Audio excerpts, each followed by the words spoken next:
for ultimate glory starts now.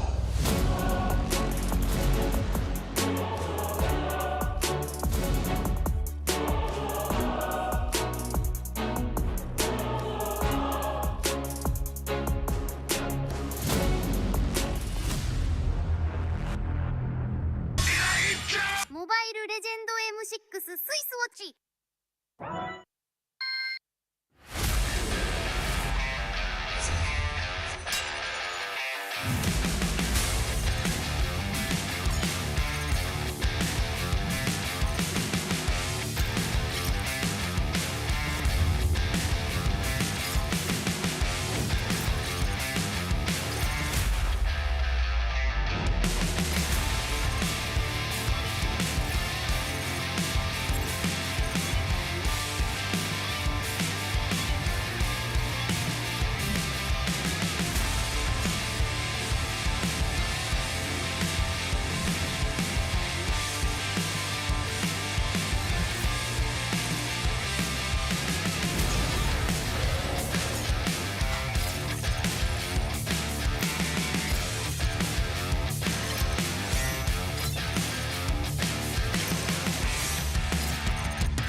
fight for ultimate glory starts now.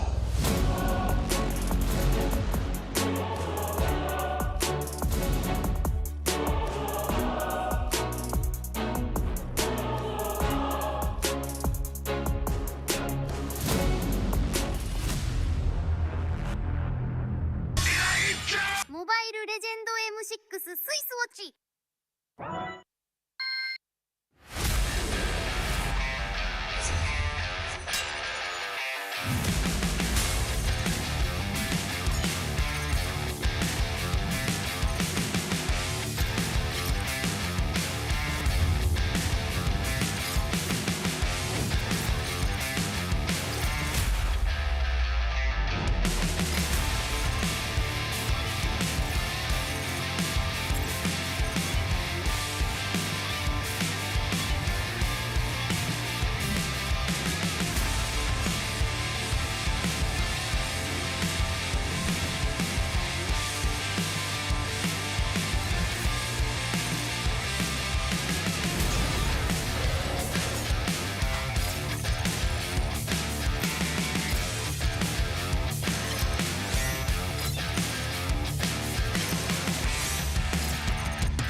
Hello Panda, hello Panda, semua suka biskuitnya. Biskuitnya enak, isinya lezat, rasa coklat dan stroberi.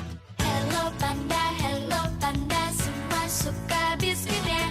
Biskuitnya enak, isinya lezat, rasa coklat dan stroberi. Hello Panda, biskuit isi yang enak.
starts now.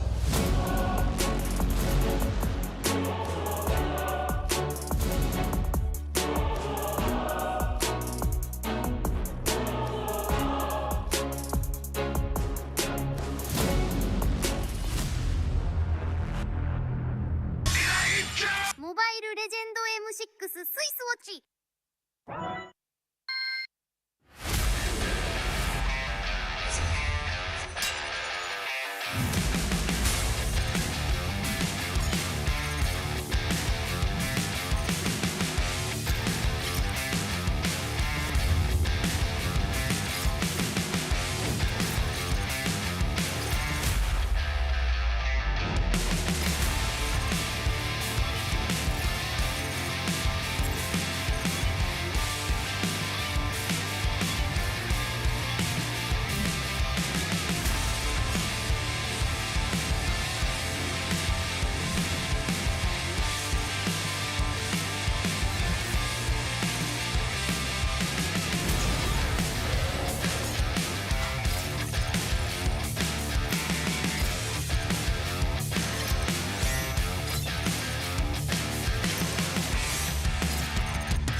Hello Panda, Hello Panda, semua suka biskuitnya. Biskuitnya enak, isinya lezat, rasa coklat dan strawberry. Hello Panda, semua suka biskuitnya. Biskuitnya enak, isinya lezat, rasa coklat dan strawberry. Hello Panda, biskuit isi yang enak.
for ultimate glory starts now.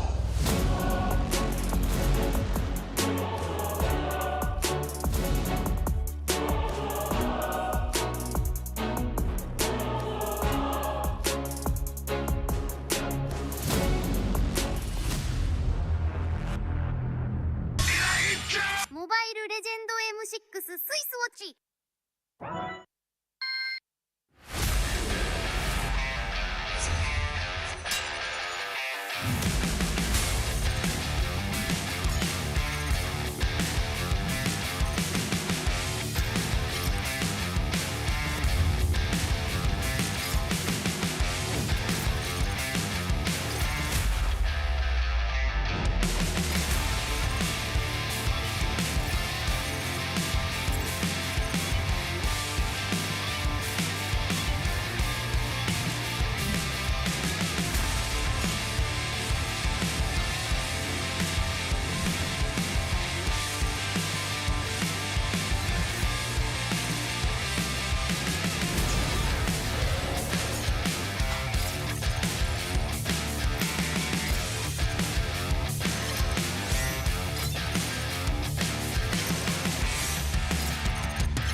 for ultimate glory starts now.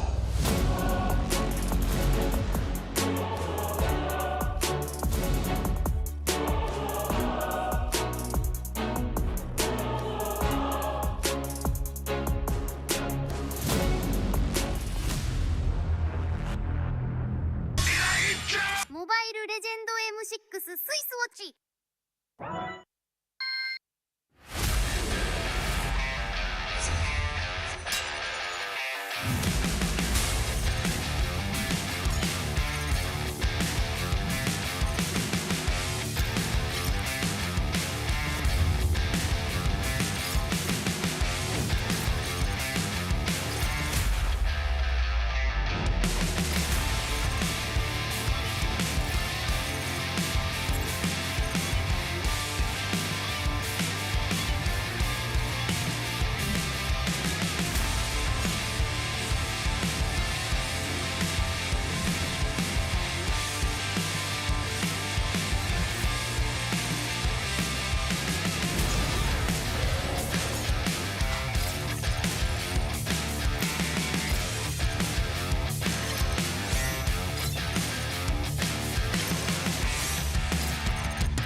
Hello Panda, semua suka biskuitnya.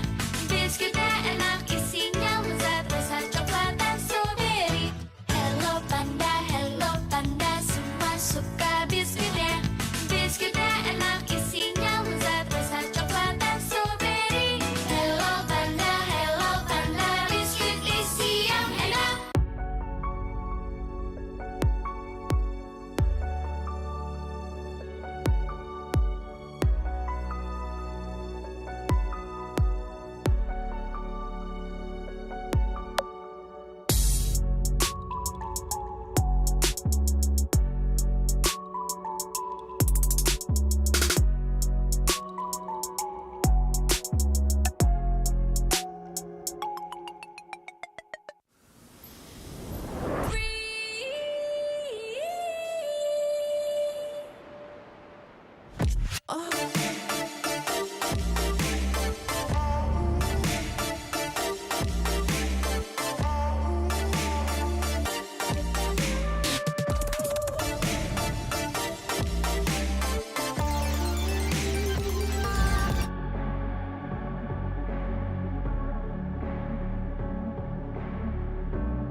Lost in the shadows, feeling so small.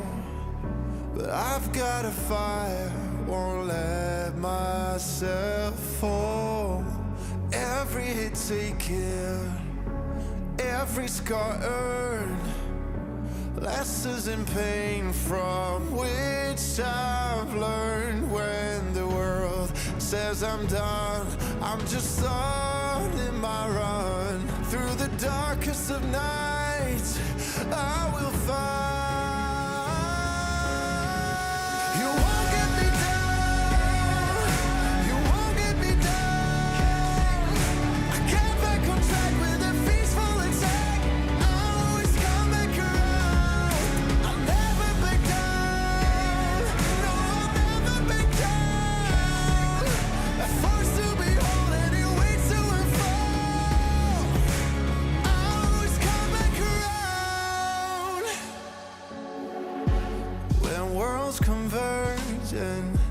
dreams ignite.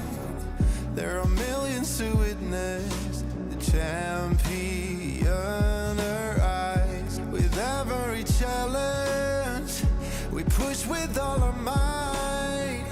For we have only one goal, the ultimate prize. When hope seems so far, I'll reach for the stars. In the heart of the storm, I am reborn, I am reborn. You won't get me down, you won't get me down.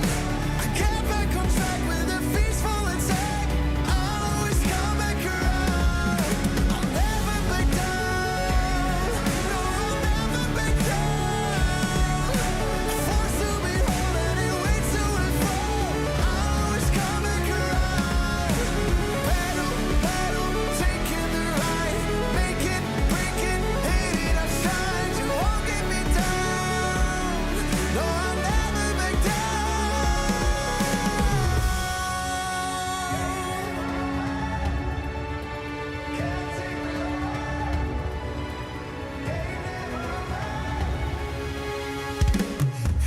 You won't get me down, you won't get me down. I get back on track with a peaceful attack. I'll always come back around. I'll never back down, no, I'll never back down. Forced to be whole and it waits to and fall. I'll always come back around. You won't get me down, you won't get me down. I get back on track with a peaceful attack. I'll always come back around.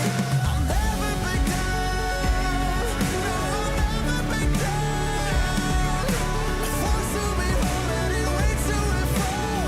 I'll always come back around, always come back around.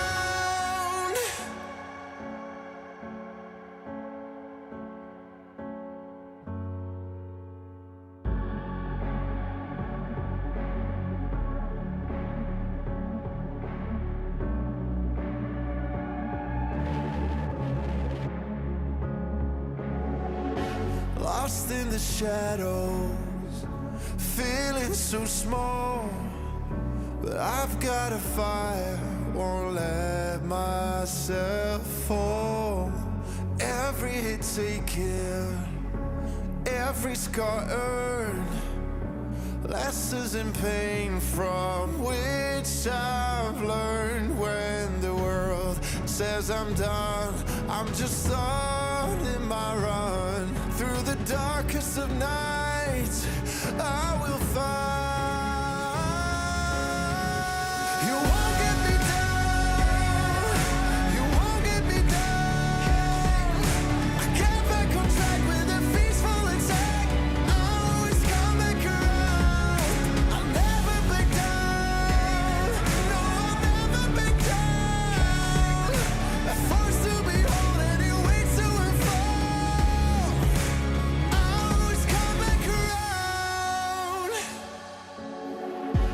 When worlds converge and dreams ignite, there are millions to witness the champion arise. With every challenge, we push with all our might. For we have only one goal, the ultimate prize. When hope seems so far, I'll reach for the stars. In the heart of the storm, I am reborn, I am reborn. You won't get me down, you won't get me down. I get back on track with a peaceful attack. I'll always come back around. I'll never back down, no, I'll never back down. Forced to be whole and it waits to and fall. I'll always come back around. Battle,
lost in the shadows, feeling so small.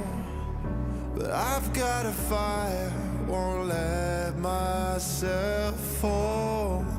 Every hit taken, every scar earned, lessons in pain from which I've learned. When the world says I'm done, I'm just starting my run. Through the darkest of nights, I will find. You won't get me down, you won't get me down. I get back on track with a peaceful attack. I'll always come back around. I'll never back down, no, I'll never back down. At forced to behold any way to and fall. I'll always come back around.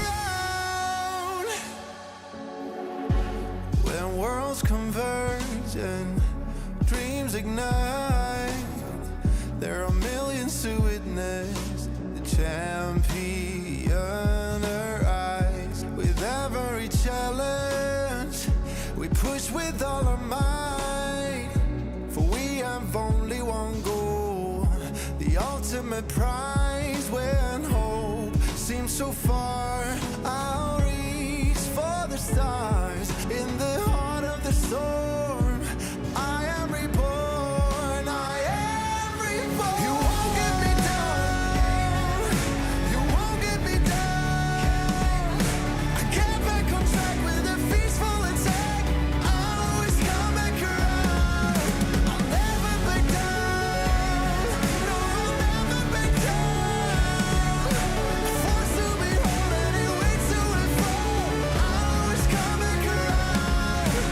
Battle, battle, taking the right, make it, break it, hate it, I shine. You won't get me down, no, I'll never back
We are 1 day away from the decider match where Group A and Group B, we're about to see who will be the ones topping the groups and have that chance to go to the main stage, to go to the Swiss format. Welcome to the M6 wildcard. My name is Lafel. Alongside with me is Husky.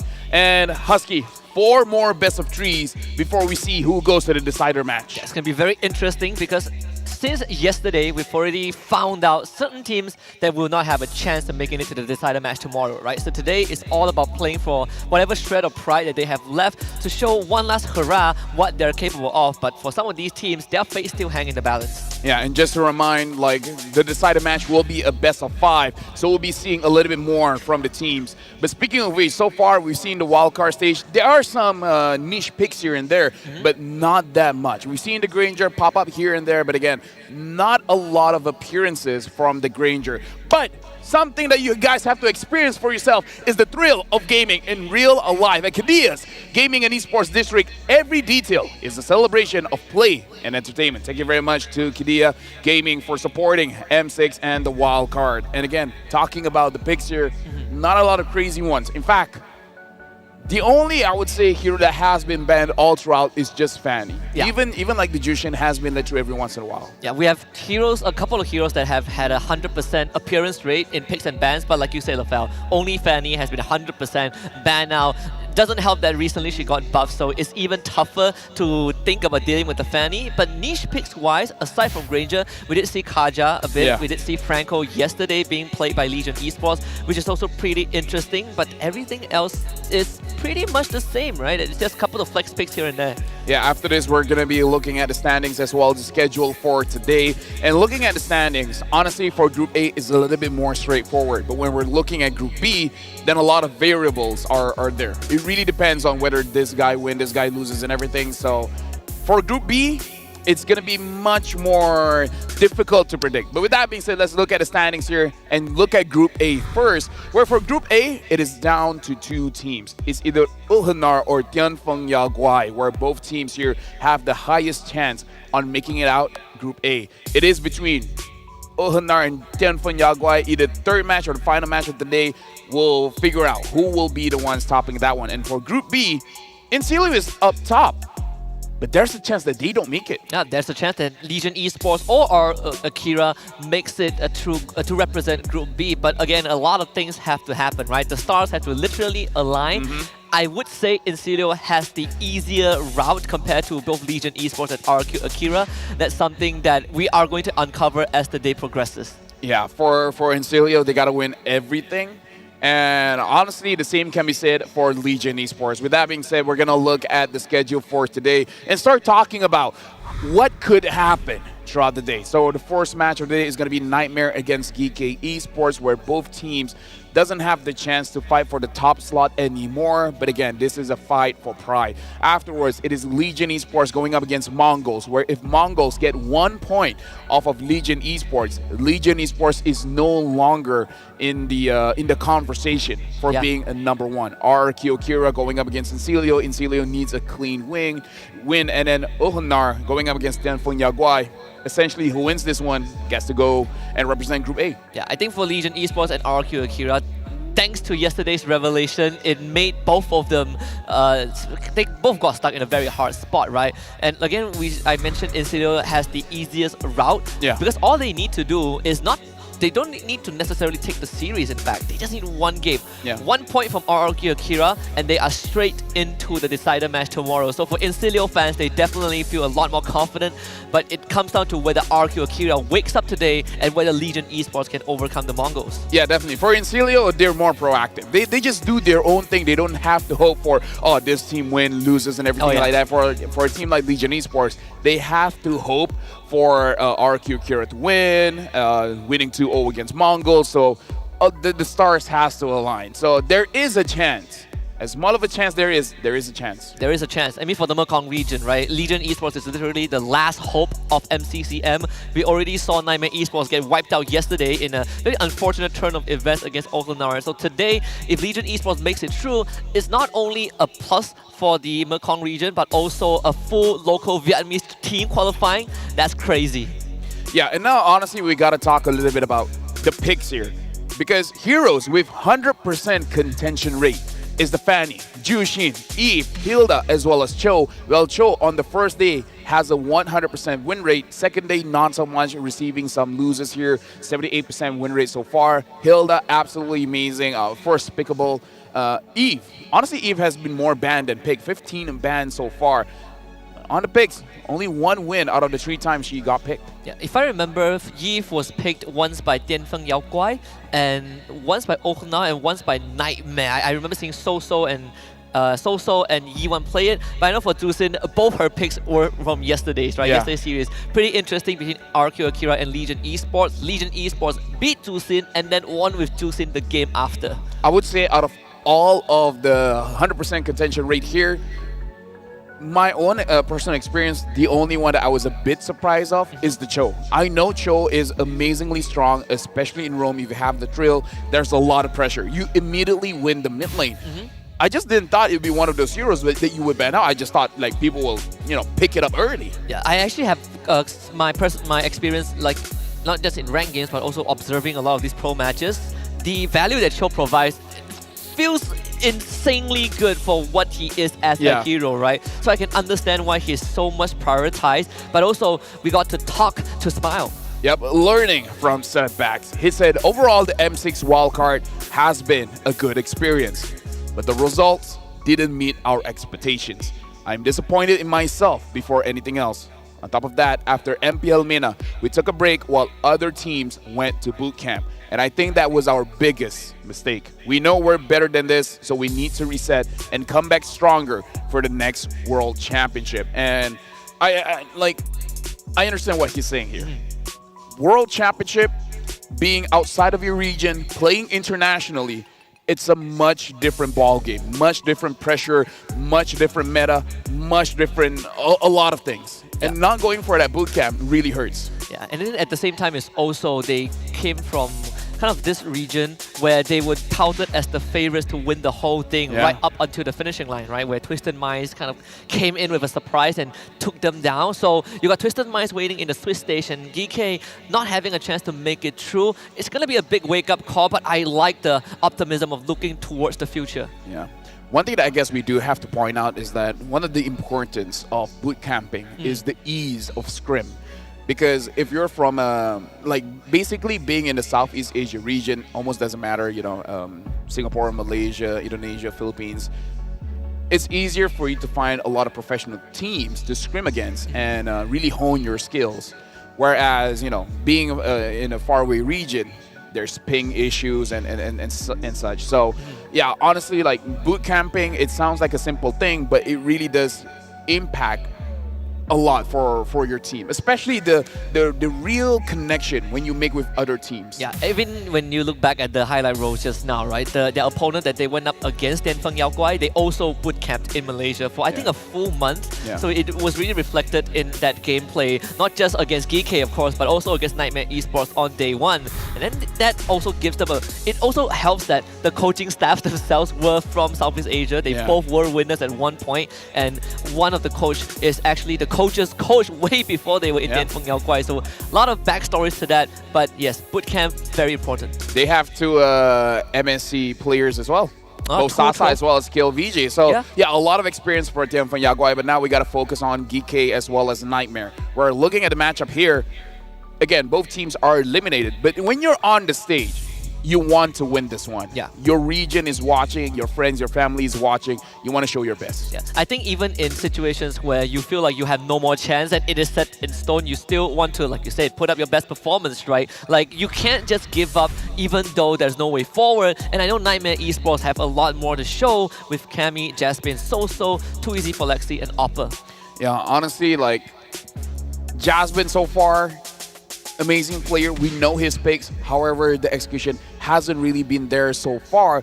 But again, I want to look at Jasmine. He might be the guy to step up for this game to make sure that it's easier for Too Easy Lexi for him to execute his role. Yeah, when we look back on day one when they went up against the FYG, Jasmine, he is the playmaker. But yesterday against Ofanar, it definitely exposed that vulnerability in their proactiveness. Yeah, now we got GK Esport, Carvey, Shen, Smile, Zeno, as well as Samo, where they have shown willingness to fight in the early game. It's just that when you transition into the mid game, it becomes a little bit iffy, unsure about how to move around the map. The macro here is much, much different. Going up against Nightmare as well, where I feel like Nightmare, their early and mid is very strong. It's going to be an uphill battle here for GK Esports. I agree. Even the current meta doesn't feel like it suits GK as much as it was prior to this, where you have Carvey, for example, previously played in EECA with Devu, and they finished strong in M5, right? So we were looking at Carvey and Zeno to be the one that kind of carries GK through the finishing line, but right now they gotta fix some of that mid to late game transition, which in of itself can be a problem if you cannot survive the early part against Nightmare. Something that's very interesting when you're watching this kind of matches, Husky, is that sometimes you have your hidden strat that you haven't had the opportunity to show. Hopefully we'll see some of those strats for today, but for now, we messaged Yako. We asked him, how do you end up coaching for GK Esports? And he replied, after playing until MPL Philippines Season 7, I decided to take a break. But after some period, I missed the scene and the competition. So I decided to try coaching. I trained for 1 to 2 years before ending up here. I think the team and I are both hardworking and fortunate at the same time. Like to be at the wildcard is already a great opportunity for us. They call it baby steps, right? It's always a stepping stone. You make progress, but how far you go really comes down to the performance at that time. And I think for DK Esports, next year they'll come back stronger. That's something I truly believe in. You can say the same for Nightmare.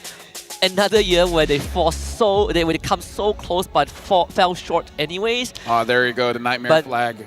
Yeah, it's such an iconic flag. Yeah. When we saw that last year in Malaysia for Wildcard as well, they have already left a very good impression. Yep. No matter what, be proud. But as I was saying, is that if there's any hidden strats, You do it might now. as well. It's like, let there be no regrets. Yeah. Show everything. It's like, hey, you got a Mia in your pocket, show your Mia. This is their last best of 3, right? Their last 2 hours potentially on the stage, right? If you can give us the full 3 game, go ahead. Like we talk about like pocket strats or unique picks. I'm surprised we haven't seen the Bane jungle yet. Oh yeah. Strong hasn't been nerfed at all. No. Should still be pretty solid here. But yeah, now we got to talk about something else here, because so far the average game time is now 15 minutes and 10 seconds.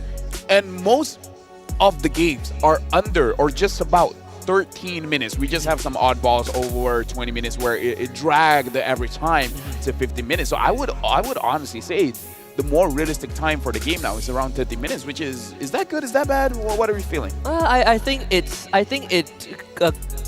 what does it accurately indicate? reflects, right? It accurately reflects that most games end right as you reach that critical mass in late game, or you end at the edge of that mid game, right? Which 3 items feel like a late game now. yeah, it highlights the importance of the early to mid and kind of how everyone is so easily killable thanks Yeah. to the recent patch.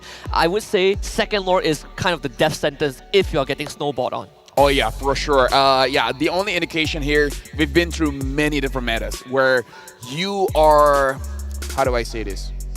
You're not punished for being passive. In this current patch, it does feel like you are a bit punished if you're moving a little bit slower, if you're letting go turtles for free, you're letting the opponents get your turrets for free, because there are times where it's okay to trade. This is one of those patches where it does feel very punishing for you to trade, because if the opponent gets 1 item ahead of you, all of a sudden it's enough. It's enough to get a kill. Before it is 1 item, so what? I can still survive. Yeah. I think the only team that we have seen find success in dragging out a game was Incilio. Incilio, right? yeah. That was a team that decided, you know what, we give up objectives, but we keep turtling. We prevent them from going further with that lead. But I do remember mentioning that it is a pretty risky maneuver when you're up against a more experienced team like Ofenar and teams that are in Swiss stage. These kind of turning maneuvers could be easily punishable.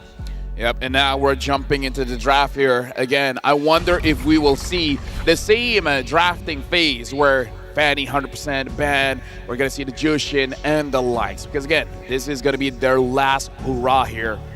And looks like the first pick is going to be Nightmare. Oh, no, the first pick is GK. Wow, they actually banned out the chip. I know yesterday when they went up against Tianfeng Yaoguai, they did end up losing to The chip, Isiu's chip. But banning it on blue side is a huge indicator that we are not comfortable with chip, but we don't want our enemies to get it. Honestly, looking at their face cams the other day, they were really arguing. It's like, do we really want a chip? And Carvey gave the final. It's like, yeah, just go for it. Whatever happens, happens. But yeah, looking at the bans here, Eve, Hilda, chip has been banned out for DK Esports. For Nightmare, they banned out the Phovius, Jushin, as well as the Fanny. And the first pick here is going to be the Cho. You know what? I dig this, right? You take it away from Jaspin. He does have a secondary choice, which is essentially the Matilda. Yep, you can Matilda. take Purify and deal with the Cho, so not too big of an issue for Nightmare. You could pivot to the Tigreal on the later stage if they wish to go down that route. But right now, Khalid, Hylos, those two are still in the pool. I think the Hylos isn't too bad of a pick, right, to deal with the Cho. Hylos. Honestly, yeah, Hylos is a good pick. It's just that haven't been having a lot of W so far. Yeah. Honestly, the Gato Kacha is pretty good as That well. too, yeah. But not a lot of people have been picking it up. And now for Nightmare, junglers, a lot is open. They pick up the Gato Kacha and the Valentina, as we talked about it. Which is good. It's fine, you know, Gato Kacha and high loss. I would say Apex 47 set the bar for Gato really high. 7 kills, what? 15 out of 16 kills, I don't know. That guy was a god-like Gato Kacha by the end of that game. So Khalid goes over the GK, just a trade Still back a and flex. forth. Still a big flex, yeah. Same as the Gatot. Because if I'm not mistaken, it was Samo on the Cho in yeah. one game. Yep. But yeah, I feel like they can flex this around. Now that they see the Valentina, I wonder what their mid lane is going to be. A lot of picks are still open. The Aurora is still open. If you want a controlling mage, if you want something interesting, the Farsa, the Kadita, all is online. And they're going for the Sicilian. They want more range. I was about to say, Farsa sounds good until you realize there's a Gatot on the other side, yeah, right? true, And then yeah. it doesn't feel as good. Sicilian, at least you could take Purify. There's some ways, and you have that quote-unquote infinite scaling. And you don't give any good ultimates to Valentina. Generally, she doesn't like that ult. But there is a world where Soso can just steal Raging Sandstorm or kick to dive Sicilian. We'll have to see. Suyo will be the choice. This could allow Nightmare to start banning out assassins and ban out the junglers for GK. Yeah, something like the Hayabusa, the Nolans, Alpha, all are good bans here. Or they can just target the Carvey, because Carvey as well has been really good on the goal lane, something like a Bruno. It really depends on what Nightmare wants to put in their goal lane, but generally, so far, a lot of teams have been banning out their Bruno just to make sure that whatever goal laner they pick up doesn't really get bullied, and if the Bruno is out, then the Harif is in the conversation as well. Yeah, I think Nightmare Esports knows that feeling pretty well as well. I think RQ Akira also got a taste of what the Bruno is capable of in that late game, especially when you hit Malefic Gun third item. It is such a big nightmare. So they ban an Alpha that is the usual answer to Suyo. It's going to be Moskov banned by GK. Very interesting. They want to make sure that the side lanes doesn't get punished all that much. And again, looking into the goal lane, because for Nightmare, they basically have their win condition-ish already. They already have the Valentina, they already have the CEO, they already have the damage dealers. The only one that's really open is the gold lane.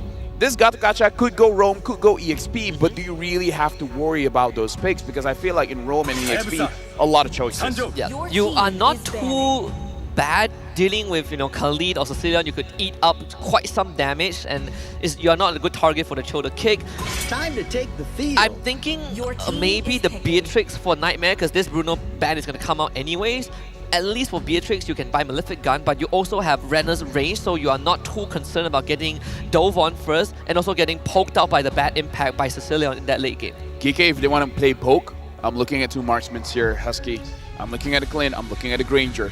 Carvey did play the Granger yesterday. That too. And if you're talking about infinite scaling, technically you have the same argument with the Granger, where it's not damage, but it's more on the cooldowns, right? You can execute your Death Sonata all the time, your Rhapsody. So again, put it in the back of your mind. If a Granger does go through for GK, I probably would dig I would still dig a Beatrix. I'm thinking Natan, but Natan needs some time, and early game would not feel good. Let's see. Yeah, Beatrix will be the choice for Nightmare. I'm liking this. Yeah. You called it. Nightmare so far having a very solid pick and ban phase here and still hiding where this Gato Kacha is going.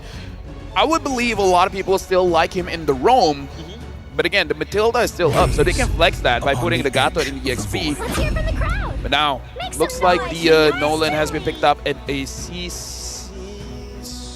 Terizla for Nightmare? Wait, which one is the goalie? Is it CC goalie? Yeah, it is CC goal. And I still don't know where the Cho and the Khalid is going. It's the blast to the past. I'm thinking either you could consider Terizla, you could consider Arlet for Nightmare. Anything that allows you to get straight Hylos is still to the open. Sicilian. Oh, the Hylos too, yeah. Yeah, Hylos is still open. Again, a lot of great picks. A lot of great picks. If they want to make sure, the only thing is Hylos going up against the CC might not feel as good. So yeah, maybe something like the Arlet. Yeah, that's true, but CC is in the goal, so you're not too it's Beatrix's problem, right? Beatrix has that range advantage. And to go for the Tigreal. I did mention this at the start of the draft as well for Nightmare. If they want to pivot to the Tigreal, that would be great as well. Yeah, and we were talking about it. If there's any hidden strats, you show it now. And DK, they're showing it here. Is this the first Tigreal pick in wildcards? I don't think so. No, definitely not. Lovely used it. Lovely has used it. I would understand why you don't remember it, but yeah, Lovely has used it before. To be very fair, it's not it's banned a lot more than it's picked, Yeah. No, it's like I'll talk about it backstage. Okay. But now we see GK Esports going up against Nightmare. This match is for their own honor. We'll see which one comes out on top. GK Esports, can they use this double fighter sighting to win against Nightmare? Welcome to the Land of Dawn. Game number 1 in this first series, first best of 3 on day 3 between GK Esports and Nightmare Esports. All the gloves are off. Take off the leg weights. It's time to go full speed ahead. It's all for pride and glory. Both junglers starting again parallel. Purple for Suyo, orange for the Nolan, and we get a good start. We get a good start. It's all right. Well, I mean, Hey, we got safe of yeah. That was the first thing I. That was the Yeah. first thing I did. I looked over on the Basel side. We got half of it, right? Half of the personnel. So it looks like a bit of an audio issue here, but again, no worries. We trust our marshals. Yeah. They're good at their job. Look at how they're dressed, Looks so cool. right? Like we are- Clothes make of men. Yeah, I'm so used to seeing them in like the Jerseys. the official jerseys, the vest, but suit and tie. They look so official. Now when we meet them, they look much more confident. They look like our superiors. Yeah. I walked in on day 1 and I saw one of the marshals doing some checks, some routine checks on the stage, and I was like, do we have officials here? Like, who is this guy? I feel like now we have to call them Sir. Sir Marshals. Sir Marshals. Sir Marshals. Not gonna dox them for their name, but yeah, let's talk about the draft here. For GK, I think it was the CC goal. I didn't see who was the roamer. Hold on. It's Khalid Rome. Yeah, okay, Khalid Rome and Samo is gonna be using the Cho on the EXP. This draft is relatively quite tanky. Even the Nolan, it doesn't have a lot of defense, but the Nolan is very slippery. So he should be able to get out of very sticky situations. They have a lot of ways to slow down the game. There's only one way, Husky, that's bad for them in slowing down the game, and that's wave clear. Oh yes. Cho doesn't do it that well. CC does it very badly. The one that can really realistically clear the wave is the Sicilian. So this is a draft where the late game looks good, but they have to play more aggressively, not to have the bad situation where Nightmare just takes down the turrets and their minions are stronger. A lot of things need to go right for GK. They have late game on knockdown, just like you mentioned, but it's about getting through the early to mid, right? Yeah. Like you're requiring a draft that in of itself needs to win the early game, but also to drag out to the late game. There's this big vacuum in the mid game that I'm worried about. When the Iron Spike starts coming out for the side of Nightmare and they start taking fights in 8 to 12 minutes, can GK kind of hold them off? But yeah, honestly, that's the oxymoron. It is, right? If you want to play a good late game, you have to be extremely aggressive in the early game to allow that late game to happen. I think this draft doesn't help as well because it's a draft that wants to go fast, but at the same time, it's like, we have a late game insurance, but to enable him, we have to win the early game. I would argue Sicilian is a good early game hero.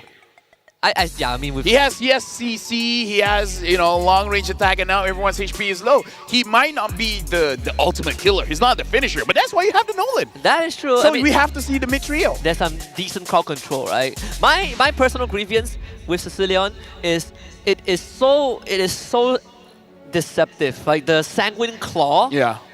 You get clipped by it. Sometimes you get clipped by it when you feel like you wouldn't, right? It's a big AoE, huge range. Yeah, it's a like pain. It's like you see the Franco hook and you know you're not gonna get caught, and all of a sudden the hook goes to the left. Oh, that sounds like Sagan. It's Yeah. a Sagan problem. How does that happen? It's like, I don't know. Clearly the hook doesn't hit me, but then the hook changes mind.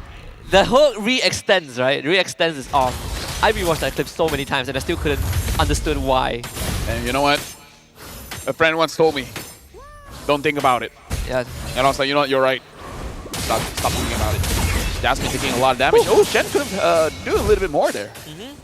Feel like he didn't want to go for the commitment. Yeah, but now for you guys at home, the M6 Pass is available from the 18th of November all the way to the 29th of December. Complete all active tasks from this event to reach level 75 to basically get everything.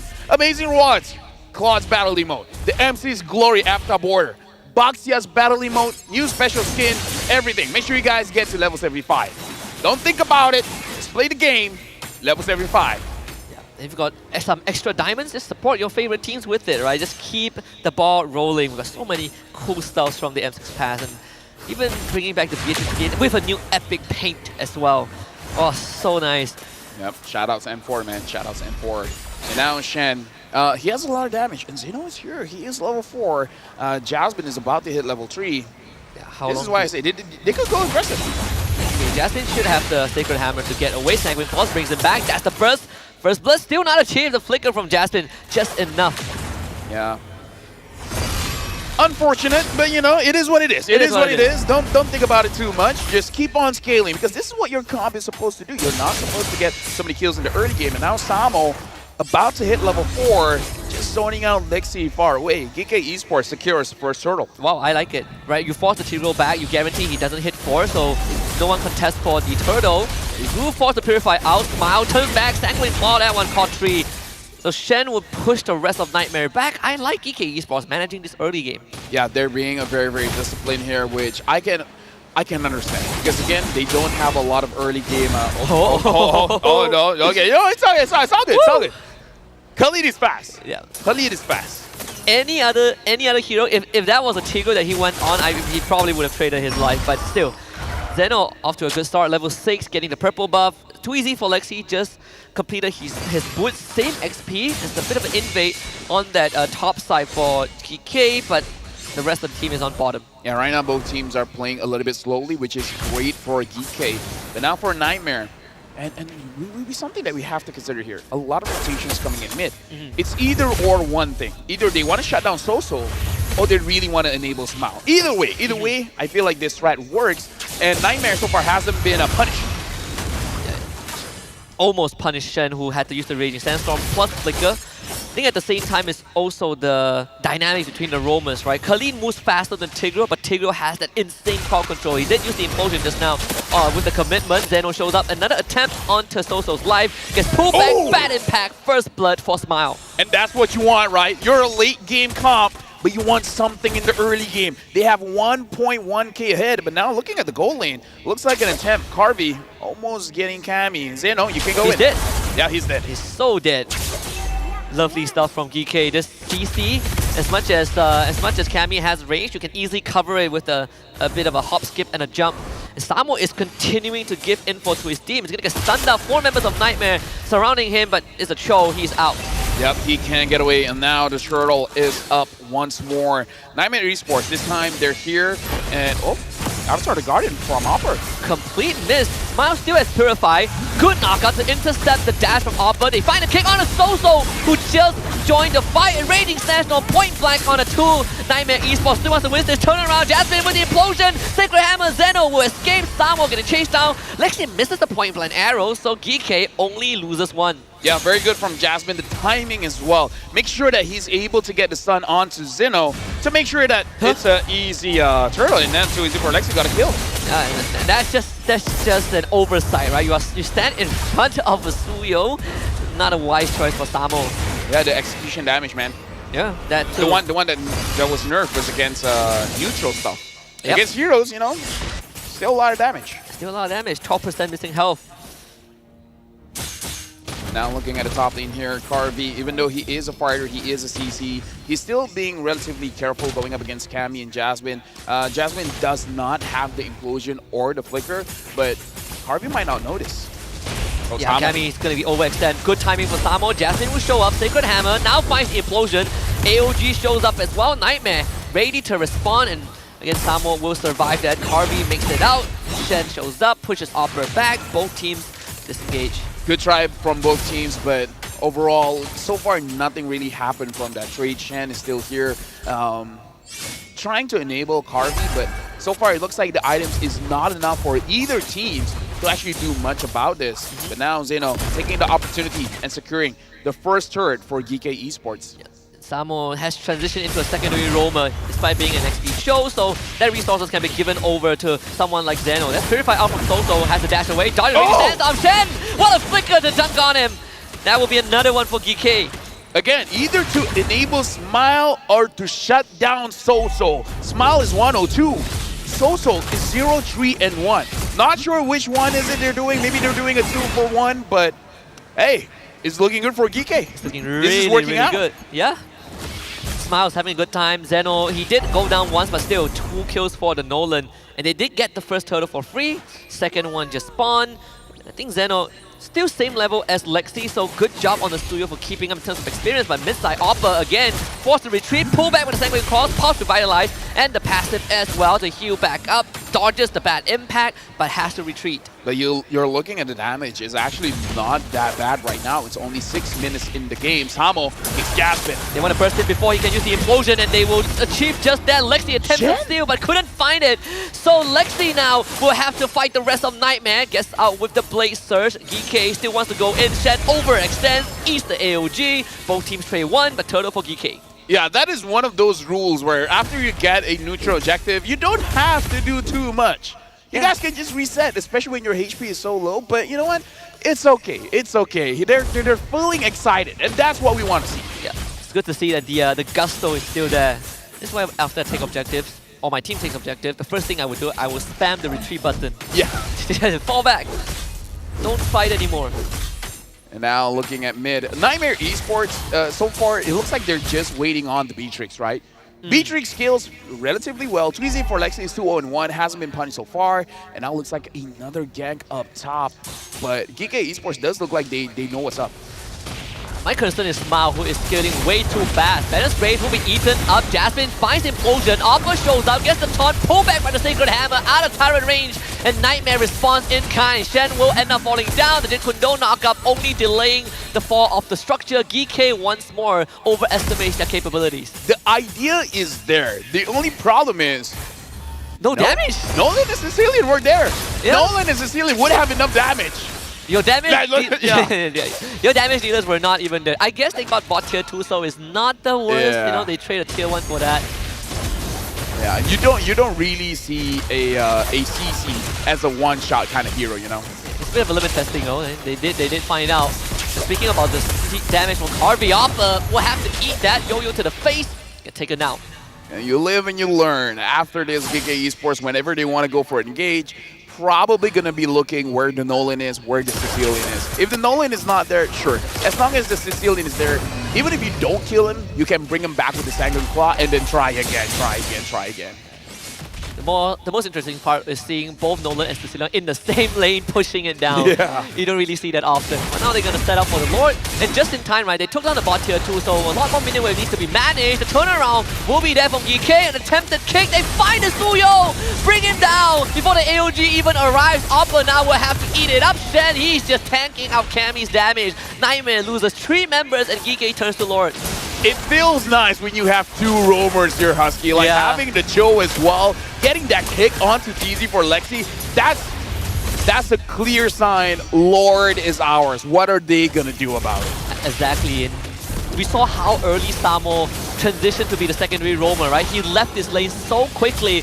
And just at the 5-minute mark, when the penalty for the jungler is lifted, that's why Zeno was eating up bottom side. They were sending Smile to the side lanes, and now purple buff will be taken away as well.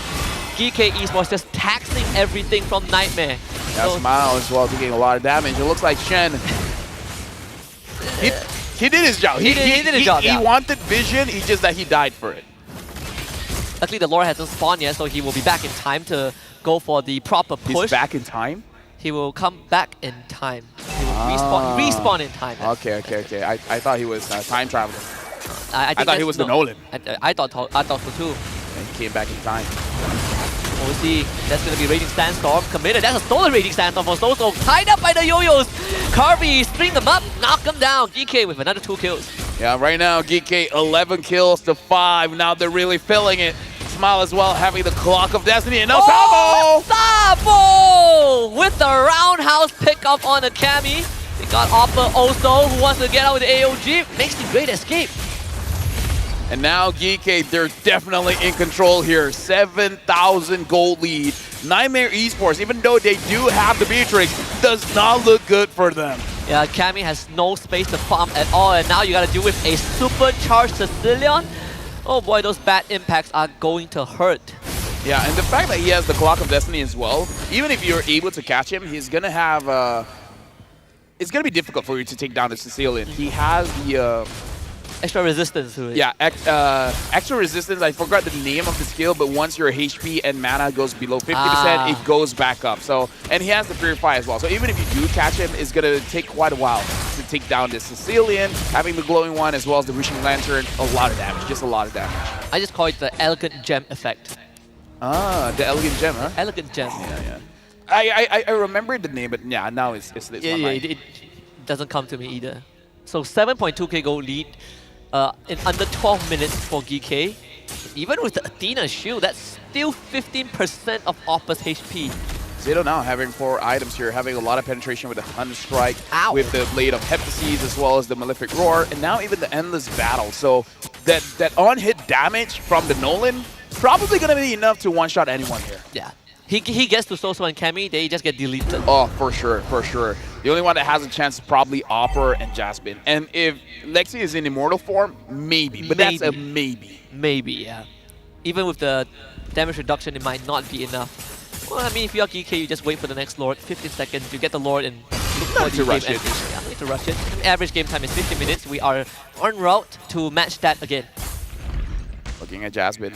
Jasmine is opening up the map, and it looks like Harvey knows. He might not know it's Jasmine, but he knows someone is there. So right now, he doesn't have the element of surprise, and now Shen has to use the Raging Sandstorm to get out of dangerous situation. But now it's the Lord. Yeah, they saw too easy for Lexi there, so they know that the jungler won't arrive in time. Jasmine attempts to flick implosion, throws them out to allow Lexi to steal the Lord.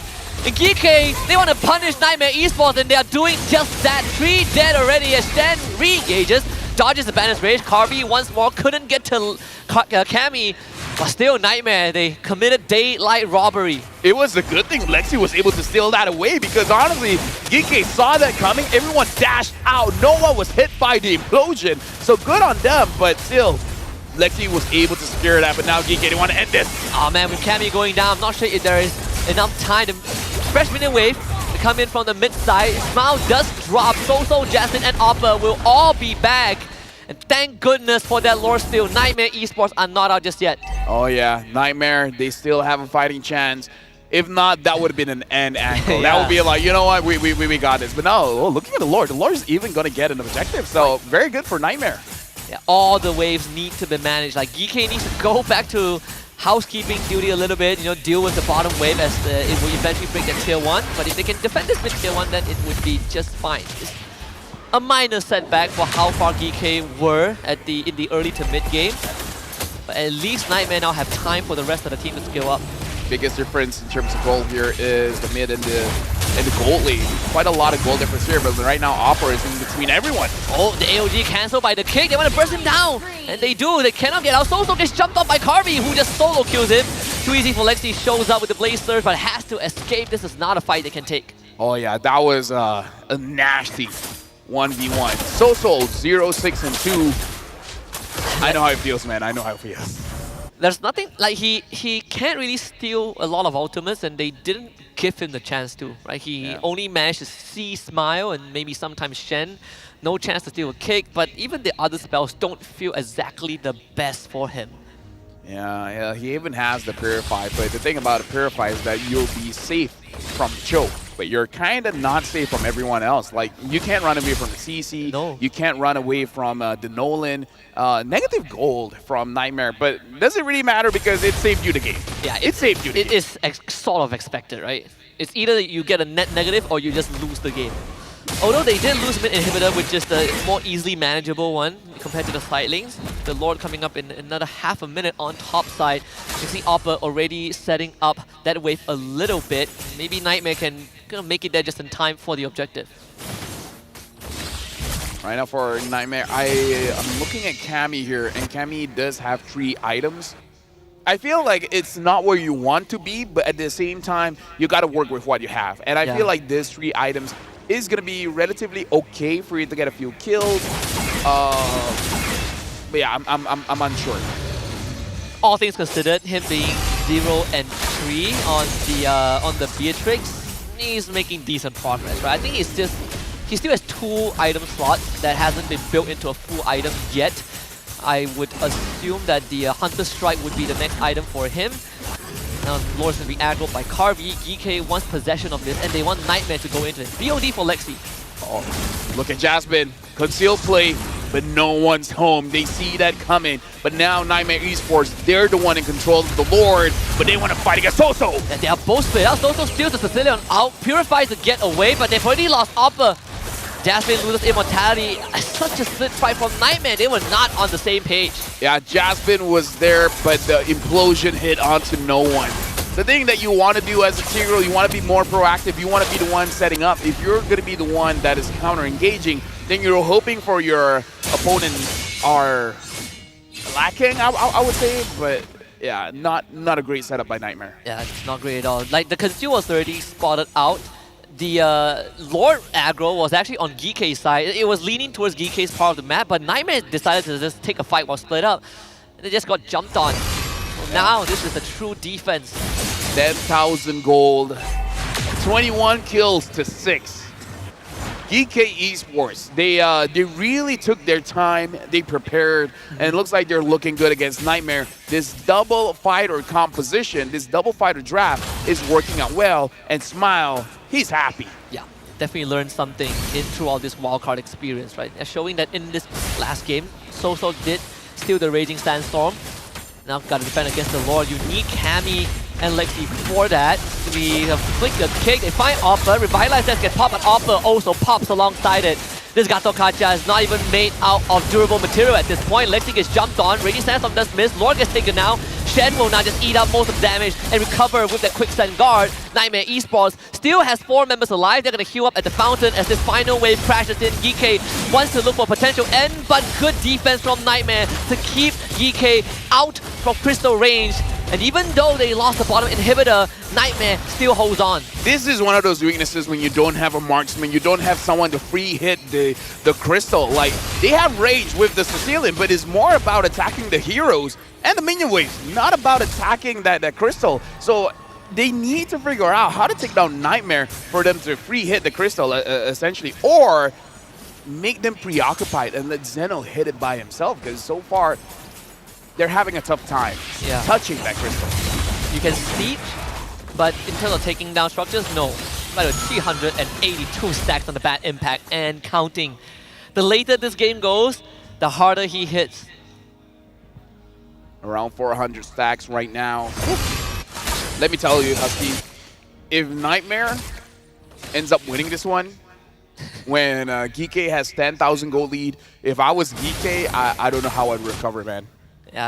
Losing that second Lord has brought us to this point in time when Nightmare are still hanging on after getting battered for 19 minutes and now have an actually decent shot at winning the game or making a comeback. I think Winds of Nature will be the last item for Cammy. He's building towards it right now. If he wants more damage, he can go for Demon Hunter Sword. But that too, yeah. Either or is going to be great items on him. But speaking of items, we're about to get to the part of the game where the gold doesn't matter, because everyone is more or less fully built. The only thing is you're really considering is item swapping.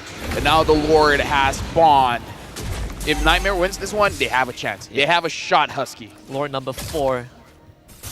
So during the third Lord, obviously it was a bit of a positioning mistake from Nightmare. Demon Hunter Sword, like you say, LaFell. Cammy goes all in on the damage. So Jasmine is going to get kicked away. They will jump on him. Can he survive this ordeal? Does have immortality. Raging Sandstorm forces Cammy out of the fight. Jasmine cannot survive. GK was just a lot more prepared to take them on. And Shen, he is doing such a good job. They couldn't take him down and only expands that immortality. Maybe the Lord is not necessary to end the game for GK. Yeah, right now it's really not looking good for Nightmare. And right now, GK, they want to end this now. It's 20 minutes, and they don't want this to be any longer. Kaori jumps onto Soso with the help of Zeno. They take him down. It's a 2 versus 5 Nightmare Esports. One last defense. They are going to control Cammy, force him back into the fountain. Miniwave get cleared out for now. Too easy for Lexi, trying his best, but it is just too much. GK Esports takes game 1. Playing the double fighter route, GK Esports find their win here against the Nightmare. Nightmare, the draft is pretty solid, but they got to figure out how to take them down when there's so much pressure down in mid. So unfortunate that Nightmare Esports just could not find the proper setup. We saw the ideation behind it, like Jasmine, as always, being very proactive, wanting to make those moves, but GK, they came prepared. They were always ready to receive the hits. again, I like that they start off early, and the enabler, man, Samo on this show. He's looking very good. He played in the EXP, but he roams around. He's everywhere on the map. Samo and Shen, both the enablers for the team, right? Samo, he's an enabler, right? He kicks the right targets, he opens the map, but Shen, sure, he died a couple of times in the early game, but look at the damage he soaked up. He just sits in front of Cammy, he sits in front of Lexi, and he's like, no, you can't kill me. They only made one crucial mistake where they started the fight when the damage dealers were not there. But after that, it was all good. Even Jasmine, when he gets kicked, he gets bursted down so fast. And without a Tigreal, dude, 4v5 feels so good. I mean, they lost the Lord, but well, for the 5, matter, not for right? the 4. Yeah, for the 5, of course. Yeah, for the 5. And then you have Sicilian, he just hits harder and harder. Even though they were not able to kind of bad impact the carries, but it really doesn't matter too much, right? Even the tanks were melting. Yeah, we got to look at the items here, and this is kind of a Malaysian philosophy as well. Just kill the front line. Don't think about it so much. Just, you take out the front line. In Malay, they cakap, tangkap je lah. You know, basically it's just like, just catch him. Like, don't think about it too much. If you take down the front line, then eventually the back lines won't be able to do much as well. Absolutely. So I think at the end of the day, for a team like Nightmare, I feel like they realized that they sort of started realizing the win condition or what to adjust as the game progressed, but it reached a point where GK was too far ahead. 25 kills, is that considered too far ahead? 25 to 6? I think if you have more than 10 kills than the opponents, it's already quite far. Yeah, very far indeed. And now we're looking at the emblem setup here. The thing about GK is that basically everyone had thrill, right? They want a lot of damage here. The only one that didn't have thrill was Smile having that rupture, but again, most mages have that rupture. Nolan makes sense, Khalid makes sense. Yeah, everyone makes sense. Look, even the Joy is more on damage, right? It's more on damage than defense. I mean, when you look at the level 1 trade exchange between Shen and Jasmine, it is a very clear indicator of what the Trill does. He almost solo killed the Tigreal at level 1 with a Khalid. I didn't think I would even say that. Like, should I use Gato Kacha Thrill? Gato Kacha, no. Okay. I mean, he benefits from the defense, right? Yeah, he does, but I mean, the more you soak up, the more you get to proc the passive. Thrill. I know you showed me some TikTok clips, but you know, he doesn't need it. He doesn't need it. He's strong enough. Now looking at the damage here, 127,000 damage from Smile. But honestly, Carvey, not too bad. 104,000 damage. Disgusting. What the heck? I know he got a couple of solo kills, but I didn't expect him to do more than 100,000 damage on a CC. Yeah. That does show that it's like, okay, you know what? Whoever's in front of me, I'm not the kind of guy that's very picky. You know, you give me rice, I'll take rice. You give me fish, I'll take fish. Whatever is in front of me, I'm gobbling it up. I'm more impressed that he somehow almost always manages to find the Valentina. Every single time Sosa walks up, he just gets solo killed by Carvey. Hey, you know what? The guy doesn't have a flicker. That too. Right? Purify doesn't do anything against This CC. is why it's always a good draft when you show a very strong catcher, like a Joe, and then pick up an assassin. Because then no matter which choice you pick, it's bad. But now we got to look at the MVP, and it's Carvey. 104,000 total damage. Yeah. Damn. When he departed from Daewoo, I did wonder where did Carvey went. I know he played with the Mongols for a while before GK, and I've always admired how he approaches that goal lane. It's good to see. I mean, this MVP performance is very deserving. Just went full-on damage, right? Like, he's so strong that there's no need for him to go on the defense because there's nothing that Nightmare can do to him. Again, he showed up CC. What if you have something else? We haven't seen a Paquito in a while. Not saying he will show up, but, you know, it'll be interesting. It will be interesting. I think we gotta wait to Swiss stage for that. Yeah, I know a couple of people who might Paquito in the jungle. I heard it's the first team that one of them will face in this stage. We'll find out. Now we're looking at the highlights here by Carvey. And again, it's not just the damage, honestly, but with the curtain call as well, being able to essentially lock down 2 people, making it so that they can't dash away, they can't move away, they can't even flicker away. He's locking them down, and that's very, very impressive. Like, you're looking at the movements from Carvey. Again, this is a curtain call where he basically locks down 2. You see the movement, they want to dash away, but they just can't. It's pretty tough when any targets on Nightmare that gets kind of strung together, is essentially dead, right? Like even if you are Oppa or you are Jaspin, you want to be able to create this zone, this safe zone for your team, but GK forces you to be next to each other, which did make me think halfway through the game, would it have been different if Jaspin went for his Matilda instead of Tigreal? Yeah, I feel like the Matilda might be a little bit better because the thing that you want to achieve is to go early in the mid. Tigreal can do that. Tigreal can definitely do that, but I don't know, maybe he's not feeling Tigreal today. Yeah, maybe not. So that means that Nightmare Esports have potentially just one last game. Depends on whether they win the second one. And if this goes 2-0 to GK, it's going to be another chapter in the MLBB competitive history for Nightmare, right? This would probably be one of those more underwhelming runs for them. Let me just say as well, I've been doing the first shift for quite a while, and the first game is always 3 games. So that means tomorrow, the first game will also go 3 games. I mean, we only have one match tomorrow, which is the best of 5. So we're guaranteed 3 games anyway, Safel. Hello, Panda. Hello, Panda. Semua suka biskuitnya. There you go. We got it. We got it. After this, we got to know the chocolate and the strawberry run. Fill your game with Hello Panda. Crunchy biscuits filled with creamy chocolate. This one is strawberry. People have been telling me to try out the vanilla. But anyways, the ultimate snack to keep you energized. Level up your day and visit Hello Panda's website for more. I love it. I love it. So many different flavors. We had I love that they actually give us real ones. Like I can actually hear like it's full. I mean, I can feel it. I can feel it. Of course, I don't have to hear it, but shout out some weight to it. Shout out to production as well for giving us the real thing. They could have just given us the box. That is true. Oh, I can hear it. Right. You can hear it. Hey. Don't tempt me, Lafel. I haven't had lunch yet. Oh yeah, I need to hear it. Oh. I want that on stage. I want that on grand finals. I want that. I'm getting distracted by this is very, very distracting. Like, who knew not eating before work is a deal. It's a great idea. It's a great idea. Game number two. Soso did not have a good time, and I really feel like it's because this meta is about range. And I'm pretty sure, Sicilian has more range than the Valentina. The way that you overcome this, Husky, is if your roamer is something like a Cho, someone that can enable the fight, stop the enemy's either roamer or mid laner from moving around, then the Valentina feels good because essentially you can deal out free damage.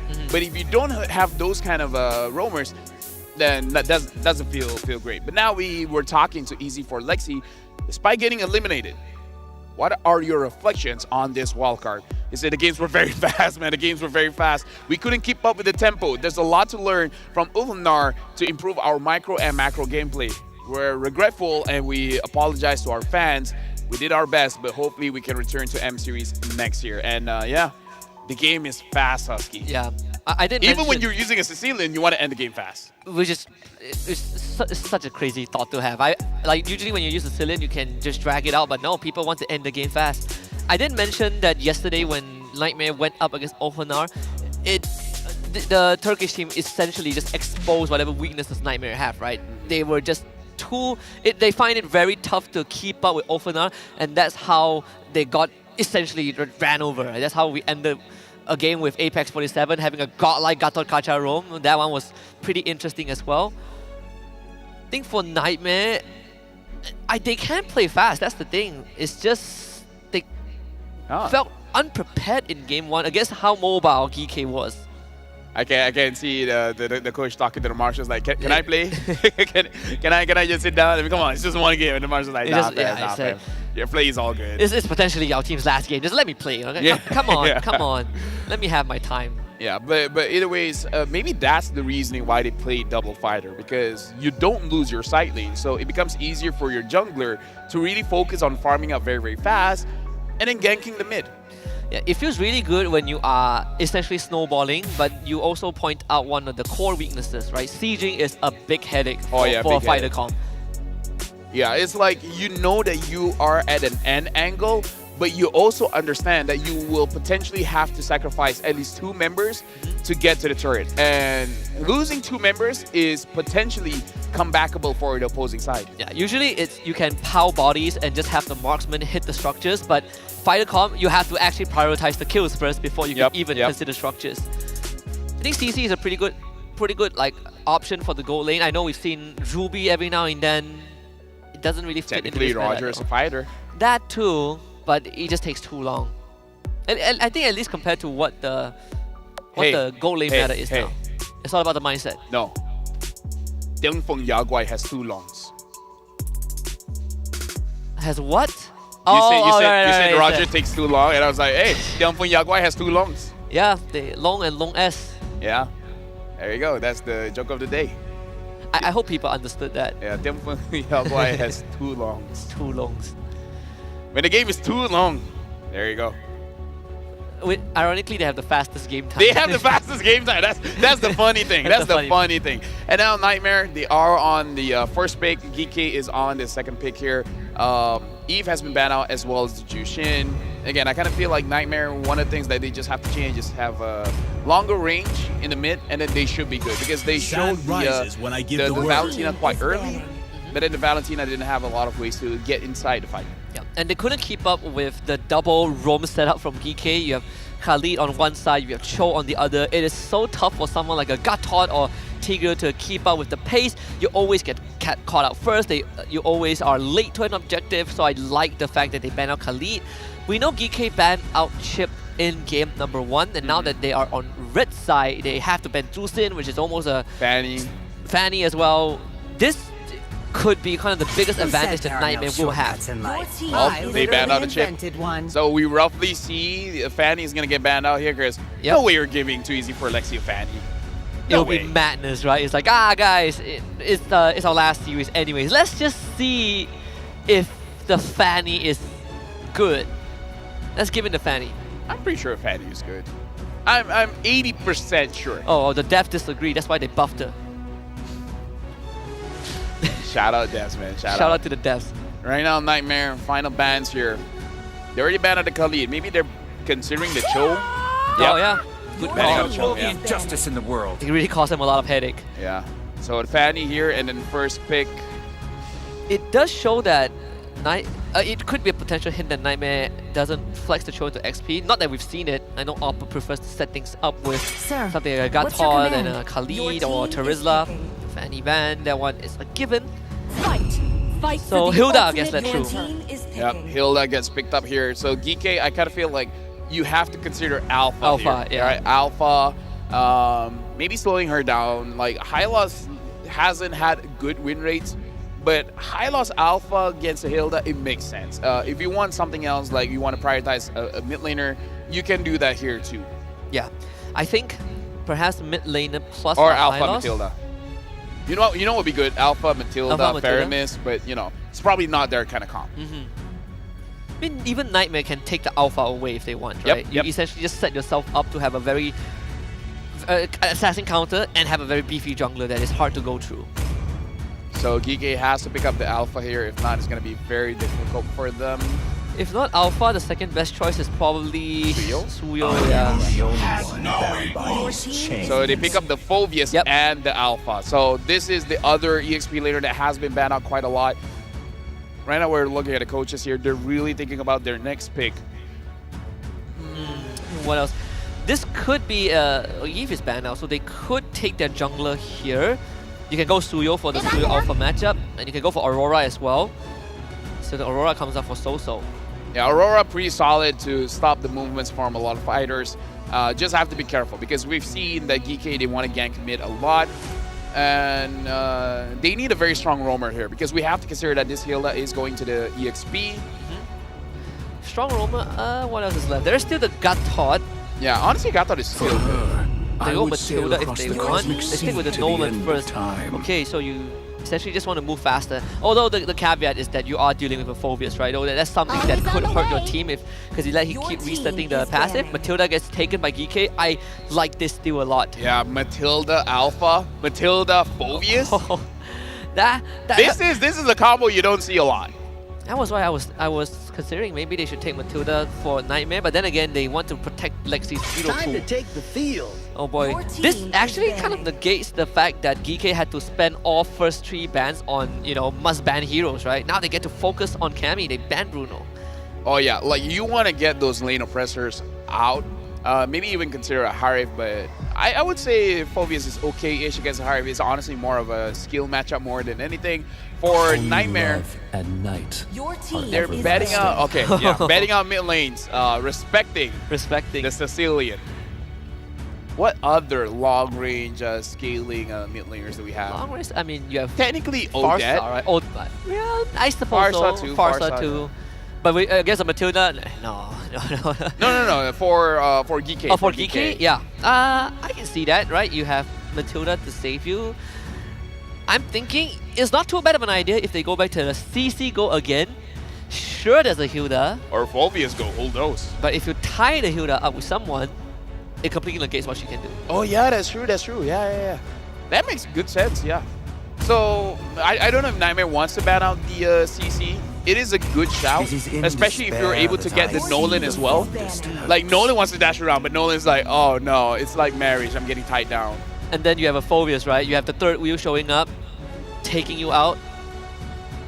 Oh, that's not how that works? Actually, that is how it works. I'm impressed that you were able to keep up because Oh, okay. I threw that out of nowhere, but you were able to follow up. That's very impressive. I'm yeah. not married, so I'm just. It's just a shot in the dark. I'm glad I got it right. Hey, you know what? Enjoy it while you can. You know, Yeah, good times. good times. Being young is amazing, but you're older than me. Am I? No. I don't think so. I don't think I am. I'm 97. Oh. Well, I'm not gonna reveal my age, Yeah, but clearly I'm I'm younger. Clearly I'm younger. yeah. Okay, now the final fans here, and they ban out the Harif. So yeah, they want to make sure they don't get snowballed on, which is kind of weird because they're the one that has the Hilda. But if you're Right. looking at Geekay, Geekay looks like the one that can win all the lanes. Geekay is the one that's more worried about getting snowballed on with, they banned Bruno, they also took out Natan. I mean, there's still Beatrix left. Beatrix Clint has been a matchup I've been waiting to see, but we haven't been able to see it yet. I mean, there's still Granger. Not sure if that will be picked up also for Gold. Not that good for Nightmare. I kind of feel like Nightmare doesn't want to pick a Granger anyways. Moskov is good because you need some kind of Demon Hunter Sword hero for the Hilda, making sure that you can deal with her very, very well. So I was really considering, like, do you really want a burst hero here? Because they don't really need it. Like, they have a lot of DPS on their side. And Yeah. if they want the burst, it can come from mid. Which is still hidden. I mean, Vexana is still there if you want full control, but if you want damage, right? If you want Smile to have a good time. I mean, I love Farsa. But so Yeah. far, I've seen the professional players using Farsa in rank. Haven't so far in tournaments. incarnate. I have a wild idea. Now that, there's a Kaja. We've Kaja seen Beatrix? Kaja Beatrix, yeah? Yeah. Your team It's almost the same thing that was done to Nightmare by Den for Yeah. Yao Guai. Well, what was the idea I had? I have Xavier somehow. Somehow it popped out to my mind. You want big damage? Xavier is not bad of a pick. Kaja steals someone and then Xavier puts him in his place. Just let him stuck there. Yeah. Let's find out who's the mid lane. Okay, so they actually So picked my draft made true, but I was like, oh, it's probably not their kind of draft, but apparently I'm wrong. Yeah, It is their kind of draft.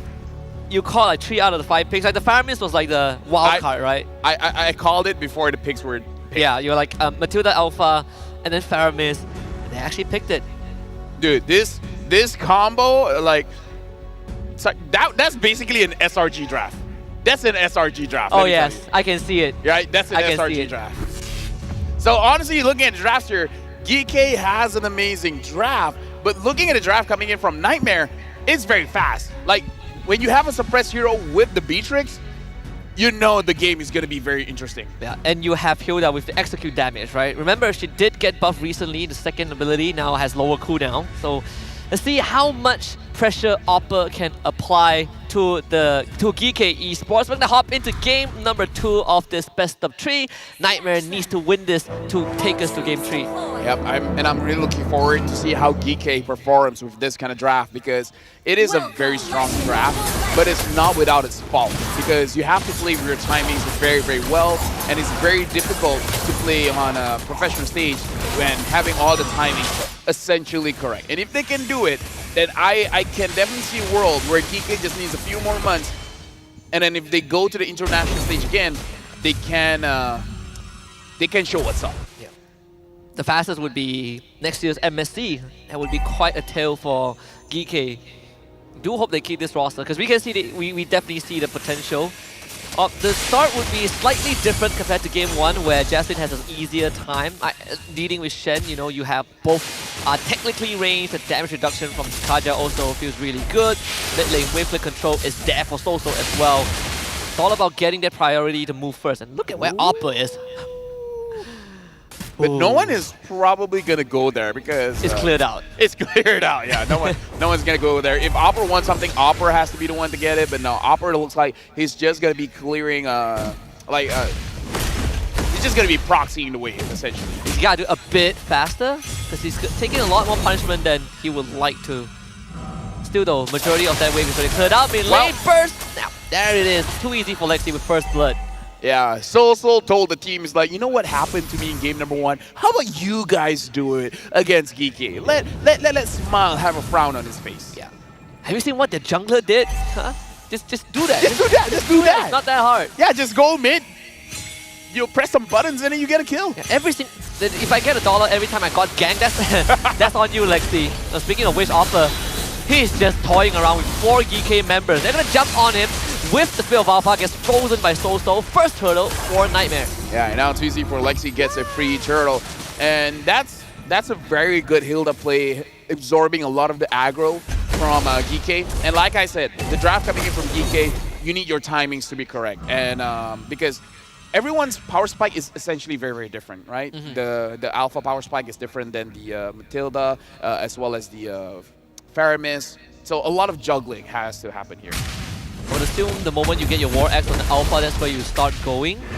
Although, Samo is just not having too much fun against Oppa. That's like, I keep hitting him, but he keeps healing. How is this fair? He's healing more than I can damage him.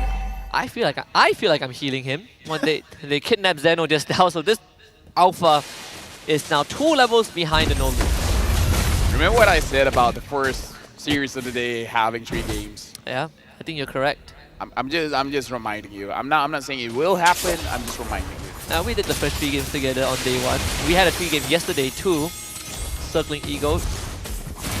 Yeah, we're not gonna commit, and Zeno gets a kill onto Opper. And for now, looks like it will be a trade-ish. Unfortunately, GK can't really push out the bottom wave. The minion is gonna appear. Nightmare, they might gank mid again. They have the people there. And they're gonna go just that. Shen is the target. Unfortunately, Jasmine not able to do too much with the Divine Judgment. It just came back up.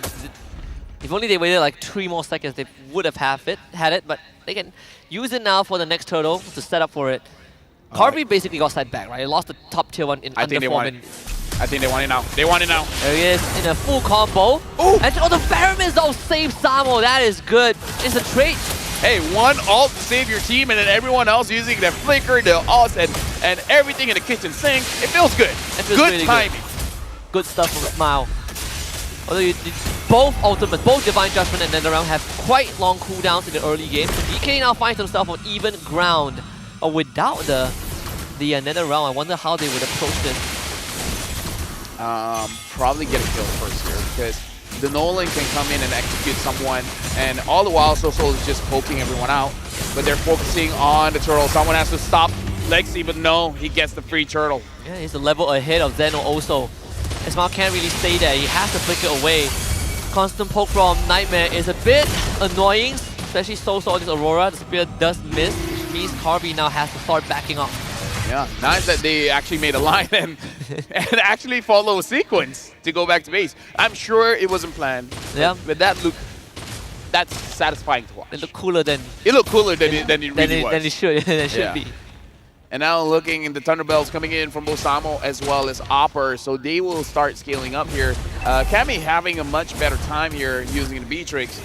And Jasmine, with this Kaja, is becoming question mark for GK. Everyone has to be super careful because going through a bush, it might be your last because a Kaja can be there and all of a sudden you're dead. Matilda not the best hero to open up bushes either. Can't just walk straight into him. They're gonna do it again this time. Netherrealm still comes out in time to save Samo. That's the 2nd time GK Esports saves that XP laner. That will be frustrating for a Kaja, but at the same time, seeing the opposing side having to use a lot of ults as well, kind of feels good. It is a good trade. Yeah, Yeah, it is a good trade. An offensive utility for a defensive one, but GK wants to amp up the pressure, gets stopped again by Soso. Yeah, Soso's having a very good time here on the Aurora. Always making sure that he at least freezes 2 people, making it so that it's a good offensive and defensive tool for GK. Really finding difficulties here to actually start a fight because Opera is opening up the map and they're using this Matilda safely, like defensively, I mean. It's half of Zeno's health bar. Opera will spot out both of them, circling Eagle, guiding Win from Shen, but Zeno wants to re-engage, disengages in an instant. They get the freeze on the Smile, wasn't ready to react to that. They find the trade on the Opera, but Samo also gets blown up, 2 for Nightmare. Yeah, I think DK, it was still good for them because up top, Moskov is free farming, he's able to get this turret eventually, and now Soso looking very low. Almost gets wiped out. The pull on the Alpha, but another NetherRealm to save him for now. He runs out of the range, but was able to cover enough distance to get away. The third turtle though for Nightmare. Yeah, Nightmare is looking especially good right now. 3.5k ahead. GK, at least they don't lose too many members in terms of kill. It's very much manageable for both teams. 4-2. Cammy is going to scale up. Harvey, he's getting the items that he wants. I'm just worried if he doesn't get the space that he wants, especially if Jasmine starts being a little bit more stingy with his Divine Judgment actually going for Carvey. Every time Jasmine pulls someone back, GK are forced to run towards Nightmare Esports, and that's where Soso will have a much easier time learning all those crowd controls. 3.5k lead for Nightmare, still pretty manageable for GK. Ooh, never mind. I thought Carvey was more ahead. Only 1 item here. And Beatrix having 2 items, you have to consider the Beatrix items are very expensive. So Carvey's not having a good time here, Husky. And now he's not gonna... Oh, okay, good flicker. Thankfully he has flicker. Now Shen has to be a bit more careful. Circling Eagle hits on the Jasmine, so the bot tier 2 will be saved. DK wants to go for the engagement of Alpha, does miss though. They fully commit into the Aurora, they soak it up with the NetherRealm, and now they will bring in their XP laner with the Vengeance, take out Oppa, and Samo somehow survives. Yep. Nightmare still in a good position though here. Again, Soso and Cammy, it's very hard for you to get onto them. The only difficulty for GK here is that who's really going to be the one engaging in the fight. Seems like the Alpha, and it's either Zeno or Shen. It's better if the Phoveus has a flicker so that he can have the initial start and then everyone groups up around him and then Zeno can come in with the Spear of Alpha. But yeah, it's not happening because he is using the Vengeance. Does allow him to soak up extra damage. Because the only thing that I'm seeing here for GK is that they don't have an engage tool. The Alpha can engage, but having the Kaja there makes it more difficult. They're going to look for another potential engage. That is going to be the pull onto Samo this time. He's going to eat all of it up. NetherRealm shows up, but unfortunately doesn't cover Samo. Samo gets destroyed, and Zeno also runs out of the range. So both of them end up falling. A bit of a overextension from GK. They were able to take down Kaja, but Soso is there. And that's why I feel like it's more difficult for Zeno to actually engage because it's either the Kaja, the Hilda, or the Aurora. There's a lot of ways to stop this Alpha, and then the Alpha can take a lot of damage when he's this far behind. He only has 1 defensive item, and the item is the Queen's Wings. It's good, but he has a long cooldown. Yeah. So once the cooldown has been done, it's not consistent. You're not consistently tanked. I feel like from DK, they need to subconsciously remind themselves of how they position with the NetherRealm, right? Because 2 of the members walked out of range right at the end, and that kind of costed their demise. So Lord for Nightmare will come in from the bottom side. Let's say GK has some pretty decent base defense. If Zeno doesn't get out, he escapes, but at the cost of their roamer. That was so quick! I barely saw the Matilda's health and then she's gone. I mean, to be fair, she doesn't have defensive item. The only item she has is the Flash of the Oasis. But now Nightmare, they're in prime position and they have a marksman here. So they have a better time of ending the game. They can end the game faster than what DK did in game number 1, which is around 20 minutes. Unfortunately for Shen, he's going for the Enchanted Talisman. So won't have much defensive stats anytime soon. DK just needs to keep inhibitors alive. But again, their wave clear is not that bad. Wow. The health pool for Smile is not that big either.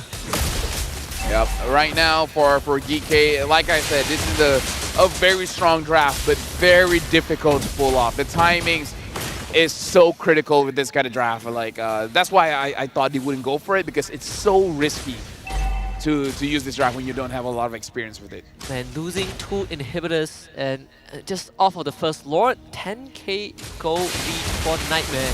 Could be the last fight. GK needs to be aware, acutely aware of Jasmine's pull. He has no flicker for another 50 seconds.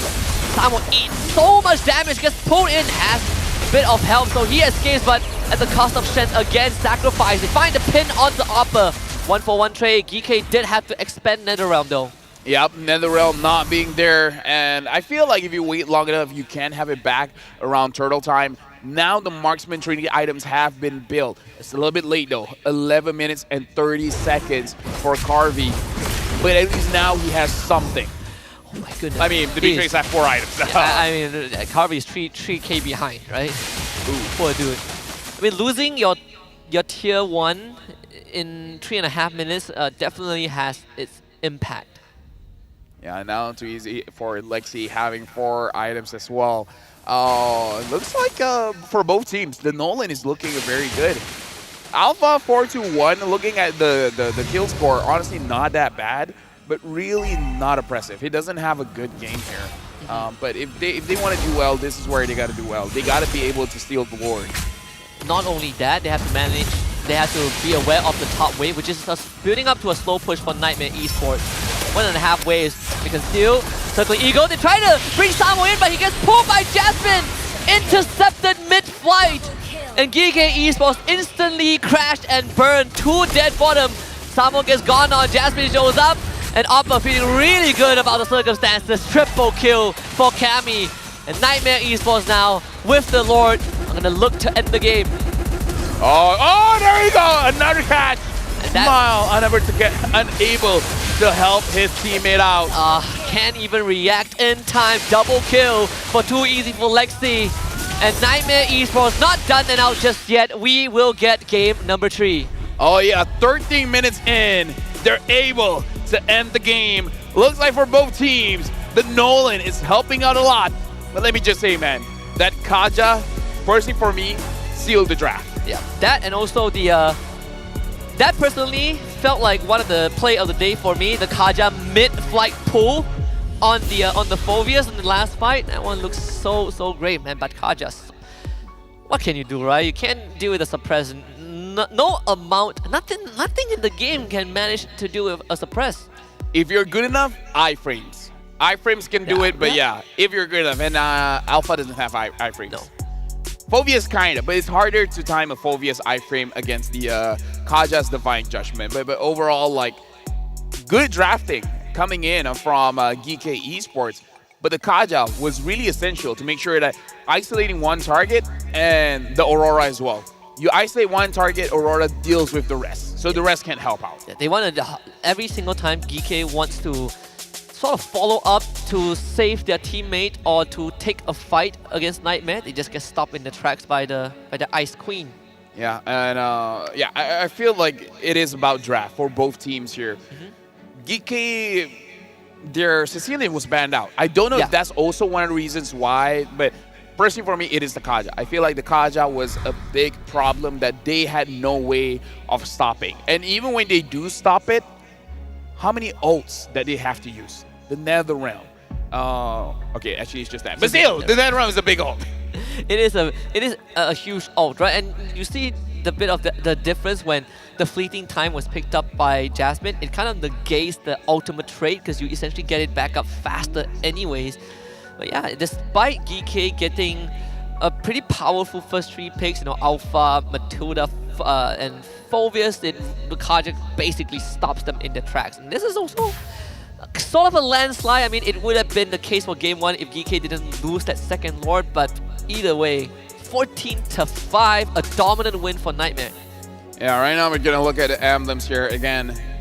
Jasmine looking good, and Kaja might be those picks that we're gonna be seeing a lot. I think so too. Because it seems like it's a good answer to a lot of what the meta is really showing right now. Because Alpha, for some teams, is even first pickable. Yeah. And crowd control is good to deal against the Alpha. And what better crowd control than you have than than suppressed, because even knockouts have been nerfed. Something that we don't bring up so much, but knockouts have been nerfed. Yeah, the duration nerfed by 0.2, 0.3 seconds. You have Kaja, we've seen Franco, and even the Mongols have shown us, right? The Baraz, also a form of suppression with the Daytona's welcome. See, the post-game stats in this case is a landslide victory for Nightmare. Yeah, honestly, big landslide, and this is something that we do want to see from Nightmare. Because game number 1, it looked like they were unable to really do anything. In game number 2, they showed that they can. They just need a different pick here. For GK, maybe go back to that double fire, because Carvey did over 100,000 damage in the first game. Oh yeah. Now he did 11. He just didn't have room to fight. Actually, Carvey did the least amount of damage in this Entire game. game. And I also feel like it's more about how can you move in front to deal damage. Like, the fact that they covered the Kaja for a very long time made them win the draft. Yeah, it's so hard for Carvey to even attempt to enter the fight. That's why we have his counterpart, Beatrix, played by Cammy, 8-0-4, perfect game in game number 2. Honestly, it's uncontested. Like, this Beatrix is snowball so hard. I feel like one of the things that might change for game number 3, maybe pick up the Bruno early. Because so far, Bruno keeps getting banned. Yeah, banned in the second phase. And if you have the Bruno, you have a way to deal with the Beatrix. I agree. So if you pick up the Bruno, what in... Because, let's talk about logic here, Husky, right? What is the use of having 4 weapons against a football? Usually, you don't expect football to hurt. Hey, MLBB, man. Different creature altogether. And now let's look at the highlights here by Cammy. And again, the support of his team is crucial, but every single time, Cammy is there to actually follow up with the damage. And the damage, whoo-wee, it's a lot. Even though in that early phase, every single time Jasmine and Cammy try to get that combo off to one shot, and Smile shows up to save them with the Nether Realm, you could see that response has its limitations. The Matilda just blew up so fast. Right, like... Not gonna lie, but if it were me, Enchanted Talisman, oh, hold on, this is the one? Oh, I think I oh, yeah, they blew past it. Yeah, blew past it. But either ways, like, I feel like for Matilda, you have to have the Flask of the Oasis. In bad situations, maybe you can negotiate with yourself not to have the Enchanted Talisman. But to be fair, at that point of the game, you can build whatever you want, and the outcome might be the same. Yeah, he could go like glowing one Holy Crystal, and it wouldn't make too much of a difference, sadly. Yeah. So now we have to go and talk to game number 3. Game number 3, guys. I still feel Bruno. Bruno is a good answer. So far, hasn't been picked up because it keeps getting banned. So before that happens, ban out Bruno. And maybe even ban out the Kaja. Kaja's strong. Yep. Kaja's strong, Cho's strong. Pick off, catch. Probably ban out the Kaja in the second phase. That's what most people would do. But I agree. Pick up Bruno, right? Bruno, it feels like a red side thing. I think red side kind of red side thing, yeah. Red side thing, maybe even consider the Harif as well. Yeah, it was banned out in game 2. It was. Banned out by all these lane bullies get banned out. Because you know what it means, folks. It's not good to be a bully. If you're a bully out there, stop it. Get help. Wow, very well done. Very well executed. Ah, thank you. That was a classic. Yeah. That was a very classic. As I was doing it, I just thought of it, and I was like, okay, I got. What, the get help part? Yeah. Stop it. I like it. Get help. That's our version. That's the M6 version. Yep, M6 version. There we go. Creating memes, creating clips. I still have to figure out how to be more creative with the other sponsors, but I'll figure out a way. I'll figure out. I know. We have plenty of time. I might need a fire extinguisher. I had some pretty cool ideas. Okay. But I haven't been able to get them approved yet. It involves some pretty not explosive, some pretty glamorous props. You remember like last season, well, no, 2 seasons ago, actually the start of this year when we did season 13. You know what? This is for the production. Do you guys see what I found in my pocket? Now pop quiz. All the way from Johor, I still have. Oh my goodness. There you go. Where's the blue ones? Yeah, where's the blue ones? I know you had different colors. Blue there ones. it is. Yeah, blue ones, red ones. Shout out to Johor, man. Shout out to Johor. Good times. You guys should check your suits. Maybe it's still inside your suits. Not in this one. All right. Wait. I once found. Wait. I didn't wear this suit for the grand finals. So this was. How did it get in there? Wait, This was not even from Johor. which event is this? Uh-oh. 100% band rate. How would you balance Fanny? I have a controversial idea. Reduce the length of her cables. No, dude, that's too much. Fine. First of all, revert the energy changes. Yeah, just let her starve. Revert the energy changes and reduce travel speed when you connect the cables. I feel like reducing the energy is Good enough? If you do anything more than that, people won't even ban it anymore. It's one of the tricky heroes Yeah. to manage. Alright, let Fanny through. Prove everyone correct that Fanny is too strong. When was the last time we saw Fanny again? I mean the new Fanny. The buffed Fanny. Never, right? No. ISF. Sakai's got the Fanny. Oh, right. Yeah. Sakai's got the yeah. Fanny. Hold on. Even in SPS, MV got the Fanny as MV, well. yeah. What was the jungler again? Uni. Uni, yes. Uni got the Fanny. So yeah. Shout out to ISF. Sakai's got the Fanny. If you guys remember, That was in the grand finals, right? If I no, it wasn't. It wasn't. wasn't? It was because it was against Indonesia. Right. Okay, so semis, I think. Yeah. We'll see. I mean, Fanny banned out this time by Nightmare. Back on the red side again. So both games have been won by blue side so far. Khalid goes through. No Cho this time though for GK. Yeah, Nightmare continuing to respect that one. I feel like for Geeky or Nightmare, if they can have some kind of catcher, then it'll be great. Cho's not there. The Kaja is still there. Technically Suyo can catch.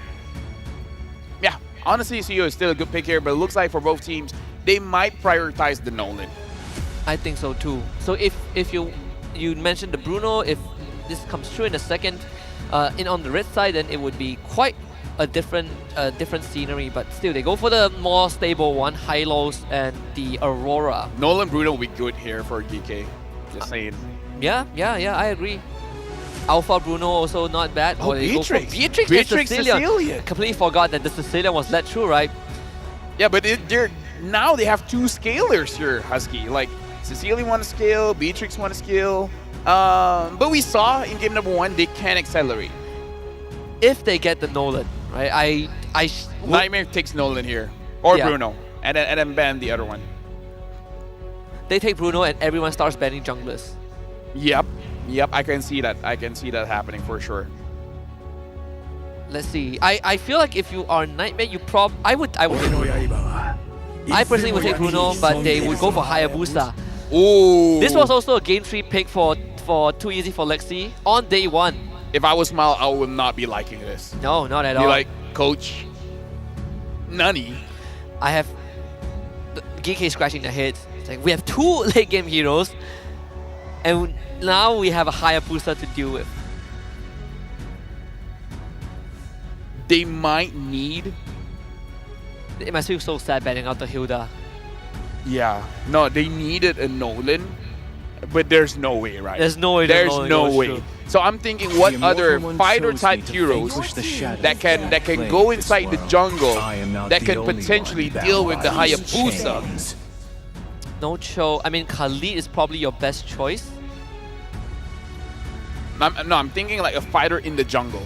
A fighter in the jungle so Fredrin. that... Yeah, I'm thinking of Fredrin. I'm not going to lie to you. I was thinking of Fredrin, but even I'm thinking like, is it enough? And is it in their arsenal?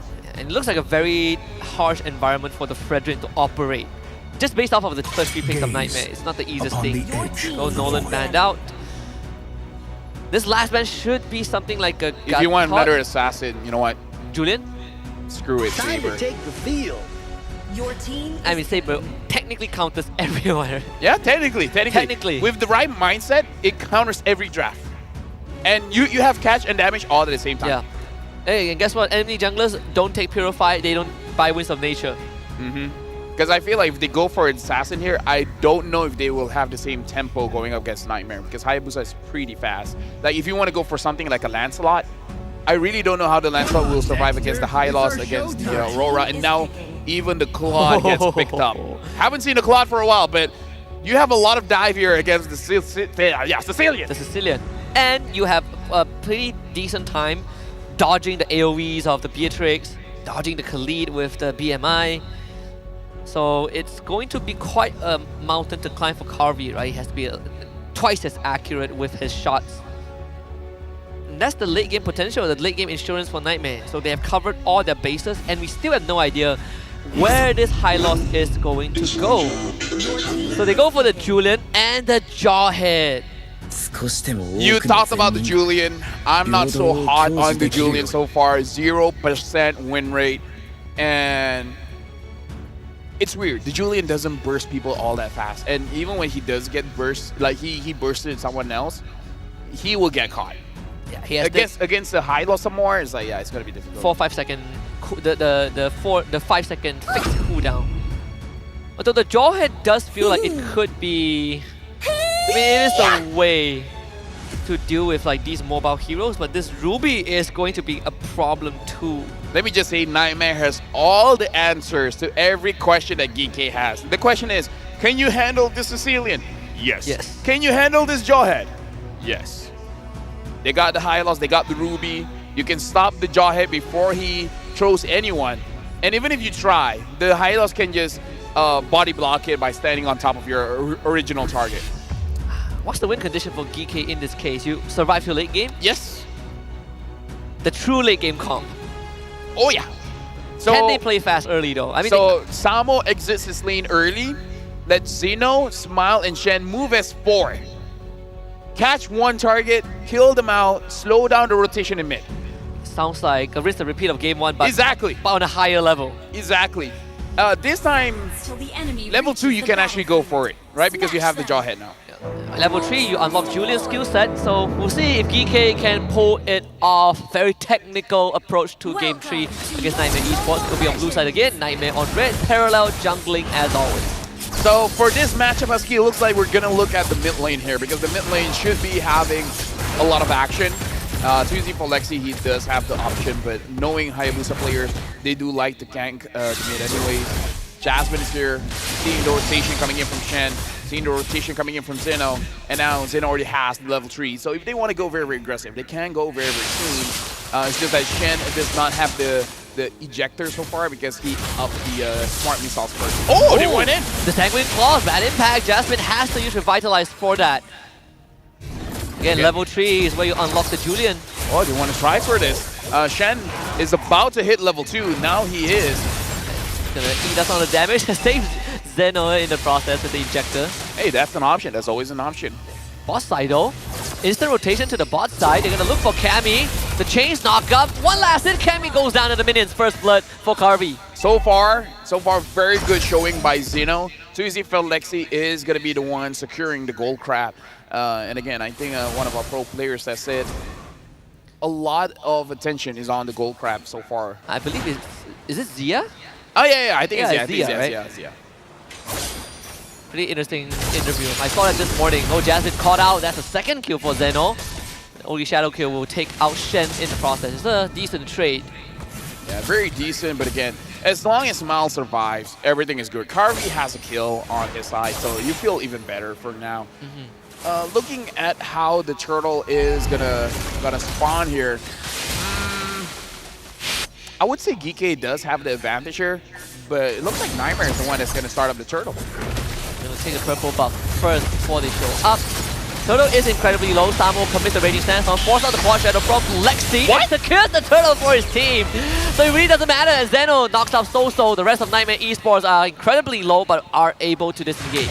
When I say that it's probably GK favorite, that's not how I imagine it to turn out to be, but you know what they say, Husky, it is what it is. It is what it is. It is what is it. It's life. Yeah. It happens. It happens. And now Samo. Honestly, this entire series, Samo has been playing his role very, very well as an enabler for the team. he actually has been playing out of his mind. So consistent. We saw Cho. I mean, game 2 he played Phobius, so that was more. It's a bit different. Not as flashy. Not as flashy. You don't really move as fast. But you give him something like Khalid Cho. Oh boy, he does so well. Jasmine tossed over the wall. He's just getting ragdolled around, knocked up, and at the end goes down to Zeno. Yeah, even with the glorious pathway, it's not enough. Slightly too late also, right? So you don't get to benefit from the movement speed and the regeneration.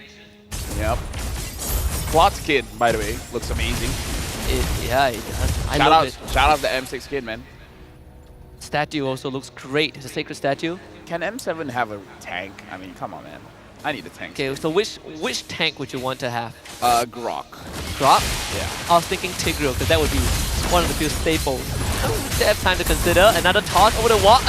Unstoppable fourth attempt to escape, but doesn't really have the health to tank out that, but the magic damage from Zeno and Smile is a lot. So Jasmine once more uses Glorious Pathway and revitalize. Yep, Samo is there waiting just in case if they want to re-engage into the fight. So far, looking at the goal laners here, Cammy has died once, but I feel like it's still having a good enough experience here to actually be able to farm up.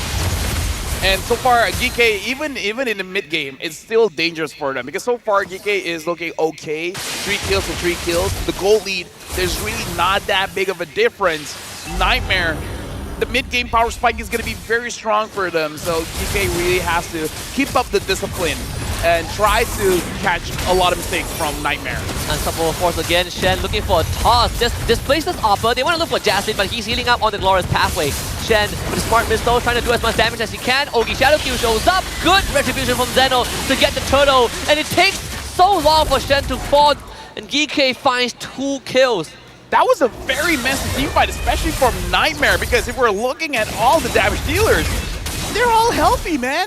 Shen got taken down, sure, but look at Carvey, look at Smile, look at Zeno. Yeah. Everyone's HP is essentially full. It took Shen so long to die, even though there were 2-3 people on him.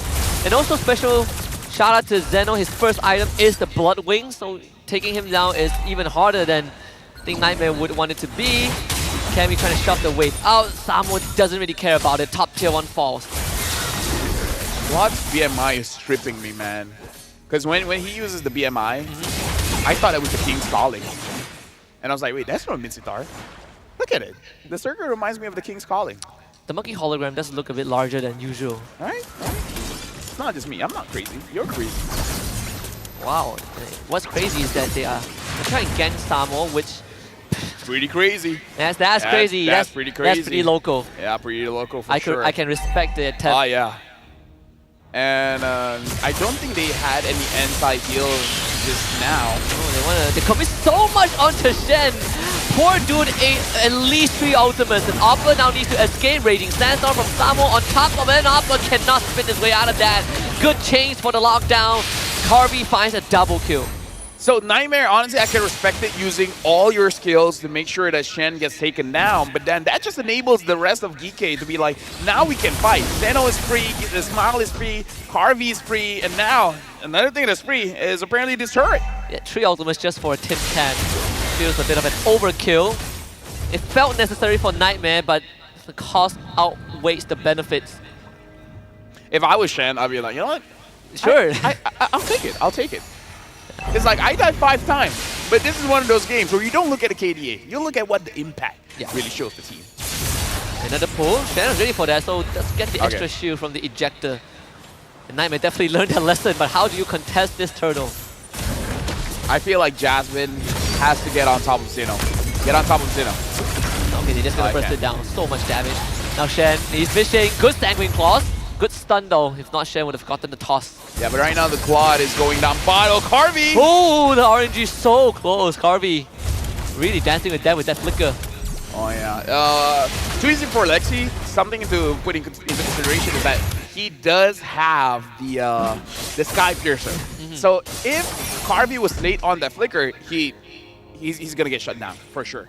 Oh, look at that gold difference. A lot of gold on Carvey here. So much gold.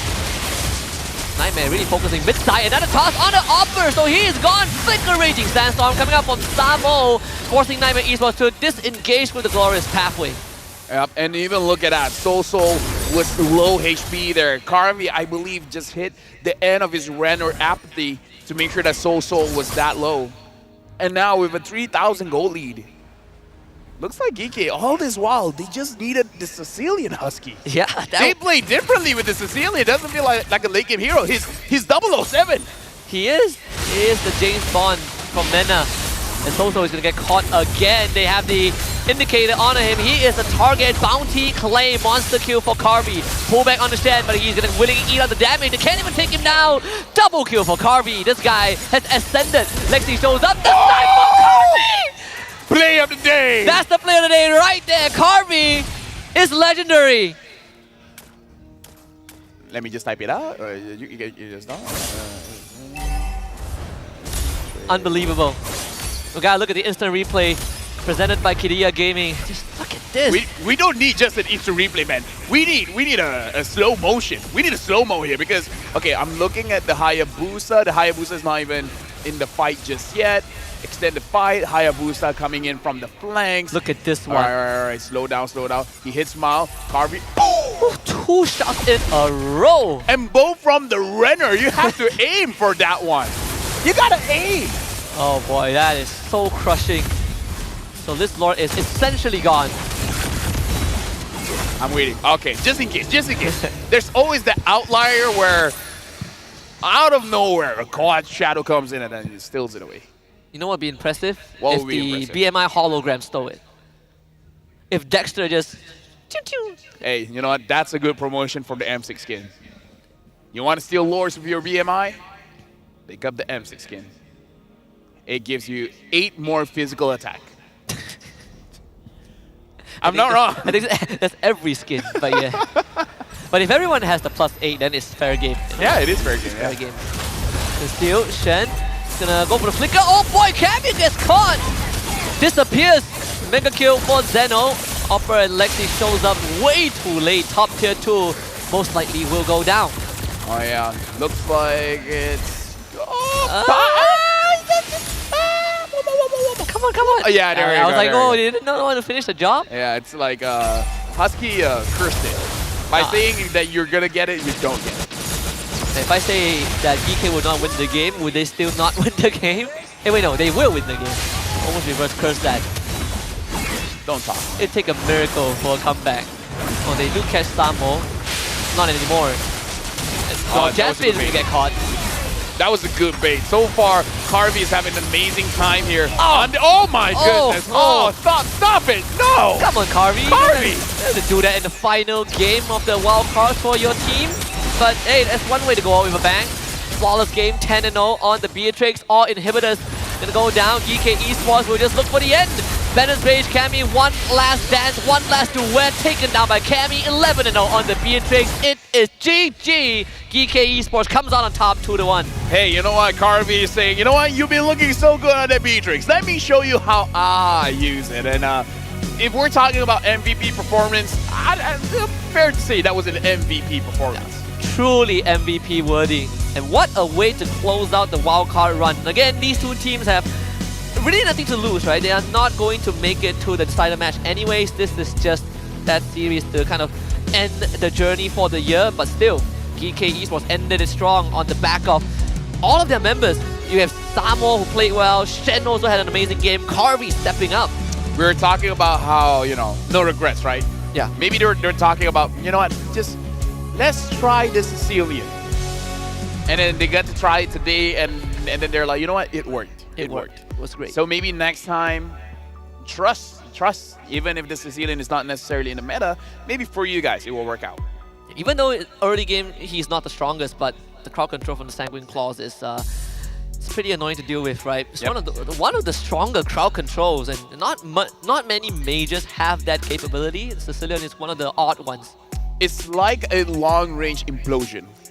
Ah, yes. Right? If you really think about it, with the right mindset, it's a long-range, narrower, but it's essentially an implosion because you bring everyone to the center.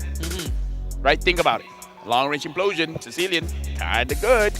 You just gotta hit it. Which is not that hard, honestly. First of all, you don't need to be in someone's face. Well, I guess if you're good. What about me? You're good. Oh, thank you. Yes, I can probably hit it now. Oh, that's all it takes? That's all it takes? That's good to know. I'm a very easy man to please. I think that's all of us. It's good to know though. I want to look at the post games because this game, honestly, this whole series has been pretty one-sided for the winning team. But for this one, special shout out to Special Agent Shen, man. Yeah, you know what? Agent Shen. Oh yes, Agent Shen, Jawhead. he's just like, you know what? Let me be the sacrificial lamb. I will be the bait. I will be the thing you put on the hook to pull in the fishes. I think you call that a bait. Wait, you just said that. Yes, but I want to express it even longer. In case you don't know what a bait is. Yeah, in case you don't know what a bait is. He'll be the carrot on the stick. Yes, that's a good one. That's a good one. And Nightmare really fall for it. They saw Shen and they used excessive force. And that's one of those situations where excessive force, maybe not that great of an idea. Maybe just pull it back a bit. Maybe just... But it's always the argument. It's like if we don't put everything there, there's a chance that he will be able to run away. But then comes to the question, does it even matter if he runs away? You get pulled back by the Sicilian, right? Look at this Sicilian. Long-range implosion. He's 0-1 at 14. Kills Schmills, you know? Doesn't matter. Out of 15 kills, he is part of 14 of them. Just utility is enough. But I'm pretty sure he does quite a lot of damage. We'll be seeing the damage numbers after this. This time, the game was actually 10 minutes, 56 seconds. So maybe not that big of a damage coming in from the Sicilian. Maybe at most 100 plus stacks. I know when we look back at Oh, this, never mind. He did a lot of damage. he actually did a lot more. He did more than Carvey. He did the most damage this game. And Carvey was one-shotting people, man. Well, two-shotting. Yeah, they don't have enough health bar for Carvey to, you know, To scale up the numbers. So that's on Nightmare. Pretty unfortunate. Very interesting that Nightmare had a lot of answer for the Sicilian, but yeah, maybe Smile just has to be confident. You know what? Next time, just give me the Sicilian. Let me use it until they ban it out. That and also the Jawhead Julian, right? I know we saw it at the start of the... Oh, this is Julian's first win, by the way. It is Julian's first win. It's also Jawhead's first win, right? Yeah, probably. Yeah. So I know it's a pretty strong combo for that early game, but we gotta give it to Carvey on this Beatrix, the MVP of game number 3, 11-0-1. 11-0-1.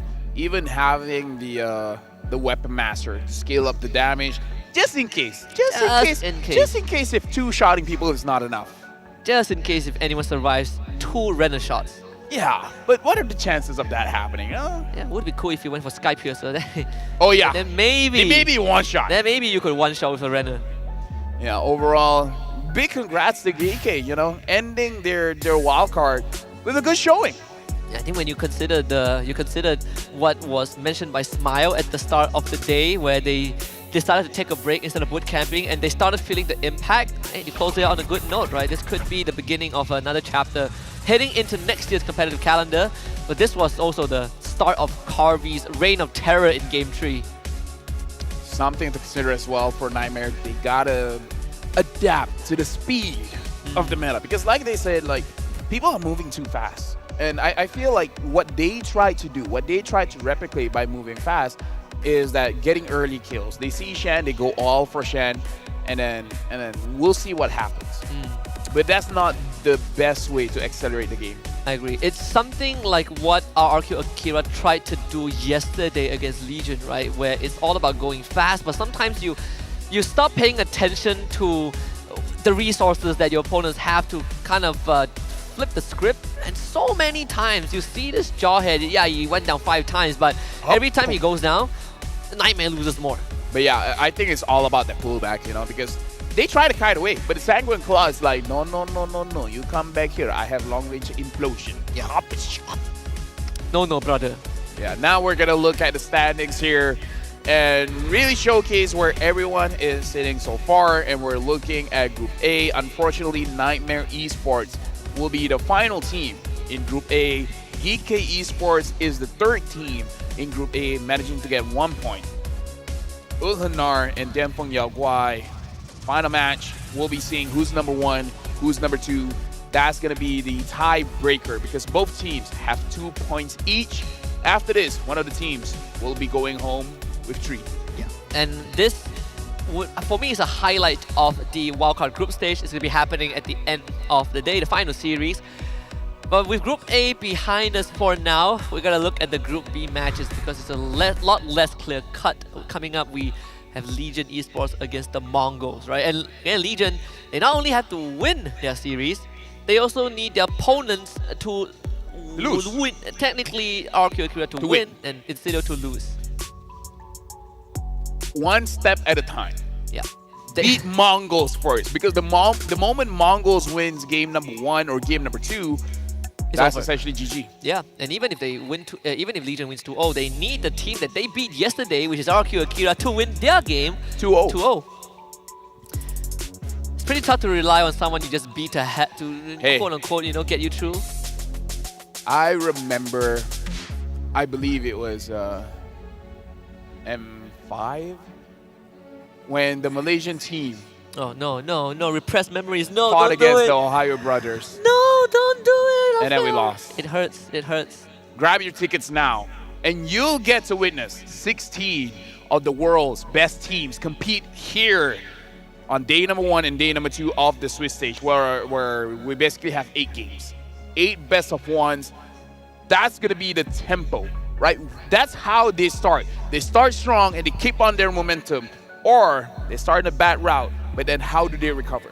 Yeah, and you have to also Buy tickets now, because when it's over, it's over. It We're is. not selling again. Yeah, final chance. Final chance. Best of 1, so interesting. And again, depending on where you end up on the Swiss round bracket, you might get the chance to play best of 3s. And those best of 3s are the deciders whether you advance to playoffs or you continue the journey in Swiss stage. Yeah, and again, just make sure you guys grab your tickets. But coming up next, it is going to be Legion Esports going up against the Mongols, where just win. For both teams, honestly, just win. Just win. I mean, if you're Legion, you have to win. Yeah, Mongols, I kind of feel like they want to end on the high note. Yeah. And if they can take down Legion, that's a high note in itself. As a high note, you not only beat your opponent, you also deny them the slot, and you help Insilio secure the slot in a decided match. It's going to be quite a statement.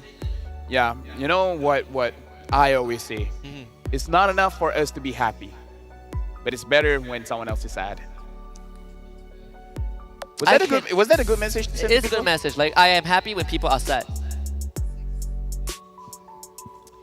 Maybe you guys don't take that advice. We're going to go for a break. After this, Legion Esports Mongols.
For ultimate glory starts now.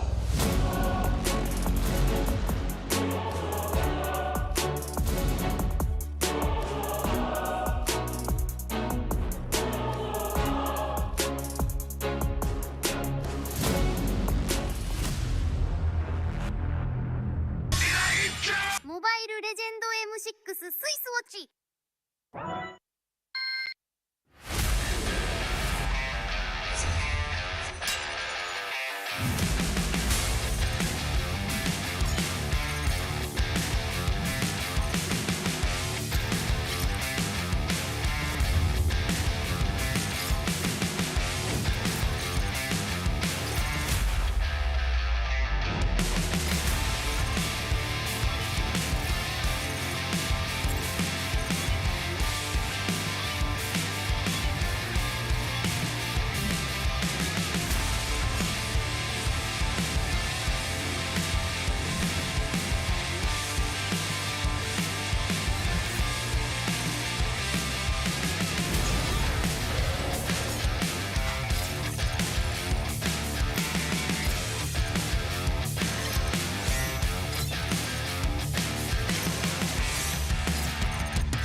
Hello Panda, hello Panda, semua suka biskuitnya.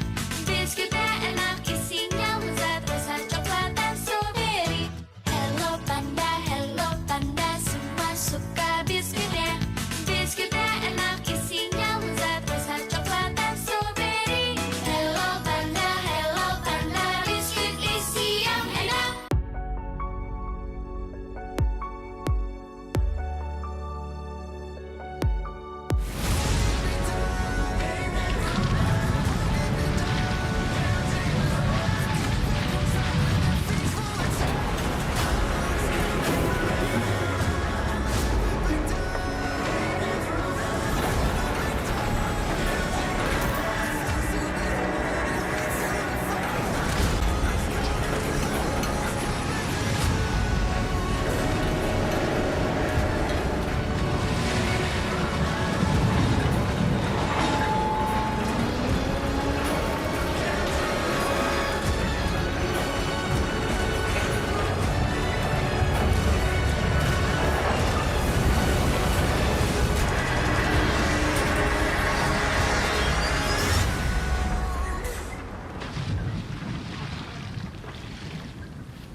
Welcome back, folks. If you guys just came here, we just finished a best of 3 between Nightmare and Geekay Esports, where Geekay was able to win a 2-1, winning the first game as well as the third game using the Sicilian.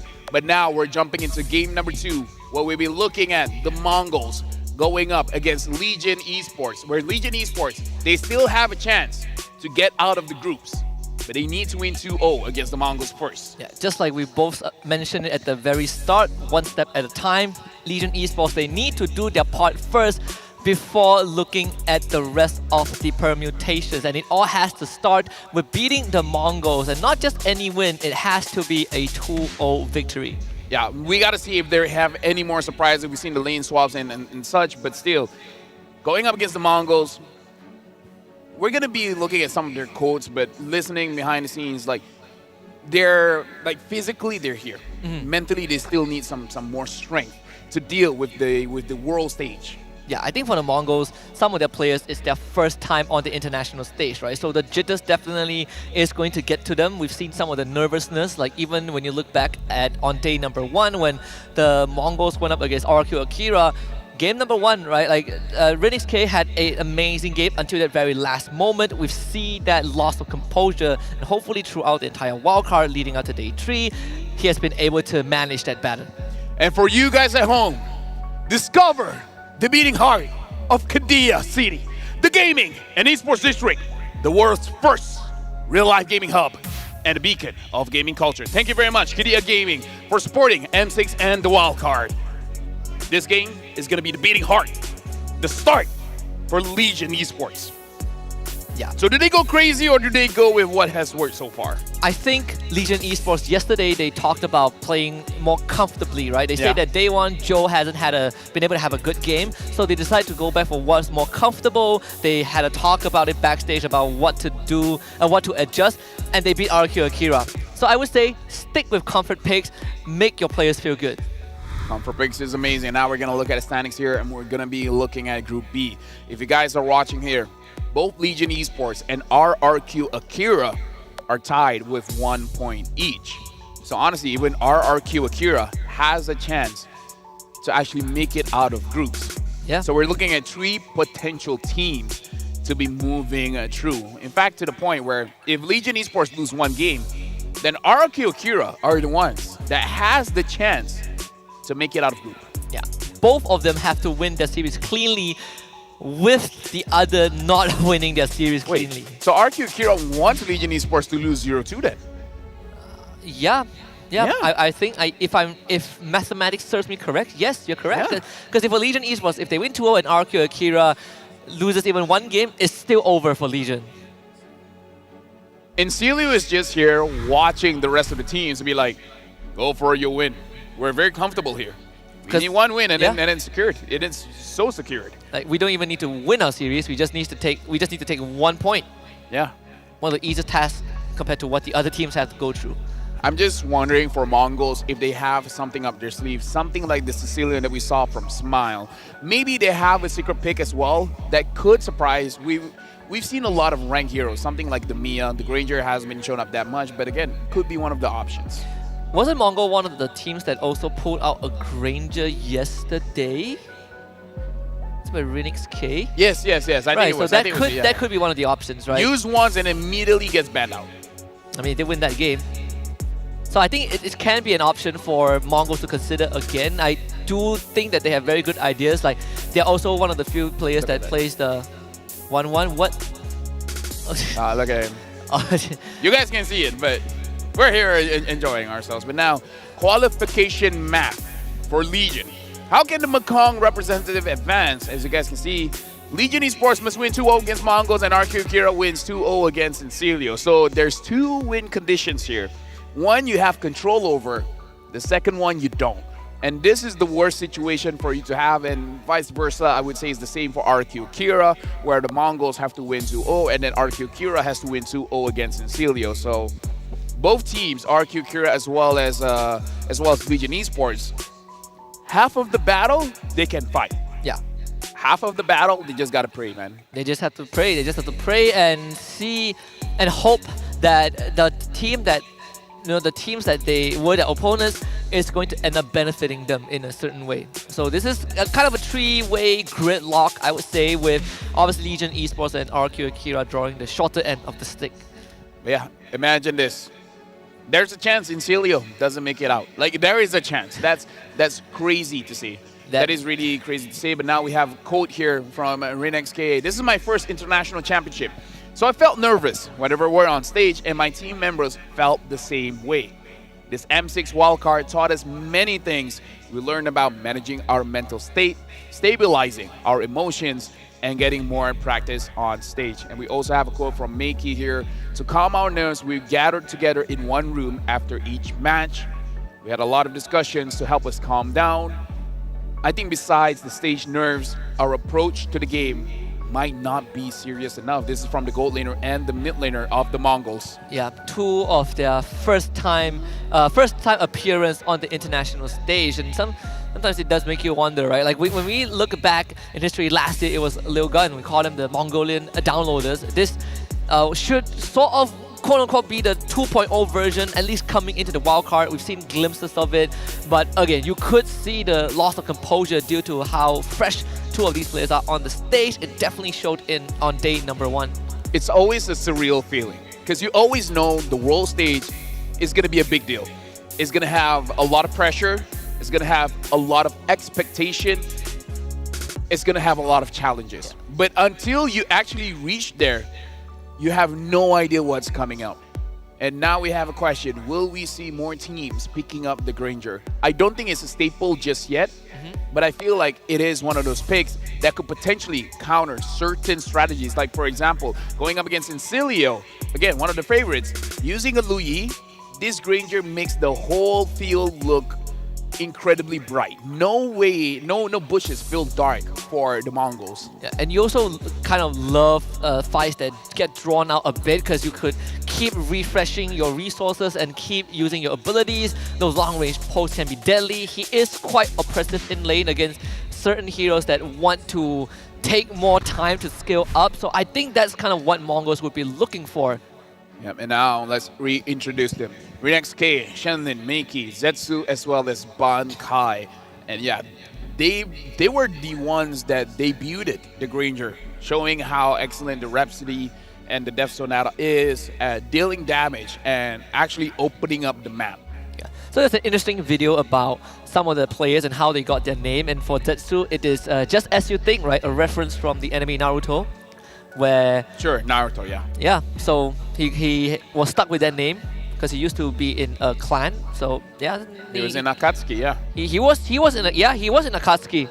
So do not cross him. He will find your family, and he will buy them. He will give them gifts like flowers and biscuits. Hello Panda, maybe. Yeah, Hello Panda.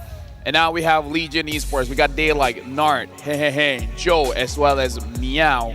Where again, Legion Esports, people would say it's an upset that they were able to take down RQ Akira, but they just showed that they had the better preparation. That's it. Yeah, they definitely did, and they are the only team so far in the wild card that has been doing the lane swap between mid and XP, right? Something that did catch RQ Akira off guard yesterday, but not just that.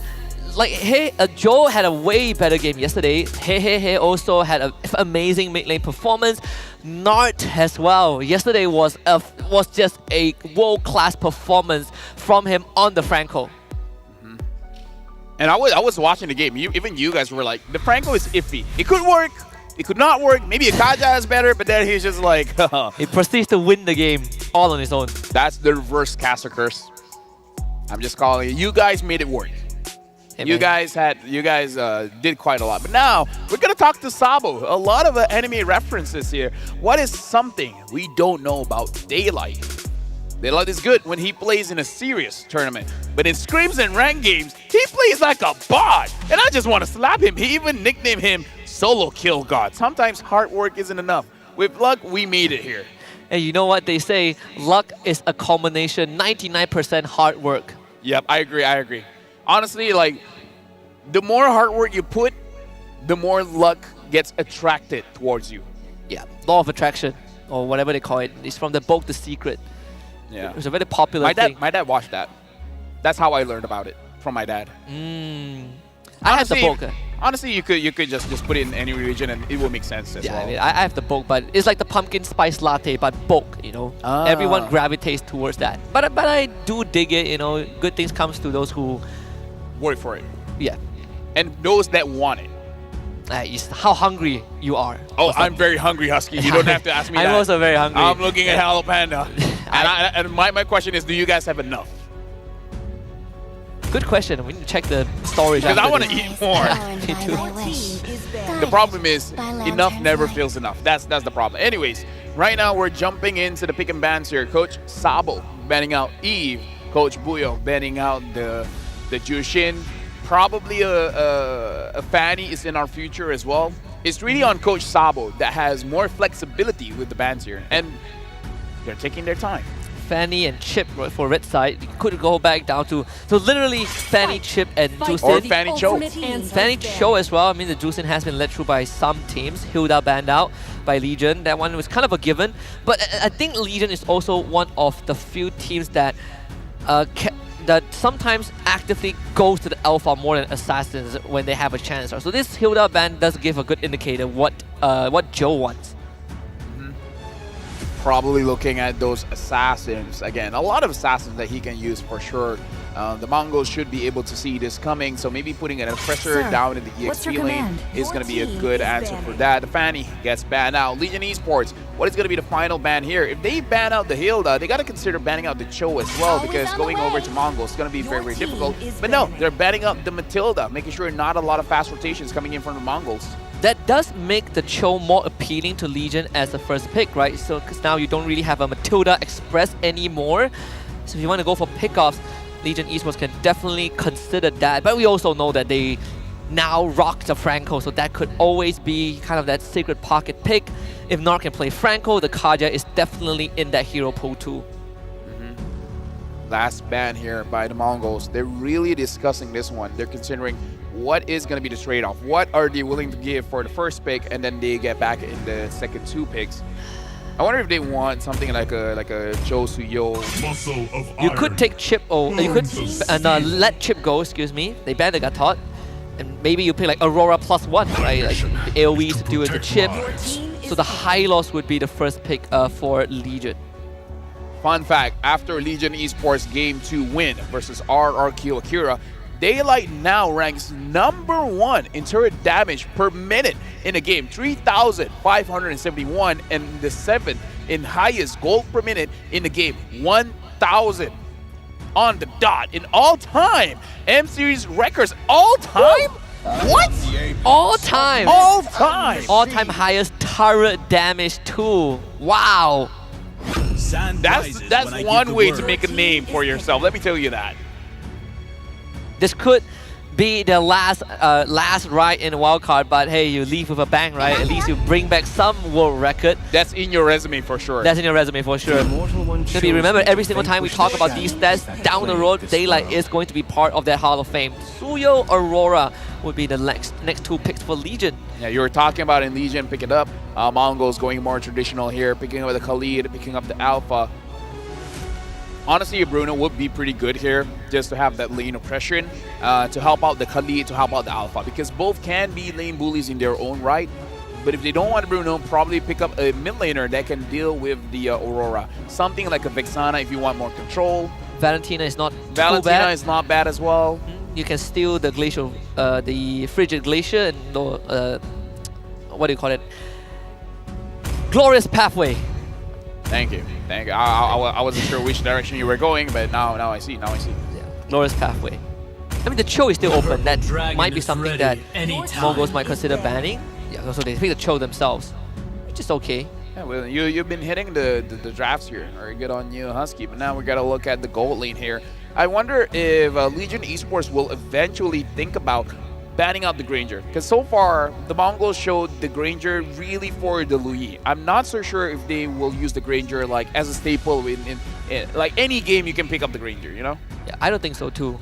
I think here you could consider Bruno, so you don't ban out Bruno, right? You ban out like Beatrix, Nathan, Harith, and then you get first pick Bruno. But that is under the premise that Legion Esports lets it through completely, so they would keep the marksman pool open. They ban Tigro instead, which I do like. You remove some setup from Legion. Yep. The Tigro kind of shows that whatever your marksman is going to pick up does not want to use a Purify. Thinking about a Beatrix here, honestly, even Bruno does not want to use the Purify. Nathan is okay to use the Purify, so maybe that's not what they're aiming for. Whenever I see the Tigro kind of ban, I'm thinking like either the jungler doesn't like it or the gold laner doesn't like it. Alpha doesn't like it for sure, but I'm just opening up my options and thinking that RenXK also doesn't want to use Purify here. Even sometimes when you play Moskov, you would prefer the Flicker in certain case. So Loi banned out by Legion. This is a hero that, in fact, now that I look back, it has been led through in the entire first series. I mean, it's the same argument as a Chip, right? You're not a good Lui player, you're a good Lui team. So not every team is going to be picking it up. I mean, even Incelio lost with it. That's true. They did. It's been quite shaky, right? The win rate in the wildcard. Get the Edith ban. Also one of the few heroes that... Okay, never mind. Now I see the ban. The ban is for Alpha. The Alpha wants to have a better time whenever he's engaging in a fight. Edith really has kind of dipped in appearance rate. Why is that the case? Like, is Edith not favorable anymore? Is favorable, but not gonna lie, it is one of those heroes that you have to get comfortable with using because there's this very intricate mechanic of making sure that you have maximum damage on your Primal Wrath, and not a lot of players are comfortable with it in the heat of a battle. But yeah, we were talking about Bruno. The Bruno now picked up by the Mongols. Both the Beatrix as well as the Natan is open for them to consider. Maybe even consider the higher. Maybe Harif is not good here. I mean, you did say that the Edith ban is for the Edith and Tigro ban are for the Alpha. Also helps the Bruno, right? Yeah. So when he gets the Malefic Gun, I'm not sure how Legion is going to get to it. I don't know about the Beatrix because they're going up against a Cho. You want a Purify. I think Natan. Yeah, Natan is solid because Natan is fine with using a Purify here unless Legion they really want to take a risk by picking up a hero like I don't know, Harry? Harith? Harith can use a Purify, yeah. So they take Harith and Jawhead. So it looks like this high loss is going to the EXP. And with that information, Mongols can decide whether the Cho is going EXP or Roam. Because so far, Cho has been flexed around for quite a bit. Who would you rather match the Jawhead? Like in the Roam role? Cho or Khalid? Khalid. Actually, no. The Cho can escape. No, never mind. Cho. Because I was thinking if the Jawhead mis-throws, then the Khalid can actually deal the damage. Even if the Khalid dies, maybe the Khalid can take someone with him. But yeah, no, it's safer Cho. Yeah, at least you can sort of negate the toss with the Shunpo. Harder to catch too. I think, yeah, you can sort of avoid the unstoppable force with your Shunpo too, right? Oh my goodness, I've been talking about this, like, I think I've been talking to you and a couple of our colleagues about Veil. I never really thought that I would see him. I mean, in the Philippines, they've been trying it out. So we'll see. Veil, very strong crowd control. The damage has been nerfed a bit, but not saying that the damage is bad. The damage is still there. Yeah. You just gotta hit your skills. I learned that the hard way. Yeah. Veil has, the crowd control range is actually pretty long. You could reach far targets. And the burst damage is out of this world. Like, you get clip, it's lights out. And I mean, yeah, Harif has to purify, but Harry likes to be up close and personal. This is the match where potentially Legion Esports, if they win this one, they have the potential to actually go to the decider match. But if Mongols wins game number 1, their dreams will be crushed. Welcome to the Land of Dawn. One team still has some signs of life, but the other here to deliver the verdict of death. We'll see if the Mongols would crush the hopes and dreams of the last light of the Mekong region representative. Of course, we got Legion Esports on the blue side and the Mongols on the red. This time, the jungling path is the complete opposite. Interesting. Meow is solo getting the turret. Oh, yeah. So the lane swap again. They did the lane swap again. Yeah. Now Hehe is going to absorb. I mean, like, to be fair, Hehe he was an EXP laner, was a gold laner, now he's a mid laner, so he feels right at home. Yeah, it's gonna get brought back in, but does survive. Shenlin gets gone on. Smart Missiles almost took him down. Both teams disengage.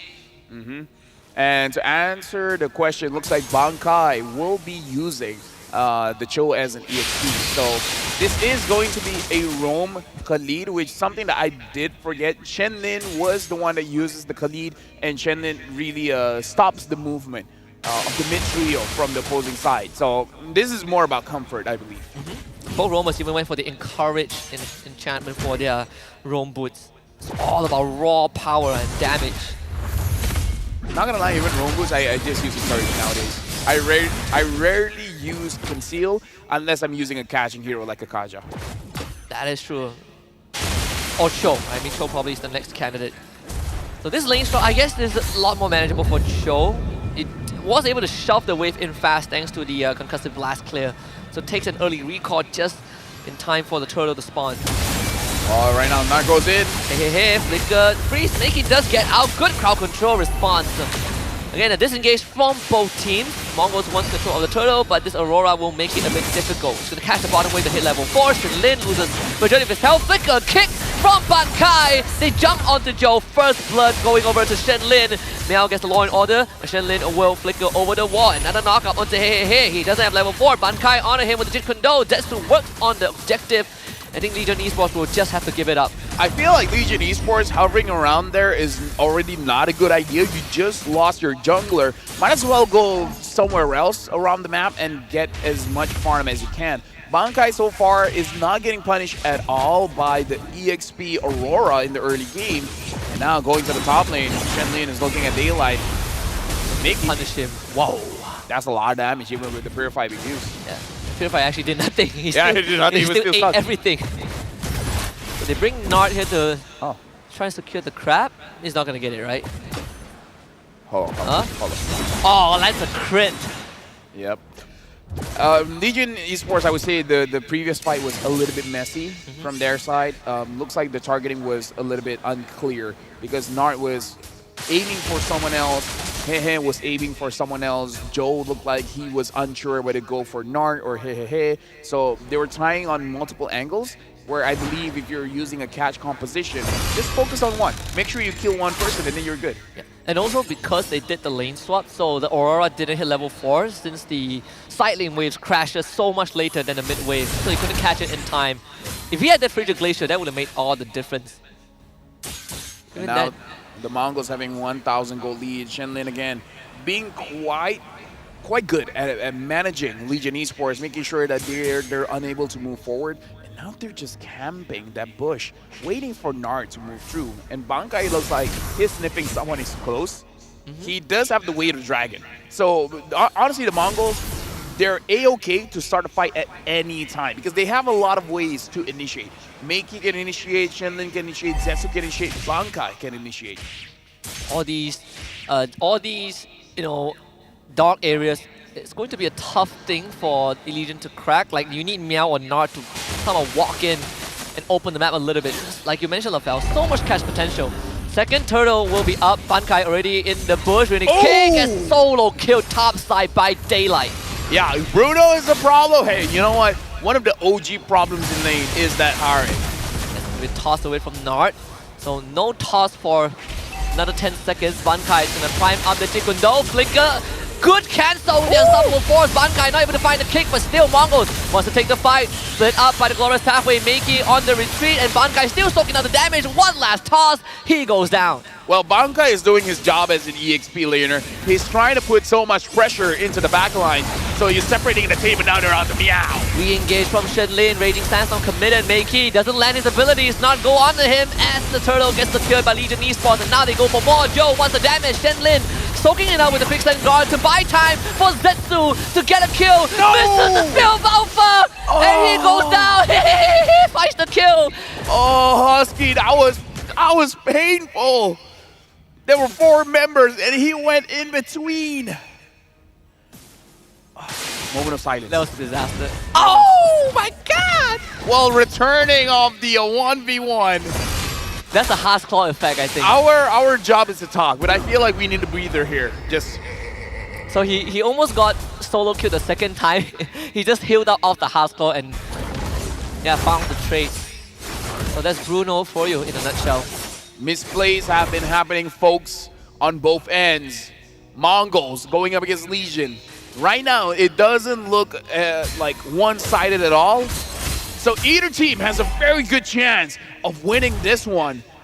The Mongols, though, I kind of feel like scaling. I feel like the Veil scales a bit better than Aurora. I wholeheartedly agree. And again, this Purify from Daylight, they're gonna go on to him. No Purify, no Flicker, he is gone. Yeah, Shenlin wasn't there. Shenlin can't help out. Look at Bankai. Bankai, I wonder if he can catch Suyo, but no, his target is gonna be the high loss. It's gonna be a bit tough. They don't have enough damage, even with the Alpha and Veil. So Daylight will cash in on the top tier 1. They finally free him from the Bruno. Or free the Bruno from him. So far, the score is 1-1, Husky. Yeah. You know, like Harv got a kill and Bruno got a kill. Bruno did die twice. Law and Order onto Bankai. He's gonna get tossed back by Nar with the flicker, preemptive one. And he will end up going down. Shinlin couldn't get over the wall. Good stun from the Blaze Surge. Killing spree for Joe. 3 down for the Mongols. Renix K just respawn. Uses the flicker, dashes away with the sliding tackle. Saved by Makey. Yeah, but overall, Legion Esports, they got the mid lane turret. That's huge because now they can start controlling the buffs as well. And this is good for Narn. As a Jawhead, having a lot of bushes to work with, that feels amazing. And seeing how the team moves around him, making it so that whenever he does catch someone with the ejector, a kill will follow suit. Especially if you say that Bankai has been doing his due diligence, Nart also has been doing a fantastic job. And Renix K, he's just not catching a break. Ooh, yeah, he needs to be a little bit more careful here. Like, he has to consider that. As strong as I am, the Harv is pretty strong as well. The Harv already has 2 items when the Bruno only has 1. The Bruno only has the Haskelaw, while the Harv has the Feather of Heaven as well as the Starlim Scythe. Yeah, so that's a back-to-back death in like a 2-minute window, right? So now he's 1k behind Daylight, which in of itself is already horrible news. Doesn't have much map to work with. Bankai forced to use the kick. Joe still chasing it on the top side. As the rest of Legion Esports just a steal possession. Renix K! Oh no! Not again! No! Oh, I mean, this is good if you're a Legion Esports fan, but if you're a Mongols fan, you'll be like, just let him play the game. Yeah, we just had a quote of him talking saw about. a minion. He just won on wave. He just want a minion. We literally have him talking about resetting the mental. This is one way to break it. Oh yeah. Oh yeah. If you really want to break someone, this is how you do it. Keep ganking him over and over again. He's like, he'll never see it coming. We ganked him 3 times. What are the chances we gank him 4 times? Doesn't help that there's a jaw hit, right? So you can't even get away from him. He locks onto you, you're dead. Oh. They will try. The choke can get the kick off. Narn will flicker. Yeah, this time you can see everyone is on Renix K. The Glorious Pathway just a bit short, so Zetsu gets to walk out of it safely. Now the problem is, Renix K has nowhere to go. He has nowhere to farm. His entire team has to move around with him. And now the Lord is going to spawn. So the Mongols, personally for me, maybe use this time to farm up. They have to I don't play know. on the defense, right? Bankai can potentially get a good kick, but I'm just worried that any form of engage that the Mongols have will be punished. So this is the better choice. Find farm while everyone is preoccupied with the Lord. Yeah. It has definitely the game plan will have to shift. It's protecting Renix K. He's the win condition. You gotta somehow allow him to survive. Uh-oh, Jikun don't miss. Bankai is gonna eat it. Good counter engage. The burst is right there from the Mongols as they blow up 2 members of Legion. The freeze will miss. Good pick off by the Mongols. I was about to say good on Nar using the unstoppable force to cancel out the way of the dragon, but the damage though. Holy cow! That The fail damage, damage. Wow, the Daylight disappeared. Oh, dude, everyone disappeared. I blinked, and that was my mistake. Just to save the itemization for the Veil, in case anyone is wondering, is the Genius one and now the Glowing one. Just 2 items.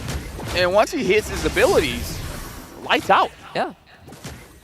In the Lights old out days, for you do take Lightning Truncheon, but he doesn't even have it, and he is blowing people up. I wonder if he just wants to go for the Divine Glaive or the Holy Crystal Streak. I think Divine Glaive is, I think both are good. If they can somehow keep getting these pickouts, Holy Crystal would be a big bonus. Bankai does have the flicker. So they will try to fish for something. Zaman Force is out. Daylight will do just enough damage to break the top tier 2. But I mean, Mongols put up a super good defense just with the pickoff. Considering his 6,000 gold difference, they're doing quite good. Yeah. They're doing quite good. And the Veil so far is 0, 0, and 2. He keeps on getting the levels. And with more levels, the more his movement speed is, the more difficult it is for someone to catch him. Yeah. Every single assist he gets, right? Takedown he gets. So that's 2 out of 10 stacks for Makey. That's 16 extra movement speed. Another toss. This time they do found Zetsu. The jungler is gone. Malefic Gun just got purchased by Renix K, but the Mongols need to think about escaping. Makey, Shinlin all on the retreat, and they will be able to get out. The Mongols need one good engage here by Shenlin. Once that engage happens, they can deal damage. Hey, with the flicker into a toss. Again, there's just no escape. Shenlin ends up falling. Sanjo! Oh my goodness! What clips him on the edge with that? Bankai completely just messes up the rotation. Almost goes down to the synchro fissure. Oh, this Legion just broke one of the inhibitor. I didn't know 8,000 gold would translate to that kind of damage. Like that looked like they had no fighting chance. That was a Bruno with Malefic Gun. Oh, dude, I thought it was far enough. Okay, Daylight is impressive, but honestly, Makey is impressive as well. Being down 8,000 gold and doing that much damage against a team that has a Harif, has the Jawhead, like, not bad. The Veil is doing not bad damage. This Jawhead is actually a big problem. I mean, if the pressure doesn't stop, oh yeah, the problem is there. Such a big issue. Unfortunately for the Mongols, there is no chance of even contesting this one. It's funny, Husky, you were asking me how Jawhead, like, who would you rather fight against the Jawhead? Is it the Cho or is it the Khalid? And apparently it's neither, it's the Bruno. Their aim is like, you know what, we're just fighting Bruno. It's like, guys, come on, I wasn't even part of the conversation. Why am I here? He's getting dragged in, his collateral. Well, started as collateral, now he is just the main target. He's going for Rose Gold Median next.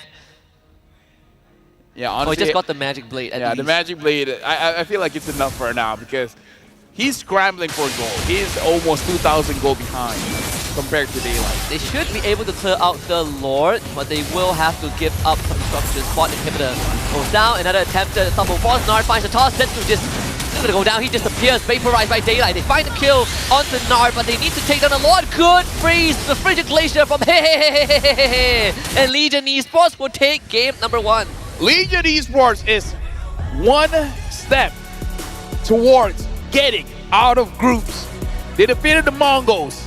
They need to do it one more time. But based on that, if my calculations is correct, this means that RRQ Akira does not have a chance to get out of groups. Yep. Well, the hopes for Legion Esports, for the whole of Vietnam, is still burning. There's still a flicker of the flame, but they have at the same time extinguished whatever is left for RRQ Akira. The second seed from the Latam region will unfortunately have to bid goodbye, despite not even being on the stage to play for the series yet. But Legion Esports have shut the door for one of the teams. Now they've created an advantage, or at least a room of breather for themselves. Yeah, honestly, like, the Veil did quite a lot of damage, right? It's just that the setup was not there. Yeah. This is just me because I just feel comfortable. But anyways, like, Legion Esports is doing so good. I like how in the early game nothing much really happened, but then once they start applying the pressure, the Jawhead really was a problem. Yeah. It started with one gank on the top side after both the marksmen solo kill each other once. Nard shows up, kills Renix K, he respawns, gets killed again, and then he respawns and he dies again. He dies 3 times in a row. And that was the end, like he has no space to farm anymore. This is one of those games where Renix K would just be like, guys, come on, man. I mean, like, please, I need help, please. What do you want me to do? Come my lane. Like, at least open up the map. Let me know where the Jawhead is. Poor guy.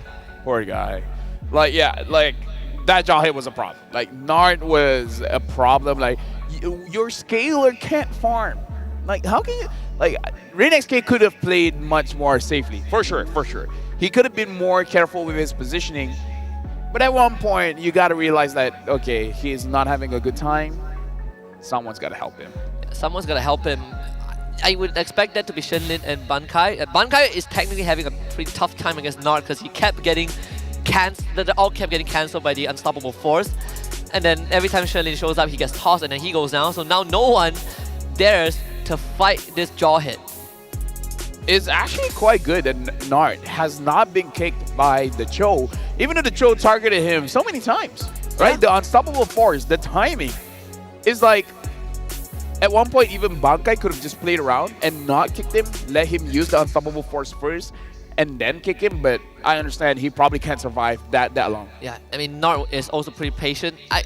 That is also one of the few times you see that a slight reduction in knockup duration come into play. Yes. And on top of that, Nart just you have that millisecond to respond to the combo from the Cho. That's a good shout, Husky. I didn't even consider that. Yeah, because the knockup has been nerfed in terms of the time that you actually get knocked up. Yeah. You have more time to respond. Yeah, usually you can hardly respond. I don't think you have enough time, but No, now you don't you have do. enough time. Yeah. Small details. Especially, I wasn't looking at the items. If Nart had the resilience boots, He had tough boots. He had tough boots, so yeah, even more. Even more.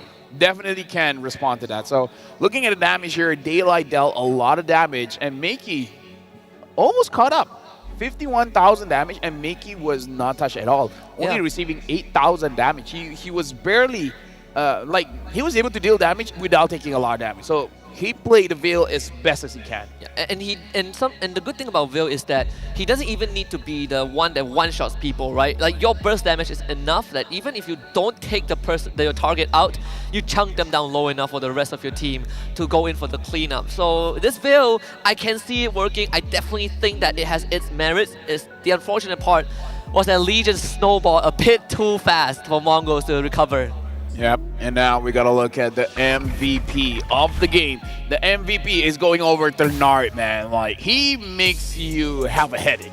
Yeah, And that's the best compliment you can give to a roamer. You know what? You're a headache. You are a piece of work. I hate you so much. It's like a good actor, right? Like it's Yeah. not when they plays the villain. Exactly. You hate exactly. that character, but he did a pretty good job for you to hate him. Yeah, Nart really played the role very, very well. He's just like, there's no way that he thinks we're gonna gank him again, right? Yeah. So we just keep doing it. I think like compliments have the way that people accept compliment has evolved. Usually people want to hear, "Oh, you play so well." You did a good Yeah, job. but now people just like, "Are you hacking?" No, I'm not. I just play Yeah, good. that's the way. If That's the people way. accuse you Why- of something, Why can't I kick you? yeah, if you get accused of something, you probably are doing something right. Yep. Nart, man. His first item was Dom Ice, if I remember correctly. He was so far ahead. He bought Dom Ice first item, and then the rest was history. Definitely something that you have to consider within the banning phase. Because if we remember, a lot of the heroes like the Tigreal, I forgot the other hero, but again, all Edith. Yeah, Edith. Heroes that you don't want to use a Purify on. And Jahid is also another of those heroes. Like, if you don't use Purify, I'm going to get you. Yeah, you're unstoppable, right? Literally unstoppable. They follow you until the very ends of the world. And Tigreal used to be one of the answers to Jawhead. Like, oh, you toss me, I'm gonna get your whole team in the backline. But there was no Tigreal this game. I didn't even notice that, but Nart even used the Flicker to reposition so that Bankai is even further back than he was supposed to be. Yeah. And all this Look at while, this. all the good catches, man. This preemptive flicker, like, it's so fast from Nart. Like, poor Bankai, man. He's like doing his best to get a setup, but because of For this jaw everyone. hit, he cannot do anything. I mean, Rinne's case is a special case. And again, that veil damage was a lot. It was a lot. It was Nart's highlight, but we get to see some of Makey's plays. It just cannot, like, your front line doesn't survive long enough. And Nart is so far ahead that he is running forward. Was it this one that Rinne's K went down? Like, he had a... Oh wait, this was after he went down. Yeah. Again, I feel like the Mongols could do it. It's just that they don't know how to react. I feel like that's the problem. Where when we say teams have a problem that they just like reacting to something, but this is one of those things where he doesn't react. Like they don't know how to react. I mean, okay, sure, Mongols, again, they are not making it anyways. They're not going to make it to tomorrow anyways. RQ Akira's hope has been dashed, but the Mongols can still make a difference, taking 1 point off of Legion. Oh yeah. There's still a realm of possibility where they end up stopping Legion and Insidio auto advances without having to play their series. And RQ Akira as well. Yeah. So if they take one game, Insidio can literally just celebrate because they're already through. How crazy would that be? Mongols have the power to dictate the face of the two other teams. And now we're gonna talk about Helopeda, but this time we're doing it in Mandarin. Okay. 你好熊猫，你好熊猫。他的饼干很好吃. Okay, good enough. That's good enough. Well, Good enough. You know what? And now live translation we- isn't easy. we can celebrate now, but actually we haven't had lunch, so We haven't had this is gonna be big for us. 你好，小熊猫. 你好，熊猫. Oh, yes, yes. 你好，熊猫. Correct. There you go. We're doing Hello Panda in different languages. I'm just gonna get a few here. Dude, my mouth is salivating. Thank you. I can smell it from here. Yeah. Is this a good panda? Oh, this is a good one. Is it a panda lying on the couch or something? Oh shit, if it's it, I'm gonna lean forward. This is the best I can do. This actually looks nice. So I realize they have different designs, different portraits on the panda, of the panda on the biscuit. This one looks like she's baking. She's baking?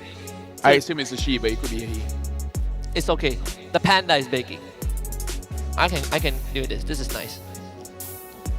This is my best part, my favorite part This of is the show. this is our favorite part of Favorite being part. casters. Oh, being the eat. Guys, you have no idea how great it is to feel This is eating on cam, and you're not gonna strawberry. get in trouble for it. We had chocolate on day one. Strawberry is really nice. Guys, from the 18th of November to the 29th of December, participate in the M6 Lucky Gift. Join the draw for a chance to win Claw's new Epic Skin, Challenges Flare, and Beatrix's new M4 Epic Painted Skin Lightseeker. Don't miss this rare opportunity to get Beatrix M4 exclusive and M4 Prime skins returning for a limited time. Yep. And I gotta say, the Beatrix Epic Painted Skin looks sick. I think it's purple color if I remember correctly. but I'm it looks really colorblind. nice. All right. Wait, you can recognize purple, right? Apparently I can't because I fought with my wife where I thought it was red and apparently it's purple. Ah. I don't know. And she says it's pink, but I'm like, no, that's white. I would say the color spectrum for guys, we have a very generic color spectrum. Like red is red. Red is red, blue is blue, green is green. Yeah, there's no violet. There's no Magenta. Yeah, it's purple. It's purple. I'm thinking one more. I'm thinking as much as I can. You know what? I believe Gideon and Staffa has already eaten, so it's fine. Yeah, they don't need the hello. They panda. don't need it. Now we're talking to Joe. If Legion advances to the decider match, who is very likely your opponent? It's saying it's definitely Uhanar. Tim Yagua is good, but Uhanar is levels apart. And I'm sure everyone feels the same way. Levels apart. I mean, even the coach of Ofana feels the same way, right? Like Coach Osprey did say that, sure, the teams are good, but he feels like no one can come close to them. He feels like they have already secured the ticket to the Swiss stage. I mean, even BTK themselves, they're looking at the draw, they're like, oh, we're probably going to fight Uhanar. I think anyone who doesn't get drawn into a pairing for Swiss stage is going to prep for Ofana.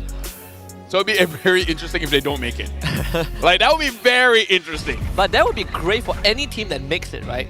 Yeah. Like, let's say if Denfan Yao Guai or Legion, Insilio, anything that big Ufanar in the wildcard stage has already made history, you know, in their own way.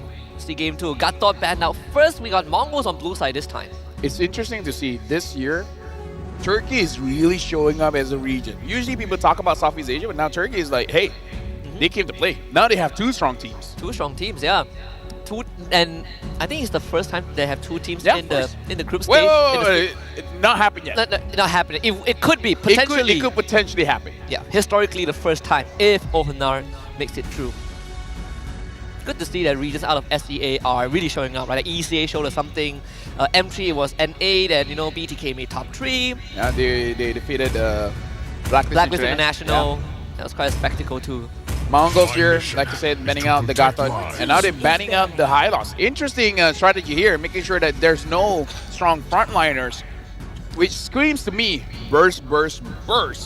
Coach Sabo banning out the Jushin For the ultimate answer. and banning out the Hilda. They'll probably let Chip through, so the Fanny should be the last ban for Legion. But for Mongols, I mean, you can go for the show. I don't think you want to ban Jawhead. Hey, why not? Why I not? suppose so. Because what else is pretty good banning? Eve! Oh yeah, Eve, yeah. Eve, yeah. But They can pick Eve. They can pick pick Eve. I mean, like, Coach Sabo is going to ban out the Fanny, so they could probably get Eve. They could get Eve, yeah. They ban Jawhead, they get Eve, And it's not too bad of a hero into the show. Yeah, it's not a bad first pick. Yeah. Okay, Are they going to do it? Are they going to ban Jawhead? Ben Jawhead, Ben Show, something, but then Sun get the rises when Oh, I the give Ben it Khalid. Khalid. Khalid. Yif is still open. Yep. And it's not the best target for Jawhead to go what's your on command? to. Fanny Your ban. team is picking. Yeah, Eve man. is open. Get Yif, come on. Come on, Makey. Come on, Buyo. Give him the Yif. They're taking their time. What if they let the Eve through and Legion Esports, they get the Eve plus Alpha, for example. That's going to be very impressive. Eve, Nolan, if Cho. Suyo. Suyo, there's a lot of options. The Eve is a good counter to a lot of the meta here. And Mongols, they're really Among the taking their planes time. They exists pick up the the Eve. equilibrium. They have to take the Yif. Which I feel like it's I too was good of a made pick to for. pass up. Although Legion can still take something like Valentina, right? You want a direct copy of the RWM, Valentina is your hero. And, well, good news, Hey does play that hero. They take Matilda first, and the Alpha, no, The Phobius. Phobius. Okay. All right, so Matilda, Phobius, they can save the Valentina for the third pick, but now Mongols, they have priority over which jungler do they want? Do they want the Nolan? Do they want the Suyo? Do they want the Alpha? There's a lot of choices, but they have the priority here. And we see that Bruno is strong. But if you pick up the Bruno, Legion Esports can fight back with the... oh, wait, no, not the cat, because the Matilda is there. And there's no Phobius jaw there. hit. So actually, Bruno might be a little bit more safer. And then later on, ban out the Harif. There's also the Kaja that they can consider. Ah, I'm not yes. sure if it's worthy in the first phase, but Kaja is definitely on the menu for Mongols down the road if they want it. I mean, Phobius, you like to jump while get pulled away to the edge of the world. Matilda also can't really save you. Vanquish the shadows. So they that do take the plague. Suyo I will first, protect this world. The and the forest, Edith, sky, okay. all of it. Plenty of control. Yeah, Legion Esports with the Eden pickup. Now they got to consider, do they still want the Alpha? If it's not an Alpha, then it probably is the Nolan. And if you're really unsure about either, maybe even think about the Hayabusa. Hayabusa. You could reach the Eve, yeah. It's just not too bad of an option. You can ignore it first and pick up something like a gold laner, and then later on pick up your or pick up your Valentina. I think you pick Valentina. I would go for Valentina, but they go for the Alpha, okay. So if So now for Mongols, they have two options: either ban out the gold laner or ban out the mid laner. That's a good ban. That's a good ban. That's a good ban. We saw it in the first 2 days. I also brought it up just now that the three big suppression heroes, Baraz, Franco, and Kaja. I like this. It's a pick that the Mongols definitely have mastery over, right? To really hard control these targets. Like even Matilda can save them. So Valentina gets banned out. That one was expected. Other picks, maybe the Eve, maybe the Aurora. The Eve, whenever you see the real world manipulation, you can drop the Eternal God onto the Eve so that the Eve can't tap for a while. And now that the Harv gets banned out, it does look like Legion, they want the Bruno for themselves. So it's on Mongols. Do they want to ban out Bruno? But then Legion Esports, they have free reign to pick up something like the Beatrix. They ban Aurora. You can take Bruno, but we can have Beatrix. Time to take the So it's still field. not too bad of a Your trade. team is picking. This one is going to be Daylight on the Bruno. So they save the They need a mid little lane bit. for last. I actually don't mind Kaja Beatrix here. I agree. Kaja Beatrix is so good against Legion Esports. Like Edith into Phobius doesn't feel too bad, right? Yeah, it's okay. It's It's very okay. good. It's a big decent matchup. Yeah, Edith clears the lane fast, so in case it becomes oppressive, just leave the lane. You want early damage? You can fight. She definitely can fight. We just have to wonder if Mongols has it in them to use the Beatrix Kaja combination against the Alpha, against Bruno, against the Matilda. This is a good Time pick. and Yeah, like tide how wait for how no comfortable man. are you? So Nor the Beatrix girl. is a no-brainer. Let's see, come on. Your team is picking. The So they go Cho. for the Cho instead. Same concept, different hero. Same concept, different hero. Slightly harder as well. Yeah, because there's a way to outplay it. Yeah. seas The angles, The right? Kadira. Oh, okay. Eve might get knocked down here. Whoa. Kadira doesn't do well against healers, but I don't see any healers here for Mongols. Yeah. Well, she turns into liquid, so she doesn't really ignore the chessboard that he puts up. Yep. And the combination is so much faster now, so very good draft here. But the pressure, believe it or not, ladies and gentlemen, He's on Legion Esports. on Legion Esports. They could have the best draft in the world and still feel the weight on their shoulders. Though this one, if they win it, they have already completed half that journey to potentially overtake Incilio. The other half lies onto Archeo Kira, but for now, they gotta overcome Mongols first. Game 2 with the Mongols on blue side, Legion Esports on red. Good draft or bad draft. Legion Esports, it's on them now for them to secure this. Because if not, their dreams on making on to the Swiss stage dies here. And we're jumping in to the Land of Dawn. Pretty stressful for Legion, but of course for the Mongols, all hope is not lost just yet. They have a chance to leave their own mark, a stain on Legion Esports. Kind of a vanquish the hopes of the Mekong region. Both junglers starting on orange buff again, so mirrored jungler, just mirror jungle pathing, just like last game. You got a Yves, Cho, wave clear, just fantastic. Another lane swap where you put the Kadita into the Edith. Right now, Legion, this is basically being their staple for now. So teams should really see it coming, but no more games for them after this, so it is going to be interesting nonetheless. Shenlin here on the Cho, going to put a little bit of pressure on Nard, but Nard is able to dash out of there. So far, not a lot is going on around the map, but the Mongols did secure the Little Wanderer. I do think that this lane swap, the minor adjustment I would make is the minute and 30-second mark right before the turtle, you give the mid lane to the mid laner instead, so that hero can hit 4 first. As we just see in game 1 that Hehe got the Aurora out late just because he wasn't able to catch the top wave, the bottom wave in time. And I would prefer having the Kadita out than the Phobius out, which in this case, you get the one-shot targets that you catch with the Petrify. So we'll see if Legion makes that adjustment, but for now, it seems like they will stick to what they are comfortable with as the Kadita will continue to take the top wave. Yep, right now, really looking at all the waves managing here. Legion Esports, most of them are here on top. Bankai sees them, but Bankai is dashing out of there. Really looking at the situation and how they're going to fight for this turtle. Shenlin is there having priority, but Shenlin doesn't have level 4. And between Nard and Shenlin, Shenlin is the one that really needs the level 4. Nard can at least deal a little bit of damage. Meow and Hehe, they're still looking for their 4, but they don't have time to wait for it, and so Retribution goes over to the side of Mongols. They get the turtle. Joe almost electrocuted. Purify out from Nard. One last shot will do the job. First blood going over to Zetsu. Then orange buff is also going to be gone. Yeah, the Mongols are moving very fast. They see an opportunity and they're going for it. And this is the one of the weaknesses, like you said. It happened in game number 1 as well. Hey, got level 4 very late. In fact, he still doesn't have his level 4. And this is not what you want from a Kadita because, hey, it's a very strong early game hero. But if he's not there in the early game, you know, it's like, you're not doing your thing. Between Infernal Pursuit and Rough Waves, it is a clear winner, and who should get that ultimate first. So I think if it's like a Khalid or Gatot, then sure, right? He can take the mid wave. But in this case, Legion Esports probably, you know, just it's a minor oversight that costed them that first objective. So it gives Mongols a decent lead and 1.3, 1.4k advantage. But for Legion, they still have decent openings to work with as long as they kind of not allow Mongols to take control of the map. Yeah, so right now, Legion Esports, they need a way to catch someone, right? And my trouble is here, Husky, is that it's good that Nart and Joe are moving as a unit, but they're staying at the bottom lane for quite a while, so they're not being proactive.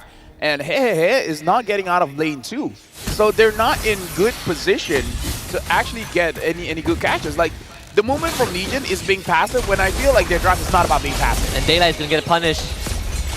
It's such an odd timing because, like you said, LaFell, Legion Esports, they've spent quite some time on that bot side. The one moment they were not there, their gold laner goes down.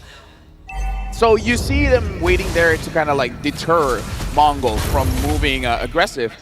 But then once they see the Mongols, they back off. And then after that, the protection for Daylight is no longer there. So I'm worried that Legion Esports, they're playing this draft like it's a scaling draft when it really isn't. It's all about winning the early game.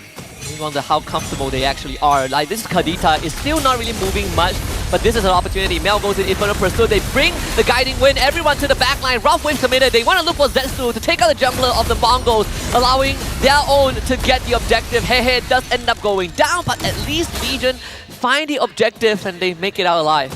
Yeah, but I don't know, man. Like, They didn't even find Zetsu, man. That's It's so... a 1-for-1. If they got a kill, then I would say that's a better trade. And now, like, I don't know. This is an interesting draft, like we said. The logic is there. It can work out. It can definitely work out.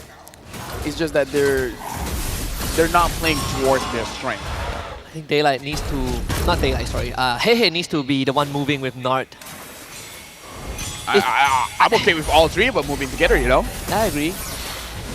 The lack of mid lane prior also is not helping them either.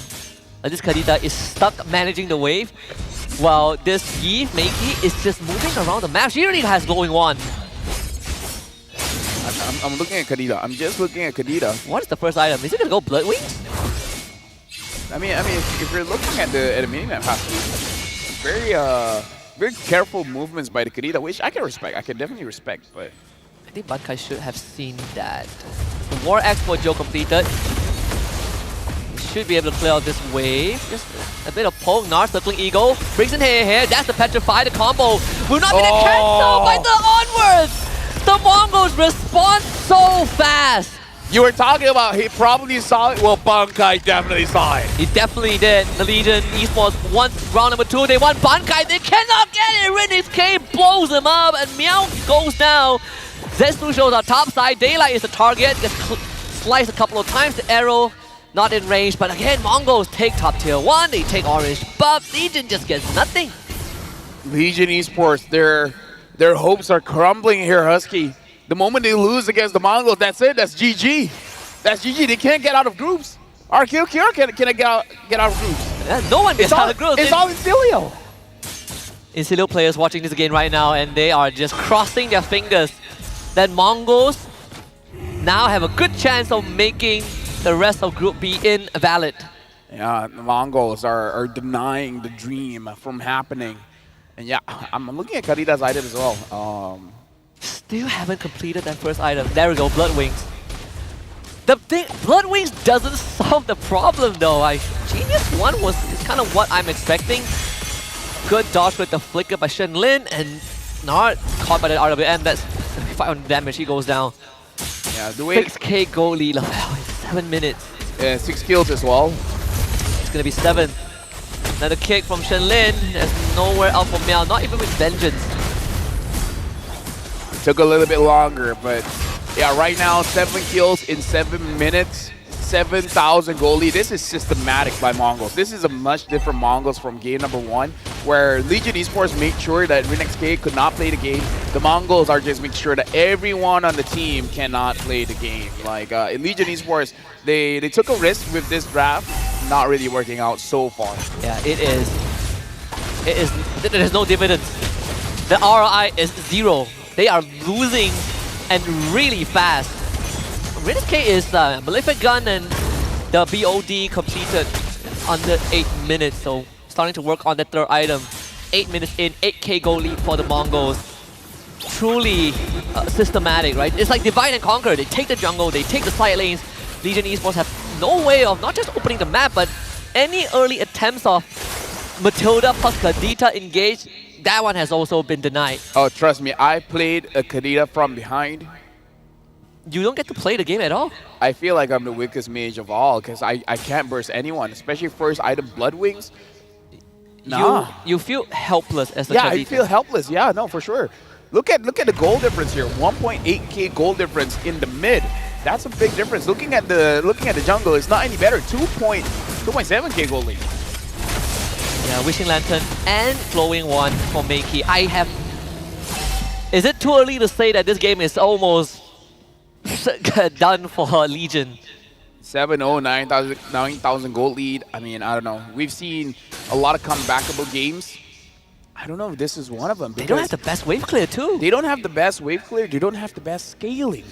That's the other issue. Like, Beijing's one of the best scalers in the game. Eve, one of the best heroes just overall in the game right now.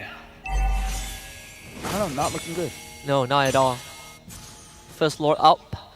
Oh, another one. Even Bankai scales well. That too, yeah. This Edith, War Cry. The amplified damage. I don't know who can eat it up. Who can stand against the Mongols? I don't see any possibility. At least not at this stage of the game. They probably need to survive for another 5 minutes. It's a tall ask. Right now, the Mongols, they're just poking out Legion Esports. They're looking at the mid lane while the Lord is marching up top.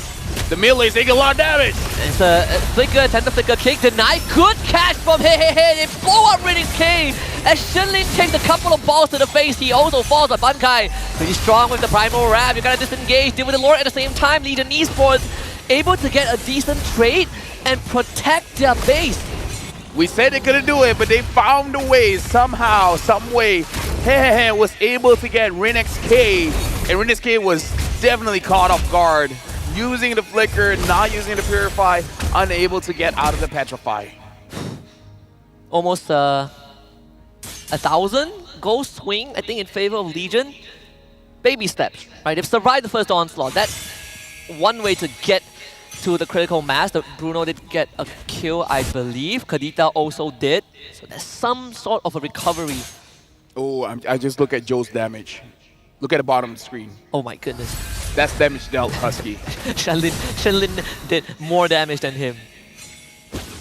They gotta do this a couple more times. Joe so far is there for the crown control. Yeah.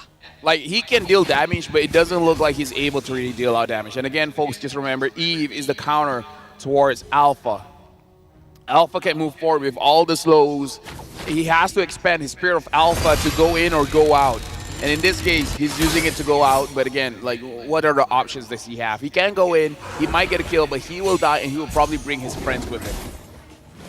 Good surveillance from Naruto. Let's find Shenlin. Again, Legion. You gotta play the most perfect game of your careers. Next Lord in 10 seconds. Bankai is already in the bush. Side lanes need to be managed. Again, Legion doesn't have the best wave clear, so a lot of that responsibility falls onto Daylight. He's clearing bottom wave, and he's gonna have a Nard to bring him to the Lord. He's gonna make it there in time.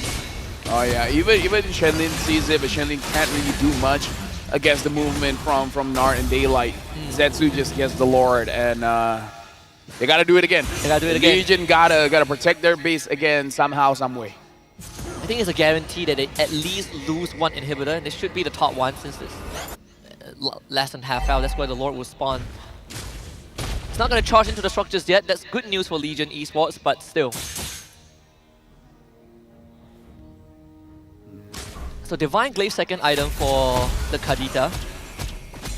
Really trying to accelerate the burst that she has. Yeah, right now for the Mongols, again, they're looking pretty good. They're letting the Lord slow push up top again. It looks like this time they want to pressure in the bottom a little bit. Bankai as well as Meow is just hovering around. Sorry, Bankai and Shenlin is hovering around just to make sure that Legion Esports is all accounted for. If they see everyone here, the Lord should probably get this top inhibitor. Bottom wave is not synced up, so at least Legion Esports only has 2 lanes to worry about. They lose the top inhibitor, but still use the Mongols trying to look for the coup de grace. It's gonna expire, so no engage just yet. But Mongo's really patient. There's no knockout from Hey. He already used it. Bottom inhibitor is going to fall as well. So in one fell swoop, the Mongols take all the structures. Yeah, the Mongols aren't pushing it that far as well. They're being very patient. And this could be the Mongols' first win here. It could be. And their first win can shatter the dreams of many. The most impactful win in Wildcard. The most impactful win, yeah. In Wildcard. The game changer. The standing changer. You take everyone down with you. Everyone sit down. Like Legion Esports shattered the hopes of RQ Akira, well, half of Brazil. The Mongols is about to break the hearts of Vietnam and Mekong. Who knew in one best of 3? In one best of 3, we decided the fate of Group B. Of both teams. They came here with hope. The hope hasn't died just yet. Legion Esports, if they can find a way to turn things around, they have hope. But that's very ambitious. Hey, if they can do it, they deserve to go to the next stage. They deserve to go to the decider match. If RQ Akira wins 2-0. So yeah. Again, half the battle needs to be won by Legion. They are definitely losing this one. Such a big contrast from game 1 where whatever they did to the Mongols is being done to them. We were talking about how the Mongols, their spirits, their mental could be crushed. Apparently not. Apparently not. Oh, apparently it fired them up even more. Radiance K was like, okay, they ganked me like 5 times in 2 minutes. Let's do the same. It's like Legion just poked the hornet's nest. It's like, oh, now you did it. Now you did. Watch out. We were gonna take it easy, but nah, you just had to gank Renex K that many times. This time, you know what? Different Mongols showing up. Yeah, you wanna bully the first timer on stage? We'll show you what he's made of. And now the Lord has pawned. Legion Esports and the Mongols, they're looking at the situation here. I know I just saw Husky. It's okay. It's a very short cooldown. Yeah. I'm more worried about the sideways, right? Because this is the worst position to be in. Oh yeah. Because you have no inhibitors. And Mongols don't even need to rush it. It's like, oh, do you want it? Yeah, get through Meiki first. Get through Shenlin. Joe needs to steal off his lifetime. Bill Baba committed to save Nart. That's the retreat with the guiding wind. Bottom wave though. Oh, I'm looking at the bottom wave too. Oh, that's so dangerous, man. Oh, look at that. Even Joe has to go back. Oh, he's not. No, you gotta recall. It might be too late. It's too late. They go for the engage. The flicker of shadow. And that is probably the Death Warren's sign. Steal and deliver daylight. You gotta pull off the fight of your lifetime with the help of Hey. Knockout for Shenlin. Jit Kundo in the faces. The base is open. Dude, look at Even if they win the fight, it wouldn't matter, will it? Not running away. Daylight also surviving. Shenlin, he's just going straight down mid. Winter Crown by Zensu to buy time is all about stalling it out. The minions and Shenlin will end the game. A couple more punches and the kingdom will fall. Legion Esports have officially been shattered by the Mongols. A moment, folks. Just to get all of this in. Legion Esports was close. But their half of the battle, they did not succeed. We're going to a game 3. Mongols' first victory here just shattered dreams. You know who's the biggest winner? Incilio just won Group B thanks to the Mongols. They won without playing. But props to the Mongols for really recomposing for game number 2 and delivering whatever poison that was fed to them in game 1 by Legion. They got a taste of it and they paid it back twofold.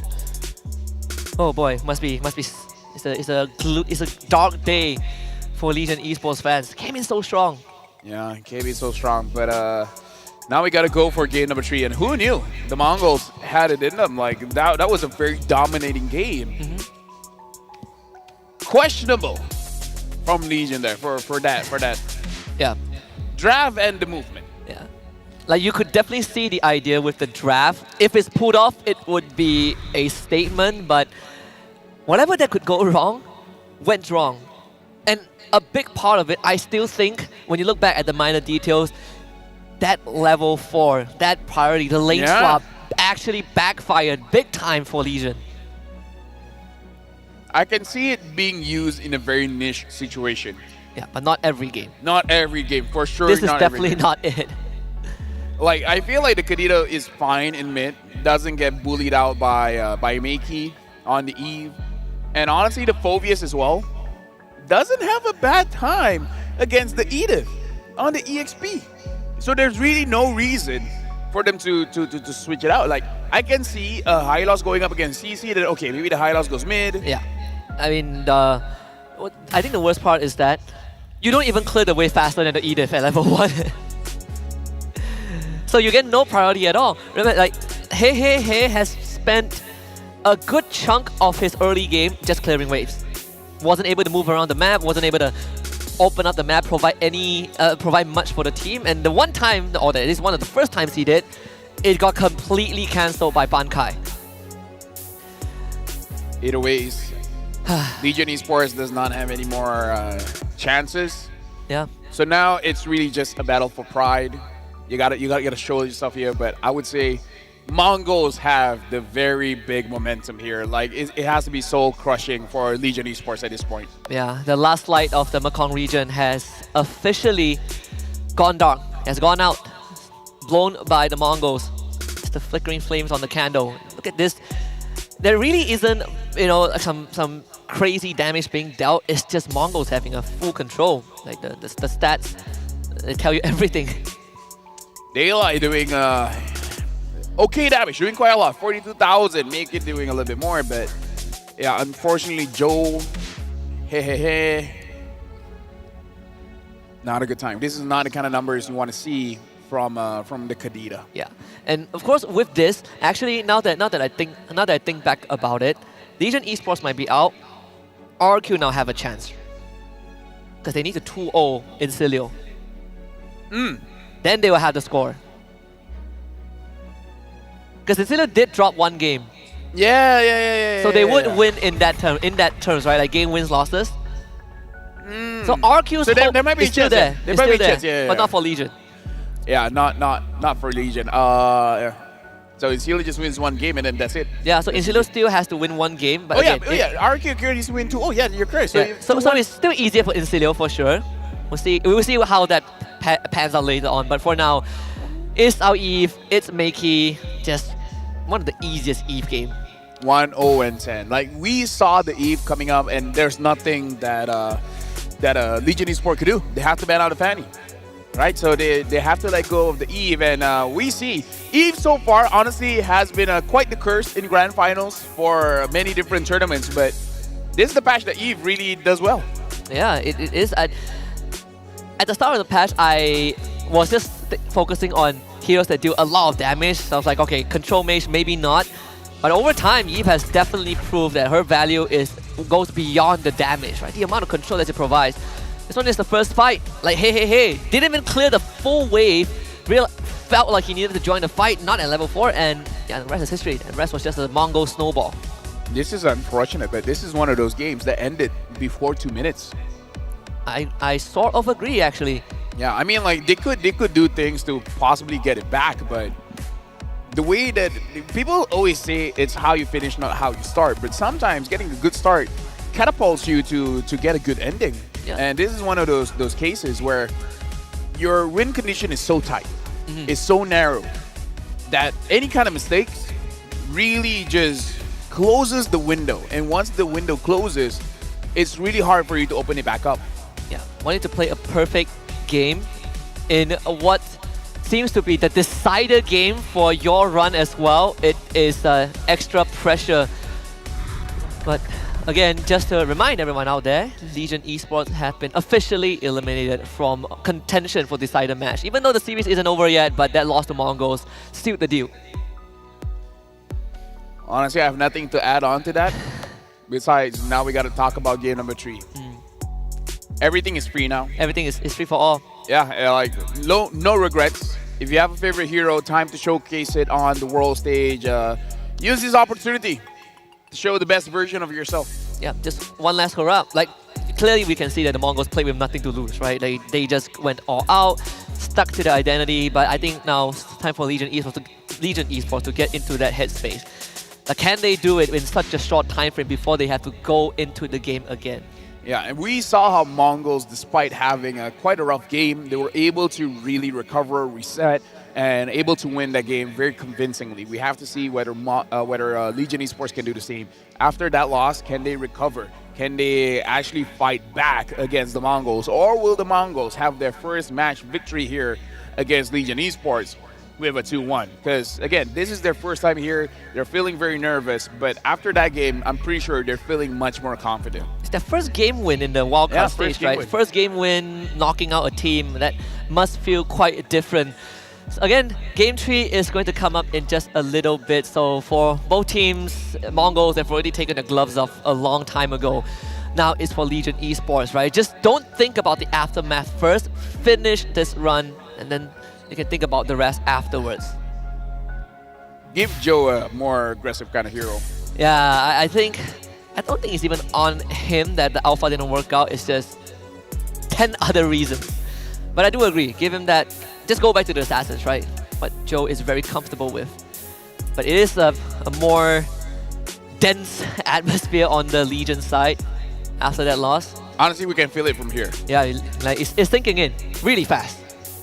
Yep, 20 seconds left before we go into the draft for game number 3 here. I don't know. At this point, I can't really call the draft because so much has happened so far. I just want to see if Legion, they want to continue with the mid EXP swap. There's a reason why EXP goes to the EXP lane. There's a reason why mid lane goes to the mid lane. And we covered it before. Your team There are is situations where it's good for you to do a swap, but not every single game. Your Not team every is single game. steel. Legion Esports, betting out the Eve, betting out that Matilda, and now Coach Buyo, betting out a Fanny, as well as Gato Kacha. Probably going to ban out the Jushin as the last ban. I think you go back to basics, right? Just go back, just stop thinking about the complicated, harder to execute comp. Go back to what you're comfortable with, something with decent wave clear, decent control. You don't need to think about the technicalities of these very specific timings and what if I fall behind. There are enough heroes in the pool to make it happen. Like for example, I've seen Aurora, even Vexana wouldn't be too bad of a choice. So Cho gets banned out by Legion as the third ban. The Chip and Tusin are still open. I'm expecting Mongols to consider banning out the Tusin. They have to, right? I mean, if you don't want to ban a Jushin, Jushin is not like a 100% win rate. Yeah, no, We've seen games where Jushin lost. I mean, Legion beat RQ Akira with their Tusin, and then they won with Tusin in the next game. So, comes full circle. It would be interesting if Mongols let it through. If they ban out the Hylos here. Because that's their ban in the first game. They ban out the Gato, they ban out the Hylos. That is true. Or ban out the Khalid. Oh wait, no, Khalid, they want the Khalid. They probably Legion, would. Legion could first pick the Khalid as well. That could be part of their strategy just to make sure that they deny Mongols from getting it. So you're trading that for a potential Tusin? Let's see. Trust. Alpha So he is banned online. Alpha. Okay. Personally for me, I don't think the Alpha was bannable. I feel like they could pick it up. I feel like you could just let it through. Yeah. Tusin. It's like a no-brainer. You just take Tusin. Do you want to go for dive here? That's one way to deal with her for sure. Pick up the Khalid because it's good. Let's see here. Hayabusa. Maybe not this fast. I think Khalid plus... Khalid, honestly, no. You can pick it up before it goes to Legion, right? Pick up the that's- Nolan, pick up the Hayabusa. Because the Alpha is gone now. Pick up the Suyo. We saw RQ Akira attempted to put Joy into Tusin, Push the shadow. but Oh, God, the Hilda, oh my we God. forgot about the Hilda. We forgot about the Hilda. Jushin was picked so fast, we forgot about the Hilda. Now, Hilda, Suyo, and now Hylos get picked up by Legion. Okay. So Hilda still a potential flex, but most likely will go into the XP anyways. Is this an Aurora? Oh, not Aurora angle. They already have Tusin. Okay, now what jungler? You can't pick up an assassin now that there's a Hilda. Right? No Nolan. You can't Joy, you can't Nolan. Your team is Yeah, Alright. so they take Bruno. They take Bruno first. They want to look at every single pick first. The Bane still hasn't been picked up. Yeah, Bane. true. There is Bane. Honestly, it's not too bad, right? You technically have the anti-dive, anti-engage with your deadliest catch, kind of the knockback. And if you're like Sutsujin, you could just poke structures with it. Yeah. Just keep gnawing down on those objectives. It's pretty funny because it took him a few attempts in MPL ID. And some of them don't even hit. Yeah, like he missed the first few ones. It was funny. I learned that if you stand, like on the enemy base in front of inhibitor, if you just stand at where the edge of the wall, the jungle wall is, after the purple buff, You can hit it. you can hit it right on the edge. Oh. Now Luyi gets picked up. So Yeah. now a lot that Legion Esports have to think about because now there's a lot of exploration here. They could even go for a Claude and then being very obnoxious with handling the side lanes as well. Chip is still up. If it doesn't get banned, then I would see it go to Mongols. Cheap Luyi. Hoo-wee. Chip, Loi, and Claude. I mean, they are on blues. Okay, maybe not. Yeah, and Claude, right? They're on red side, so they can go for it. Now in terms of the ban, Mongols can just start batting out those junglers. Heck, I'm even considering an Akai. Probably not. But that's how far I'm thinking here. If they don't want to bait and decide. I think you just start banning out assassins, right? You ban out the Nolan, you probably ban out the Hayabusa next. And then Legion will be left scratching their head. For honor! They probably would have to go back to the Akai. I don't know. There are other options. Fredrin. Yeah, I suppose so. Oh, a crazy one. Bad choice, but crazy one. Granger? Yeah, Granger jungle. There is also Bane, you did point that out. It's in Chin. Heck, it's Yeah, it's the last game, man. It's the last game.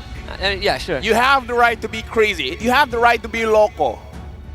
What is the I crazy am jungler? not the Saber, only Saber, one Saber. bound Your by team these is- chains. Oh, but not again into Hilda. Okay, bad choice, bad choice. It's like because the Hilda is there, every Yeah. choice looks like a bad choice. Yes, everything is a poor decision. Lunong's jungle. Oh boy, shout out to Chiku. some of the pioneers, Chiku guys. All right, so last ban here. They ban out the Tigreal. Do they even want to ban out the Time and Edith? tide wait for no No, they man. banned the Team Beatrix. Nord girl. Right, Beatrix. The Hyrule is still Harem up is still open, yeah. if the Mongols want to pick it up. Or you pick Chip if they know how to. If they play Chip, you pick Chip, and then Claw is a free for all.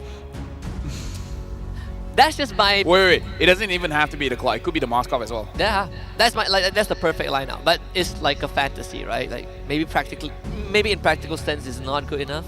See? Very low Sun chance of rises Chip gets when I picked here. give the So word. yeah, it's a Kadmi. Oh man, we missed our best chance for the Loi Chip yesterday. Well, actually no, on day one, we missed that. Now Legion Esports. My only question is what jungler here? The Hayabusa is up, sure, but not great against the Hilda. Not great against the Hilda. We've seen how often our punish Mongols when Karina? Karina, Hellcurt. Oh, but then every time Every time. there's an assassin. It's the Hilda. Hilda is the big problem.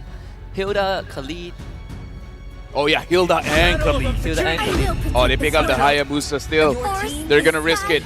And they pick up the Edith.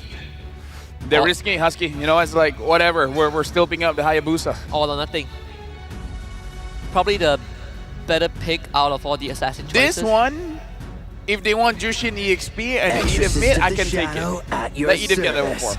Ah, the Granger. We forgot about this I mean, we talked about it, but we talked about it for Legion. for Legion.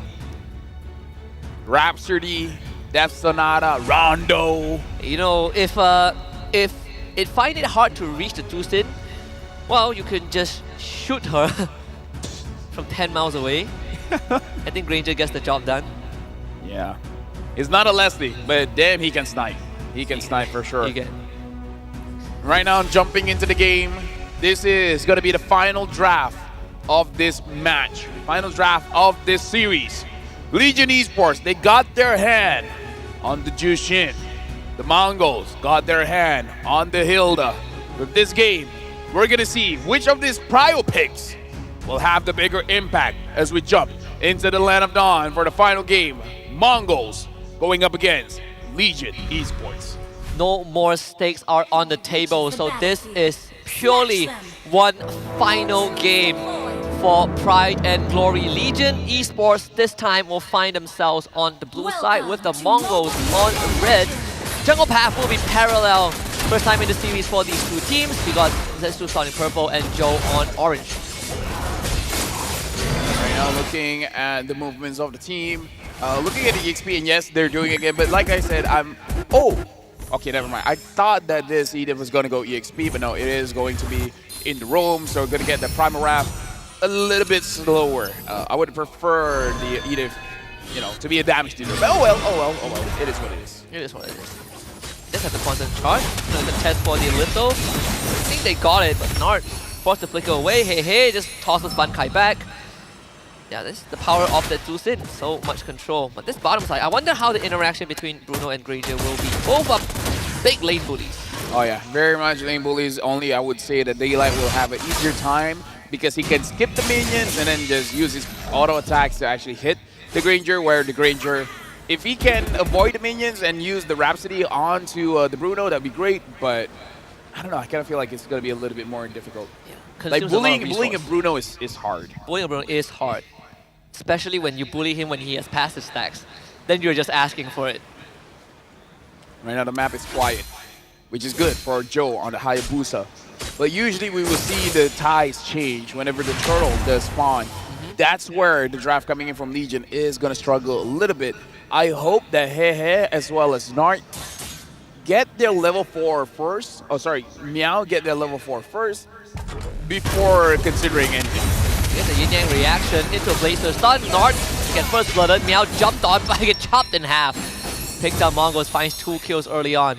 Well, it looks like the Mongols have understood the rotation coming in from Legion Esports. Like, okay, you're probably going to go mid here.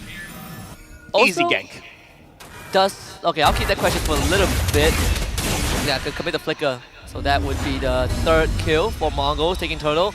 But yes, I was about to say, does Warcry work on 2 Sins? Because like the mechanics of Warcry is if you have a spell Three that different, does, three that does attacks multiple or skills. instances. If a single spell, it counts as 1, right? So how does the Lantern actually works? Honestly, that's a very good question, and I don't know the answer because Does that rule apply? Because if it does, then you technically need to commit out all your skills to proc it, which is a huge commitment. I've never tried Warcry on the Jushin. Me neither. But yeah, I know that there are a lot of skills where it hits multiple times, it doesn't count. Yeah. Like, I think Xbox is a good example. So yeah, I'm very curious. I have no idea. Oh, I didn't check that bush, so he will end up going down. There's going to be a trade most likely. Zetsu will take out Nard, Raging Sandstorm, right on top of Daylight, point blank, double kill for Zetsu. Yeah, so obviously not a good trade there for Legion Esports. They got 1, the Mongols got 2, and yeah, not much to say. They're good on Mongols for understanding the rotation and actually getting to the goal lane as fast as they did to get those return kills. They do move slightly faster than Legion Esports, even without diversion, which in of itself is already an advantage. Look at me, Shenlin on this Khalid. It will constantly be a problem. Yeah, honestly, the Shenlin doesn't need a diversion. He can probably get there by himself. Yeah, he's like, I'm not going to wait for you. I will get there first. Yeah. And then there's the Hilda, who is proxying the wave, so that is another issue. Yeah, it's like the diversion is public transport, and the Khalid is just like, yeah, I got a private jet. I got a private jet. I'm good. I'm good. I don't want to be cramped in with 4 other sweaty guys. I have my own magic carpet. Yeah. Oh, interesting. I just realized as well, Mickey having the Brave Smite. But now, Meow. It's just, this fight feels like it's already done. Legion doesn't have the Hellfire. A couple of lifts from hey. Meow still somehow surviving. Ogi Shadowkill flickered away. The Ring of Punishment takes down the mid laner of Mongols. Maybe there is going to be a decent chance as Renisuke shows up late 2-4-2. Yeah, the Mongols, like, at the end of the day, it's an even trade 2 for 2. But yeah, it does look like the Mongols, like, overstayed their welcome. The fact that Joe hasn't been punished so far on the side of Busa is actually good for Legion Esports. Yeah. Like, they could probably do this. I'm surprised that with how much the lane is moving around the map, and you know, Bankai, he was more focused on proxying the wave, the lane, than he is moving around with the Khalid. That's a silver lining for Legion Esports. They get the 2nd photo of the game. Now focusing on bot side once more, Conceal. So they'll get the turret. Yeah, they're aiming for the turret right now, and it looks like they're going to get it for free.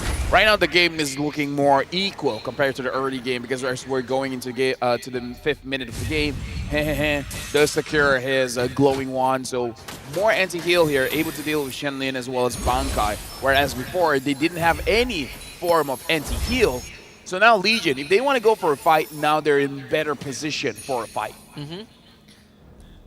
Moving as a unit of 4, so they give space to Joe, but the rest of the team, they stick together. They know that they will have more than enough damage to take out the Mongols. So the Granger goes back bot lane, Renix K eats up the wave. And Legion Esports continues this rotation. I do like this, right? This death ball composition, looking for Meiki. Joe stacking out his passive. Ogi Shadow Kill. Meiki somehow still makes it out. And now a turnaround. Shenlin with the Raging Sandstorm. But it's just as a means to disengage. Yeah, again, so far Bankai hasn't been really involved in anything so far. Hasn't seen him slowing down anyone. Hasn't seen him continuing with the fight. Renard Bruno is up top. It looks like Legion Esports, they want this top lane. Zetsu probably needs some assistance. Figure, he's over the wall, so the armor will not connect, but still, Primal Wrap damage is going to be there. Meow running straight and not. Zetsu gets out with the Blaze Surge, good iframes. Bankai in the midst of things, and right now Renisuke shows up, a couple of bullets to the face, unstoppable straight for Zetsu as Bankai looks to disengage, gets pulled back, but Zetsu with the Blaze Surge stuns up Daylight. Daylight falls, Meow also to the grave, double kill for Renisuke. Joe wants to look for Zetsu but couldn't find it, so the Mongols wins that fight. Yeah, the moment Joe sees that he's at an off angle, he's not going to take the risk because we see that he's like, okay, I can probably take one. But the moment the other 2 members from the Mongols came up, he knows that he won't have enough damage when it's split up with that many. But now the Mongols about 3,000 gold ahead. And Rin XK on this Granger is starting to show up again. 2-1 and 4 in 7 minutes of the game. This is a plus point for the Mongols. It's going to be a bit scary, right? Malefic Roar, Hunter Strike for the Granger already. Yep, right now looking at the itemization for everyone, even the Suyo having the Hunter Strike as well as the War Axe. Meow is hovering around it, but Daylight is taking so much damage from the yin-yang reaction. And now even Bankai is chasing after them. It looks like Legion Esports, they have to go back. Joe is taking too much damage from Rin XK. Yeah, they really gotta think about if they want to take this Glorious Pathway to delay the push. Clear out the minion wave. Mel blocks the Death Sonata. So mid-turret still stays up. It's not gonna look to protect this purple buff. Mongols will be looking to invade. Right now, the Mongols, almost 4,000 gold lead ahead. Joe finds Rin XK, but the damage is going to be separated onto many different people of the Mongols. You not only have to worry about the poke from Rin XK with the Death Sonata, but also the Quell the Evil, the immortal form, that big bow and arrow from Zetsu. So the Mongols, they still gain possession of the map. Like this entire jungle area is cut off from Legion. And now they're even leaving the little jungle camp of the purple buff to make sure that it doesn't spawn fast. So Joe is in trouble right now. Yeah. Joe is going to get his purple buff way later in the game. But 30 seconds in, the Lord will spawn. Starvation for Joe. Mongols will take out mid-tier 1. 20 seconds before the Lord spawns. Wave in their favor, at least for now. It will stabilize on the side lanes in a little bit, but see if the Mongols want to focus on setting out for the Lord. Doesn't seem to be the case. Looking at the boss there, Rin XK is, I think he has enough stacks to just spam his Rhapsody to open up the map, even the Death Sonata. Now the Lord is up, Zetsu is going to grab his buffs, but looks like they really want to rush the Lord. Everyone goes there. So they do see Shenlin. Legion Esports, they realize that it's a feint, but the Mongols, they only started working on the Lord. The timing is slightly late. I believe they do have more than enough damage. Joe will go for a check. Glorious Pathway, that's a good line. Good carpet, they take out Shenlin. Rin XK forced away, has to flicker, but Lord goes over to Zetsu. Mongol claims the objective, and now Death Sonata, Rhapsody, Nar, eating all the shots. Rin XK is a masterful sniper. Killing spree for Joe, flicker forward for Daylight. Joe comes in, finds the Shadow and the Shuriken. Couple of soccer balls, takes out the Granger. Legion finds Street. I would say it's amazing from Legion because they understood they had to make a choice. Either go for the fight or go for the Lord. They sacrificed the Lord, understanding there's going to be a little chance for them to secure that. Instead, going for the fight. And now they are rewarded with the mid lane and turret as well. And now at top, they let Joe solo handle the Lord. And very good choice by Legion Esports. They had a chance, they took the chance, and they got it. Yeah. Very decisive. So that's another diversion. Going to be... Oh, they don't know. They don't know. They don't know. They don't know. Hey, get him! But actually able to get away with his own flicker, so that's going to be Battle Spell out. But Legion basically loses nothing. You get a Shadow Kill mid to clear out the minion wave, so Joe stops that push. And on the bottom lane is pushing as well. And if you're looking at the turret, it's very low. Nard now having the Immortality as the first item. Rin XK is just poking with the Rhapsody as well as the Death Sonata. Meow is trying to hold on to that turret, but looks like Rin XK is going to be securing it and probably securing the orange buff as well. Yeah, that actually hurts. One shot took almost a quarter of the his HP. It's only going to get worse from there. Sea Halberd, Malefic Roar coming up for Rin XK.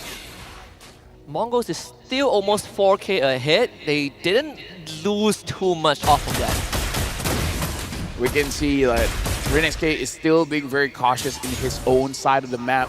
Looking at the win rate prediction here on our screen, 66% for the Mongols. Zetsu now having the Queen's Wings, going to be a little bit more tanky and more spell vamp in case he gets into trouble. So right now the Legion Esports, what they can do is wait for Nart to have a very good engage, but so far not so many good engages coming in from Nart. Yeah, because he requires the commitment of the flicker, right?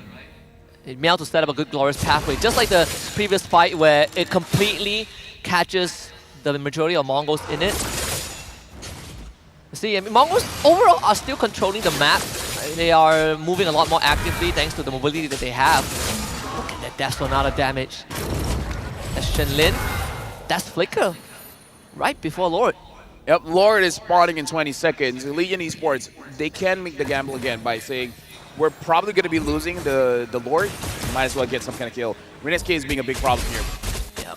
And the bounce, unfortunately, not enough to take out Meiki. He will go for the recall instantly.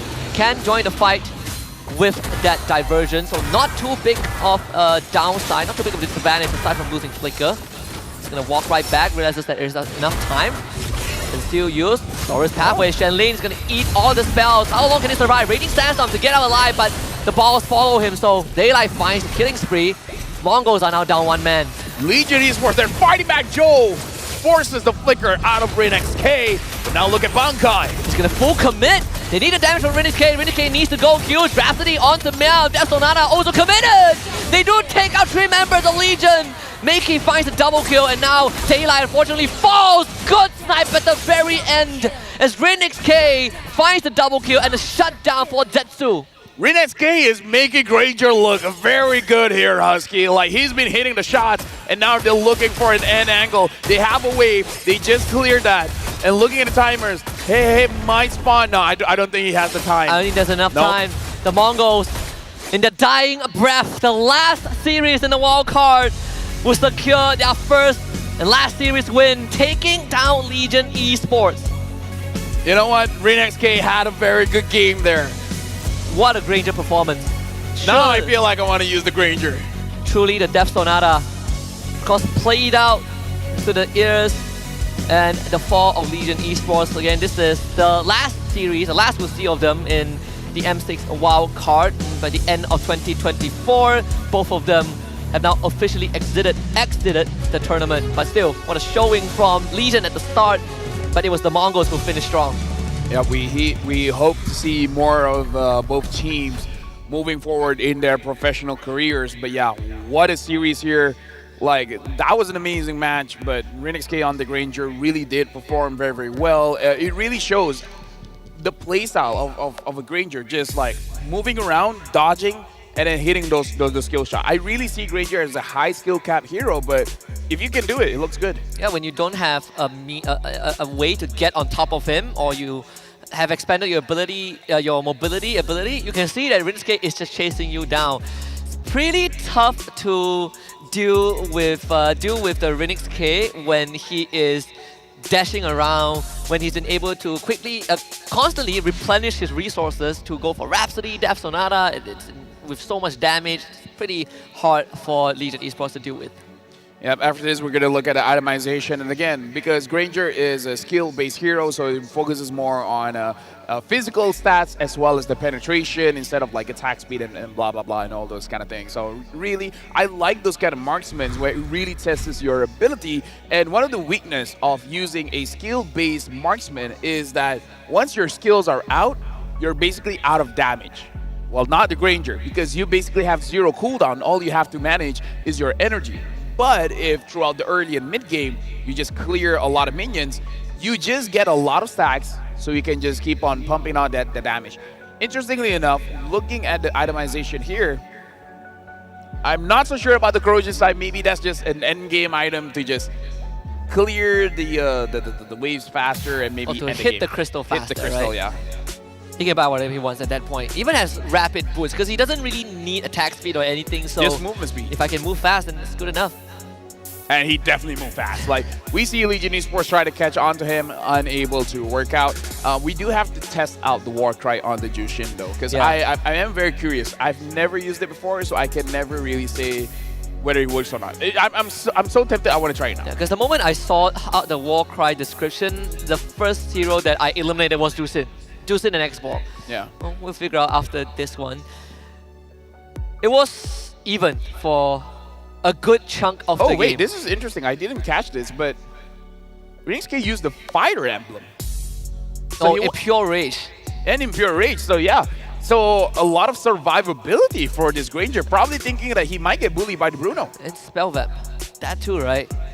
Yeah, the Spellvamp from the Fire Emblem, and because he doesn't have mana, the Impure Rage changes it into HP. Yeah. Every single shot that lands not only crits, but also deals with your max HP percentage damage with the Impure Rage. Very interesting build here. So far, Rinneske has used Granger twice, I believe, or 3 times, and has used different emblems and different items for both times. Yeah, he actually has. I remember he used Assassin Emblem first time we saw it. So this is an interesting approach from Rinneske. Hey, that's one way to leave an impression. Maybe more teams would look at this and take reference from it. Yeah, but either way, congratulations to the Mongols. This game is much closer compared to the first 2 games. 16 kills, over to 10, definitely looking much better. Looking at the damage, Rinneske doing okay damage, 52,000. Zesu still doing more, 53,000, and Meiki doing 49. Hey, I don't know if this is an indication of the Warcry working or not, but not doing a lot of damage, only 23,000 damage dealt. Joe tried his best. He made the Hayabusa work where it didn't look like he was pressed so much by the Khalid and by the Hilda. Yeah, it could have gone so much worse, right? And also, due to Mongols, they didn't really focus too much on shutting him down. He got a decent start, but it's just pretty tough. The game goes late and Mongols started scaling up. This Granger was a big problem. Remember that last fight happened when the Mongols were down 1 man. Yeah, and now the MVP of the game, Rinneske, 52,000 damage dealt, 5, 2, and 5. Itemization here, Hunter Strike and BOD, as well as the Sea Halberd. I feel like those are the first 3 items where the items are good, but the one that's really interesting for me is the emblem setup, right? The extra spell van, Impure Rage, very interesting stuff here. Pretty. I think it probably has its merits to survive lanes, though. Maybe he wasn't really focused on bullying the Bruno as well. You get some extra durability to survive somehow. But I mean, good on Rinneske. Like, he definitely did kind of redeem himself. Like when we saw him on day 1, there were some questions and how he's gonna fare, right? Like he has some glaring moments of mistakes, but today he definitely felt like a different man. Yeah, looking very, very much comfortable on the Granger. Makes me want to see what other players, what other goal laners can do with the Granger. So far, we haven't seen any Granger in the jungle, but again, Swiss stage, anything can happen. And these are some of the highlights from Rinneske, our MVP highlight here. And the way that he moves around, it really does look like he's dancing gracefully. Like, how can he dodge all those skills while hitting those skill shots? This is why I look at Granger as a high skill cap hero. I mean, when you combine musical performance, it really feels like he is playing as a pretty good Rhapsody. This is again the final moments of that game. Just look at the footwork of Rinneske. Oh yeah, like dodge like a butterfly, sting like a bee. Oh, feels like more like a Paquito thing, but it applies, right? It applies. Yeah, flow like water, something like that. Let's take a look at the standings after that. Again, for Group A, just to reiterate, down to Openar and Tianfeng Yao Guai, who will be playing their series as the final series of the day to see who represents Group A in tomorrow's deciders match. But for Group B, Legion Esports and the Mongols will not make it. Now it comes down to Incilio and RRQ Akira. That's going to be one exciting match. If RRQ Akira can 2-0 Incilio, then they have a chance. They have a shot. Legion Esports, they missed their opportunity, but RRQ Akira, doing the numbers, crunching the numbers again, it looks like they do have a chance. But it's just a 2-0. Yeah. A 2-1 won't do it. Yep. There are a couple of permutations, but just like Doctor Strange say, right? In a million possibilities, only one will work out for RRQ Akira, and that has to be a 2-0 over Incilio, which is also an opponent that they have explicitly mentioned that they prepped a long time for.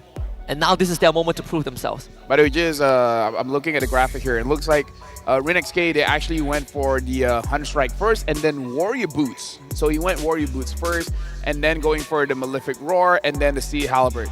After completing the Blade of Despair and then sells the boots, the Warrior Boots for the Rapid Boots. Yeah, he actually sold the boots after he bought the boots to get into lane fastest and then sold it for the items and then bought it back. Yeah, very, very interesting here. Now we got to talk about the Asian Esports game from 25th of November all the way to the 27th of November. AEG, Asian Esports Games, the largest MLBB women tournament in Southeast Asia, will be held in Bangkok, garnering participants from 20 nations from various regions spanning across different parts of Asia and the Middle East. It is the last MLBB women tournament of the year, presenting itself as the perfect platform for MLB women players that are eager to prove themselves. Make sure you guys catch it because it is during our break, so the action never stops. Yeah, if you want to fill That's in the thing about MLBB, the action never stops. Yeah, if you want to fill in the 3-day break between 25th to 27th November, we got AEG for you. So you'll never run out of MLBB action. Right now, good work with you. All right.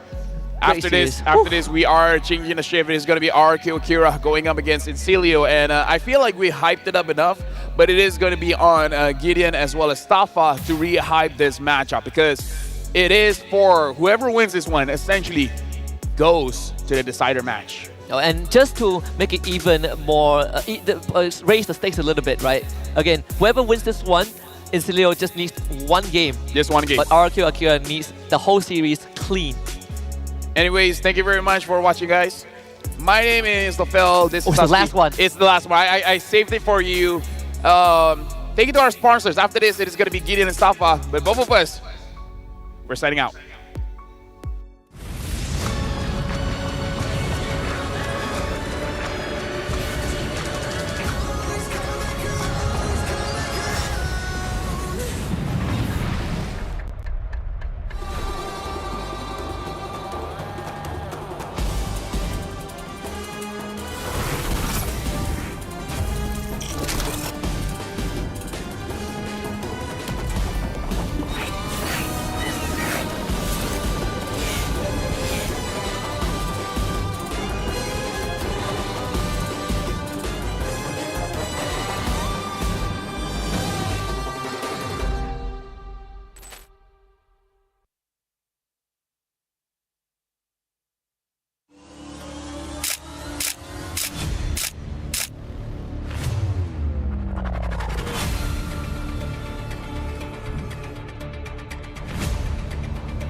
Fight for ultimate glory starts now.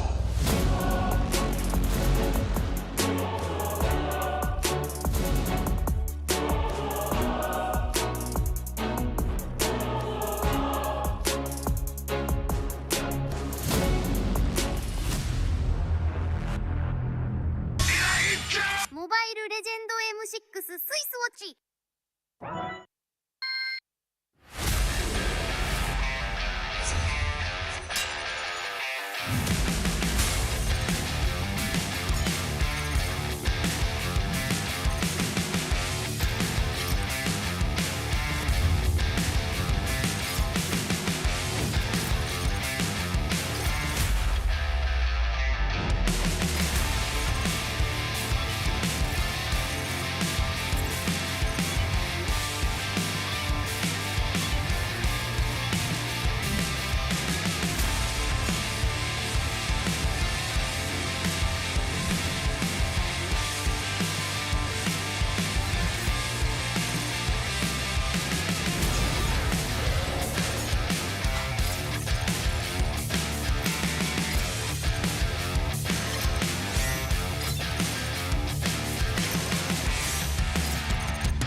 Meiji.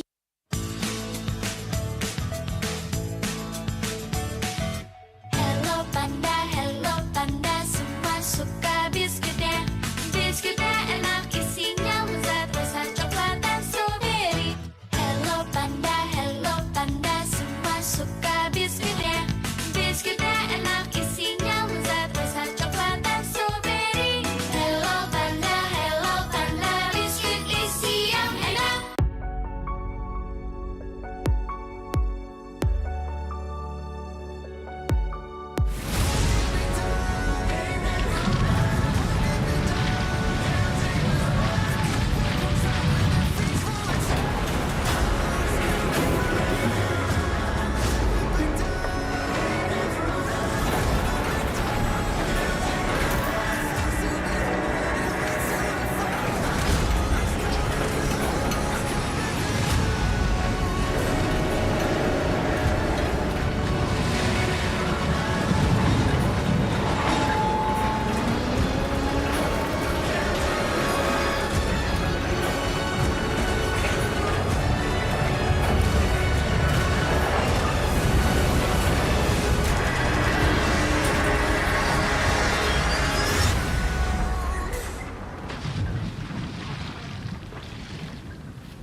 The penultimate chapter of the M6 wildcards is upon us, ladies and gentlemen, with only a few paths remaining open for that single M6 Swiss stage slot. You are watching the second half of day 3 here. My name's Staffa, as well as Gideon, taking over the desk from LaFell and Husky for what is going to be 2 amazing series. Now, these series are going to be extremely important, and hopefully we're going to see a full showing of what these teams are going to be capable of. At least we are seeing teams start to experiment, and Granger has come out in the past 2 days already, so today I expect nothing less. Yep, we can definitely tell though that the meta has started stabilizing a little bit more. While some surprises come out here and there, the general hero pool for the wildcard specifically has definitely been cemented in stone somewhat.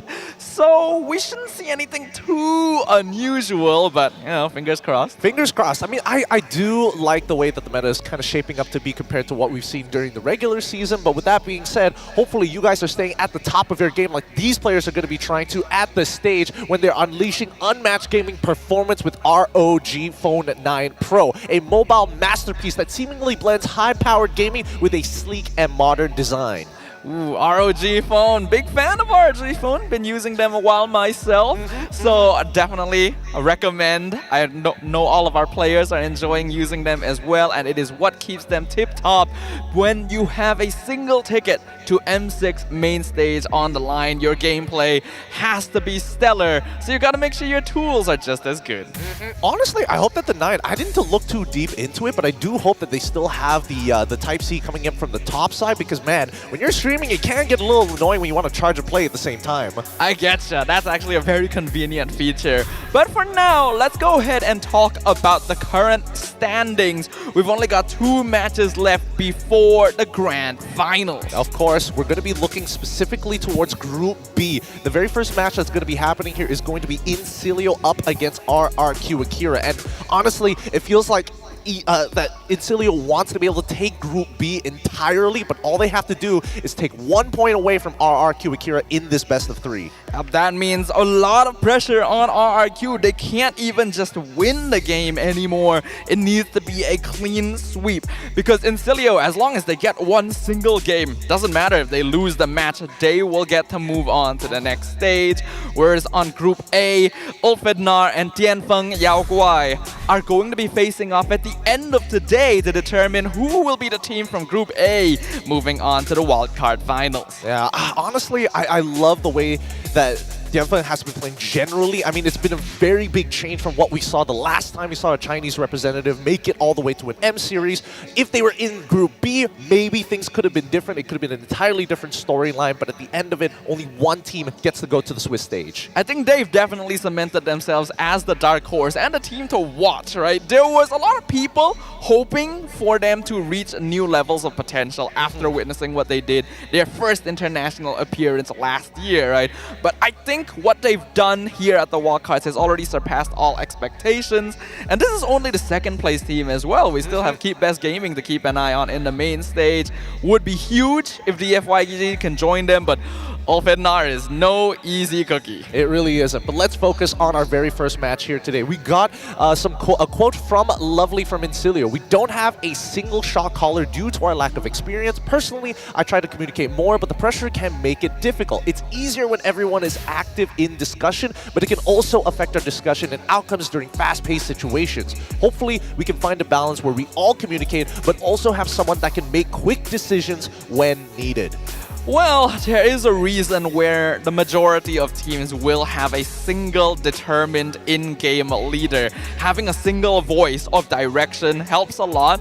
And while you could argue that many hands make light work, there can be mess-ups. There can be miscommunication when there's too many voices coming out at the same time. But Incilio has been able to make a good job of this. I mean, this comes with a couple of nuances. I can definitely understand that it helps having many different voices to make the best decision possible, but over-communicating can also disrupt the flow. Imagine 5 people shouting at the same time to do 3 different things. How many of these voices do you listen to? If not, can you even hear the individual voices making the correct call? Yeah, absolutely. That's why having a proper leader, a proper shot caller is so key.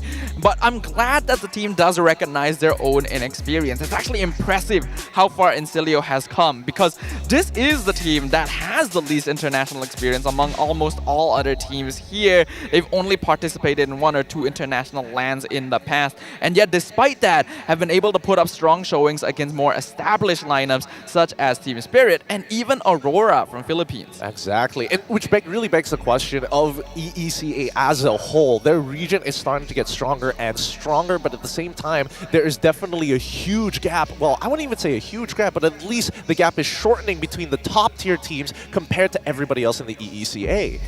But of course, we've been talking quite a bit about Incilio. What about their opponents, right? RRQ Akira right now pushed against the wall. The same way that many people expected Ulfednar to be the favorites in Group A, many people expected RRQ Akira to be the favorites in Group B.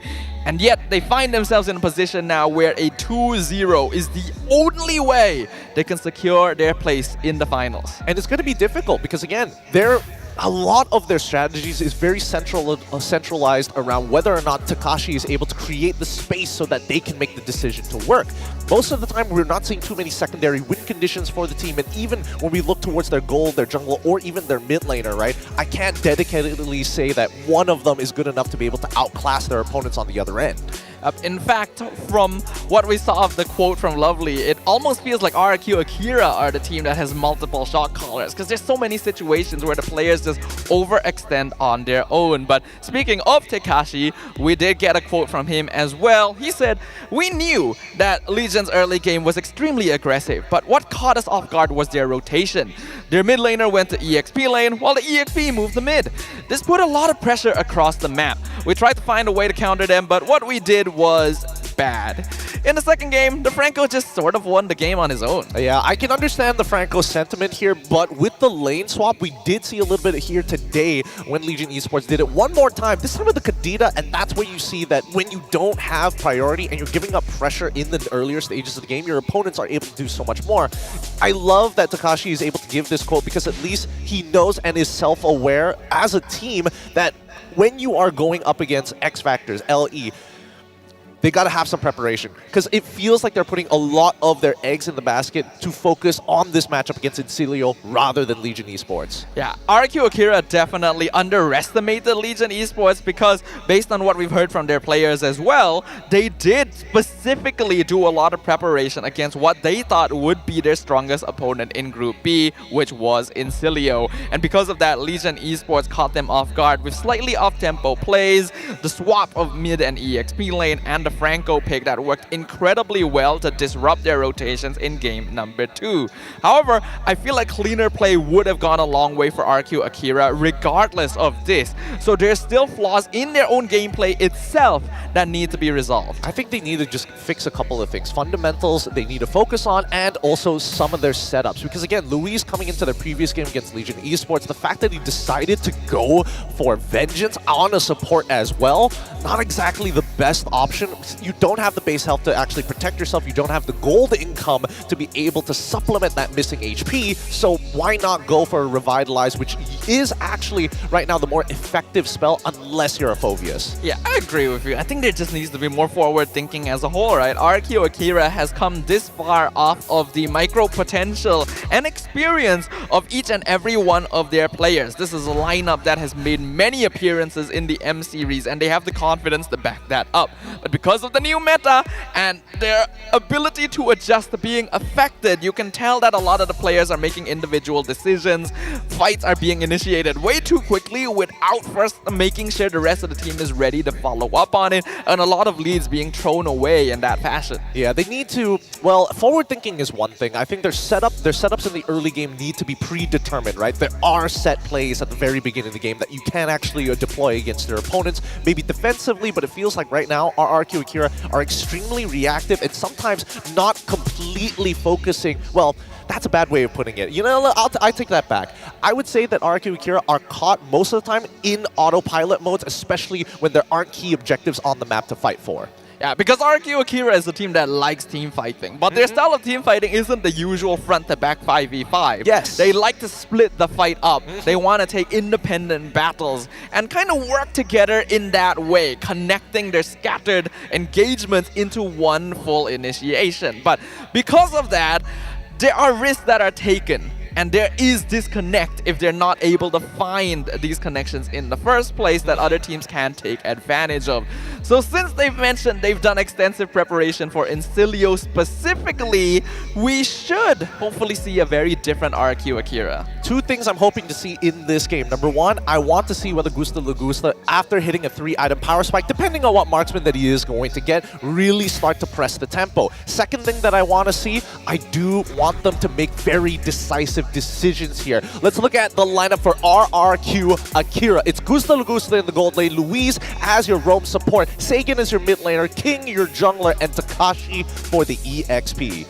I feel like all of these players are mainstays here on the international stage. They have the experience, they have the maturity, but you can also see some flaws that need to be ironed out. I think Gusta Lagusta, definitely a key player that has been holding his own and making comebacks happen when his team doesn't have the lead. But other players, such as Luis and King especially, need to know when to step on the brakes to try and make sure they are not starting fights where it doesn't need to happen. Well, let's look at their opponents, because now they've been preparing so much against the EECA runner-ups in Incilio, with Don't as your gold laner, Lovely as your roam support, Reaper as your mid laner, Justinian as their jungler, and Maniac as EXP. And Reaper, of course, is able to create some pretty incredible plays. Day one taking the play of the day. Hopefully we might see a repeat of that performance here. Yeah, I'm really happy to see the aggression coming in from Incilio, despite their lack of experience on the international stage.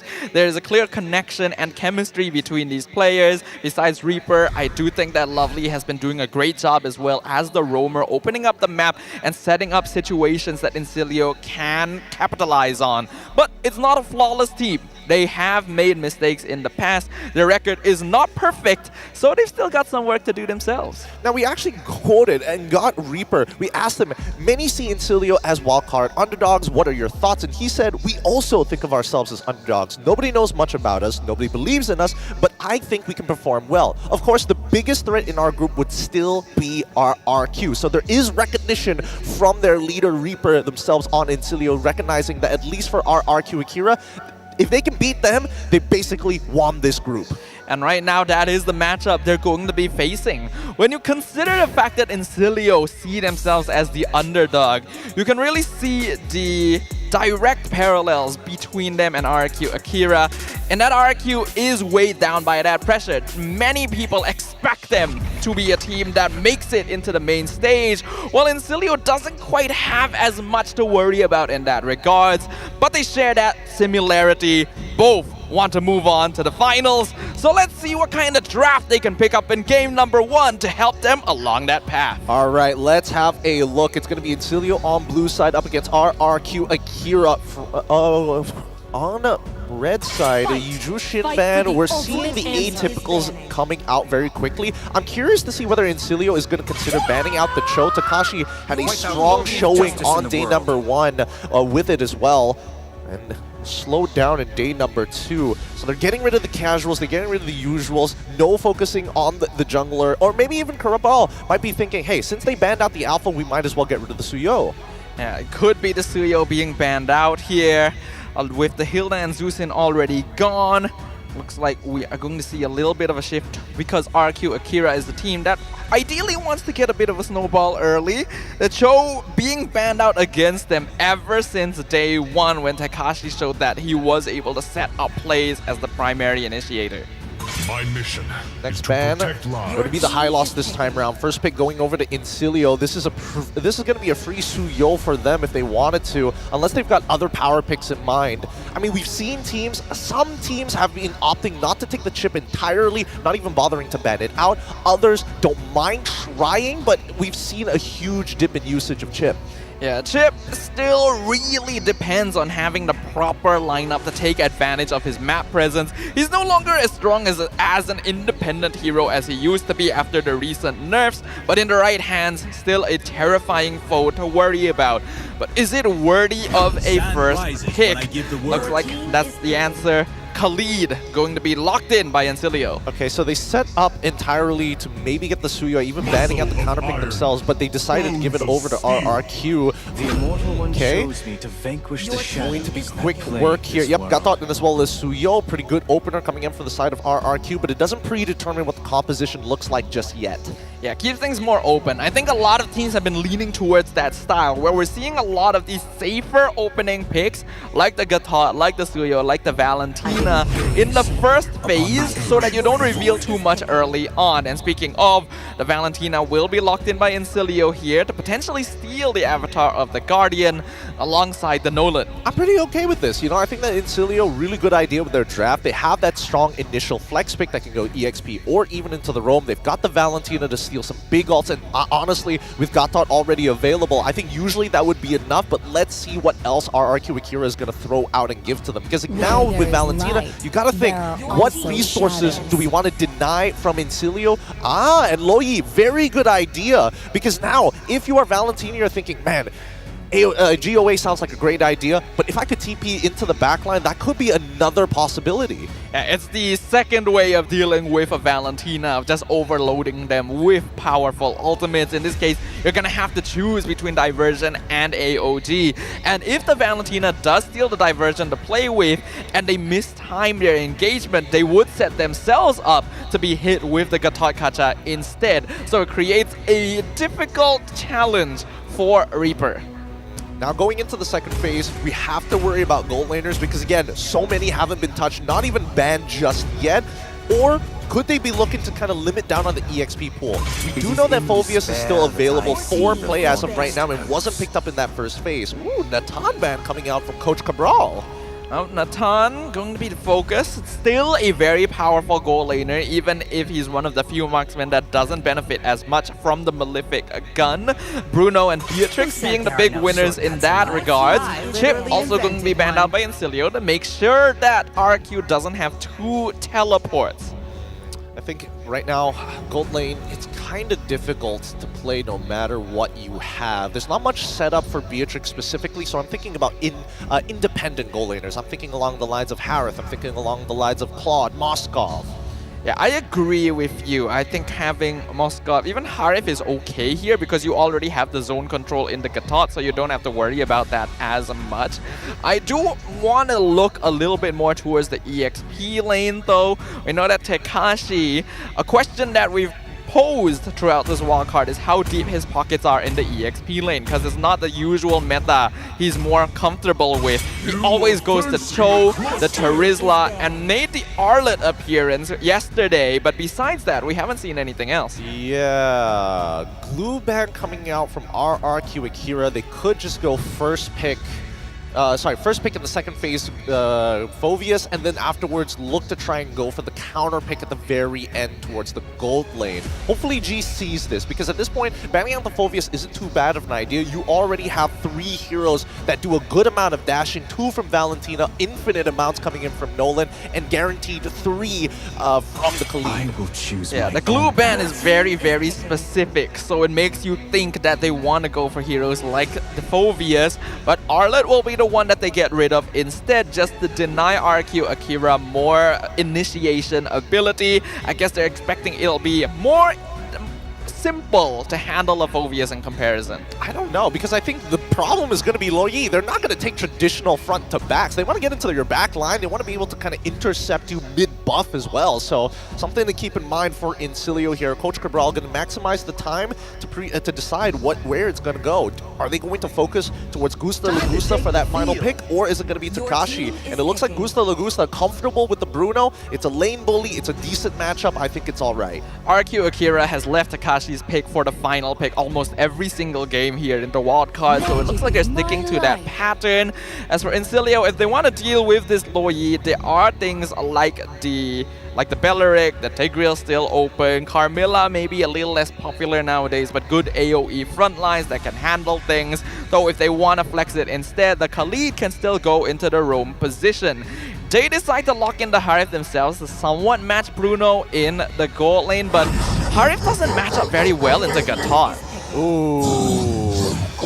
Oh boy, this is real interesting now. Now they're really gonna put the test to Takashi. What is he going to play now? He doesn't have his usual Cho. Hilda is gone, and now that you've got rid of the lane bullies like Khalid, playing Phoveus into this might not be such a good idea, because he can get bullied out by the Thamos, one of the best level 1s in the game. And even if he does end up going for his classic Terizla, it might be difficult for him to unlock himself from lane against a Tamas as well. So Incilio specifically making sure that RQ cannot play for their Takashi-Louise combo that has given them so many good early to mid games so far. Yeah, I totally agree with you here. Let's see what this final pick is going to be. 7 seconds left on the clock. Make some Is it going noise to be for CC? yours. Yes, CC instead, just to make sure that Takashi has some lethality in that lane. 67% win rate so far, and honestly, does pretty good in combination with the Loyi. You throw that curtain call, they're stuck together, you can get a lot of weird yin-yang reaction moments. Yeah, but it does mean that RQ is heavily relying on Louise to start team fights, and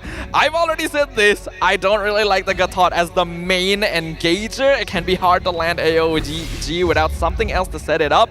But as we jump into game 1, what are your thoughts, Gideon? Well, I like the fact that you brought up about the Avatar of the Guardian here, because again, that curtain call is going to be that secondary way to bait out engagements from the side of Incilio. So I'm expecting Incilio to play a little bit more reactive here unless they get an early lead. So keep your eyes on Lovely. All right, let's keep our eyes on Lovely. Let's keep our eyes on the Land of Dawn here, because this is going to be game number 1 of our 3rd match here at the M6 Wildcards. RQ Akira versus Incilio, with Akira backs against the wall. Let's see how this is going to play out. Jungle Spark is going to predetermine where we're going to head onto the map, and it looks like it's going to be the same side. Incilio on the blue, starting on their purple. King from RRQ Akira starting on his orange gold lane down on the bottom side of the map. Oh, what a chunk out from Lovely. That's already to be expected. This is a Khalid after all, but since he's disrupting mid lane, he's not really disrupting King. They're going to be disrupted. Let's see whether or not they're going to do that. And keep in mind that the M6 pass is now available. You can complete all the activity tasks during the event to reach level 75 for free. Hold on, the fight breaks out. In some trouble, but has revitalized, so he'll be fine. Though because of that, Justinian gets the Litho for free. All right. losing out your Revitalize, not too big of a deal here. He won't have it for the upcoming turtle fight, I would imagine. He used it pretty early, so actually, I take that back. He will have it for that turtle fight. And maybe we might see an actual rotation from this mid lane. Unfortunately for Lovely as well as Reaper, they're trying to chunk out this Loi as much as they can and even put some hurt into Luis's side. But in terms of rotations, they're looking for somewhere to punish. And both side lanes not really giving too much info. Yeah, both side lanes are playing it safe because they know how important that can be in the first stages of the game. I do also want to ask you, Gideon, about this Impure Rage on the Nolan. Impure Rage on the Nolan, well, I think it's all right. I mean, against some of the tanks, I think it's totally fine because it does max health damage. But generally, you would have imagined him to go for something along the lines of...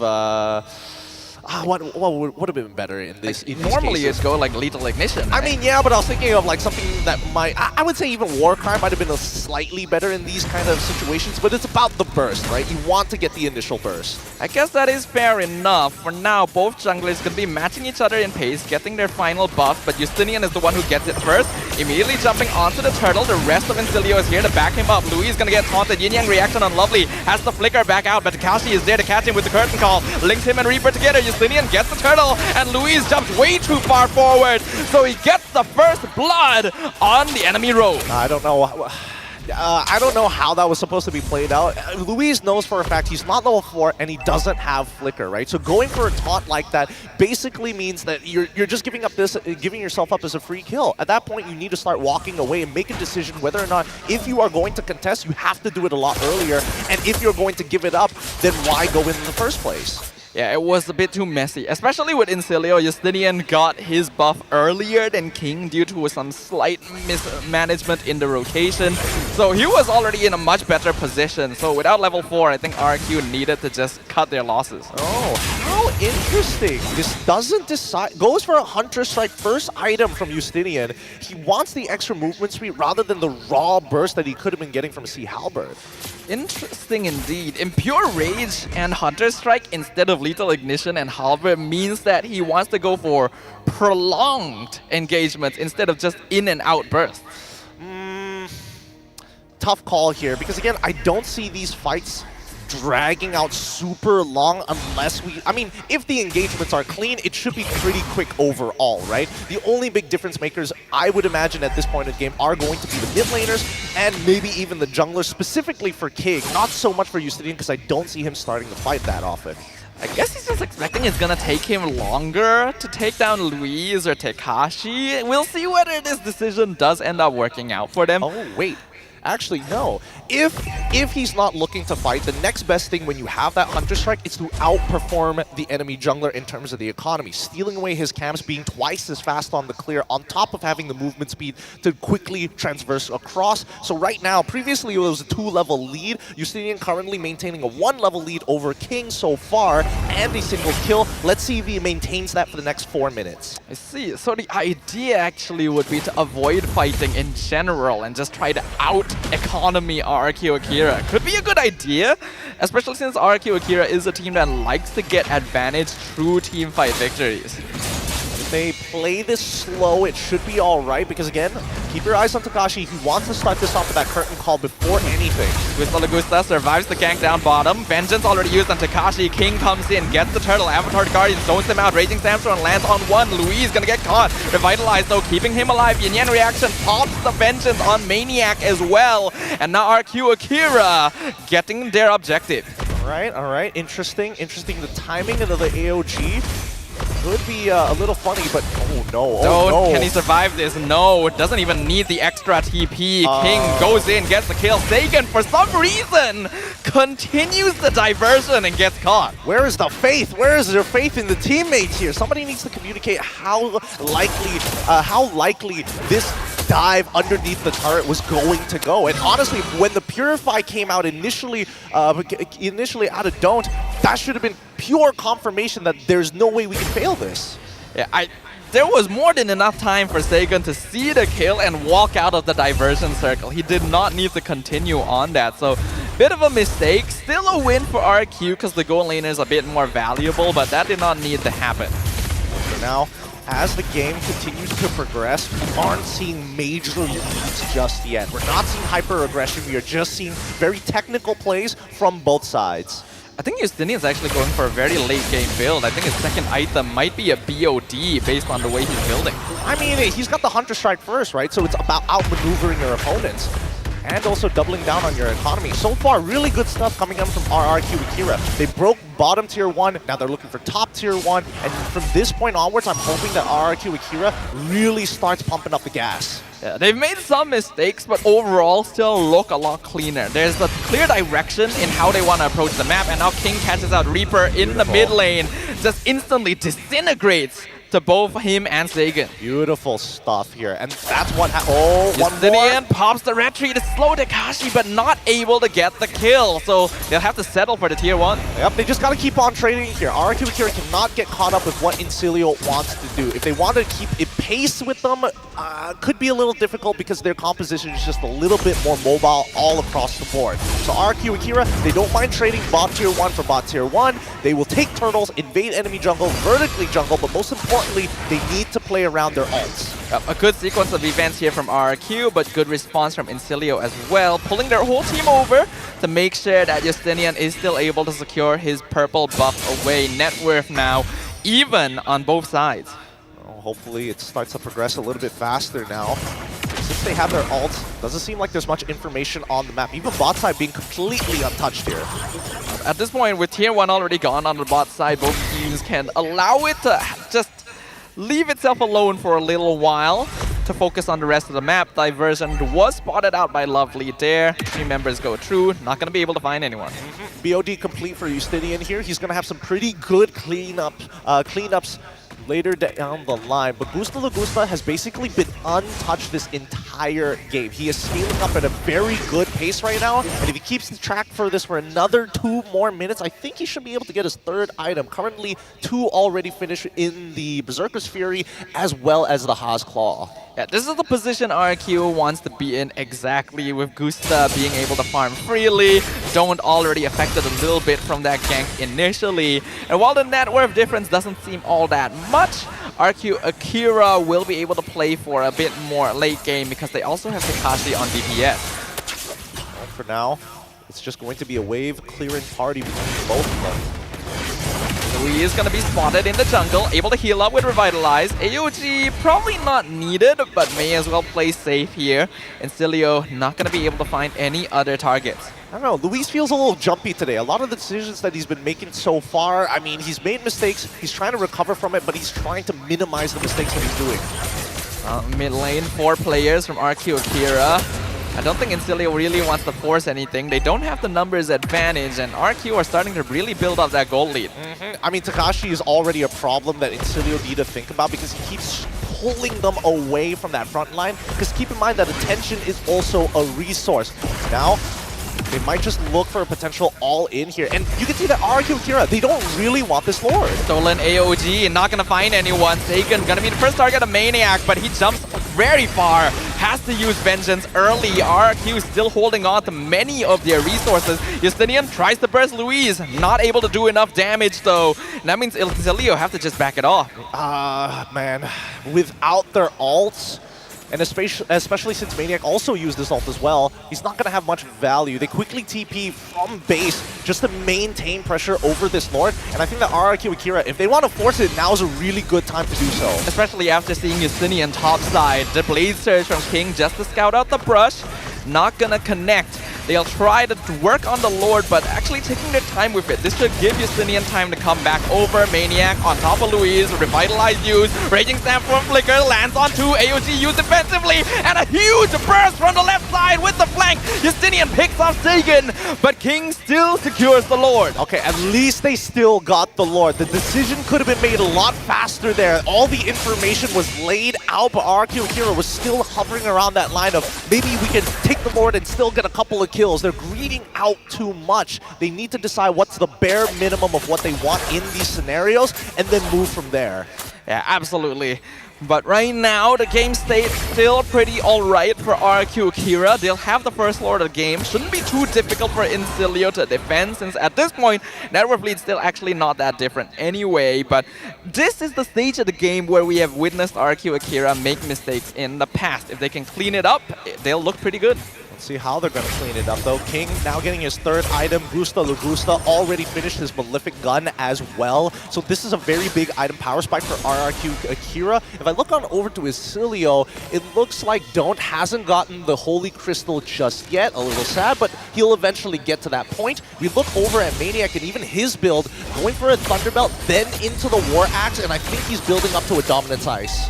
So pretty greedy build from Maniac here, not focusing on defensive options. Diversion to bot side, not looking for a gank, just looking to push as many waves as possible while Incilio are distracted with the Lord. Blade Surge connects on Lovely.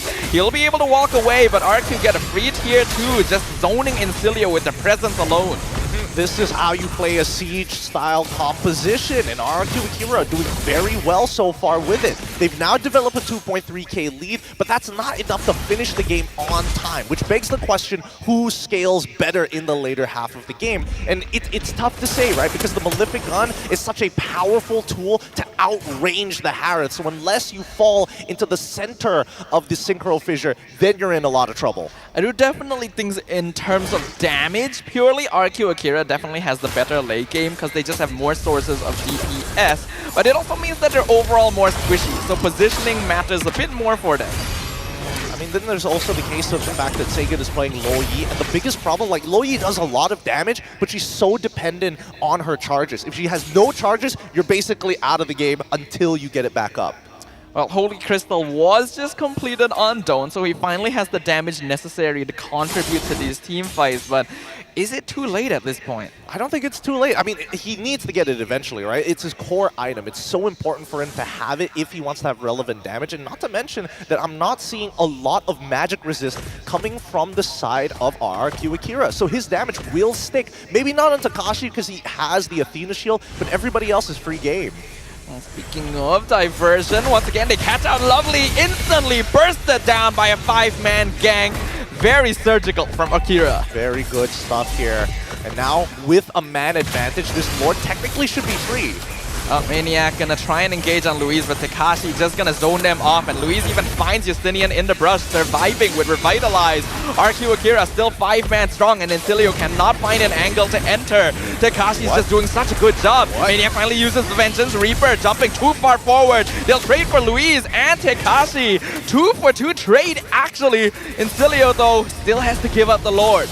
Alright, that just happened. As long as RQ Akira get the Lord, it's completely fine. We do see that Justinian is doubling down on that burst damage, and his item build so far is looking real nice to one-shot some targets here. And I think that even Takashi needs to give respect over to this Nolan. It's not like he's the tankiest hero in the world, considering that his build is more catered towards chasing his opponent, sustaining, rather than dealing with specific bursts from physical damage. Despite that, though, he actually held Incilio back for a really long time during that Lord fight, not giving them a way of entering the Lord pit and maybe contesting King. It's because of that Akira was able to get it in the end, but there are overextensions happening on both sides right now. Yeah, it's the push and pull isn't as clean as I'm expecting it to be, but it's fine as long as they maintain that lead. A 3.1k is still a valuable lead for RQ Akira.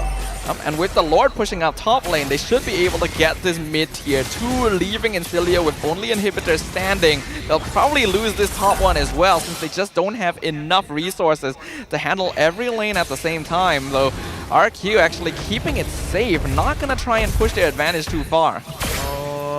Should they be dragging this out longer than it should? Probably not, but at the same time, these inhibitors are really hard to take over. Everybody's generally short-ranged.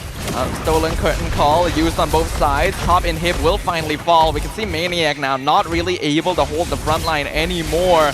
The DPS from Akira building up to dangerous levels. Yeah, he's falling off at this point. He has to play around his ult as well as that Vengeance. Those are his only two defensive options at this stage of the game. But looking at the kill score, it's 5-5. It's highly technical between Incilio and as well as RRQ Akira. They're not really forcing mistakes upon them. They're just utilizing the tempo that they generate. A surprisingly slow game from two aggressive teams, but a Raging Stance from Flickers lands on 4, but there's no one to follow up. Lovely just abandoned again. A free kill to RQ Akira, and Incilio just back it off. Why? What was it? Was he expecting Reaper to try and steal the AOG to try and make that combo work out for them? I'm not 100% sure as they look for an inhib. Luis nearly 1v1ing Justinian by himself on the side, but Maniac doing a lot of damage, forcing Flicker out of Gusta Lagusta, and Doge finishing off Seiken, and now RQ Akira missing all of their abilities, but King finally finishing off Maniac in the mid lane. Okay, a little messy fight, but they stole the TP. Can they intercept Stolen them? diverse, and they go straight in. Gusta Lagusta is scouted out and eliminated instantly. They didn't react fast enough. They totally forgot that Reaper stole the initial TP, and now the punish almost. Oh, Justinian with the second follow-up. Killing spree for the Nolan, finally getting the kills he needs. Hopefully that teaches RRQ a lesson here. Akira need to keep in mind all the small details that are happening in this game. These guys didn't come here to wildcard to lose. They're here to make it to Swiss stage. Yeah, that's a big reversal, and it's a very familiar thing for RQ Akira because it has happened to them more than once here at the wildcard. A free Lord for Incilio, and a much needed one. It would have been hard for them to defend it if RQ Akira got their hands on it. Personally, for me, I'm thinking that Incilio, as of right now, are better at taking advantage of RQ Akira with these small opportunities compared to the other way around, where we see that RQ Akira is more likely to overextend. Now, I do hope that, Incilio really make clean calls here because they cannot just leave Lovely and Maniac by themselves anymore.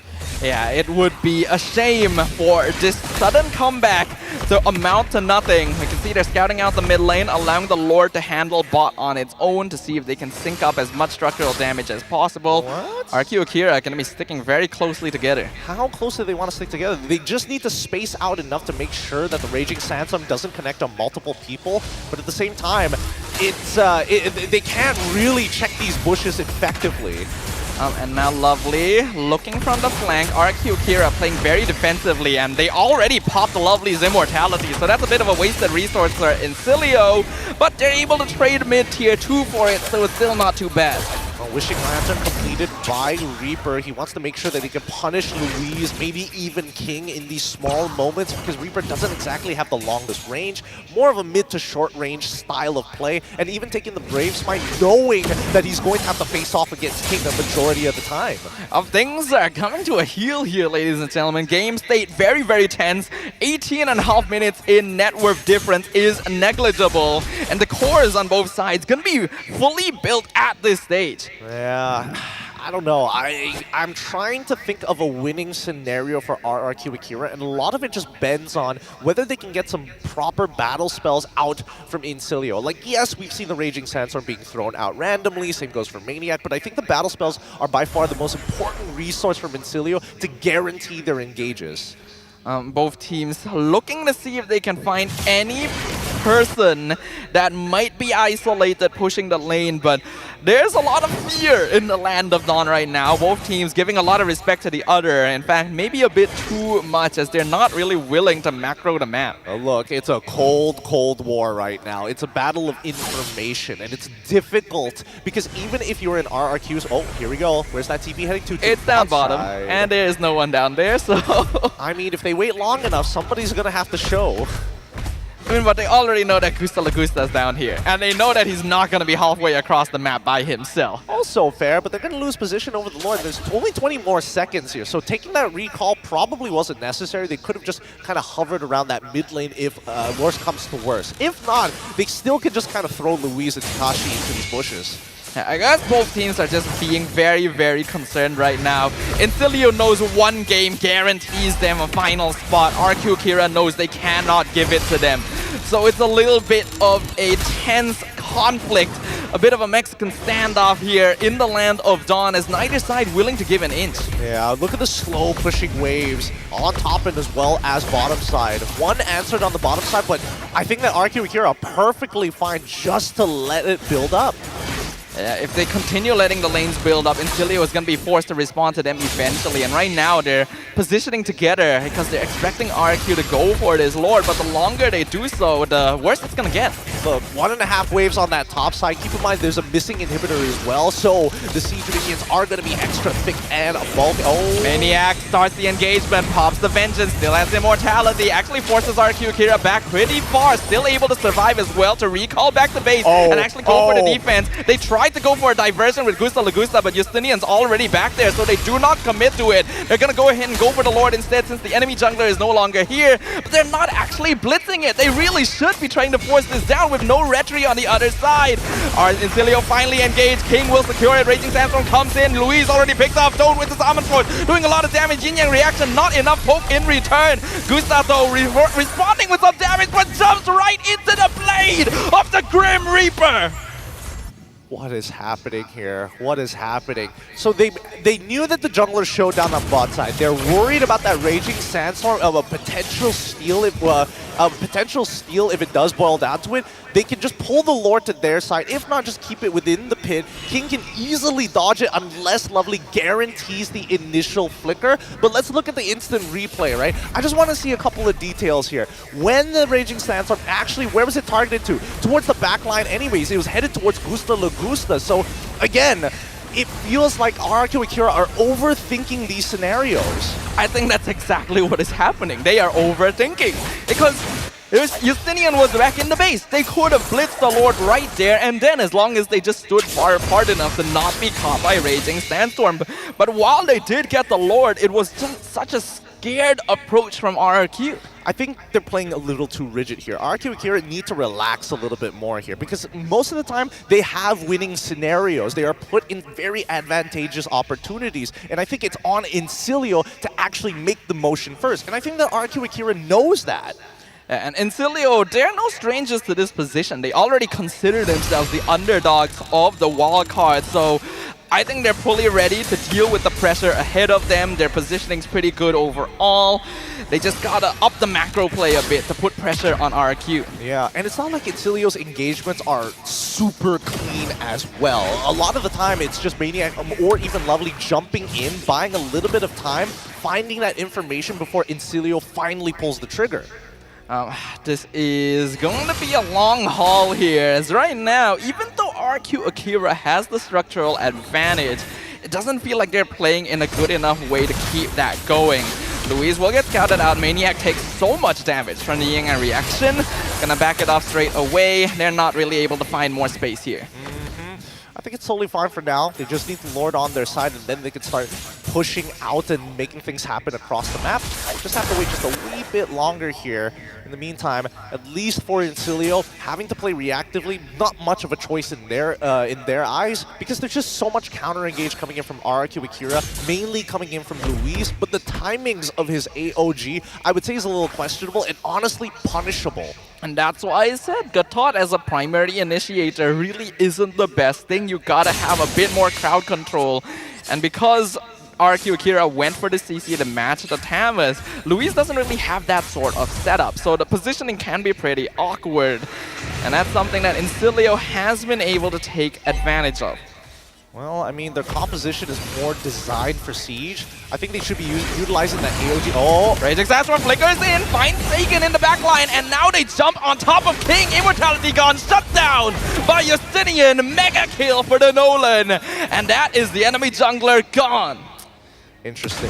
Interesting. No commitments of ultimates. Nobody wanted to try and bail King out of that scenario. Something is not working out for RQ Akira, and I think it's their communication. That's just an assumption here. I'm not 100% sure. But for now, Incilio have the advantage and should be able to take this Lord without any contestation. Should be an absolutely free Lord. King is still dead for another 40 seconds. In fact, RQ should be making something happen on the other parts of the map instead of just hovering here, looking for something that isn't there.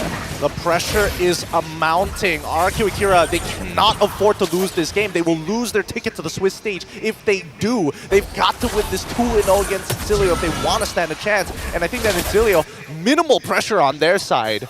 They know that even if they drop this game, they'll still have other opportunities. But they're still playing very, very effectively right now. A free tower up top. Lord will be pushing bottom. This is going to be a defense for RQ. Yeah, man. It's all about making decisive calls. And right now, Incilio, initially at the beginning of the game, it's still a little shaky here and there, but now they're really finding their footing. Especially since the RQ Akira positions themselves, well, mispositions themselves a lot of the time. You can tangibly see the momentum building up on Incilio's side of the map. 7k gold lead, though, at 25 minutes. That actually doesn't mean as much as you would think. Lord will finally collide down bottom. Only 2 waves for RQ and Akira to deal with, though, so they don't have to worry about it for now, but Incilio, still 5-man strong, gonna be going in. Bottom inhibitor's already gone. Louise almost bursted, but pops to revitalize. Maniac able to jump out, still has immortality standing, and Quicksand Guard keeps Lovely up against Tekashi as well. Surgical approach, Incilio not able to do as much damage as they'd like though. Yeah, I think at this point, once the next wave start pushing through, they might want to consider throwing Lovely to try and use that Raging Sandstorm to zone out the members of RQ Akira, maybe even force a reaction. He's got Flicker to get out of AOG range, if not, at the very least, just pull himself away from tower range. Something else I've noticed is that Sagan has not used the diversion for the last few minutes. RQ Akira has been put in a position where they're actually too afraid to do any sort of risky play because they know what is at stake. Too much is at stake if you make the wrong call, right? When you have structure advantage against your opponents and you're playing this Loyi, at least you know that 50% of your map is a safe space to play from. Well, I mean, give or take depending on the scenario, but now going into the backline could be a good idea if somebody shows from Incilio. And most of the time they are just walking as 5 to guarantee that they don't fall into that trap. It can certainly be a strategy to not use diversion for a while to make your opponents forget that it exists, but I'm not really sure if that's the strategy RQ is going for here. They're even starting to buy the magic potions actually on Incilio's side, not saving for item swaps. They just want to push in the next chance they get. Yeah, they just want raw power at this point. If not, maybe they just have way too much gold, right? That's possible. I mean, we're already in the ultra late game. It's been 27 minutes already and a 7.3k lead, as you mentioned. It looks big, but really doesn't matter in the grand scheme of things. What does matter is Incilio is controlling most of the map. RQ Akira are not willing to split themselves up to deal with the lanes independently, which means that they're nowhere close to being able to contest the Lord Pit. Well, now they use their Magic Sentry, open up that top side. Love how they're making sure that they have a good split as well. There's a lot of possibilities for a backdoor to happen, but unfortunately, Lord spawning on that top side allows Incilio more control. And this is what they've been waiting for a long time. Yeah, they do have to worry about diversion still, though it was actually just used to bring them up to top lane, just to make sure the waves are pushed up. Conceal does come out, though it doesn't really amount to anything, as Justinian and Reaper will scout out RRQ, walking through the mid-bush flank. Can't do much about that. Again, this Valentina is making Gatot's life really, really difficult. To find an effective engage is also asking a lot from Louise. But even so, even Tekashi realizing, man, it's really hard to zone away Justinian, especially since that his ult, that fracture, it comes off a cooldown way too fast. Something RQ Akira has to worry about, though, is Reaper has just stolen the diversion, so a backdoor play is now possible for Incilio as well, and they are doing exactly that! They're going bot lane, they're looking for Sagan! When the crown comes out, he will survive. He has immortality swapped over as well. Incilio not able to find the pickup they were looking for. Avatar the Guardian used, not able to cut anyone off either. So that doesn't amount to anything. All right. I mean, it was a good idea coming in from Incilio's side. Don't get me wrong there. But luckily, Sagan, he's got the mechanics, able to hit the Winter Crown just in time. And now they have first position with a huge wave, actually, on the top side as well. But they're not blitzing the Lord once again. Justinian is actually close enough that he can come and connect with the right timing.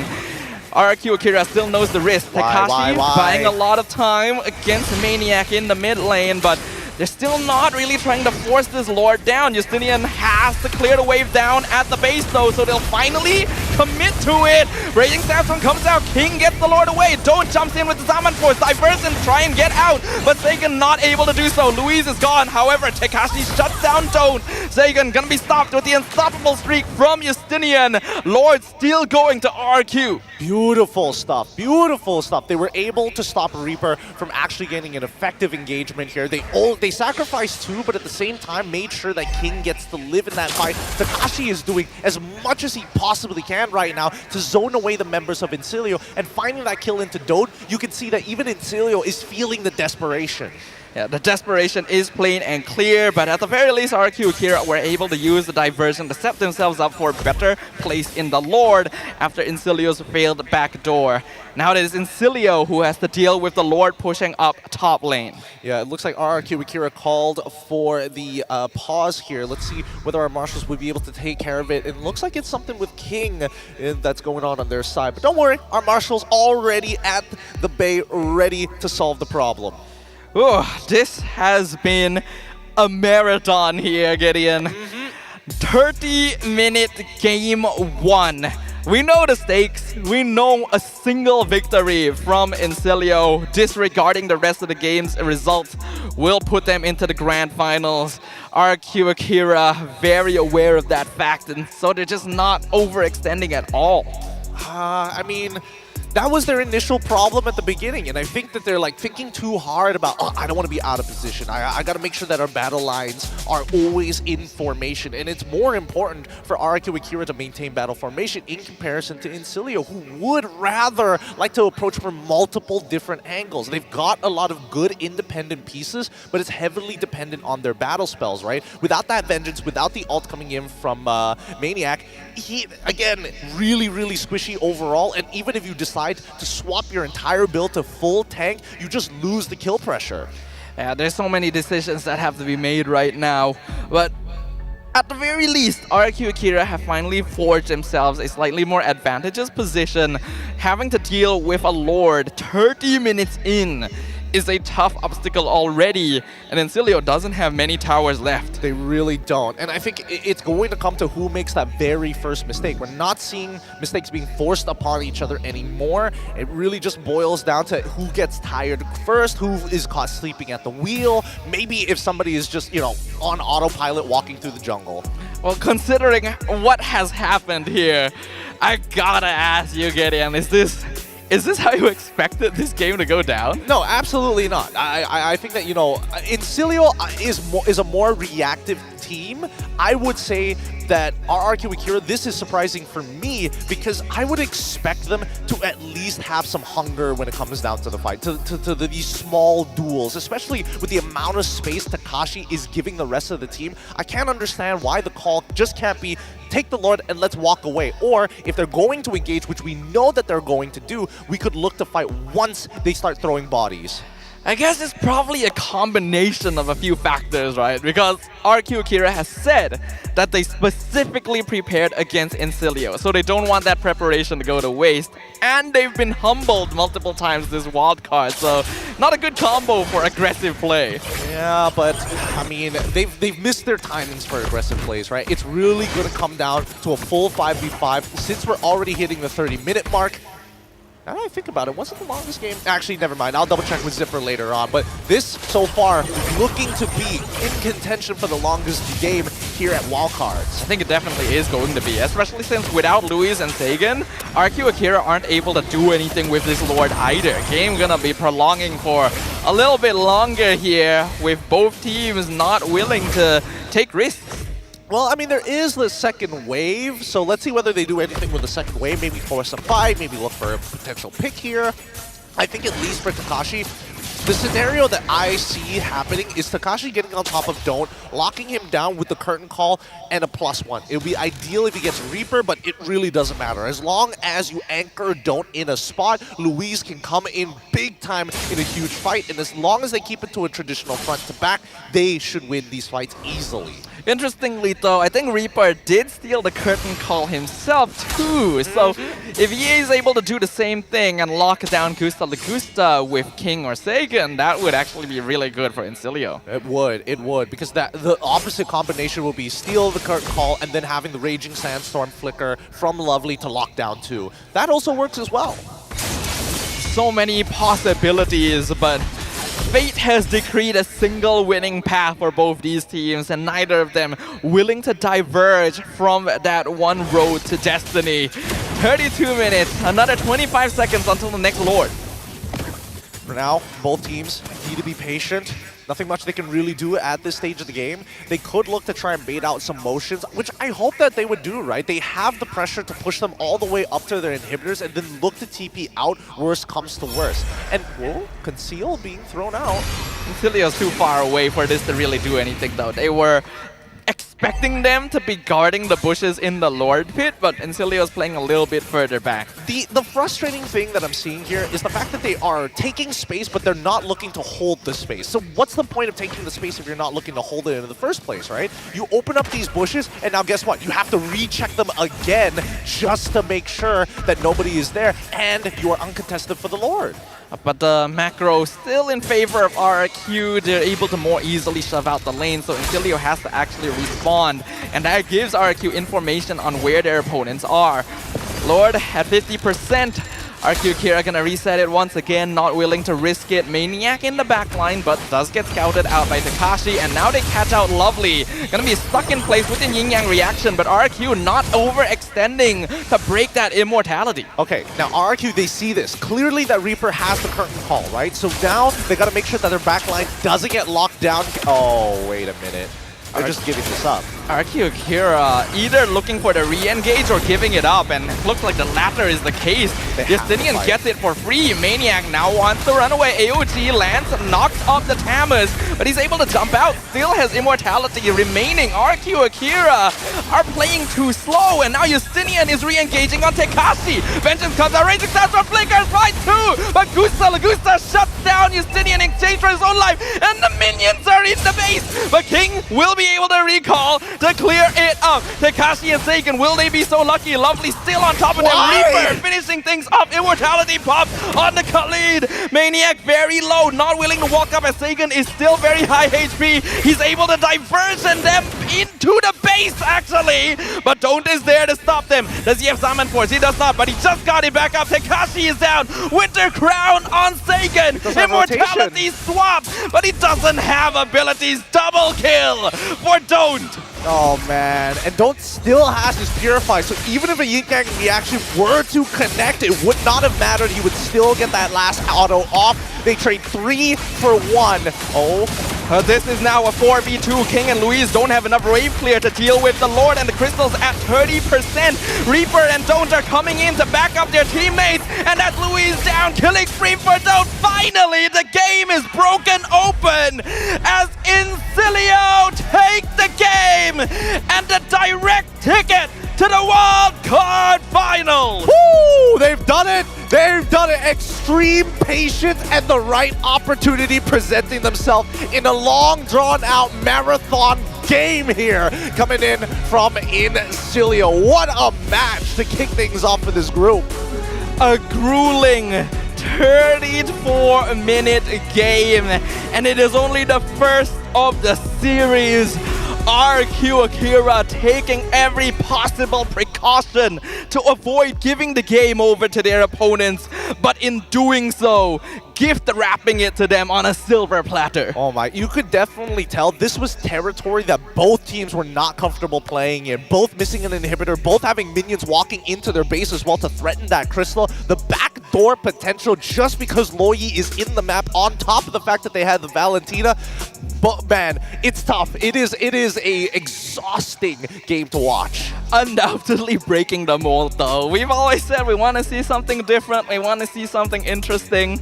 I don't think it gets more different than what we saw here, and it is quite an upset as well. Incilio, a team with very little international experience, stealing the final slot away from none other than RRQ Akira. Yeah, and that's the crazy part. The fact that Incilio is so reactive in these fights, but are better at taking advantage of opportunities in comparison to RRQ Akira, very much going for technical plays overall. I mean, let's look at the item builds first of all. A lot of swaps happening in this game itself, and you can see that even King, pretty sick of the Queen's Wings, right? You get that passive initial proc, and you're like, okay, dump this item, let's pick up an Immortality instead, and even a Malefic Roar to double down on the one-shot potential towards the carries in the back line, which he never got access to. I was just thinking like whoever's in charge of producing Immortalities and Winter Crowns is getting like really high stock profits in this game specifically because of all the swapping. 35 minutes. And despite that, the kill score is only 17-9. 17-9, and for the longest time it was 5-5, you know, 9-9, keeping it pretty even across the board. When we start looking at the setups and especially the gold, overinflated numbers of course, but I think that when you get to that ultra late game stage, I was expecting Gusta Lugusta to eventually pop off. He has the Weapon Master on top of a full build. He's naturally out damaging majority of the members from Incilio. But I think he did mistime his flank in that very last Lord fight. He went in, got the kill on Justinian, which that was his only death of the game, so it was pretty valuable, but he also exposed himself because the rest of RRQ Akira was playing separate from him and expecting him to enter at a later timing. I don't know. I think that unfortunately for RRQ Akira, when we're looking at the post-game stats, I'm expecting decent damage all across the board. But yeah, don't completely out-damage it. He had the space to actually weave in those auto attacks. And this just goes to show, right? Because again, it's not like Harith is a consistent DPS. It's not every single one of his autos is going to be a banger like Gusta Lagusta. But when he does drop that Zaman Force and does start to press his advantage forward, you can see that RRQ Akira just give up way too much space and expose their backline when they do. Harith typically has a terrible matchup against a Gatot Kacha because once the Summon Force comes out, you just drop Avatar the Guardian right on top of it and you can't use it. But RQ Akira only had the Gatot to engage, so they had to save it for other circumstances. And they were playing pretty safe the whole game anyway. Our MVP of this game going over to Don't in the goal lane on his Harith. Full build and even going for rapid boots just to make sure that nobody is able to backdoor and is able to keep up with the rest of his team as they rush down to the enemy crystal. I think Incilio could tell towards the end of the game when there were so few diversions happening that RQ Akira was trying to save it for potential macro play instead. So having the rapid boots, I want to check again whether more than like the other players had it as well, because they definitely want to navigate the map faster than RRQ, but a very smart choice, and him being there to stop the final diversion by Sagan and Tekashi basically saved the game. Yeah, they did. Although I would like to see RRQ, unfortunately I think that Sagan, he needed to utilize his ult a little bit better, and not in the sense of TPing his entire team for a potential backdoor, but instead of having to commit the conceal, which is a much better tool looking to engage your opponents or chase your opponents down with the extra movement speed that it provides your team. Utilize it. Throw the diversion out, get information through vision. RQ Akira just did not play like themselves. This was a change in approach that they felt was necessary to make sure that they wouldn't give up the final slot to the finals here. But their slow pace and decisions being made in the heat of emotion ended up costing them. Yeah, and I think the early mid-game, RQ Akira played it pretty well. They had a good idea. They knew exactly how they wanted to kind of push their opponents off from these turns to get structural advantages. But then when there were too many options and too many priorities not being set in the right places, then the option paralysis comes in. What do I go? Do I go for this flavor or this flavor? There's too many options here. RQ Akira was outpacing Incilio in macro play the entire game. So many times key players like Justinian being forced to respond to a wave pushing into the base on the opposite side of the map, and yet RQ didn't use those timings to push Lord and objectives. Yep. So many missed opportunities. Yeah, and worst comes to worst, especially in the early game, just sacrifice Louise if you have to, right? Just drop the AOG just to create some space, and maybe then they'll have that level of luxury to enjoy the game. Simply like Fairy, because again, Luxury meets Gaming with Fairy's first M6 Swiss watch, a special jewelry collection for Jushin and Mia, and a brand new champion rings as well as medals. So follow our friends at Fairy World on TikTok and our website for more updates. I think an M6 Swiss watch would be a great way to tell that time has run out here for RQ Akira, but they do still have more games ahead of them. But with no stakes on it this time, I think they'll just go back, go ahead and play the game they want to with no pressure on their shoulders anymore. And we'll see if it's a little bit more active. Yeah, please. I would love to see that because, again, this is clearly not how RRQ Akira usually plays. At least, let's try to see if they can just out-mechanic their opponents alone. But let's remind you guys once again that from the 18th of November to the 29th of December, you guys can participate in the M6 Lucky Gift. You can join the draw for a chance to win Claude's new epic skin, Challenges Flare, and Beatrix's new M4 epic painted skin, Light Seeker. Don't miss this rare opportunity because Beatrix's M4 exclusive and M4 Prime skins are returning only for a limited time.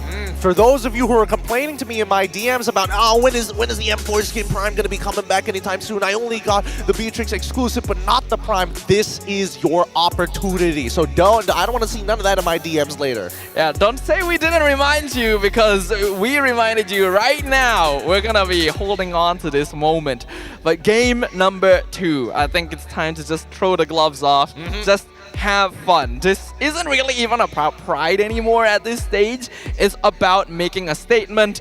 And sometimes the best way to do that is just to enjoy yourself. Yeah, they got to enjoy themselves. I would like to see them come up with their comfort hero picks. I would love to see a Takashi Benedetta. Get rid of the phobias, have a good time, see whether or not he can make it work. If they're able to bring it to a game tree, then at the very least they can feel a little bit more prideful in the fact that their preparations did mean something in the end. But Incilio, they already made it to the finals, right? They don't need the clean sweep, but it would be an even bigger statement. It would be an even bigger statement. And I would like to see a different side of Incilio because, again, I would say, if I were to categorize them, I would say that they are very big opportunists. They're very big reactive players. Similarly, like Lovely. And we asked Incilio, Incilio seems to be experimenting with heroes a lot. Why is that? And his reply is, we practice many heroes in scrims, but we don't always know how they'll perform in tournaments. For example, we had success with Matilda in scrims, but here, teams know how to pressure and invade. Our lack of international experience makes it hard to predict. Well, you could say that the opposite is true. Their lack of international experience makes them just as difficult to predict for their opponents. RQ Akira put so much work into preparing against Incilio specifically, and it still did not bear fruit. So I think Incilio can feel very proud about the fact that they have achieved so much here, and that their path to M6 main stage is still open. But for now, let's see what happens in game number 2 as we jump on into the draft. All right, let's see what weapons we're going to arm these warriors with as they're going to head on into the Land of Dawn right after the draft. RQ Akira going to be on the blue side this time around against Incilio on the red side. And I would have to say, amongst the wild cards, in terms of win rate of blue as well as red side, things have been a little up and down. We've seen both sides doing pretty well thus far, with only the biggest difference being the level that they have in that draft, the power that they're able to bring in the draft. I think generally that's exactly how you want the draft phase to go, right? It always feels bad if blue or red side has some kind of advantage in the meta. So when there's so much creativity, so much flexibility that you can exercise with hero pools and draft order, that is when the meta is the most entertaining and most complicated as well for our players and their coaches. Yeah, that's why it makes it real difficult to kind of figure out or to crack the code. For an example, if we're seeing Alpha being banned from the side of Vincilio, does that mean that they want us to go for that first pick Suyo once more, and do they have answers towards that? And I would think that in the previous game, the same, pretty much the exact same thing happened, right? Yeah, the Hilda ban, the only difference being the Lo Yi here. Jushin and as well as Alpha were also banned in the previous game. I think for the same reason that teams have been consistently banning out Cho against Tekashi, Alpha is being banned out here by Incilio just to prevent Luis from having an easy-to-play early-game dominant jungler, so that it's easier for Incilio to make sure to pressure them. Well, at least this time around they're going to be getting rid of the Gato Hacha. Yi finally going to get banned out as well. All right. Now, Fanny hasn't been touched by either one of these teams. Yep. And it was wide open the last time. Same goes for Fulvius, same goes for Chip. There's a lot of power picks not being utilized here by these teams. In fact, this is the first time the entire wildcards that Fanny has not been banned. So with the hero open, it poses a question to RQ. Do you want to lock this in right now? With the recent buff, Fanny is kind of ridiculous. I mean, yes, but at the same time, Cho is also open, and it's I don't know. And Cho is a Fanny counter. It's kind of good. I think he's really nasty in this meta. Great. Usually they want first pick flex picks anyways. It looks like they're gonna go. Ooh, interesting. Valentina for the side of RRQ Akira. I think at this point, keeping things open is not a bad idea, but Incilio can also go for the Cho Fanny combo now. We'll see if they want to do so. Ooh, no, going for Suyo. All right. Fun fact: the Insignia versus RQ Akira's 35 minutes and 13-second game 1 is the second longest game in M series history. Next to RRQ versus Blacklist International's 35-35 game 1 in M3 knockout. We were so close to breaking it. Yeah, I was thinking whether or not it was RRQ Akira or whether it was RRQ Hoshi that had one of the longest games in the M series. I couldn't figure out which one. Thank you, Zipper, once again for pulling up the fun facts. It's just RRQ wanting to prolong games, you know? We like MLBB, we want more game time, so why not do so? But it looks like Fanny and Cho just completely left open by both teams so far. Hey man, they're gonna stick to what they know best. The Suyo and High Loss locked in for the side of Incilio. I would expect the response coming in from RRQ to be the Cho. At the very least, you can kind of kick your opponents out of the way. You can steal the glorious pathway. They might even consider even going for a Edith Hayabusa instead. All right. Edith is a pretty safe option when paired with Valentina. It keeps the game state pretty open for you and allows you to adjust your draft to whatever your opponent does decide to pull out.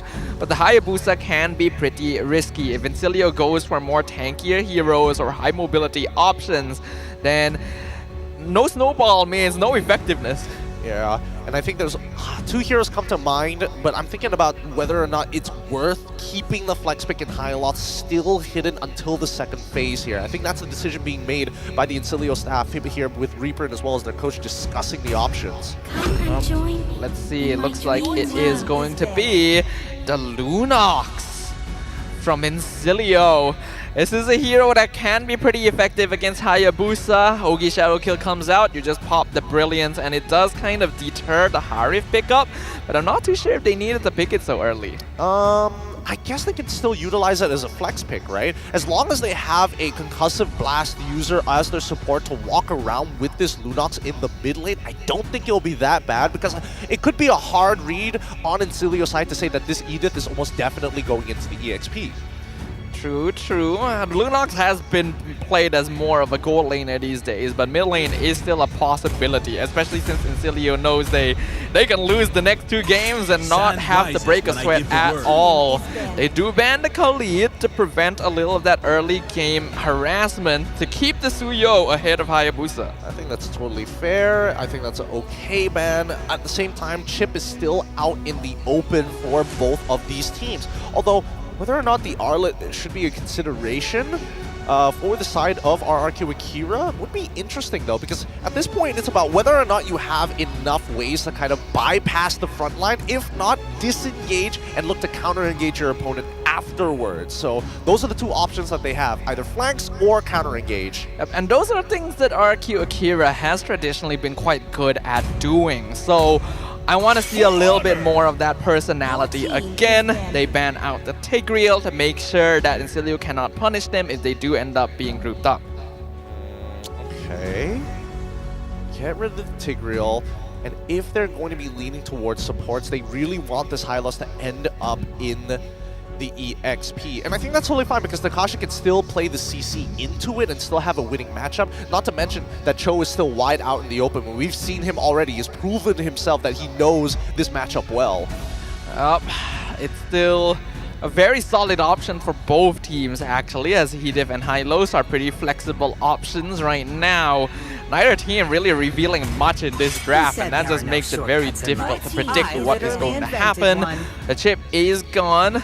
Luo Yi removed earlier on as well, means we won't be seeing the same teleporting shenanigans in game 1. Yeah, we're not going to see as much global presence this time around, unless we see things like Xavier or even like maybe the Moskov. I think those were the only two who would have like a relevant global ult in this case, but even so, haven't seen either one of these teams actually pick it up.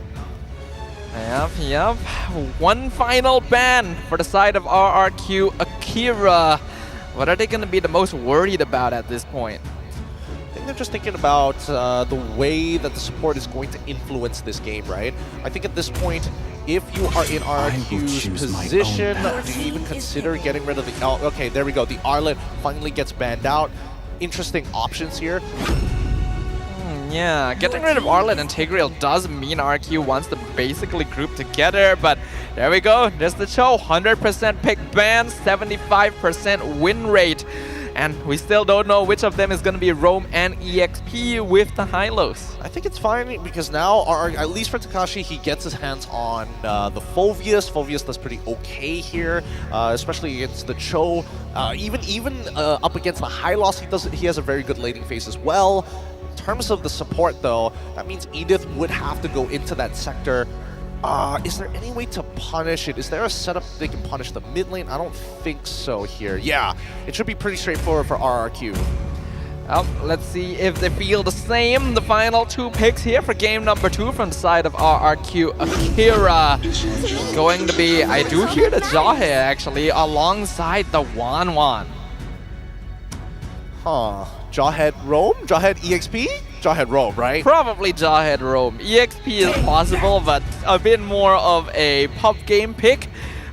Ooh, Lunox is going to be mid lane for Incilio. Yeah, that's what I thought. I think Incilio still remembers that early gank in the mid lane previously being set up by RRQ Akira. So maybe this is the adjustment that they were looking for to maybe help transition from early to mid. Good luck to both of these teams, though. I think that the composition is interesting coming out from RRQ Akira because now they've got would I say a wider toolbox? I think they've got an interesting toolbox because now they can either double down on the speed of their composition if they do find an early game lead, but where is it going to come from? I'm not too sure. Incilio, pretty straightforward, survive early, win late. Their late game potential is so strong with Moskov and Lunox, but RRQ can build up a snowball because of how much displacement and setup they have for the Wanwan's crossbow of Tang. Either way, the pressure is completely off here as the rest of this series will have no bearing on who moves on into the grand finals. So let the Land of Dawn become a place of joy once again as both teams just challenge each other in a battle of wits. Alright, it's going to be RRQ Akira on the blue side up against Incilio on the red side. Same start, probably heading towards the gold lane anyways. Yup, right to the top side of the map. But the early proxy coming up from this high loss as well. Very nicely done by Maniac to identify that he doesn't really care what Edith does at level 1. I think this is very smart as well, because when you have a Jawhead on the opposite side, it's very common for them to start leashing the second buff to try and accelerate their jungle. So by Maniac doing this, he knows that Luis will probably not be around to stop him, and it will counterbalance the speed that King farms. Yep, and so far that means King is not going to hit level 4 on time, and opts not to invade for the core ball camp. Instead, runs up towards his Beetle side where he will meet Suyo. Justinian's already here, both junglers at level 3. King starts the battle. Justinian taking a lot of damage. The retry is being used on both sides. And we're going to jump into a pause. Oh boy, what a dangerous scenario that was for a moment. I don't know, charging up for the arrow there was a little risky in hopes that he was able to steal away the camp at range and still walk away from it. And I don't think it would have mattered anyway because Suyo doesn't have like an ult. He unlocks all his abilities at level 4. But at the same time here, I do like the motions we saw from RRQ Akira. They noticed, hey, one of our camps is going to get taken away. Instead of going for the invade, let's match the Suyo on the top side of the map, deny him that camp, and bring them down back to our tempo. Yeah, I'm kind of surprised that Justinian didn't try to directly fight the Hayabusa a little bit more, though he may have been in an awkward position in his cooldown. Yeah, I think he already used the Soul Sever, the hold version of the Soul Sever at that point of time. Yeah, we know that Suyo just got his overall cooldowns increased, especially in the early game. You're gonna see this affect him quite a lot. So probably just a really bad timing there that the Hayabusa was able to do a lot of damage. Not to mention, he was not in immortal form, so he doesn't have the added damage reduction as well. Warcry is surprisingly really effective in the early game, especially on Hayabusa for some reason. It's super easy to proc, and it's super easy to get multiple reactions from it. I mean, Warcry is just a very universal emblem, right? The condition to hit it is pretty simple, and its effectiveness will be present throughout the game. I think, personally for me, Impure Rage is the most universal one. You just need to touch the guy, that's it. I mean, I'm not saying it's the most universal. It is a universal emblem. It's true. I mean, the extra damage once you trigger it is very, very fun, and it feels nice to be on Hayabusa, trigger your Warcry, and your autos feel like you're throwing out, at least touching somebody with one of your shurikens with each punch he throws. Yeah, it's a very good feeling here, but starting things off already, we are seeing a little bit more willingness from RQ and Kira to engage. Unfortunately, their plan was stopped initially to try and speed up the Hayabusa, but being able to chunk out Justinian this early is also pretty good. I mean, they pulled it back to their level, right? Their level of tempo. Both junglers are at equal level at this point in time. Both hitting in level 4 exactly at the same time as well. The only slight advantage I would expect to be seeing is probably from Reaper and as well as Sagan, right? The slight EXP lead coming from stealing away that one camp. King, though, gonna have his eyes on Don't. I get the feeling Don't knows the possibility that he is around, but it's gonna be difficult for him to position anyway. Not able to flicker out of the Ogi Shadow kill, but not quite enough damage from King to finish him off either. Right, they're still alive for the time being here. And ooh, a good Louise using that ejector. It looks like the potions haven't been popped down. They still want to make sure that the ejector can potentially save lives, if not grief them. We all know the possibility of that in our pubs games. But with the first turtle up, both junglers still can be matching each other in pace. Just gonna be taking these final buffs before they commit to it. Oh, they're just waiting for the right amount of, waiting for the right time here. Both junglers, at least for King, it looks like he's positioning himself to actually try and take this away. He's gonna hit level 5 first. I don't know if he wants to get his purple buff real quick, but at this point, Justinian knows which side of the map that he's already started on, and probably recognizes that he will go for his purple before touching the turtle. Yeah, both junglers gonna go for the more economy route, not trying to take the turtle at level 5, instead shifting to the buff and hitting level 6 first. So the game state being slowed down a little bit, which I think is quite good for Incilio, since with an Edith and Jawhead on the opposite side, Akira's early game is pretty scary. See how this plays out, right? Because, again, they don't necessarily have to fight for this turtle. They see the turtle spot, and now, look at that. He's heading towards the top side. King trying to set up for a potential dive here. But Lovely already rotating up just to make sure that Don't doesn't get targeted again. So RQ Akira still sticking to a more farm-oriented pathing, which I don't really like when you have setup heroes like Jawhead and Edith. Yeah, and I think that Jawhead eventually will fall off. So, there we go. That's what we want to see. Yes, I looked at Louise and saw, hey, wait a minute, where's the green little dot? I'm like, I don't see him on the map using his unstoppable force anytime soon. And finally, first blood already coming through. Literally right after we said it as well. Being able to catch out Lovely in between rotations to the gold lane, gonna be pretty nice, but not actually that valuable since it is the roamer on the side of Incilio. At the same time, Lovely, he needs to make sure that the Shunpo is up if he's targeted by the unstoppable force. Having anti-CC is a powerful tool, but if you mistime it, you could lose everything. Yeah, absolutely. Jawhead can be a two-pronged spear here, depending on how well he is played. It's a hero that has already found some success in the wildcard so far, but isn't actually the most popular pick due to how quickly he does fall off once you get to the mid to late game. Agreed. I do think that right now, Luis should be hovering towards the top side of the map, right? Every single time he has that unstoppable force available, he should probably be forcing it onto Don't to guarantee his battle spell. If not, and that's that was close. Yep, unstoppable force actually gonna miss on Lovely. Good flicker timing, but battle spell gone on Cho. That's fine. Just means that if Cho is eating the ult, that means Don't can survive and just keep playing his lane. Yep, we see though that Gusta Lagusta putting a lot of pressure on him in this lane, so a bit difficult to farm, but he's still keeping up in EXP. Game state still pretty passive right now. Neither team looking for engagements. Tekashi gets the onward on Lovely, but not gonna commit. Louise, though, forces out the Brilliance at least. Yep, Louise not going to be targeted by Maniac. Glorious Halfway comes out, has the flicker out of air. RQ Akira with the instant reversal. Brilliant stolen by Sagan, so he's not able to get the kick in from a Lovely. Both teams doing a good job of responding right now. Turtle at 50%, Unstoppable Force on Maniac, throws him back into the rest of RQ Akira, but he still has Revitalized, so he's just tanking all of it. Primal Wrath comes out, Justinian gets the Turtle. Maniac still surviving, but gets terrified. Ogi Shadow Kill. Sagan finally puts the nail in the coffin. Huh, interesting choice of target priority there. Very interesting choice. Oh, he misses his tap skill too on Louise. What? Unfortunate. That could have been a really great trade kill coming in from Incilio's side. Don't worry, this is what we do expect from Incilio, especially for the early stages of this game. Probably doesn't want to get too involved just yet, but RQ Akira, hopefully they start pumping up the gas, right? Now Louise is missing out on his flicker, big deal. He still has that unstoppable force. He just needs a volatile target, and Don't is currently missing his flicker right now. So if they can start this dive and set it up nicely on that top side, and I can see Sagan hovering around there too, this could be a free kill. Yeah, it's a pretty big timing with flicker still on 50-second cooldown. Louise not gonna commit ult yet. Lovely is here, gets the kick onto the jaw hit, into the tower. Glorious Pathway cutting off Louise's escape route, and that's gonna be an easy kill, sniped by Justinian. Yup,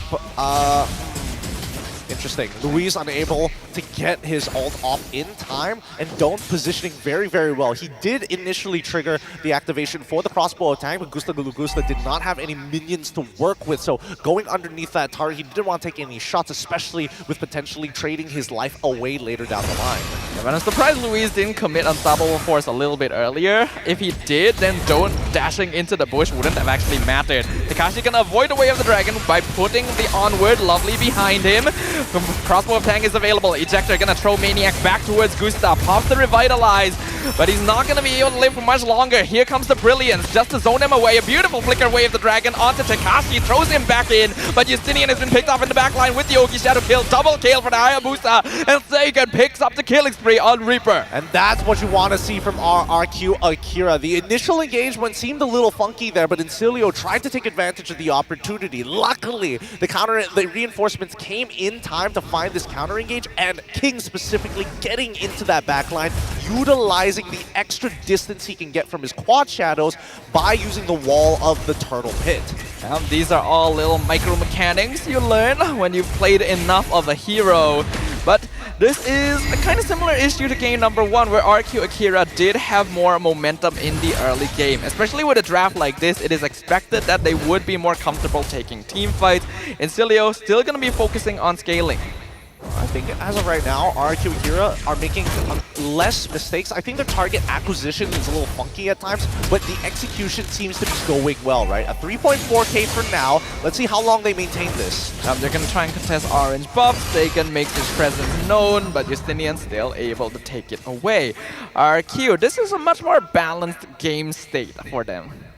Yeah, and maybe for Incilio, is there a way out? Can they find... I mean, Lovely can go for some kicks. I think it might just be worth kicking Louise to a certain degree here. Oh, Unstoppable Force onto Lovely. Avoids it with the Shunpo. RQ Akira are pretty deep, but Incilio not quite ready to fight yet. Justinian's coming in. Tower being targeted by Gusta. Glorious Pathway comes out. Incilio now chasing Louise down, but getting terrified. Onward, going to miss with the Earth Shatter. Brilliance as well. Not doing much poke damage. And now, King waiting for the ultimate opportunity. Picks off Reaper with the Yogi Shadow kill. Huge, huge opportunity there. Nicely done by RQ Akira. Again, bait your opponents out, let them utilize their abilities, and then go for the big kicker at the very end. King currently at level 13. He's a level ahead of Justinian, and he's at a pretty big power spike in his build. He opted to go for a Malefic Roar early on as a more cost-efficient item compared to the BOD to get that bit of oomph that you want to see pre 10 minutes. And we know how scary a Hayabusa can be once he has those kills under his belt. King now in a very comfortable position, and a 5k net worth lead for RRQ Akira in 10 minutes means that they are looking way better compared to game number 1. Well, actually quite a significant amount of gold. I thought it was just one level, but he's also 1.2k ahead of his opponent in Justinian so far. Looking at the rest of these items as well, we do see the Gleaming Gen and a couple of components being utilized by Maniac, but he finally finishes that Dominance Ice to reduce the amount of health that this Wanban is going to be getting back. Now RQ Akira grouping up on the Lord. Incilio knows that they're not going to be able to contest this, so they go for some macro play instead. Get the bot tier 1. Shouldn't be too hard for them to defend against this, but RQ Akira, now is the time to step on the gas. Yeah, I think that RRQ Akira, now that they're playing a composition that's very heavy on their ult, at the very least now their tempo is much better compared to game number 1. I think a lot of their pressure is off their shoulders, and this 5.1k lead is looking real nice for them. Yep, looking really good in fact. The pressure off their shoulders now means that RQ Akira can play a lot more similarly to their usual style. It may be a bit late, but at this stage, you may as well put it all on the stage since they're not going to be moving on. Yeah, for now, we haven't seen too many hard engages just yet. They're just playing the technical side, focusing on the macro, focusing on structural damage against Incilio to create an economic lead. If they can break the holy barriers early, that would be nice, but Lovely is going to try his best, but he won't take too much damage here. That's the barrier down, and they still have a big siege minion ready to go. I think that Takashi was thinking about flickering there for half a second. Luckily, RQ, they decide to call it off. I think they're calling it off for now. Looks like Incilio should be able to defend this as we expected. They are able to run back out, but you can see the poke damage coming in from RRQ Akira. Their presence is pretty oppressive. How oppressive can it get, right? Because again, they're pushed all the way back to the inhibitors, but no inhibitors are falling. With all the barriers down, at this point, it might be... Are they willing to take a 50-50, try and get a pick off here? I think that the smarter option is probably not to, and considering that RQ Akira, they've only got a 5.8k lead, which is pretty significant, but a large part of it is coming in from both King as well as Sagan. Yeah, the map pressure RQ Akira has right now is pretty oppressive. Incilio gonna find themselves in a very similar situation the previous, where they can't really safely extend outside of the base. So this is very easy for RQ Akira if they just continue holding on to this pressure. Yep. For now, looking at the way the items are currently built, I love the fact that Gusta Lagusta is going for a Corrosive Scythe, Demon Hunter Sword, and then going for the Malefic Gun, but making sure that he's staying really, really safe with the winds of nature. Now, as I mentioned before, a large part of the gold was pretty much the Hayabusa as well as the Valentina, but now looking at it, even Wanwan is starting to be part of this conversation. The final items are going to be coming through real quick, and I think that Incilio, they need to find Lovely to find an incredible kick here. And I think at this point, if they can't get anybody, might as well just try and go for Louise at this point, who is posted up pretty far up in this matchup. Here we go. Conceal comes through from Lovely's side. Unstoppable Force as well. Unfortunately, no ship bump for him. Finds the kick towards Sagan, but it's too late. Immortality down, and the pick is through. RRQ Akira is able to find one for themselves. Incilio will not have the man advantage dealing with this Lord. It's going to be a slow build up here from this point onwards, but at least we look down towards the bottom side of the map and not going to be wasting any time. He needs to get to his own max build. If not, a Winds of Nature, despite throwing the SOD, will not be able to steal the Lord.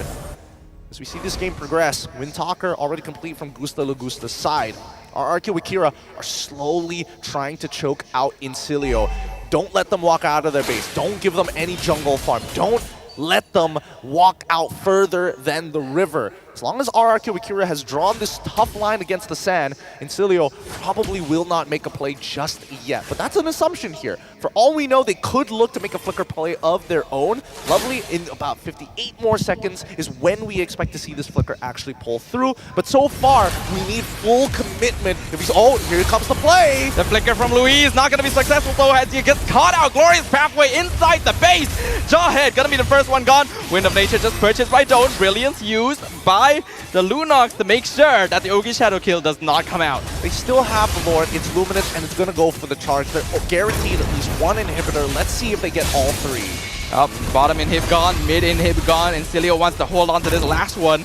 Lord gonna be made short work of. They're able to defend this for now, but for how long? They should be able to hold on for a little bit longer. Their high ground defense actually isn't too bad, but it really depends on the position of Reaper. He's 0-2-1 so far, and he only has the Blood Wings alongside... Oh, wait, are they gonna... Brilliance comes in, Glorious halfway, and Cilio wants to try and punish them for this. A King, almost gets caught, able to blink out. Reaper, though, not as lucky. He gets picked off. Wind of Nature used by both marksmen. And now Gusto gets the crossbow of Tang Maniac. The first one down, Lovely, gonna be the next target. Gets the double kill on the 1-1. And Cilio with only 2 players remaining, don't able to shut down King, but he will lose Justinian. Triple kill. Oh my Fear of god. Destruction comes in. I don't know if he wants to commit for it. It's probably not a smart idea. It is 1v4. He has to hold 15 seconds for Reaper, but the Unstoppable Force has already been committed. RQ Akira gets the mega kill and the crystal. We are going to a game number 3. RRQ Akira choke out Encilio in game number 2, making sure that they're keeping it competitive here. We're seeing at the very least they're minimizing their mistakes and more importantly punishing Encilio on their opportunist play style. This is the gameplay we needed to see. This is the RQ Akira we needed to see in game number 1. I think even they can tell it. They just needed to stick to more natural styles of gameplay.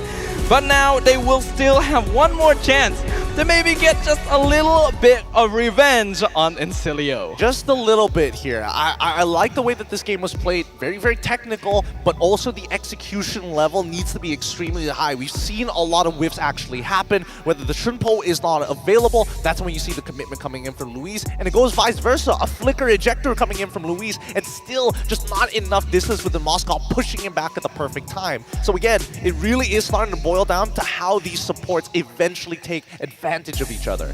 And I think we saw the supports coming in from RQ Akira being much more aggressive, much more willing to play make, basically, right?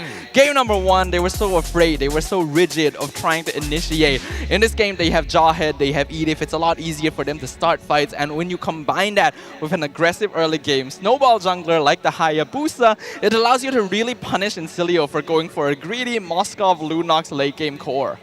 I mean, that's the thing, right? When we look at the item build here, I'm curious to see where Reaper finally ended up. And yeah, unfortunately for him, he just got that Wishing Lantern, wasn't able to build any other items, and unfortunately, despite having the right tools to escape, gets caught out by Takashi right at the very end when he hits that peak.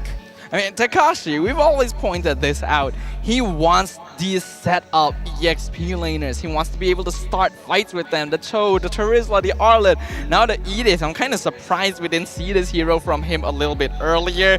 Don't know if they've been saving it this whole time, but it's also something that allows RQ Akira to set the tempo of team fights on their own. And even so, I think that at least we are seeing the version of RRQ Akira where they are trying to be as clean as possible. Like, I think that King's job in this game was going to be really, really difficult if Lovely was able to kind of figure out what the pattern was earlier, as well as finding information with the help of Maniac. But all of them, even their side laners, got locked in their lanes extremely early on. Now let's look at the emblems here, right? Hopefully there shouldn't be anything out of the ordinary. Tenacity for both Don't and as well as Maniac. Yeah, nothing out of the ordinary here, but at the very least we're seeing that Gusta Augusta opting to go for Pull Yourself Together. That is actually quite interesting. You wouldn't normally see that, but I guess he just expects to be participating in more team fights, so having a lower cooldown on the Inspire means that 1-1 just has access to damage more often. Yeah, that's also true. But then again, I feel like Inspire is already pretty short overall compared to something like Flicker, maybe even comparable to like Petrify as well. But even so, that's his preference here. I think I'm okay with it overall. Yeah, it's an interesting concept and honestly something I kind of want to try myself when I get the opportunity to. But RQ Akira look way more comfortable in this game. Were there mistakes? Definitely, but much cleaner while being willing to start fights on their own turf. In Cilio, I think they also were wondering where was this RQ Akira in game number 1. Yeah, I don't think they were caught too off guard here, but I think they also understood, they kind of put themselves in their own position because of the way that the draft works. It's really, really difficult, especially when we're talking about specifically Lovely having to try and man-to-man defense Louise all across the map and to try and keep King in check at the same time. He can't always be hovering around that mid lane to allow Reaper to move, because even if Lovely and Reaper were able to move together, there's a very high likelihood that they wouldn't be able to burst their targets now until Reaper gets his 3 items. Yeah, that's why you don't usually see the Lunox being comboed with heroes like the Cho. It's just, even with the setup, you just don't have enough inbuilt DPS to burst someone down early on. Lovely needed to play with Justinian, but he was also kind of stopped early. And all of this because of Sagan. Every single time they try to go in towards melee range, Valentina really punishes close range combat, especially with that Terrify, really disrupts your flow on top of being able to kite perfectly. And you can see that even he's getting pretty greedy at the end with a lightning truncheon of his own to spice things up. Yep, why not, right? When you are already at the lead, when you know that you need to end the game before the opposing cores can get their farm, you may as well all in on the burst, punish them as much as possible, and pick up squishy members wherever you can. Sagan, I think, has always been one of the more solid players on RQ Akira, just doesn't get as much chance to shine since he's just doing his job. Yeah, he is doing a very good job at the same time, right? I mean, the fact is, he's been stealing ults whenever, depending on what the scenario needs to be. Sometimes he's even taking Brilliance just for the fun of it, right? Just to keep himself alive, despite having Brave Smite as well. But based on what we've seen so far, RQ Akira, I mean, I do miss their previous, chaotic playstyle, but the clean way of playing the game can be very taxing on the mental. Yeah, it takes a lot of work, even though it feels like it should be less, because you can't just throw yourself at the opponent all the time. I think it's very clear, though, for most other teams here, that the combination initiation from Louise and Tekashi is very, very crucial for RQ Akira. If they're not both playing some form of engagement, you can see that it's very difficult for them to start fights. Yeah, I do think it's difficult to start fights, but at the same time, I feel like their drafting pattern is kind of interesting as well. It's not the... I don't want to say that it's not the usual, but it's very clear that they don't change too much from their drafting periods, right? They still are looking to hold off on the EXP until the very end. The most they'll do is show a flex pick and be like, we'll decide at the end to see whether or not we're going to give it to Tekashi, if not Louise. I think it's a symptom of RQ Akira still trying to fully realize what their identity is in the current meta, right? Because their playstyle was still very much similar to what we saw in previous metas, where you want to have the EXP lane be very involved and very active, not necessarily as a frontline sandbag. They still want us to lean towards that style. That's why they want to lead Tekashi to last pick all the time, to make sure that even though he's playing on less tanky EXP laners, he's not going to lose out his lane. I don't know, just give him the Cho. I think the Cho is perfectly fine. And not to mention, there was even Phoveus in that picture as well. So there are ways to kind of find these overlaps in the draft itself. I just think that the crux of the composition is leading away from Tekashi's side, but he needs to be able to kind of open up this map to allow that playstyle to work. And I think it's definitely revolving specifically around Sagan as well as King. Although, I will say that King's performance on the Hayabusa looking a lot better compared to the Suyo. Yeah, I think RQ Akira does kind of have an issue when it comes down to hero pool, because a lot of their players are quite dependent on certain comfort pocket picks to really make things happen, right? That's why you can see a pretty inconsistent behavior in the way they approach the game. When they're good, they're good. But I think we've seen the alternative. Yeah, we definitely have. Let's have a look at the players so far. None are going to be discouraged just yet as they're preparing for our very third game in this best-of-3 series, currently equalized 1-1. 1-1, game number 3 for the third time today on day 3 of the wildcards. It feels like 3 is a reoccurring thing here. Let's have a look at what will happen in game 3 though. Like, there really are no stakes at this point. What'll even happen? I'm not entirely sure here, but I do hope that Incilio might just double down on trying to power farm a particular player, maybe be their gold laner, if not their jungler at the very least. It feels like he's definitely got the mechanics to maybe hard carry a game, but at the same time, in this meta, it can get pretty tough once you start involving the mid trio. Yeah, the mid trio plays a very crucial role nowadays because with the increased aggression of the early game, having the mid lane and roam have a strong connection and start assisting the side lanes, it will eventually snowball to really big leads. That's why we see a lot of focus towards the mid lane pickups and why they lean more towards utility, so that even if something happens, they will still have some value. Yeah, let's head on over into the draft to kick game number 3 off here. Let's see what compositions they want to play, but most importantly, which side of the draft do they want to be on?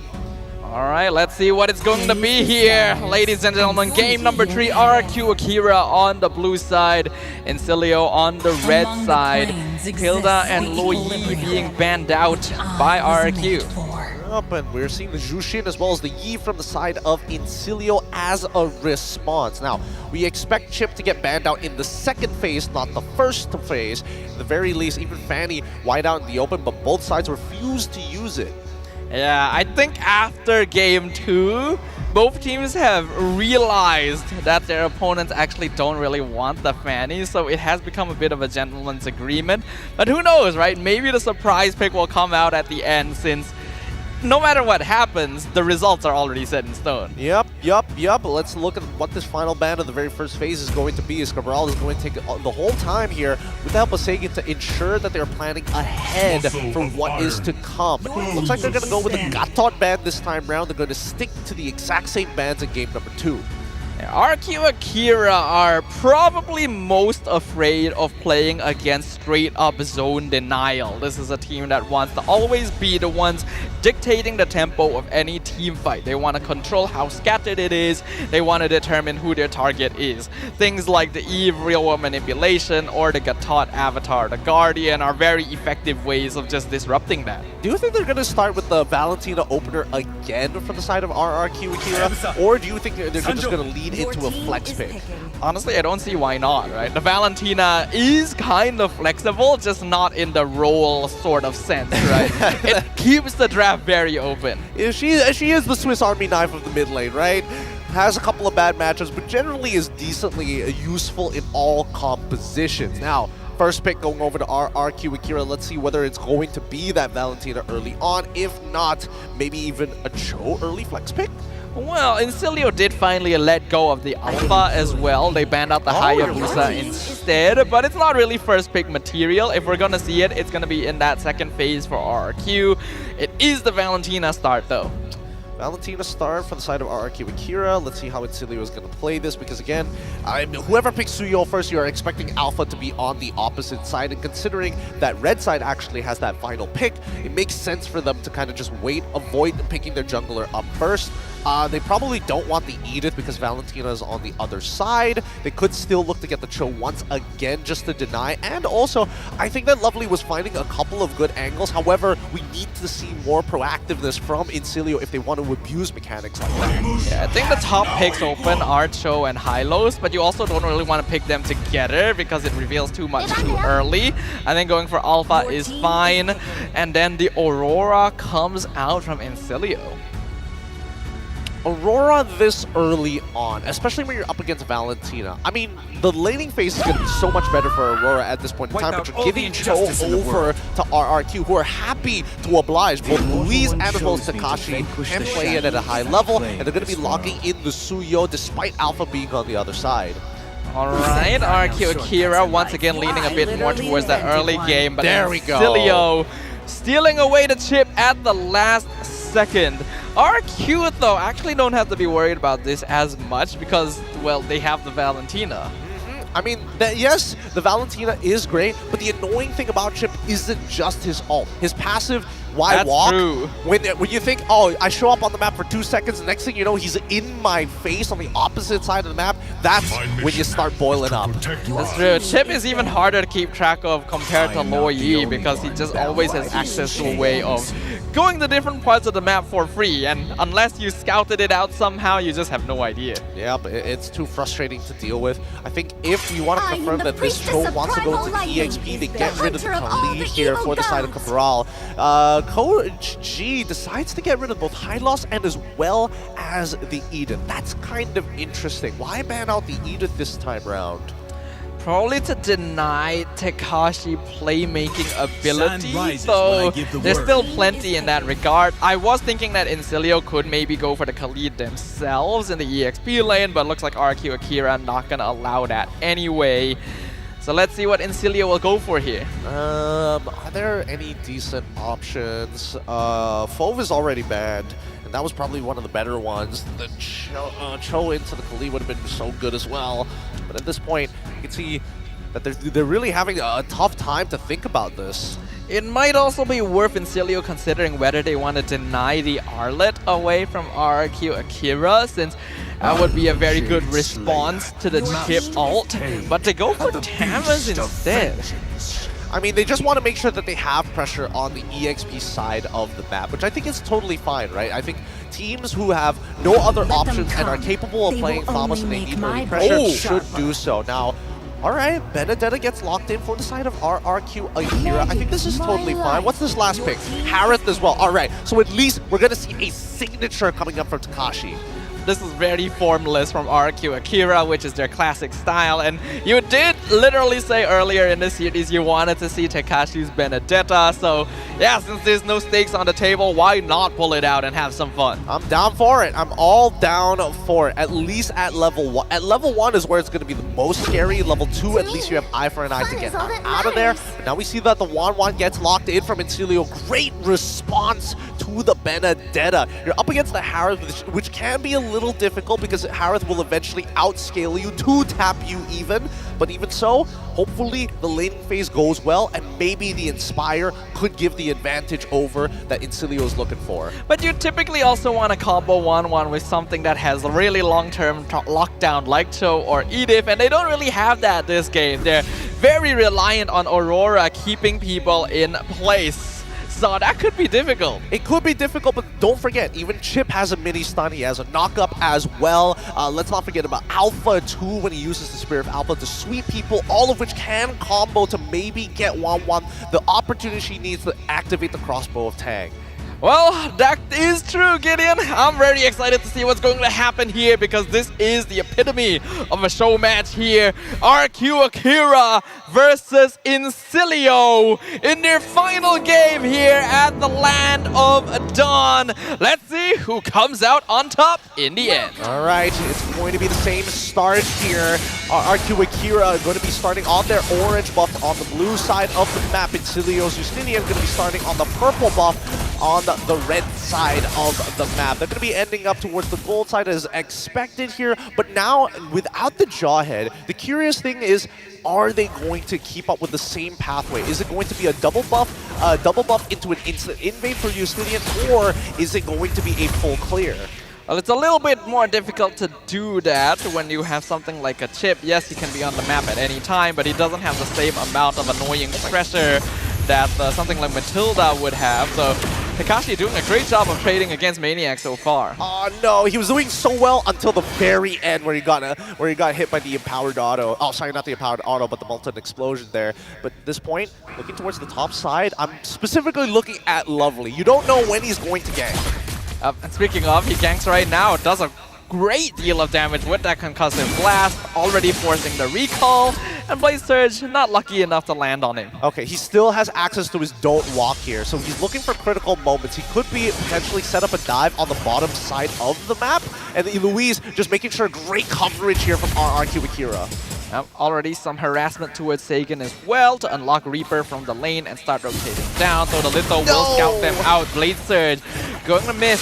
The Spear of Alpha not going to be able to connect on King. Louise not quite level 4, but still going to get the 2-man Jikundo knock up, and Justinian and Lovely. Maniac has to jump into the turtle pit away to safety as well, but no death here. A really awkward time to fight here. Oh man, if Justinian was able to connect the Spear of Alpha, it could have been a different story. But at this point, whoever is low needs to hit their level 4, maybe even look for a recall here, but the regeneration is actually enough to get them into a pretty healthy state. So no resets just yet for Incilio. And Justinian does clear his buff a little bit quicker, so he instantly rotates over to blitz down the turtle with Lovely providing scouting.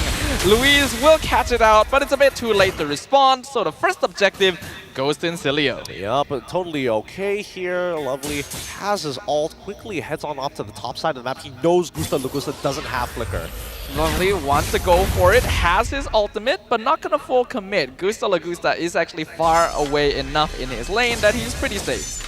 Well, for now, early proxy coming in from Takashi. I mean, Lovely, he's going to keep hovering around this area of the map. He is forcing RRQ Akira to move away from this side, and at least for RRQ Akira, their response is correct, right? Push out that mid lane, make sure that Incilio can't walk back for free. In the meantime, though, we see the shortcut come out, but in a pretty bad position. Justinian able to get Spear of Alpha out, actually dodges the Electro Final Blow, but Takashi will follow him anyway and get first blood. Frigid Glacier on 3, but not enough burst damage left on Incilio to punish RRQ Akira. Don't trying to take the 1v1 against Gusta, but he's already popped the Zaman Force, and the rest of RRQ Akira are now looking to collapse. Gusta will finally get the final hit, and Maniac not really able to do anything either, as the Blade Surge gonna CC chain him under the tower. Gusta, though, has to flicker out, nearly gets taken out by the tower. They will eventually finish off Maniac and Lovely as well. That's what you want to see from RRQ Akira. Good formless play. Takashi jumping in with the Electro Final Blow to chase down Justinian, just to make sure that they can even out the tempo against the junglers. But at the same time, we are at least seeing... Oh, hold on. Yep, Louise maybe a bit overextended here. The Way of the Dragon defensively, not gonna save him from the Alpha. A little sad, alright, but not the end of the world just yet. RRQ Akira is still at a 2.1k lead against their opponents, and now I'm expecting at least an EXP lead for King eventually, because he's going to be having a full clear from bot all the way to top side. But just look at how active Takashi is being. A Tamas is usually meant to keep their opponent in lane, but a Benedetta, just how are you going to do that? Takashi getting to play the meta that he is way more comfortable with. Yeah, look at him. Look at him already holding that priority. He doesn't mind losing a bit of gold down on the bot side of the map. He knows he's not going to lose the structure at a bare minimum. Yeah, he's going to stop Lovely from coming in and getting a free shortcut. Electro Final misses on Reaper, but keeps him locked down in the corner, so he's not able to walk out either. Incilio going to contest the turtle, but not able to steal it away as King secures it. Spear of Alpha lands on Louise, but he shouldn't post back out. Lovely actually gets pulled too far forward, and now that's a killing spree on Gusta Lagusta as he finishes off Maniac. Takashi following up with a kill onto the chip, and Reaper almost getting sniped by the ult from King. Still alive though. Very, very close. One more time. I mean, even Sagan tried to flicker and Shadow Strike Reaper, but just didn't have enough range, unable to close that distance. At this point, King has full control over the jungle, and as well, forcing these resets, he could look to try to start another fight, but he's got to wait for Takashi to have that Electro Final Blow. It really does feel bad looking at this, though. It's clear that RRQ Akira has the potential of taking down Incilio. If they had been playing this way from the beginning, that 2-0 may have been possible from the start. Yep. Bot side, a sliver of HP on that turret. It's basically as good as gone, but Takashi, smartly enough, trying to Electro Final Blow underneath the turret was a little interesting. He probably could have waited between the turrets to do so, but at least he gets a free reset off of this. Yep, and a stolen shortcut from Sagan means that he can actually now start invading and starting fights against Incilio as well. I think he will spot out Justinian in his rotation. Does he want to start on him? He's already moving forward. I think he actually will commit. Yup, shortcut comes out. All of the members of RRQ Akira take it, but Justinian's able to walk back into his tower. I'm surprised Louise didn't try and just flicker for it, right? Flicker, go for the kick, make something happen. Okay, Gusta Lagusta ends up using his flicker. He got a little bit freak there. Lovely went for the portal instead. Dropped shortcut against Takashi, but he's still able to dash out with the Electro Final Blow, and Incilio not able to catch him. Yep, Gusta Lagusta gets a free solo gold on the turret on the bottom side of the map, and completing his Feather of Heaven thanks to it. So that's some good stuff coming in from RRQ Akira. Very nicely done. Just make sure that if you're going to put somebody on the map, make sure it's Takashi. Yep, Takashi on the Benedetta actually outpacing Lovely on the chip, and now Justinian even being chased down halfway across the top lane with King finishing him off. And with that being said, a War Axe complete for King. This is where we expect to see Suyo start rising up in terms of how proactive he can be on the map. Obviously, he doesn't want to go in first, especially if Spear of Alpha is available, but definitely keeping his eye out for more opportunities for those who overextend. Oh, no. Yep, down here in the bottom lane. Not actually gonna commit his crossbow of Tang. I think knowing Tekashi still has quite a few resources there, RQ Akira clearly outpacing their opponents. Actually, let me just double check. How many items does he have? Yeah, don't only have the corrosive scythe at that point in time, so that was a good decision. If he had maybe 2 or 3 items, for sure he goes for the crossbow of Tang. So you gotta recognize those situations, that a 7 kill score to 1 7 minutes in with a 5k gold lead. This Benedetta pick against the chip actually working out so much better than we could have expected. Exactly, because now it is clearer and more effective for RRQ to actually trade against Incilio. He's able to proxy, he's able to not only cut these waves, but at the same time keep pace with the rest of the team, despite Lovely looking for these opportunities. Tekashi, you can see his experience, his comfort on this hero. Literally everywhere on the map at once. You need him, he is present. And now he is present in the top lane as well. All 5 members of RRQ are here. Conceal comes out just to scare Incilio away. And a free tier 2 goes to them. Yep, and you can see that Lovely still trying to cover, making sure that if anybody does show up on the bottom side of the map, honestly, this is probably how you should be playing Chip, right? You're looking for backline access and dropping the portal onto targets who don't have a lot of mobility options. Gusta Lagusta will have to flicker away if that shortcut does end up being turned up online on top of him. And at the same time, I think that even for Sagan, right, taking the portal may not necessarily be the best bet. I do think that the picking up the Glacier is probably the better option.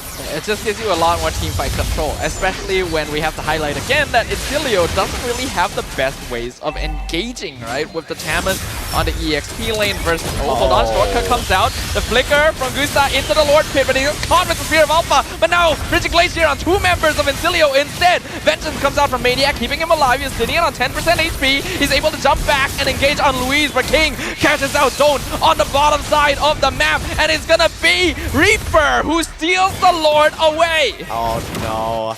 I mean, at least Incilio was still able to get it. Both King and as well as Yustian they used their retribution super early on. They were both teams were just looking to just throw down and fight.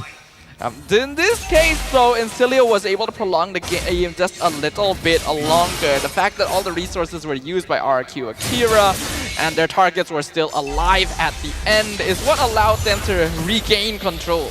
All right, let's look at the instant replay. I'm pretty sure that they're going to get into another fight while this happens, but as this TP initially came in, it was a really good idea, right? Because Lovely decided, I'm going to go conceal first, take that portal, and if people don't notice me, if they don't see me on the minimap because they're too focused looking on anything else, they can make the engagement work out. So these are the types of plays that you should be looking out for as Chip.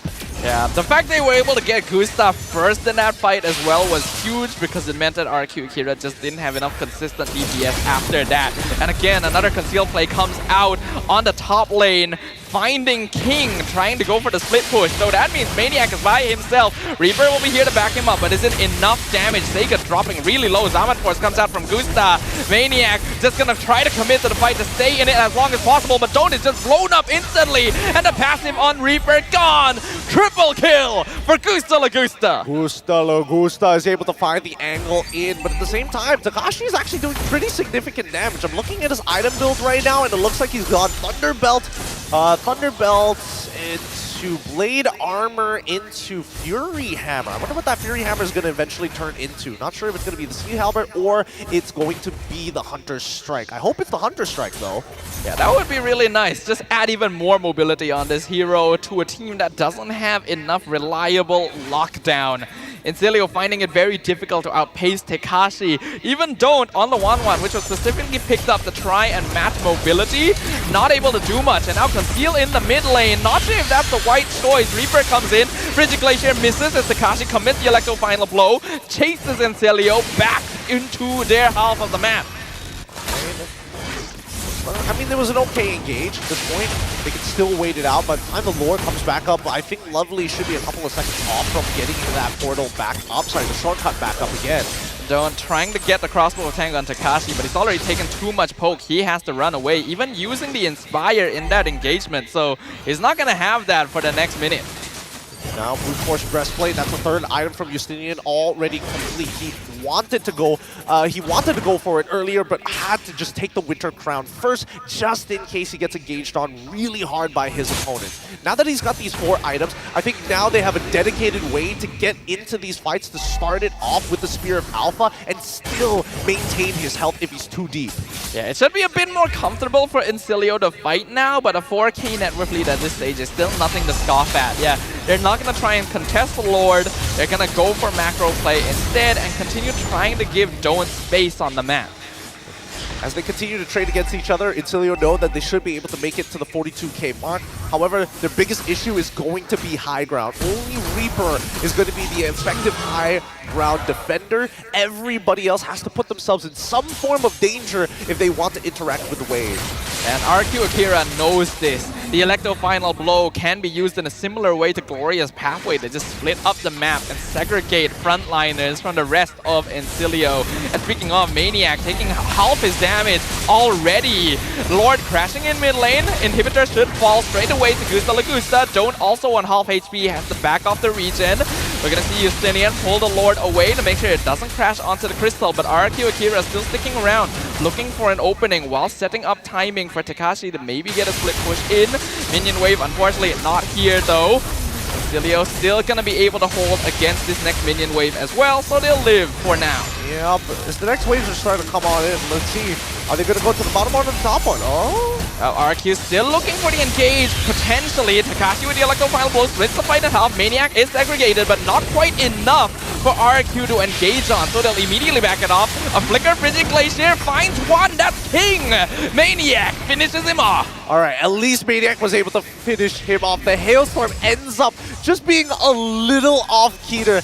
Lovely's behind them. Oh. He's looking for Sagan. Goes in, pops the shortcut. Do they want to take it? Incilio goes for the team fight. Lovely dropping very low to Way of the Dragon. Finds one. That's going to be Maniac. Uses the Winter Crown. Justinian still surviving as Maniac takes the attention of Gusta Lagusta. Not enough though. Mega kill for the Harif. But he has to dash away from Tamas as well. While Lovely in a 1v1 against Takashi. Maniac actually doing a lot of work, keeping Reaper alive by distracting the rest of the team. Unfortunately, his time is done. And RQ Akira keeps up the assault. And they're going to keep on pushing all the way up to the Crystal here against Incilio. Members are getting low. Ooh! Louise loses immortality. Don't and Reaper still have pretty okay wave clear here. Louise on one hit, but Don't knows he cannot chase him. Safer not to at this point. The team members coming up. Justinian in 4, Maniac in 12, Lovely in 5. Frigid Glacier stolen. It lands on Reaper and the Crystal is exposed. Don't taken out by Takashi. And RRQ Akira finds a semblance of vengeance, taking game 3 and the series against Incilio. And they close this series out in fluid fashion here, showing a couple of their signatures and really coming back into form. The formless side of them. You don't know when the engagement is going to happen, and when the opportunity presents itself, it's already too late. And it's unfortunately too late for RQ Akira as well. Despite taking the victory, we've already set the stage. A single game is all Incilio needed to qualify to the wildcard finals, and that is what they got. But hopefully this loss will demonstrate to them that they will need to work very hard if they want to stand a chance against the winner of Group A. Maybe this just isn't their meta, right? Maybe this isn't just it could be just a seasonal thing. For all we know, next year they're going to be looking even stronger than ever. But I will have to say, Incilio, there's a couple of things that they need to start working on, and that is to be proactive in the game. A lot of the times they're playing a little too reactive for my liking, especially in a meta, and especially if they do end up moving on towards that Swiss stage, they're going to meet with Class A teams who will, hey, you use an ability, you use a battle spell, that is a weakness that we can exploit. Yeah, this is not a reactive meta. It is a meta that really necessitates proactive proactive gameplay. You want to be the one setting things up for yourself and forcing mistakes from your opponent. It worked out in game number 1 because RRQ Akira was taking a very safe approach, which just prolonged the game and gave them more opportunities to make those mistakes. But like you mentioned, Gideon, against teams in the main stage, that is not going to happen.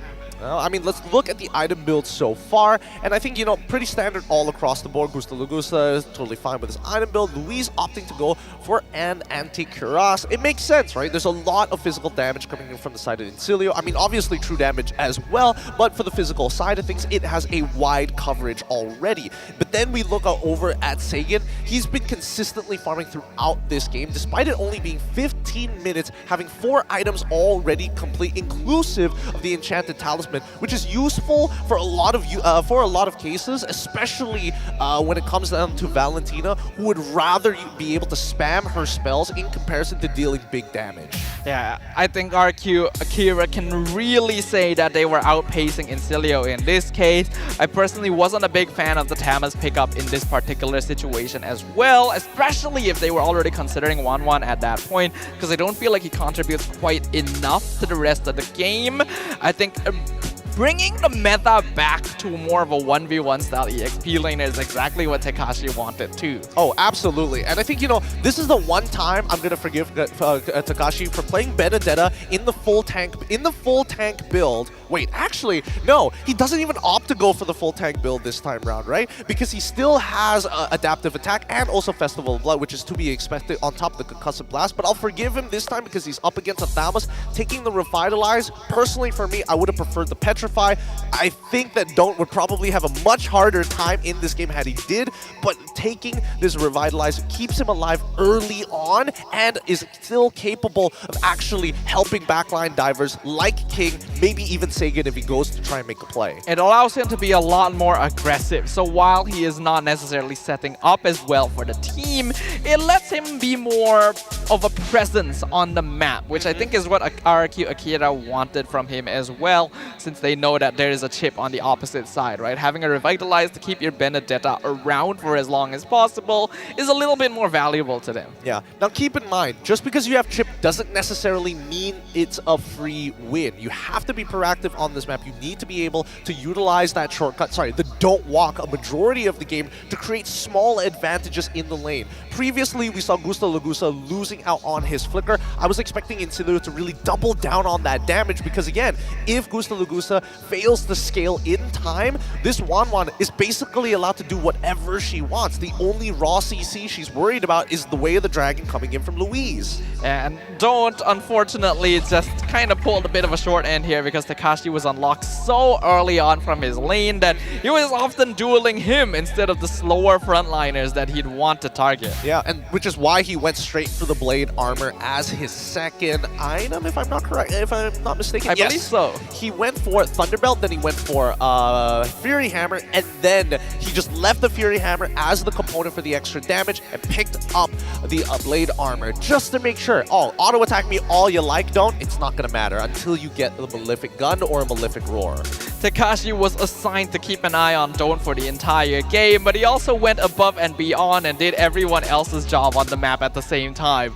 It's just such a powerful presence that this hero is able to provide in the correct hands, and it's good to see Tekashi on a comfort pick again. I mean, he's all grown up, man. As a young boy playing in the M series, when I saw him play Benedetta, I was like, he's got the mechanics for sure, but he's definitely matured in his own right. Obviously, the MVP going over to Tekashi, but looking at these highlights, you can definitely see that he plays all roles. If you need me to be in a supportive role, I can absolutely do it for you. I will look for these opportunities to set it up for our team. If we need to be a damage dealer, that's what I prefer, and I would love to do it, but only if the coach allows it. Yeah, with the exception of Wanwan as well, Incilio's lineup is very, very all in. There's not a lot of ways for them to peel themselves out of a team fight. If they're not winning straight away, they're gonna have some difficulty, and that is what Tekashi on a Benedetta would specialize in punishing. Yep. But that being said, it just means that Incilio is going to be sitting right at the top of Group B. Their head-to-head against RRQ Akira unfortunately didn't go in their favor, but at the very least, they have won more games than they have lost compared to RRQ Akira, putting them right at the top despite having the same match win-loss. It does feel bad for RQ Akira because we really started to see their true form towards the end there. It was after all the pressure was finally off that their masks could be unleashed and they could show Incilia who is who. But that is all for Group B. Incilio will be moving on to the finals of the wildcard tomorrow. But we still have one more match to determine who is going to be facing them from Group A. And this one's going to be a banger. It's going to be Ulfindar up against Yangfeng Yaoguai. DFYG, and I've been honestly, I was thinking that maybe DFYG coming into the M series this time around through the wildcards might be a little early for them. I was absolutely wrong. They've come extremely prepared, and the micro and macro that we've seen demonstrated by this team in these past 2 days has been exceptional. It is incredible to see what they have achieved despite being literally the newest region in MLBB. So gotta give kudos to them. They are gonna have a real uphill battle though because their final match is against the fan favorites who have been taking names left and right.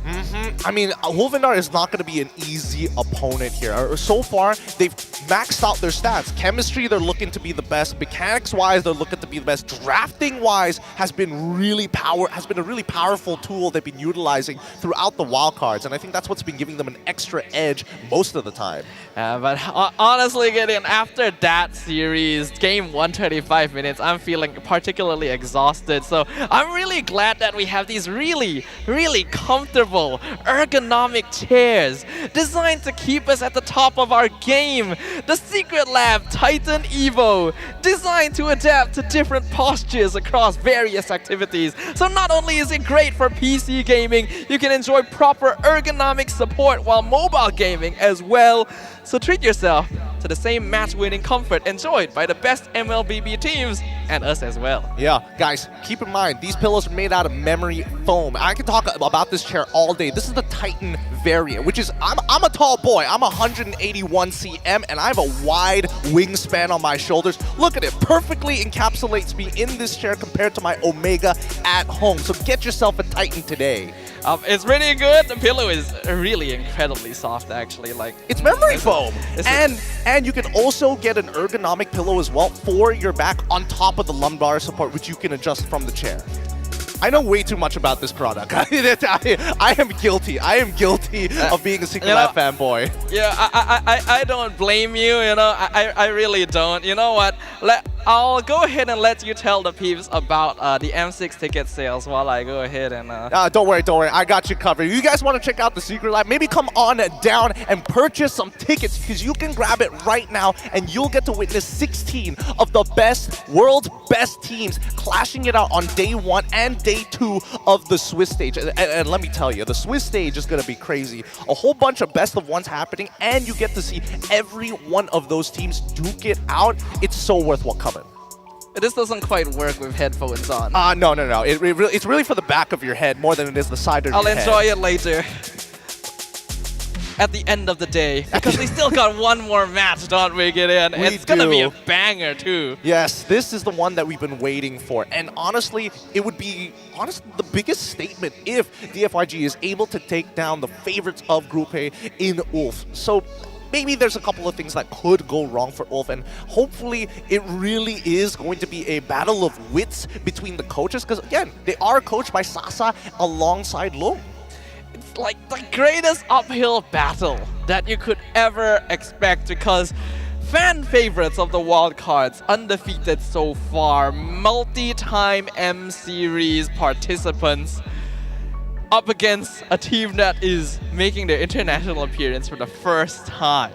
It's going to be tough, but with that being said, we're going to go on a very short break. And when we come back, it's going to be more MLBB action here at the Wildcards. Day number 3. Don't go anywhere because you might just miss it.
ultimate glory starts now.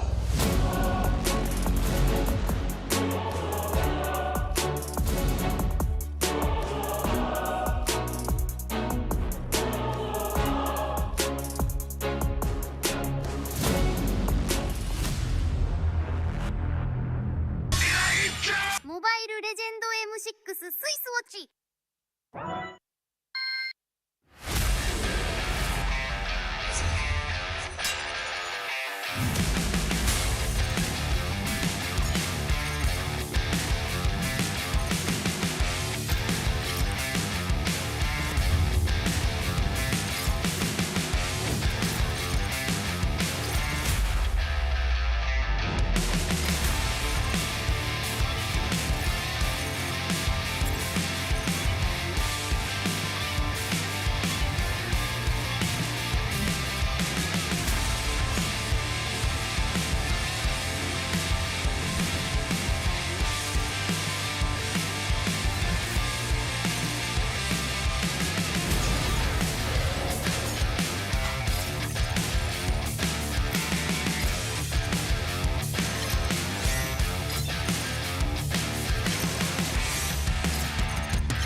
Hello Panda, hello Panda, semua suka biskuitnya.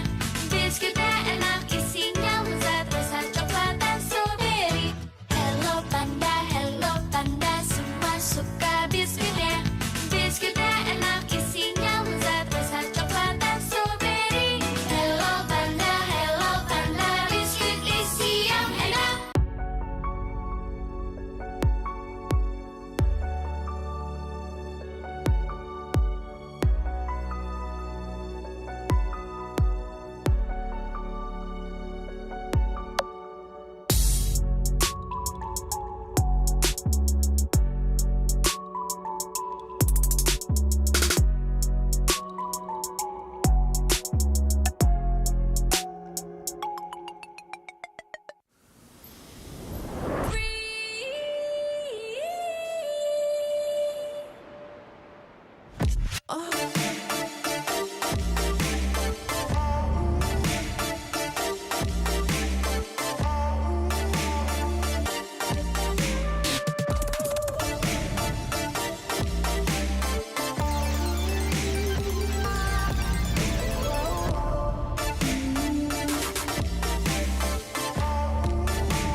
for ultimate glory starts now.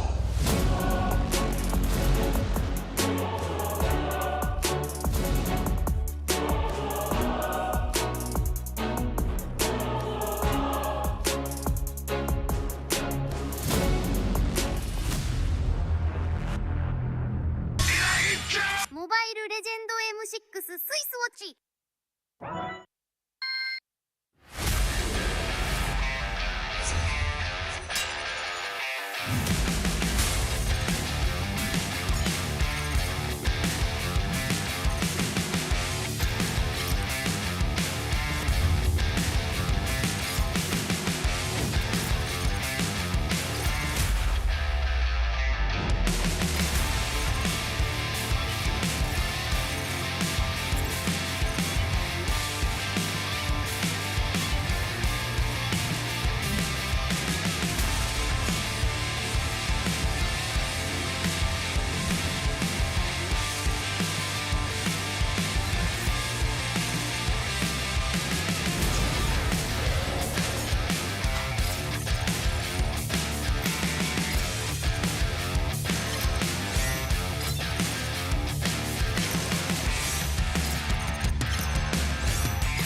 ultimate glory starts now.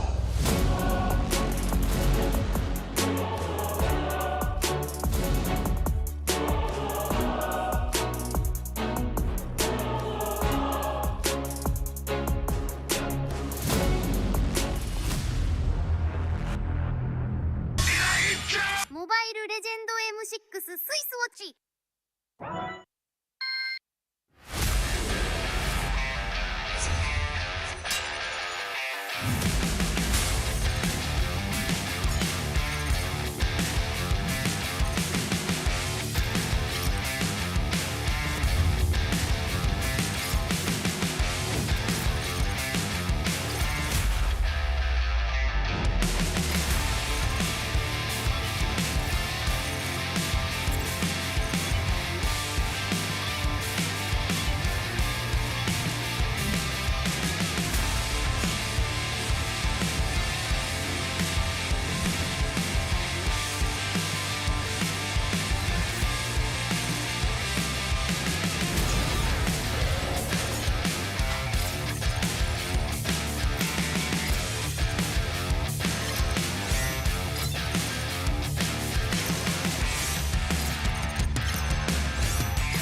The time has finally come for the final match of the M6 Wildcards Group stage to determine which team from Group A will be moving on to the finals to face off against Incilio for a slot at the M6 main stage. My name is Stafa, joined by Gideon today on the desk to close out the group stage with an exciting match. Now, everybody has been waiting in anticipation for what the results of Group A is going to look like. DFYG has surprised everybody with the amount of time that they've had building up from last year's performance in KVG's very first representation of China. Now, looking at the rest of the region, it's looking pretty good, which begs the question, if they do make it to the Swiss stage, this is going to be huge for the region of China. But at the same time, they're up against veterans themselves, all the way from Turkey and under the name of the ULF. Ulf Hundar is dangerous on many different levels. And that's what makes this game extremely exciting, Sadafa.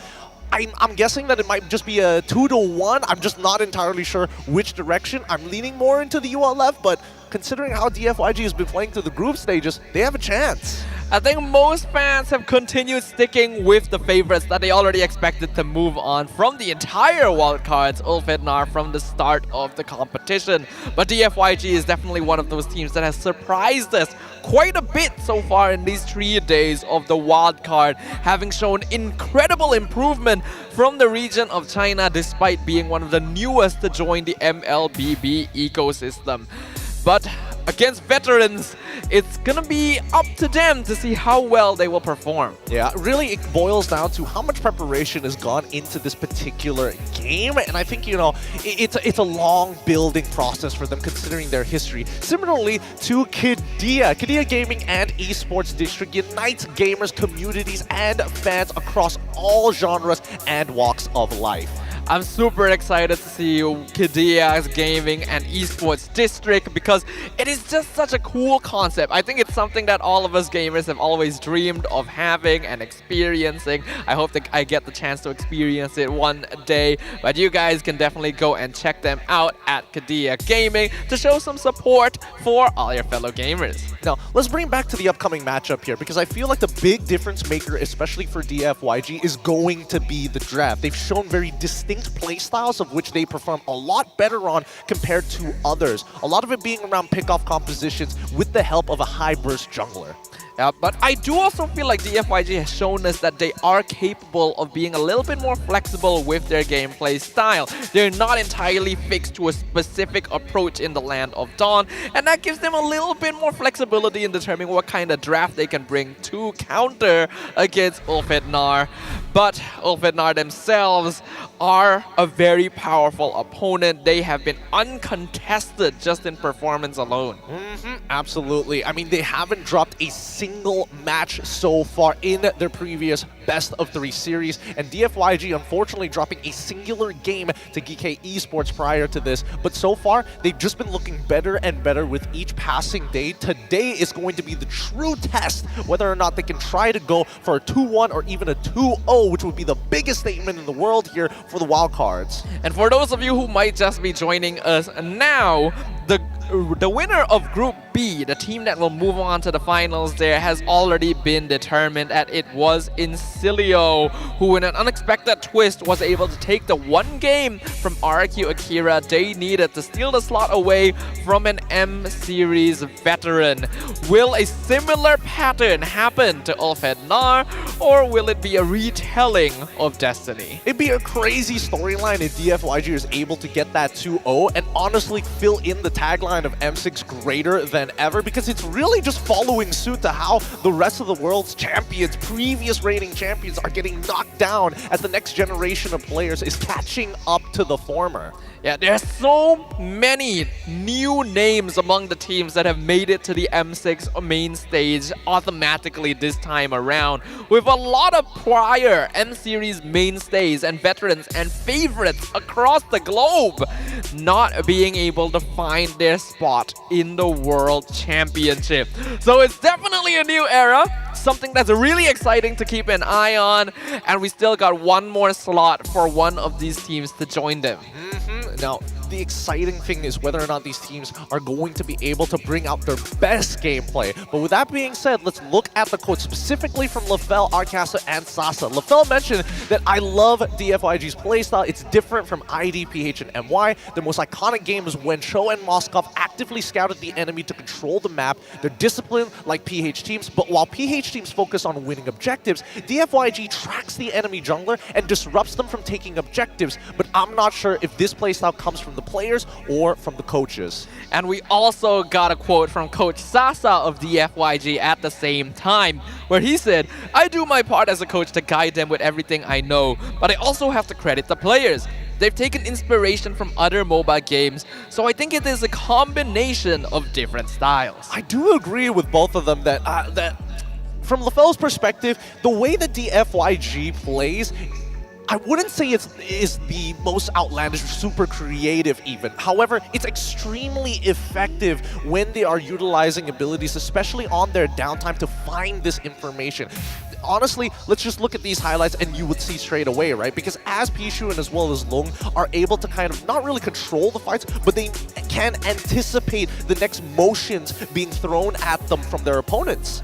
Yeah, I think we all know that China as a region has always been one that can stand out in this particular genre of gaming. So it's expected that they would have ideas from prior experience playing other similar games and translating it into the land of Dawn. What actually even further impresses me is not just that they're able to bring these creative ideas to the field, they have the micro skills to be able to pull them off despite having way less experience with Mobile Legends compared to many other teams. Exactly. You know, one of the big things going for them is the fact that they also have a veteran in an MSC participant. If not, I mean, he's a champion. I don't want to drop him down any lower than that. But Kiel VJ, if he has a winning lane, you can definitely feel his influence spread across that map when he's doing well. I mean, what about the Kage himself, Sasa, as the coach and also winner of the M5 wildcards last year?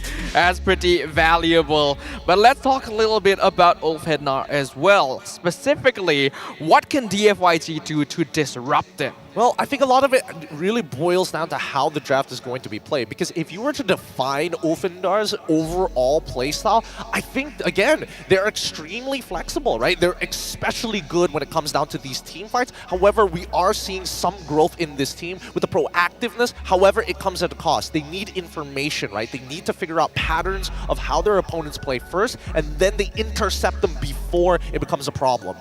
Now, Ulfhednar are a team that's very, very confident and able to adapt on the fly within the game itself. You want them to play front to back, they can do it. You want them to play formers, they can do it as well. They catch you off guard, and the rotations and combinations, especially between players like Apex and Alien, are very, very clean. Ulfhednar has a similar style to RRQ Akira in that the EXP laner wants to be someone starting fights and creating opportunities, but there's definitely a cleaner bond between them. Oh yeah, for sure. You can definitely see that there are moments where they even feint opponents into baiting reactions out of them, and these are the forced mistakes that we're expecting some of the top tier teams to be bringing their A game here at the wildcards, and so far only Ulf has shown that they do it consistently. So far, it's easy to tell that Ulfhednar is the team that is the closest to M-Series ready out of everyone here in the wildcards. But DFYG have also shown themselves to be the most unexpected dark horse of the wildcard competition as well. So I really could not think of a better match to close things off for the group stage. Honestly, it could have been pretty different, right? If the draw was ever slightly so different, DFYG might have ended up in Group B and really shaken up that group itself, because I think in terms of my personal rankings, DFYG wasn't very high up there, and I was more looking towards the Mongols. However, Mongols didn't exactly push through all the way, so now DFYG shooting up. It does feel a little bit bad that they ended up in the same group as Ulfhednar, because who knows how far they could have gone in Group B. But let's go ahead and mention 2 MSC trophies, 1 picture here at NMLBB Esports. We got Kiel VJ, an MSC 2021 champion alongside Execration, now being coached by Sasa, an MSC 2019 champion with Onyx Indonesia. 2 legends working together, hoping to be greater than ever. pretty crazy to think that 5 years ago during MSC, Sasa was part of that lineup of Onyx ID, part of the legendary 5 Kages, which dominated the international scene for the entire year before eventually struggling and dealing with newer generation champions to show. And honestly, with the extra experience that they are bringing with the way that they play, it's easier for them to bond and translate that experience to the rest of their team.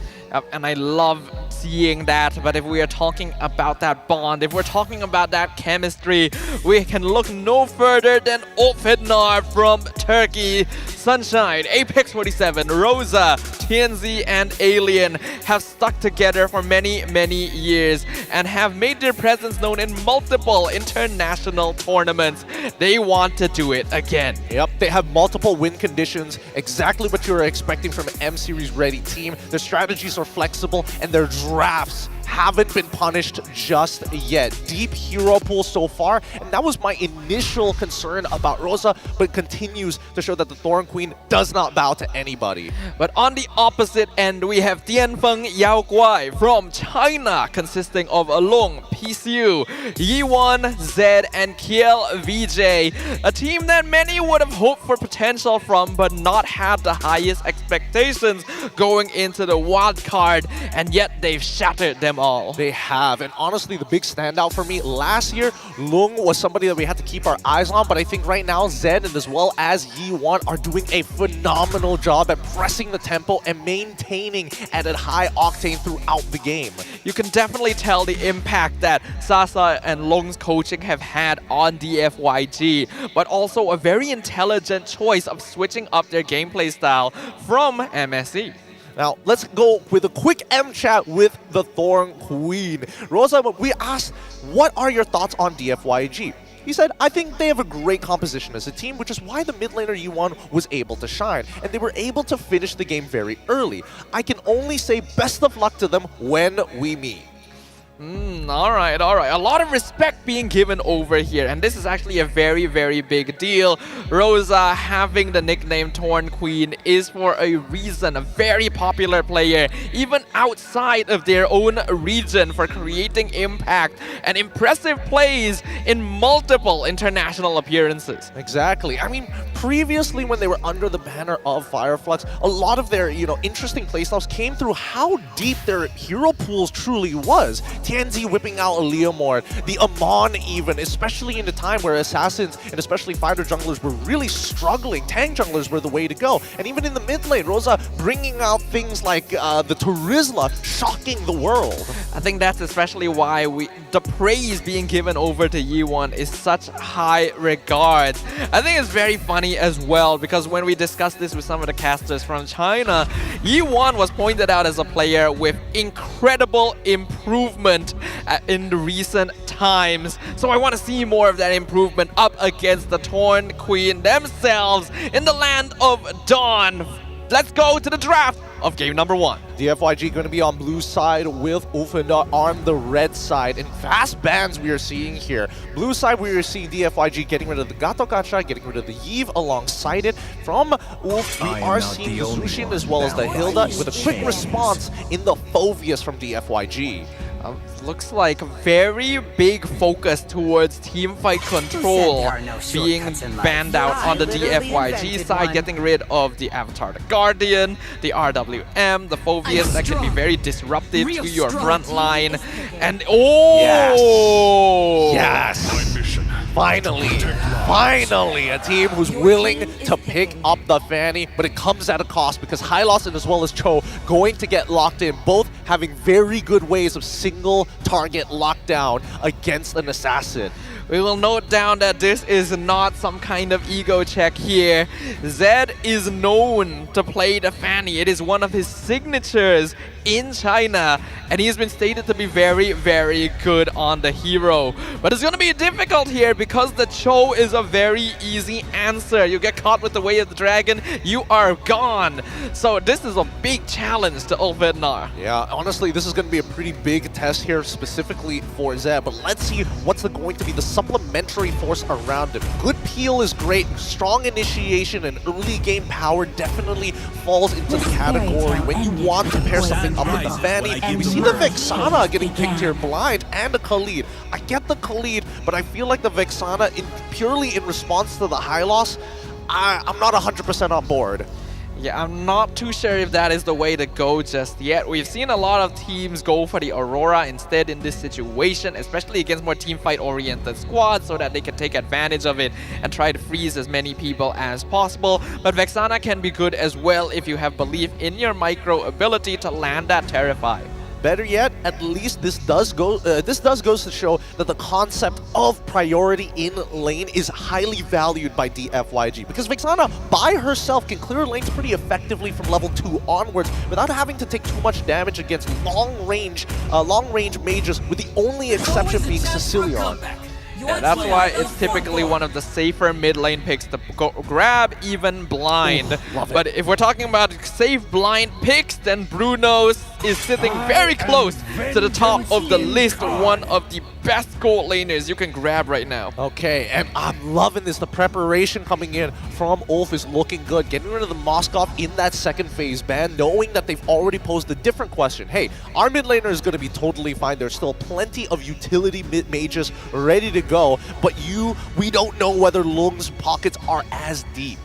Yeah, well, I guess if we're talking about that, when he was playing his own grand finals in China to qualify for the wild cards, he was actually heavily targeted in the picks and bans. He ended up playing 5 different heroes in the gold lane throughout that series, including things like Beatrix, Ruby, Harif, Moskov, and Bruno. Well, let's see whether or not those are going to be deployed out here today. Valentina going to be the next ban coming in from DFYG as a response. Pretty interesting. It means that they probably want to have more powerful ults later down the line. I mean, the Raging Sandstorm as well as dropping down a mini lord is pretty good.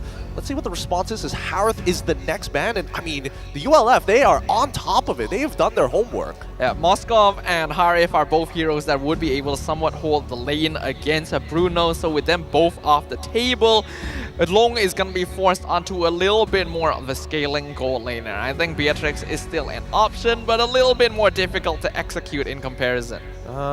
Is there anything better than that as of right now? I want to believe that, playing... I would be interested to see if Lung can actually play Claude. That'd be pretty fun to see. But at the same time, right, if you are going to go for Beatrix, the main issue is her mobility. Yes, she outranges a lot of people and does really well against siege compositions and has high ground defense. But at the same time, when you're up against that Bruno in that 1v1, there's always that thought in your head, I might just run out of ammunition. Well, that's why I love that DFYG did get rid of the Loi in the end. Rosa, clearly the most aggressive and effective Loi player among all the wildcard teams. And it can even outpace something like a Fanny. That's something that DFYG do not want to have to worry about, especially with a glorious pathway already. More so, it's extremely important that your mid lane duo is able to push out that wave and defend that purple buff, something that Fanny desperately needs. And depending on what side of the map it's going to be on, they might even get involved the EXP laner. Now that is an interesting pick coming in from the ULF. That is a direct statement. We talked about Farsa a little bit throughout the wildcard, how the meta could develop in a way where artillery mages like this could come back if we see more long-range, less mobile marksmen. This game, though, is not where you would typically see it. There are multiple heroes, such as the Fanny and Khalid, that can easily punish a Farsa popping that feathered airstrike. Now here's the thing. The unique thing about Farsa, yes, she has incredible range in that feathered airstrike, but she has an inbuilt stun into her kit. So if you have Cho looking for those engages, you drop down that feathered airstrike, and then Fanny is looking to cut you off. At least you got peel from high loss. At least you have a side tackle coming in from Bruno, and hopefully you can chain that CC together. Oh my goodness. Ooh. Talk about artillery. Granger gets locked in. Such a great idea here. Granger not gonna have the best time against Bruno in lane, but his scaling is really, really strong, and his range and peel are really good to respond to what Ulf Hednar has put on the table. And if you combine that together with the Tigreal to maybe set things up for Fanny, I really like the balance of DFYG's draft. I agree, but the question is, what is going to go into the EXP lane? Is it the high loss or is it going to be something else? Because right now, what I'm waiting for is Peel, something to be able to stop the initial engagement, because it feels like DFYG need to be the one who act first upon Rosa's Farsa, if not the other way around. You could combine something like the Ruby and Cho together. There's still things like the Edith as well as the Arlet. Let's see what they decide to go for. It is the Suyo in the jungle. Somehow, despite through all of this, I forgot that the jungle was just left open. It was left open for quite a while as well. Well, that's on us. We're too focused on this Farsa right now. Again, it has been a very long time since we've seen Farsa touch the land of Dawn, but with Suyo in, they've got burst. They have a way to kind of sustain and initiate in a multifaceted way. I like these drafts. I feel like this is a very balanced matchup and really speaks to the volumes of the coaching staff on both teams. We knew this was going to be an exciting match. We've looked forward to it for a long time. But will it go according to predictions with Ulfhednar coming out on top? Or will DFYG continue to impress us by taking a game from the wildcard fan favorites? Only time shall tell as we return to the land of Dawn for Game 1 of the final series of the M6 wildcard group stage. Let's jump right into it. Welcome to the land of Dawn. Both our competitors here, it's going to be really important that we highlight who is going to be the big difference makers in this game.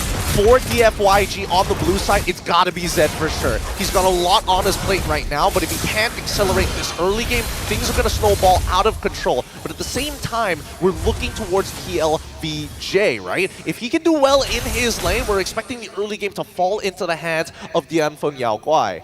And once again, we have to remind all of you guys, the M6 Pass is currently available only until the 29th of December. So make sure to complete all active tasks during the event to reach level 75 for free and get amazing rewards such as Claude's Battle Emote, M6 Glory Avatar Emote, and new special skin, Baxia Dauntless Shield for free. Yeah, make sure to clear it while you still can. And there's also extra challenges to speed that process up. Oh god. Rosa taking a huge amount of burst from the CC between Pixiu and Yi1. And that's going to be first blood for the Dianfeng Yao Guai mid laner. And this is what I was worried about, right? The early game can be pretty tough here. Tianzi landing a beautiful stun, but KLVJ flickers out, gets the quick time guard in time. Will he survive? He actually survives! And Tianzi has to back off to avoid dying to the tower. No, that's so unfortunate. Tianzi, he just needed one more auto attack as soon as he got out of that quicksand guard. A little unfortunate here. First blood still achieved by Dianfeng Yao Guai, but still, we're expecting the later stage of the game, especially once they hit level 4, to be pretty devastating. Hopefully, DFYG is able to handle this once the Feather Airstrike is online. Yeah, there's a lot of teamfight potential on Ulfhednar once they have their ult. Sacred Hammer just in time from PCU to avoid the Blade Surge stun. Surprised that that didn't connect. It should. It felt like it should. But even so, here comes the first turtle. Yep, KLVJ already trying to buy some time, but he and PCU are both level 3, so they do not have their ultimates to stop this. They will back off and give it up to Tianzi. Now, as this game is going to progress, let's see how this is going to go, because there's two Purifies coming up from the side of Ulfhednar, with Apex 47 going for the Revitalize. A quick Gleaming Gem to make sure that he can actually stick around in these lanes a little bit longer is going to be great. Gold lane, I'm expecting nothing much to really happen here if they play it perfectly. Apex has hit level 4 before PCU though, so Ulfhednar hitting their EXP timings just a little earlier, and now we can see Zed being disrupted by Alien as well, forced to use Retri on his purple buff. Yeah, so far Alien, after that first initial engagement and early gank towards the top side of the map, is able to maintain control. Like, he doesn't really want to keep fighting KLVJ all day because his life is a resource, but as long as he's moving out of the lane first, I think that is a significant advantage in comparison to Khalid, who all he wants to do is clear waves and then move away. I mean, the fact that he already has a level lead on KLVJ is actually really good for Alien as well, but here comes the Raging Sandstorm, flicker by Alien. Zed not gonna commit, not quite enough energy to dive that. PCU in danger, flickers away from the feathered airstrike, but that means no flicker implosion. Nice, nice. Okay, Ulfhednar making sure that they are at least getting resources away from Dianfeng Yao Guai. As long as they're able to get flickers and big proactive battle spells away from DFY, DFYG, then they have a little bit less to worry about ensuring that the Feathered Airstrike gets all of the shots out. Yeah, so far Ulfenar have done a good job of cutting off the map so that Zed isn't able to get those early Fanny kills that we are used to. Even TNC already has that level lead. Sunshine uses Purify initially to avoid the knockout from Eternal Guard, and Zed was found, stunned by Apex, kill given over. Ulfenar gonna get caught out with Implosion, but that's only on Apex. Kill VJ is the only one here and doesn't quite have enough damage. Glorious Pathway and Revitalize used by Apex 40,000 to chase down PCU. They get the kill on the Tigreal. Will they get the snipe? Yes, they do. Kill VJ finishing off TNZ. Rosa, wings by wings, Feathered Airstrike used, Quicksand Guard, cancelled. And so Kill VJ is picked up, but a beautiful Death Sonata by Long finishes Rosa off. Meanwhile, Wave the Dragon by Alien onto Zed, but he's still able to get his purple buff. Oh man, that was unfortunate. Had he just paced it out, spaced out when he kicked, and then taken the second half of the Wave of the Dragon to maybe get that reset off of that purple buff, that would have been real nice there. But Alien is not going to have the Wave of the Dragon in this upcoming turtle fight. So far though, quite impressed. Sacred Hammer, unfortunately misses on Sunshine, but he still gets the knockup. Not quite enough damage to finish him off. It's a 1v3, and Sunshine able to get out alive. Tell me, was that not a perfect defense on the dive? Slide tackles and even uses the Worldie to cancel out the initial cable to get Zed out of there to hopefully sneak in another turret shot. Sunshine has been really popping off throughout this wild card, and he is continuing to do so. Being able to avoid a Fanny at this stage is huge and not a good sign for DFYG. I mean, Ulf now with the tempo that they've generated with these small skirmishes happening across the board, it's still 3-3, but with the structural advantage, now this is where it gets dangerous. The Shunpo dodge on the implosion! Tigreal ult wasted! Hey, I mean, he could see him from a mile away there. Alien does not miss on these. Oh man, really impressive gameplay so far from Ulfenar. They have built up a 2k goal lead. DFYG doing a good job of matching them considering the difference in experience, but slowly but surely, this is snowballing. Yeah, both sides are wrestling for control over tempo, right? It's not a means to an end, but I will say that Ulfenar is more dependent on their ultimate. Same can be said about DFYG, but that's only for big team fights.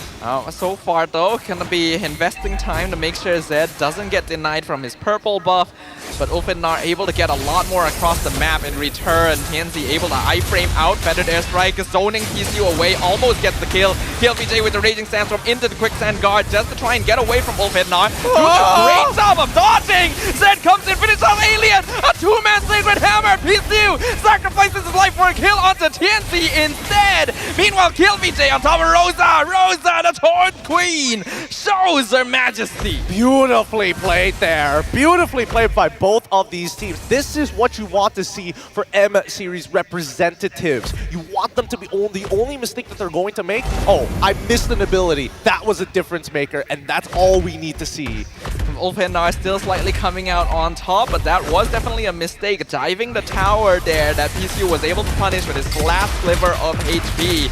Long gonna be able to get the bot tier 1. TNC almost stuns Zed, but he's able to fly out in time. This means DFYG not gonna be able to contest the turtle. Zoning them out from the correct side, sacrificing their tier 1 down bot side as Rosa is able to claim the mid wave at the same time. Again, Rosa very generous using that Feathered Airstrike because it's all about maintaining tempo and pressure, because the Feathered Airstrike comes back up relatively quick considering that Ulfenar are going to be looking not just for team fights, but more so to intercept the rotating members from Dianfeng Yao Guai. And if Rosa can use... Oh, hold on. Okay, I thought Alien was going to go for the kick there. But yeah, if Rosa can use the Feathered Airstrike at a off-tempo timing where the FYG are not ready to punish it, then it's actually very safe despite having a Fanny and Granger. I mean, you can definitely see that DFYG, they gotta make sure they protect that purple buff. It's so important that Zed stays relevant. Another Feathered Airstrike, half HP on Long and E1. Kill VJ will stop Alien from running into the backline, but Glorious Pathway means they cannot defend their mid-tier 1. Yeah, they just don't have the gap closer. Only KLVJ can effectively cancel out the Feathered Airstrike. If not Zed, he's got enough items. Ouch! That's a lot of damage. Point blank arrow from TNZ. Zed is fine, but he's not creating as much pressure as he'd like. Yeah, but I think this works out well for Ulfindar, right? At this point, looking at the items, we're seeing 2 item power spikes coming quick, and that means they're going to get aggressive. Eternal Guard lands on one, Feathered Airstrike baited out, killed BJ, Raging Sandstorm to escape, able to heal back up. Alien in the backline, but doesn't go for the kick since Ulfindar has already backed it off.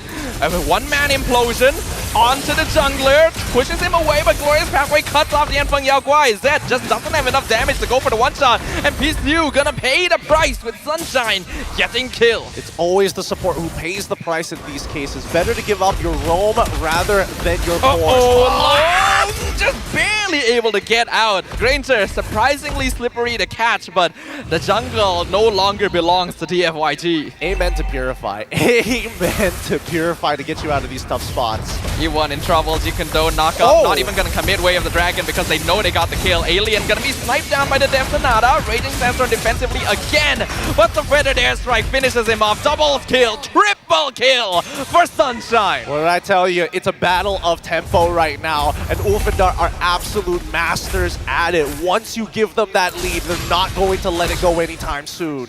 This is a tough uphill battle now.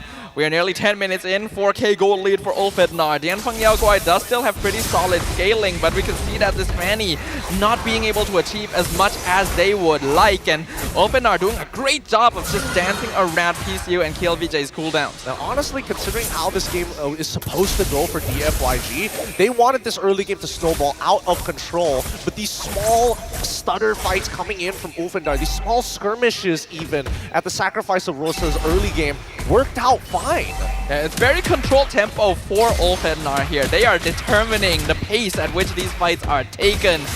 PCU tries to walk out to go for the implosion, but he takes so much damage from Sunshine already. Rosa does not get executed by Zed's initiation either, so DFYG not able to find anything. Yeah, just not enough damage here despite already having a War Axe, a Malefic Roar, and a Blade of Hephaestus. E1 is dead here. Oh, hold on, can't flicker out, still has a battle spell, so will be able to get out for now. Yeah, Reward's still available. Oh my god. Zed, able to finally get the killing spree on Tianzi. Punishes him for trying to steal away the orange buff. The Yanfeng Yao Guai will be happy with that one. Yeah, but they will sacrifice a tier 2 here. Sacred now. Oh, flicker in with the implosion. A bit delayed, but it still works out. Feathered Airstrike comes out. They're going to focus on Rosa, but in the meantime, PCU and KLVJ are both already gone. That's a double kill. Rosa able to wings by wings perfectly away from the Fanny as well. Oh man, that was a revitalized diff for sure, because Sunshine technically did get caught by that implosion. He purifies out of it, but PCU just waits until the very last second to actually go for the flicker to ensure, because keep in mind that the Purify only lasts for less than a second. Yeah, an implosion is actually 2 sequential series of stuns. That is actually such smart usage of the ability by PCU. It's just unfortunate. The Yanfeng Yao Guai a little bit too behind to fully capitalize on it. Oh no, God bless Apex 47 to be in the area and have a Revitalize to keep Sunshine alive in those types of moments. I mean, Tianzi was probably thinking like, oh man, I wish he used the Revitalize for me, but I'm a little too far. At this point of time, at least for the Yanfeng Yao Guai, they want to make sure that Lung actually scales into this game. I'm actually curious to see what he opted to go for his build. It looks like a Hunter Strike. Hunter Strike, that's not a Sea Halberd. He did go for a Blade of Hephaestus here. Oh wait, sorry, that is a Way of the Dragon kick onto Alien, but he's actually too far away. Both roamers. Oh wait, Alien is EXP, so PCU trading for Alien still kind of worth it for the Yanfeng Yao Guai. We're gonna see the Feathered Airstrike and Glorious Pathway come out. Ulfindar just looking to dive straight in for this inhib. Zed gonna be able to clear up the way. Sunshine almost dies to the Terrify, but KLVJ is the one who bites the dust instead. How is Long still alive there? I thought he was going to die for sure. A sliver of health even, as they will lose their inhib. Ulfindar still going for this. Get the bottom inhib. Zed not able to fly away in time. That's a shutdown. Oh! And Rosa comes in with the follow-up to finish off Long. They're gonna go ahead and take the mid inhib now. Crystal could be open. PCU and E1 the only ones alive to defend it. They're gonna be able to clear up the one remaining minion. E1 drops to 10% from a single combo by Tianzi. KLVJ is back. Can they hold the minions in time? Implosion on 2 members. Sacred Hammer to push them away, but it is too little, too late. Ulfindar push straight in and take game number 1. Oh boy. What a battle! What a battle for the early mid game. Once we get to the latter half of it and Rosa has 3 items, it becomes so difficult to walk up if you have not generated enough of a lead during the most important phases early to mid for Dianfeng Yaoguai. The FYG certainly tried their best. You can see the potential, you can see the decisions being made, but Ulfhednar so composed, so decisive the entire game. Jafar saw we thought it would be risky in this game, but the Torn Queen shows us how it is done. I mean, it's an interesting scenario to be in because there was a lot of planning from early to the later stages of the game. Again, Rosa understands that when you are playing that Farsa, you have a high susceptibility of dying in that lane, especially when you need your support to be giving you information, if not information, at the very least, skewing the side lanes. And that's what you see Apex 47 hovering around those lanes, not even showing up entirely, just enough to pop up on the minimap. Yeah, I think they're aware that the FYG is going to be the ones that want to try making the first move, especially with a hero like Fanny around. So the patience and spacing that were exercised by Ulfhednar was really, really clean here to make sure that the FYG was consistently wasting resources and just slightly overextending to places where they could pick him off. Well, I mean, let's look at the post-game item build, because there's a couple of interesting things that I've just noticed. Number one, the EXP lane builds, right? Both of them didn't really go for a Thunderbelt first item. First items that they were looking for, let me just double check the item progression so I don't mess this up. It was Antique Cuirass for both Alien as well as KLVJ and not the Thunderbelt. Now Lung as well, deciding to opt to go, hey, I'm going to the Hunter Strike, I eventually need to get a Sea Halberd and then also make sure that I get a Malefic Roar. Very, very close to the big item in that BOD. Yeah, it was very close, but with a 2k gold lead on him, Sunshine was already full build on the Bruno in 13 minutes. That's why he was doing so much damage, and with that increased range, very difficult to catch onto them. You could tell that Ulfhednar was specifically positioning themselves so that they would never be caught with more than one person in the implosion, and that made PCU's life very difficult. Very, very difficult here. And I mean, it's really interesting, right? Because their item builds is to compensate for a couple of things. Looking at the emblems, I feel like Lung probably wanted to go for the BOD early, but unfortunately had to build anti-heal, because when we're looking at Tigreal, he's not looking to build Dominance Ice. He's trying to survive the initial burst from everybody on the side of the ULF, mainly from Rosa. That's why you can see that Pichu already completed the Athena Shield on top of having the Anti-Cuirass to ensure that he could survive. In fact, the both roamers and EXP laners itemized very defensively initially, not a single Thunderbelt in sight on both teams, because they know that there is an incredible amount of early game burst on both teams. There's a Fanny and Vexana, there is a Suyo and Farsa. You cannot afford to greed out and prolong this game because it's unlikely to happen, so you're gonna go for more defensive options early on. I mean, not only that, right? Because of that delay, and at the same time, when we start looking towards specifically the gold lane, that's why Sunshine was able to kind of stick around a lot longer in comparison to Lung in close quarters, because nobody had anti-heal, right? Every person that he hit, as long as he wasn't touched by an ability from Yi1 specifically, would have been absolutely fine. And even from Lung's perspective, laning against him, he wants to make sure that he can poke out Sunshine in lane, force him to recall, and then steal a turret. But in that case, that just, you know, we could talk about this forever, but right now, I think that the FYG have the correct idea. Now it really boils down to how are we going to execute it more effectively, because when we're looking at Ulfhednar, it's all about unlocking Alien first and letting Alien keep track of Zed. Yeah, it's a very classic playstyle for Ulfhednar, right? Having Alien on the Cho just opens up so many avenues for them. But it is still Sunshine who is constantly being that late game carry for Ulfhednar. Bruno, already a difficult opponent for Granger to deal with in the early game, and because the rest of the FYG couldn't really make strides across the map, he was uncontested the entire game. Yep, uncontested so very often here.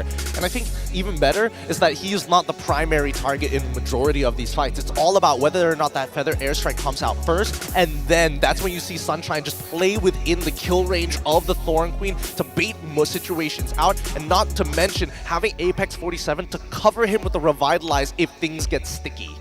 Despite it not being the typical heroes, there is actually a good amount of zone control coming in from Ulfhednar. That glorious pathway comboed with Feathered Airstrike is so hard to escape from. And we can see here in the highlights that DFYG did try to go pretty aggro early on, but the extra survivability from this Revitalize made it difficult for them to really close out the case. I think, you know, early main game was it was really 50-50 between the two teams. The big issue is that Ulfhednar were finding better timings in terms of, hey, you're missing a battle spell, we can actually extend the fight. We can actually look to press the advantage a little bit further. And just notice the positioning the majority of the time, right? Rosa, yes, he's close to walls, but at the same time, he is making sure he is not giving an optimal angle for Zed to get in the fight and hit multiple people, which are, of course, because he was highly farmed in this game. 12 minutes in, he's 3-1-1. Yeah, Zed was actually doing a great job, but Ulfhednar was not giving him any openings to take advantage of. You would think with Apex and Alien running at the opponents, it should be pretty easy to catch onto Sunshine or Rosa, right? But their positioning was so good, Zed just could not find them. Yeah, that's the thing. That's the thing about Ulfhednar. I mean, ever since, you know, their previous showings in M series, they've always been highly regarded as a dangerous team because of their positioning and the way that they play out their team fights. They're really good at kiting back and forth in these small moments. If not, the execution, I think, has gotten sharper since the last time we saw them. Yeah, and that's a scary thought, especially when you consider how highly they already placed during M5 itself, right? This is a world-class team, among the most promising in the entire world. It is even a surprise that they are here at the wildcards at all. So that's for the rest of the teams to try and figure out how they can overcome them. And then cut to the Alien, just the third hit control flickering and missing every single time. But you guys know what time it is. Time to put out the Rizzler glasses here, because keep in mind that Hello Panda is here to fuel your game. Crunchy biscuits filled with creamy chocolate and the ultimate snack to keep you energized and level up your day. Visit Hello Panda's website for more. You know, I would like to have some right now. That energy would go a long way to making sure that we can keep this final game potentially as exciting as possible. LaFell stole it. Yeah, LaFell stole it. I thought this was like, oh great, they have a fresh box here. The sucker stole it from us. I mean, we can't really blame him, can we? I would go into the back and blame him, but he already left the building. He knew exactly. This was premeditated. That's unfortunate. We're gonna have to ask some peeps if we can get like a new box of Hello Panda. I'm sure we have more sitting around somewhere, but maybe they're all gone, right? Because they're just so good. If this one is gone, I'm assuming that both him and Husky had a conspiracy to steal the rest of the stock. Oh man, they just got a stash of Hello Panda at home somewhere. These guys. We'll get to you guys later. Hopefully you'll be lucky. We still have a couple of boxes in the back here. But keep in mind, Hello Panda keeping us fresh, keeping us leveled up for this upcoming game as well. Because I think that as much as I would want to believe that DFYG have a chance, I think right now the game that they put up against the ULF is not to be scoffed upon. You shouldn't be disappointed with the performance. I think that it's just these small incremental losses that are happening, and most of the time these are negligible. Oh, you lose a flicker, but the opponent also loses a flicker. That's not too bad of an idea. Next thing you know, oh no, the rotations of spells is a lot shorter for the side of the ULF in comparison to DFYG, and that's where you see the tempo slowly increasing. But I think what is impressive is the fact that it is these conditions, these factors that is allowing Ulfhednar to come out on top. It is not more obvious visual indicators where a team just doesn't seem to be performing as well. True. Because we got to see some of that in the wildcards. DFYG legitimately requires Ulfhednar to look into some slightly deeper options to make sure that they are cut off from gaining any advantage. Well, I do hope that they don't get a little scared of the Farsa. I mean, Farsa, when you get to that late game, that is to be expected. You're going to get blasted from like 2 screens away, and there's nothing much you can really do about it unless you got the cojones to flicker forward and make something happen. I mean, we did have heroes that should have been able to dive the Farsa on paper, but yeah, positioning was great. We literally saw Zed try to execute Rosa and then the wings by wings specifically into the wall to prevent the chase. This is someone with experience playing. While Zed is known for his fanny in the China region, perhaps it's time to go back to something a little bit more basic, right? Let the fundamentals carry you through. Yeah, fundamentals are going to be extremely important here because, again, very small moments in the game. For an example, why is Alien able to be in a position despite KLVJ being the first person to clear the wave? Questions like that will start to pop out, and a lot of it is based on the information being given on the minimap itself. KLVJ has a couple of things that he needs to do. He needs to be present for the team fights, he needs to be able to clear these waves faster than Alien, but as soon as that early game was so focused around getting him ganked time and time again, and that tier 1 collapsing, he loses a lot of that influence. Yeah, but I think KLVJ was doing a great job, right? He was actually dueling his duels, he was surviving a lot of ganks and actually turning them around for the FYG. So the potential is clearly there. They just got to figure out a way to overcome their opponents here. And as for Ulfhednar, they really just need to keep doing what they're doing. Well, let's quickly look over at the M chat that we had with KLVJ. We asked him who is the difference maker on the team. He says, our coaches. They told us what to do in the early game. Like if we lose, when we do our rotations, they will think of a solution so that it won't happen in the future. Yeah, I think the impact of coaches Sasa and Long is undeniable on the FYG because again, the FYG comes from a very, very new region in the MLBB ecosystem. They have a lot of potential. They have a lot of micro strengths which have been built up from being known to be quite good at this particular genre of gaming. But having a coach with experience, with in-depth knowledge of the game and all its in and outs makes such a huge difference in how quickly you grow as a player. Very, very big difference here. But again, this has been one of the few interesting matches that we've seen where the ULF actually taking a bit of a loss in that early stage of the game. Let's see how this is going to play out now with Ulfhednar on the blue side up against DFYG on the red side. So we do have a side switch here, and the FYG will elect to ban out the Fanny now that they have second pick.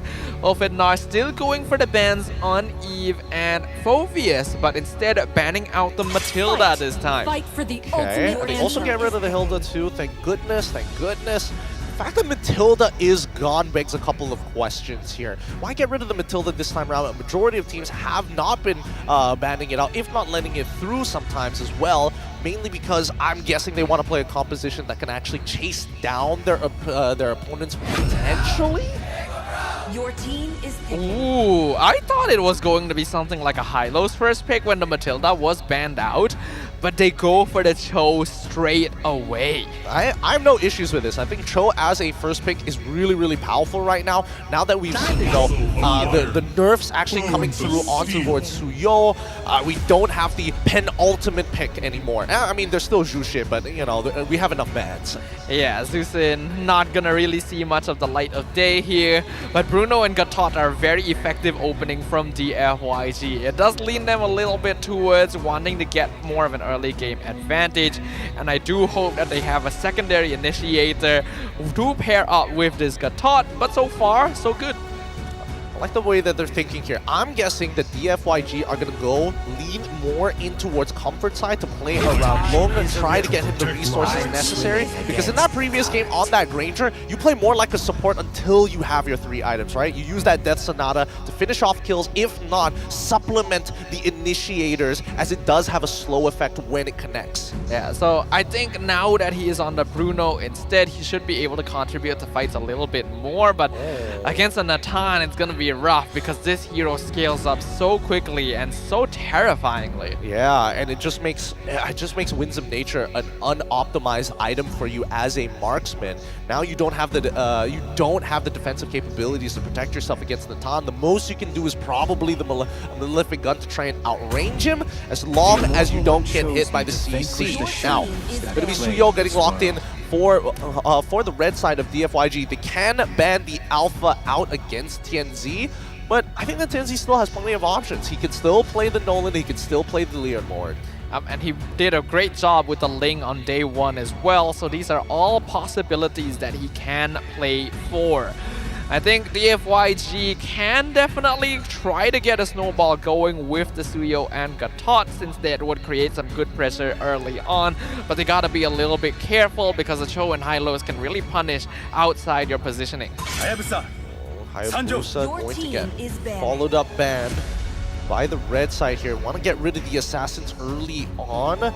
make sure that they have an opportunity in this game here. But some they noise. need something punishable because Cho is on the other side, right? As much as Suyo doesn't want to get hit by the way of the dragon during these neutral takes, they probably will need a stronger initiation tool. I'm just not entirely sure what it's going to be.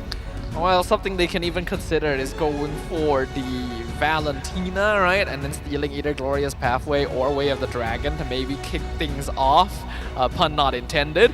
But is that the path they would want to go for? It requires a good deal of mastery. It's a tough call. It's a really tough call. Because again, yes, the Way of the Dragon is great, but it puts Valentina in danger to try and make the play. It's not like a penalty zone where you can kind of throw yourself into it, or a Glorious Pathway, which I think are very safe ults and still high impact. I think if they want to play it safe, then Vexana, Aurora are still going to be open. Both are not too bad in dealing with rundown compositions. So I think Aurora is a bit harder to play against something like Cho just due to his mobility. They will ban the Loyi, so once again, making sure that they don't have to worry about all the teleports happening across the map, though Chip is still on the table. Yeah, Chip is still on the table, and I feel like the FYG want it, but at the same time, it's a little hard to say, because it was Wolfendar being the ones who banned it out. And keep in mind, Red Side gets first pick in the second phase, so this is their option. Do they want to ban it out the Chip, or no? They lean into the Vexana. Yeah, so it looks like they agree that Aurora, while good at dealing with high-lows, is less effective against something like the Cho, while Vexana is a bit more universal. So decide to get rid of that instead. Now DFYG gonna need to make a choice. Do they want to blind pick their mid laner here? Because the alternative would be revealing where this Gatot is going. Tough options. Tough options. What would I go for? I guess I would just show my mage here first, right? But then how bad could it go? Because it still feels like Wolfendar probably are looking to play maybe that Farsa one more time. Actually, no, maybe not. The Gatot could just ult right on top of her. Your team is picking. Oh! No way. Okay. Okay. Got a little bit of an ego challenge here from E1.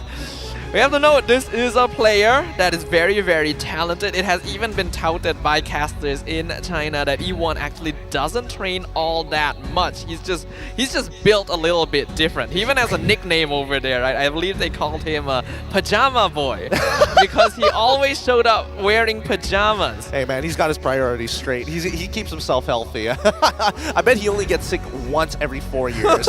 Maybe so, right? There's just something different about people like this. Yeah, that's interesting. That's interesting to see. Now, I don't know if Wolfendar is going to bring out the classic counter to this Farsa being the Grok, but maybe that's a little far-fetched here. Nolan is available, but they also made sure to get the Valentina. Now, this is going to be really, really fun. Because again, Valentina has a number of ults to steal. It's either you steal away the Feathered Airstrike, or maybe look to cancel it yourself with the Worldy or Guardian of the Avatar. It does technically mean that Wolfendar still has the Feathered Airstrike Glorious Pathway combo from game number 1, so E1 gonna need to mind his positioning and make sure to notify his team if Rosa has access to his ultimate. Final pick coming in for DFYG. Is it gonna be... I mean, they could consider picking up Chip here, but that would mean that Gatot would have to go into the EXP lane. Won't be able to clear the wave as quick. Actually, clears the wave decently quick, almost at the same time as Cho, but at least he has like a semi-global One ultimate. thing is the beginning of Esme! Whoa!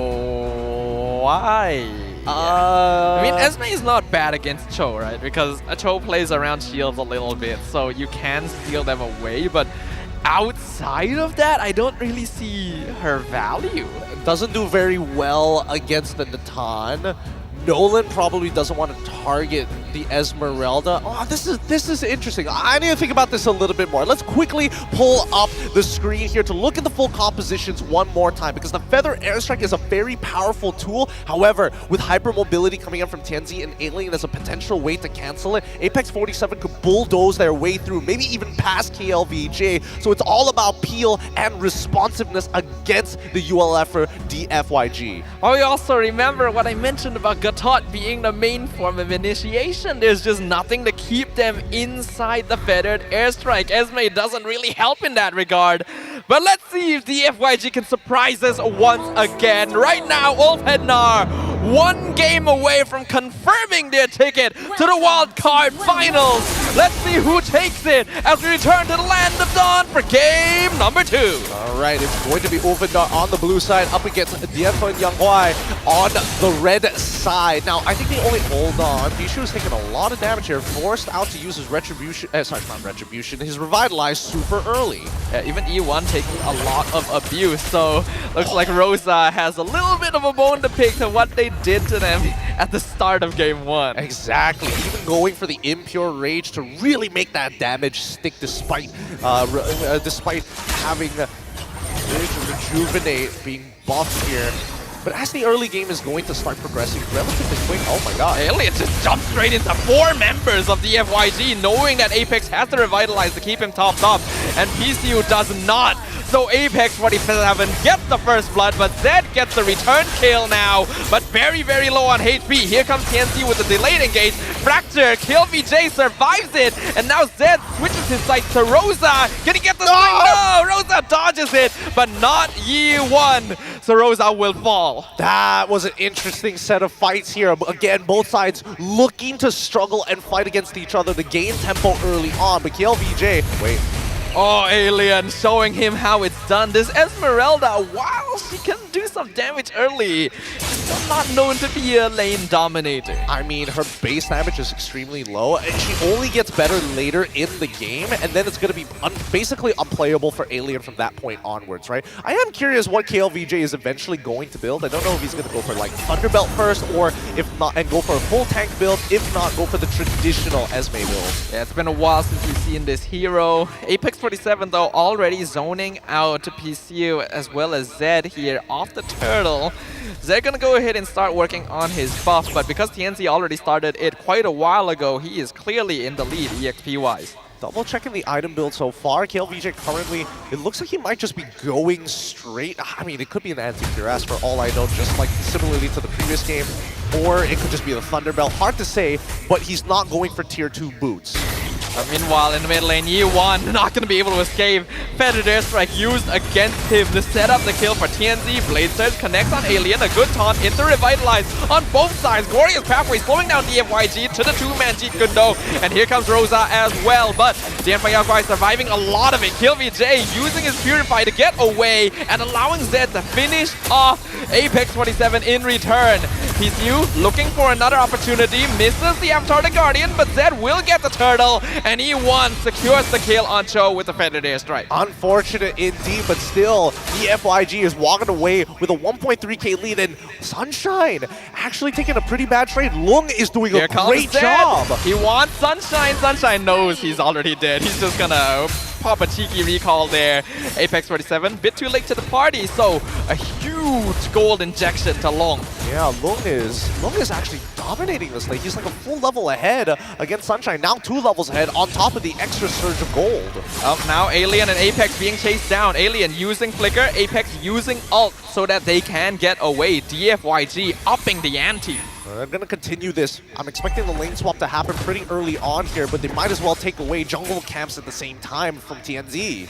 By the way, something we didn't point out, Long has Master Assassin, so he is straight up aiming to win the 1v1 in the gold lane. I mean, he always goes for Master Assassin. I'm not too surprised with that, but especially for Sunshine, he's got to be a little careful. I thought he would be able to go even against him, but considering that a lot of these fights have been happening on the opposite side of the map and not really getting the gold laners involved, he has been kind of isolated. And that's exactly what Long wants, right? Master Assassin 1v1, and he is coming out on top there, so that's really nice for him. Sunshine already 1 level behind.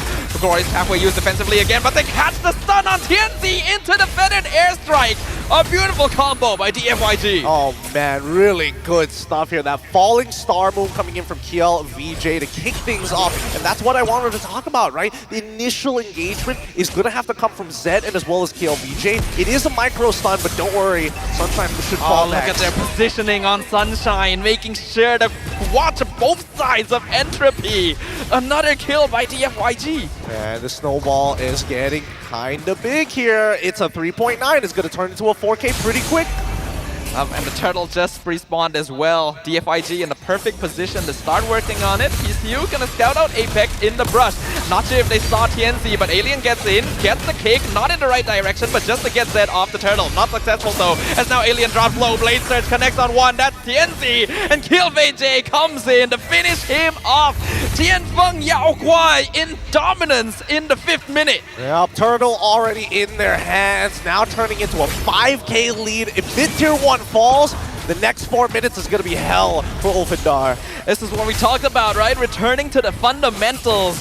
Tianfeng Yao Guai showing us how it is done and shocking the world.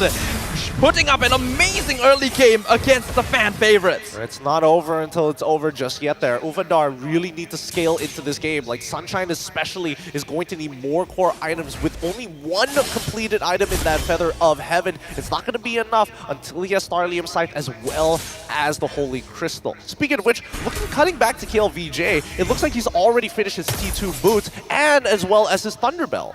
Thunderbelt on the Esmeralda. I'm very curious to see what the rest of his build is going to be, because it's been such a long time since we've seen this hero in the EXP lane.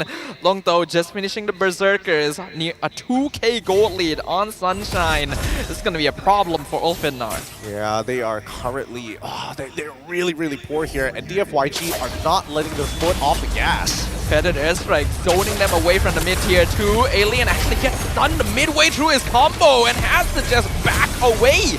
Not able to start the fight. Meanwhile, Zed 1v1 with Sunshine. Blade Surge connects right into the skill 2. Unstoppable streak for Zed on the Suyo. Things are starting to fall apart really quickly for Ulfindar as the Tianfeng Yao Guai has continued to make sure that they are punishing them. Walk into the jungle? No. We're taking half your life. Minimum. Be isolated. We've got a man on the job already. This is a total reversal with Tianfeng Yao Guai controlling the side of the map. Ulfindar not able to safely walk into their own jungle. This Farsa being such a good zoning tool. Falling Star Moon right on top of TNC. AOG connects on Apex. PCU instantly walks away. Glorious Pathway slowing down the FYC, but they no longer have a tower to play around, so they're able to get out just fine. And that's how you utilize your ultimates to get free structures against your opponents. That's what you want to see here. Now, 7.6k lead, last turtle already, and I mean, Tianfeng Yao Guai are getting very close to setting up a checkmate angle against Ulfindar. This is the first time Ulfindar has been in this situation, the entire wildcard group stage, and it is at a very unlikely opponent. China showing us that they are here to play MLBB. See how the response from Turkey is going to be. Ooh, a beautiful dodge! KillVJ perfectly timed to escape the stolen AOG. Okay, I mean, he was looking for an angle here, but an interesting way to potentially try and punish. Not going to have the IMU for this upcoming fight. Tianfeng Yao Guai almost guarantee this Lord for free unless TNZ is able to steal it away from Zed despite being 2 levels down. The FYG start things off, taunting Apex, already at half HP. Zed gets them toward. Just a really clean play right now. Ulfindar just has to settle with allowing Sunshine to push the bottom lane.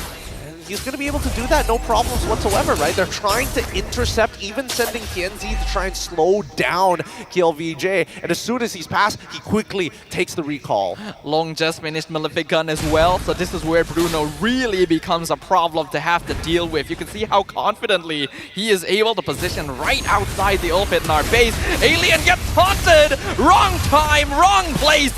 A free kill for Long! And Feathered Airstrike just to make sure no backup can reach him. Nicely anticipated. Really nice here. Their moment, I'm guessing that Alien's movements were a little readable from the FYG, right? They're coming in extremely prepared, and here we go. AOG comes in, lands on Apex, followed up by the falling Star Moon. Rosa nearly dies, able to flicker away from Long just in time, but that's the battle spell gone. That's the mid inhibitor gone. Lord still alive at 40%. Tianfeng Yao Guai instantly switch over to the top inhibitor. The Fracture does nothing to PCU, and Yuan continuing to zone with the Feathered Airstrike. Tianfeng Yao Guai putting up a masterclass in base siege. This is how you siege a base. They're not even utilizing their ult all at once. They know that they have such a big lead that they can't lose their initial engagers. So throw the GOA, zone them away from these turrets. We still have the Feathered Airstrike as a deterrent, and not to forget, if the Falling Star Moon connects connects on anybody, they're almost guaranteed to die if all 3 of their members are ready to jump at them.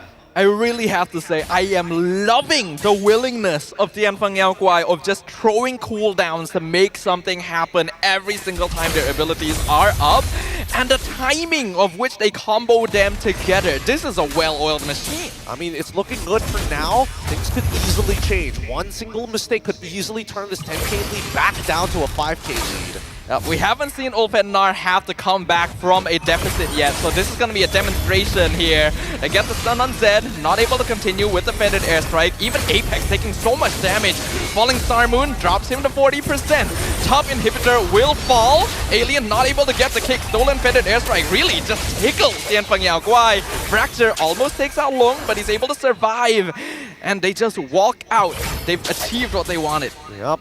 Man, next Lord is going to be so important for Ulfhednar. If they can just drag this out, maybe they have an opportunity. But it's a 10k gold lead 11 minutes into the game.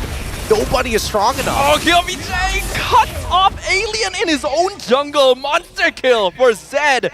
Level 14, 6-0-4 on the Suyo. This is starting to look really unplayable here. KillVJ completely outscales Alien at this stage of the game, not to mention that he's already 3 levels up on him. Sunshine is the only hope Ulfhednar have, and he's so far behind in farm. He is only level 11. There is nowhere on the map for him to get gold. He does not have a Holy Crystal as well. He's only got a single wand for now. At this point, DFYG just need to keep Ulfhednar in their base, as they just need their jungler as well as gold laner to take this Lord without thinking about it. And now TNC gonna be caught out again. E1 coming over, Falling Star Moon lands, but Alien gets the cake onto the Parsa, so E1 has to flicker out. In the meantime, PC was just holding the front line, and Zed picking off Sunshine by himself in the top lane. Blade Surge going to miss. TNC, look at how much damage he takes just from a single ability. Yeah, it's starting to really hurt here, but at this point, the end is nigh. Minion wave pushing in mid. Does Tianfeng Yao Guai want to go for the end right now? There's still one in his standing. Zed almost dies, but a beautiful fended airstrike into the sun. TNC almost dies. Legendary streak for Zed. And now Tianfeng Yao Guai will bring it to a full series as they take game 2 from Ulfhednar. Woo, that was one hell of a game, and they're making this snappy and fast. Great stuff here as the early game fell into the hands of DFYG, and honestly, a very unique draft. We're seeing the Farsa pop up in this series, but also an Esmeralda? I didn't think the Esmeralda would be as effective as it was, but the timing of KillVJ was perfect. I literally said during the draft that you don't have a primary initiator to combo Avatar the Guardian with. Like, Falling Star Moon should be on paper such a short stun that it's not reliable to combo with. But the chemistry is so, like, clean. It looks good because they keep distracting their opponents. What it looks like is, oh, I see the GOA, but I don't see the Esmeralda channeling and walking up to you as it happens. You can only look at so many things on the screen at once. So, again, I think there was a little bit of tunnel visioning happening for Ulfhednar as we started progressing towards the 6 minute onwards, right? Because a lot of their outs were cut off super, super quick. Sunshine, for example, trying to split push on his own, definitely got punished a couple of times because of that. And look, 0-4 and 0, 7.1k. It's not like he doesn't have the capabilities to out-mechanic them, but with such a large gold deficit, it really doesn't matter. Yeah, it's so rare to see Ulfhednar in this position. It has literally not happened the entire wildcards, which shows that DFYG are a legitimate contender. Nathan should be able to scale pretty well, even against a Bruno in lane, but Long just pushing his advantage. He really did. Again, this is what we were expecting. Honestly, this is how I was expecting DFYG to play the game. Maybe not this quick, but definitely centralized around Lung. So it goes to show that they continue to evolve, and maybe they have a deeper playbook than we initially thought. But then look at Zed as well. 9-0-5. Probably the most successful Suyo performance we've had the entire competition so far. Just doing so much damage. You could tell that even though Ulfhednar are playing a very comfortable combo of Alien Show and Apex Hylos, they could never open the map. No, they couldn't. Not at a 10k deficit for sure. Not at a 10k deficit. Looking at the team stats, and this is what I'm going to be interested in, right? Alien at 15 compared to KLVJ at 36k, Zed at 63, Lung at 53. Yeah, unfortunately, unable to get over that final hurdle, and maybe even if we saw Ulfandar trying to sacrifice their inhibitors, I don't think they had enough wave clear until Sunshine hits that third item. Yeah, this is a draft that wants to, at the very least, be even in the early game, and DFYG made sure that that could never happen. And it's so surprising too, right? Farsa and Esmeralda, nowhere near the meta, and yet being so effective. We pointed out Yi1 being a very talented player. He is literally matching Rosa in momentum using this hero. And it's so shocking. It is pretty shocking, which makes me wonder whether or not it would have been a smarter idea to put Apex 47 on the Cho and then give the high loss over to Alien just to try and kind of slow down the pace of the game. But let's give it up for our MVP of this game, going over to Zed on his Suyo, making quick work of the front line as well as the back line. This game truly proves that Zed is a mechanically gifted player. He is known to be good on the Fanny, but couldn't find the angles in game number 1. But on a hero with a bit more utility and a bit more openness in approach, you can see just how quickly the combos came out, how decisive he was with his actions. The abilities just coming out one by one in such quick succession. Very quick succession. I mean, let's look at these highlights one more time, because again, this was the most decisive fight. This early game fight that was honestly getting out of control because of how long it ended up dragging. And this actually works out for KLVJ, because again, he's playing Esmeralda, so he is completely fine trying to slow down everybody as they push through. And now, unfortunately, he ends up dying later down the line, but the amount of kills, the amount of gold being achieved by Zed specifically, that's when it started to snowball out of control. I even question if the miss on the Suyo third skill was intentional, just to cut off Rosa's escape combined with the Farsa, right? So, like, you can see the communication is there. You can see just how clean it is. Ulfandar definitely made a huge mistake over-committing to the kill initially and giving Zed way too many kills under his belt early. Yeah, man, it's just really unfortunate for Sunshine here. Really needed him to step up, but unfortunately was denied so many of these opportunities. And even for TNZ, right, it looks like his position was compromised very often just because of the amount of pressure that Esmeralda was eventually building over the mid game. A great game, a surprising result, and a really exciting match right here, because once again, we have to remind all of you guys watching about the stakes. The winner of this series moves on to the finals, competing for a chance to go into the M6 main stage. And now it is a best of 1. Yup. It's pretty crazy how we've kind of ended up in this position, although I will say I'm very happy to see that the quality of games are definitely improving over time. But at the same time, what are the adaptations going to be? Because it's clearly a drafting issue, but then you look back at it and you're like, was it really a drafting issue, or was it just that very first mistake because they skirmished for so long?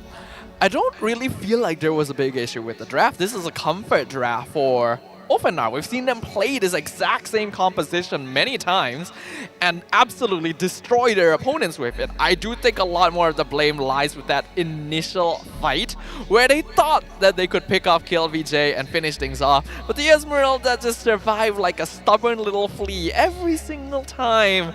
And it prolonged the fight too much against a Suyo of all things. Yeah, that was pretty sad. Especially against the Suyo. The snowball developed by Zed was pretty ridiculous. I think, unfortunately for anybody who's isolated at that point of time, I think that's when Ulfandar needed to kind of start not really sacrificing their structures, but at the very least isolating one side of the maps just to make sure that Sunshine could get to his power spike. And it just couldn't happen, right? Because DFYG, there is a quality to them. They are not just confident in their team fighting, there is legitimate macro decision making being made with every movement. They are controlling the map so well that even Sunshine, who has so far always been able to find space for himself despite the situation, could not exist on the map. Well, for this upcoming game, is it worth banning out the Farsa. We've seen it 2 times on both of these teams, both having stellar performances. I think that Rosa definitely had a lot more impact when it comes down to the Feathered Airstrike, but E1, the zoning potential, just his presence alone definitely makes Ulf double, triple second. They just got to keep on thinking, is it going to come out now or later? Honestly, if there was a statistic that I wish we could track, it was how often Feathered Airstrike was on cooldown. Oh, because it felt like it was being popped every single time it was available. It really did. It really did in both of these games. And hopefully, I don't know, I do think that some of the classic support picks need to come out. If you see Farsa, you whip out that Grok. Oh, Feathered Airstrike? Nature's Barrier and cancel it. That's the way that people used to do it. Yeah, if we're going to be bringing back classics, right? We got Farsa, we got Esmeralda. Let's bring up even more, right? Let's just have some good old fun. It's fun for us, but I imagine there's also a lot of pressure on the players right now.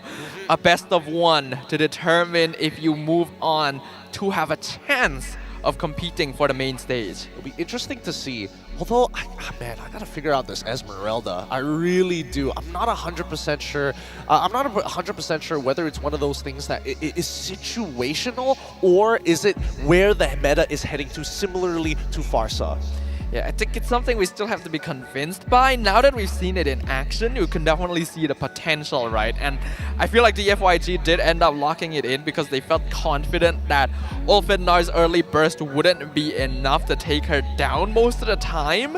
But if things had gone differently, then Esmeralda is also a hero that really doesn't offer much if you're playing from behind. Yeah, it really doesn't, right? I think a lot of it just comes down to where the damage dealers are, right? If you are going to play, if Alien is going to play that show one more time, he does have higher earlier damage, but not the same level of sustainability as the Esmeralda, which is the big give and take here. But then we start looking at everybody else. I would have imagined that Rosa probably would have done pretty well against the Esmeralda, as, you know, Valentina does well against all melee heroes. But it is also true that Valentina doesn't actually have that much damage early on, so maybe the FYG already considered that. Either way, it is officially the draft for game number 3, wildcard day 3, game 3, every single series. It's a good way to close off the group stage. It really is. It goes to show that everybody here is desperate and everybody is eager to try and qualify for the Swiss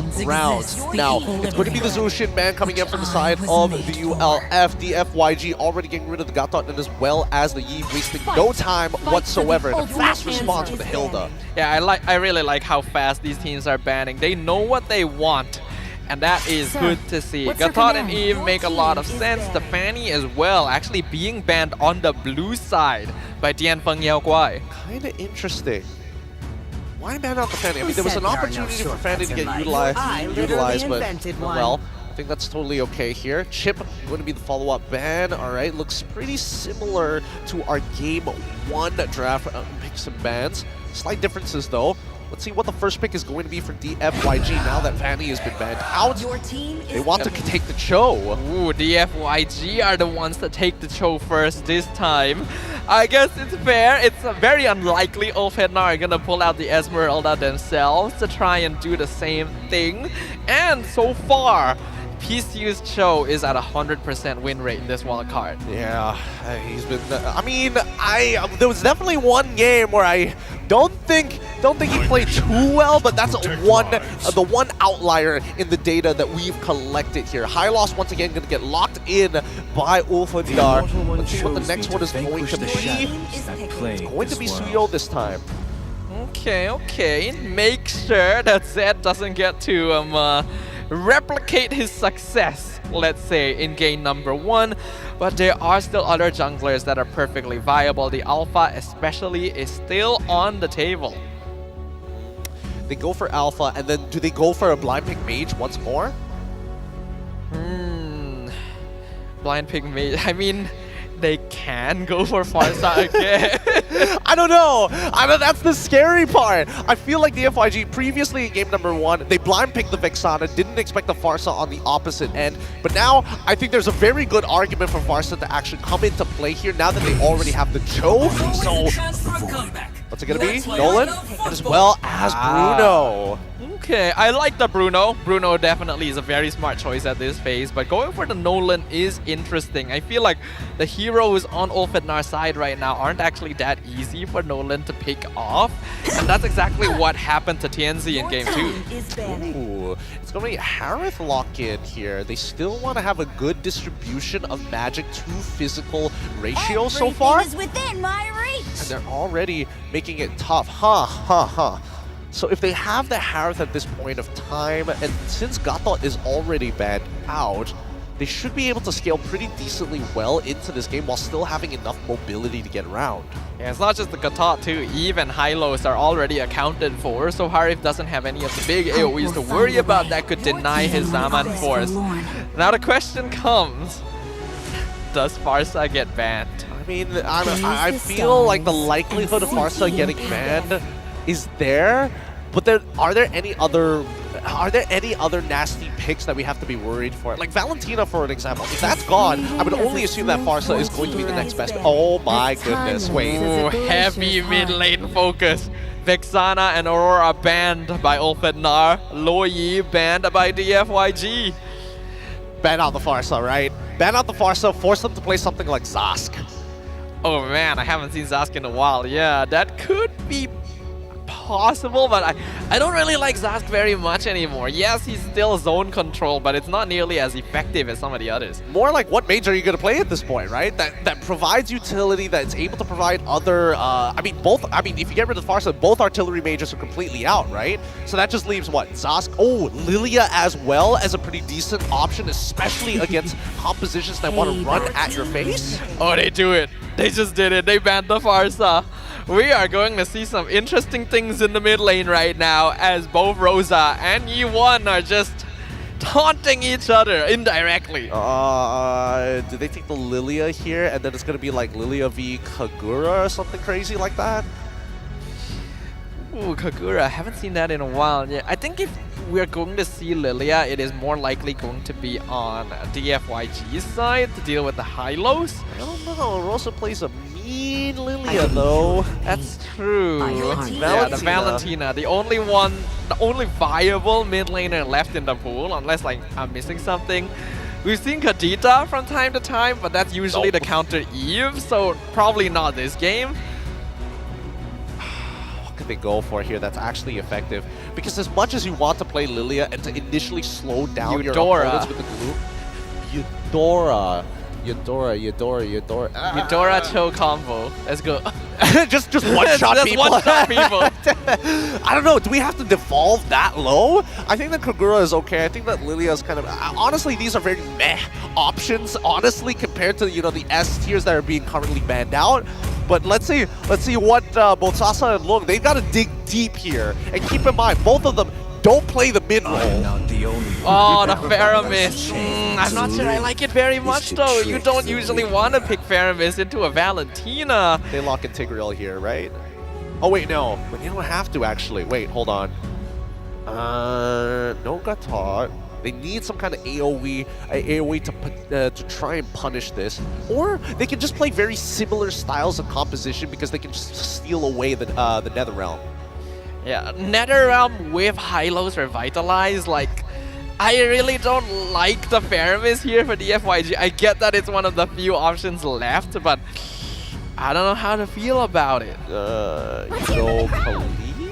I was wondering if they'd go CC just to like match the Phobias in lane. It's not gonna contribute AoE against the Netherrealm, but EXP lane priority seems to be what they're looking for. Yeah, I think worst comes to worst. I mean, maybe even like you would like to have like the counter matchup of Glue, but with Faramis available, I think that DFYG really great work with the draft here. Honestly, really great work from both sides. A lot of mind games being played, but let's recap the entirety of the composition. It's clear that from DFYG's position, they're gonna have to play for team fights, but they want to initiate like a skirmisher style of composition. Zed or even Lung being the main damage dealers. From the side of Ulfhednar, they need to have a traditional front to back. Now Rosa has a really difficult job at peeling away for a majority of the team while still sustaining them with a stolen Netherrealm. But it is going to be a challenge either way because the pressure is bearing down upon both these teams in the Land of Dawn. A single game will determine who moves on to the M6 wildcard finals. Let's see if it's going to be Ulfhednar or Tianfeng Yaoguai. DFYG gonna be on the blue side, ULF on the red side. It's all or nothing in this very last game here. A best of one to prove who will move on to that wild card finals to qualify for a chance at the Swiss stage. Now, early rotations already being made here towards the gold side of the map. It's really important here. We saw Sunshine get blasted the last time in the Natan versus Bruno. Hopefully, it doesn't happen again. Purify forced out in the first minute by a very early PCU rotation. There is a reason his Cho has a 100% win rate so far. More so the way that they rotated, because you can see that even for Ulfhednar, they saw the Cho initially, it disappeared off of the map and they thought maybe he was going to rotate on backwards. So a good fake coming in from PCU to get a sneaky little gang to get the initial advantage in a lane. And he is consistently scouting out Apex as well. Will provide information that TNZ is nearing the top side. This allows Zed to try and go for Alien, but Alien will jump away, so he'll settle for the crab. They're going to be real careful here, right? Any lane advantage could be doom. PCU and E1 actually very far out in lane right now. Gonna take a good amount of poke, but the same can be said for Rosa actually. This mid lane duel has been surprisingly close. Yeah, it's gonna be tough. It's a game of mechanics here. Zed goes in, goes for a fracture. Ulfhednar decides, okay, we can't engage here anymore, but goes for a cheeky snipe. Zed didn't get the initial cancel there. First turtle is going to spawn up pretty quickly here, but with the information of the missing high loss, they're going to burst this down. Alien gets pulled back. PCU doesn't have kick since he's only level 3, but will do the damage needed to zone him off of the turtle and make sure that Zed gets it very easily. Yep. I mean, this is what you want to do as Nolan, right? You want to outpace the Suyo in this game. Alpha has a more rigid style of, oh, I steal away camps, I use my base damage to make sure that I stay on top of you. Nolan, I'm just way quicker in the economic game and clear speed. But I do like that TNC is going for the vertical invade right now. Seeing that Tianfeng Yaoguai, we did a very big rotation up towards the top side, has gone ahead and stolen orange buff and one more camp away from Zed, so that's gonna really mess with his timing. Yeah, they didn't spot him out as well. I mean, Pishu, he did it. Wait, hold on. KLVJ in trouble. Blade Surge did connect. Curtain Call comes out. Can he survive long enough? Zed is here. He actually does so much damage to Alien. KLVJ flickers forward, and the NetherRealm connects. He's gonna survive and trade for both Alien and TNC. What a save! KLVJ does what he does best, and now this swings the game instantly to Tianfeng Yaoguai. At this point, they need something back, and they're looking towards long. They're gonna dive. You gotta get some vengeance here. Purify comes out, Glorious Pathway, and Zaman Force use Long trying his best, but this is 1v3. PCU a bit too late, so Ulfhednar finds a little bit in return. But they don't get a turret. They got a kill, but not a turret, which is where we're seeing this 1.1k lead coming in from DFYG. Now, what is going to be the next move? They're going to lane swap at this point of time, and they need to hold out on this wave for as long as possible. Aliens on the wrong side of the lane again, gets pulled in by E1. Zed goes in, Curtain Call, locks them down, but they're still close enough to get the fracture. Another one going to Tianfeng Yaoguai. They got to keep ramping this up. These are very small moments, these small skirmishes that Tianfeng Yaoguai are getting really, really good at, because Ulfhednar, they want their structure back. And I really like that PCU stayed in lane to hold the wave for long as well, to make sure he didn't fall behind in EXP. These are very small interactions that is keeping the net worth in favor of the Chinese team. Ulfhednar, though, not too far behind. Now gonna start working on the turtle. DFYG going in, Glorious Pathway slows him down. KillBJ instantly goes in. So much damage with the Infernal Pursuit on 3 members. Alien is already down. NetherRealm comes out. Turtle secured by Zed. And KillBJ crushes Apex beneath his wheel. Make that another. Sunshine is gone. Double kill for KillBJ. A beautiful ball.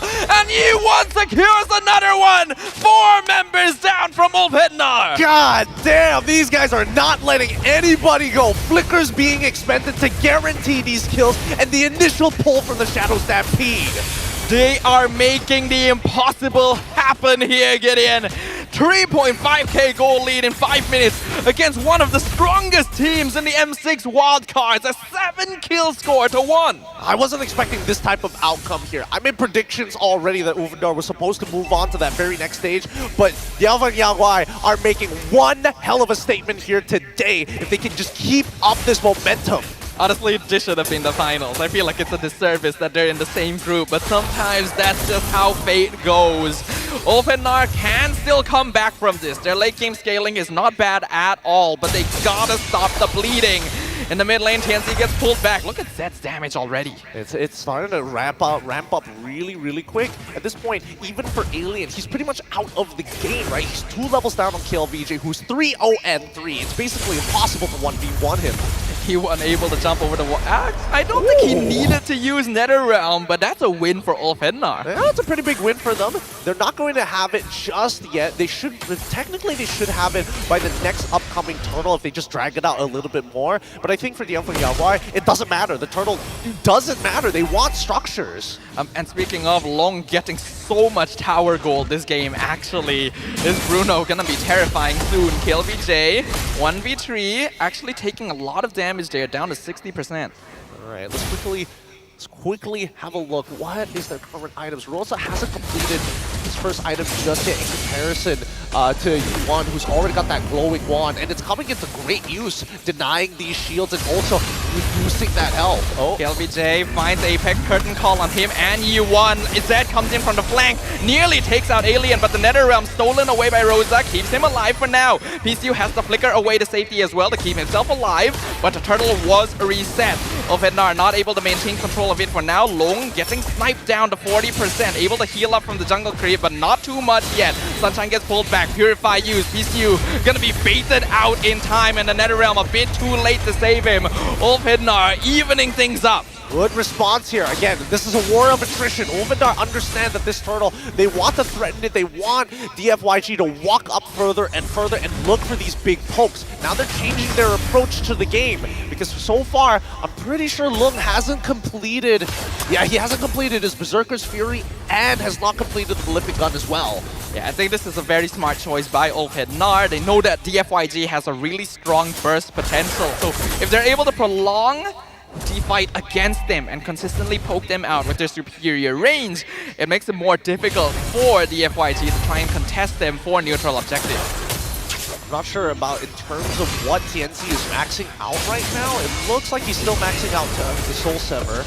Glorious Pathway, Zed, purple buff gonna be stolen away by TNC, so Ulfhenar starting to fight back against their opponent. Yeah, I mean, they found the timing initially, but the next item, Power Spike, from DFYG is gonna be coming up real soon, and I think they're gonna have to play around that as Alien finally finishes the War Axe 8 minutes into the game. Very late timing, but better late than never at this point. This CC needs to be a presence on the battlefield.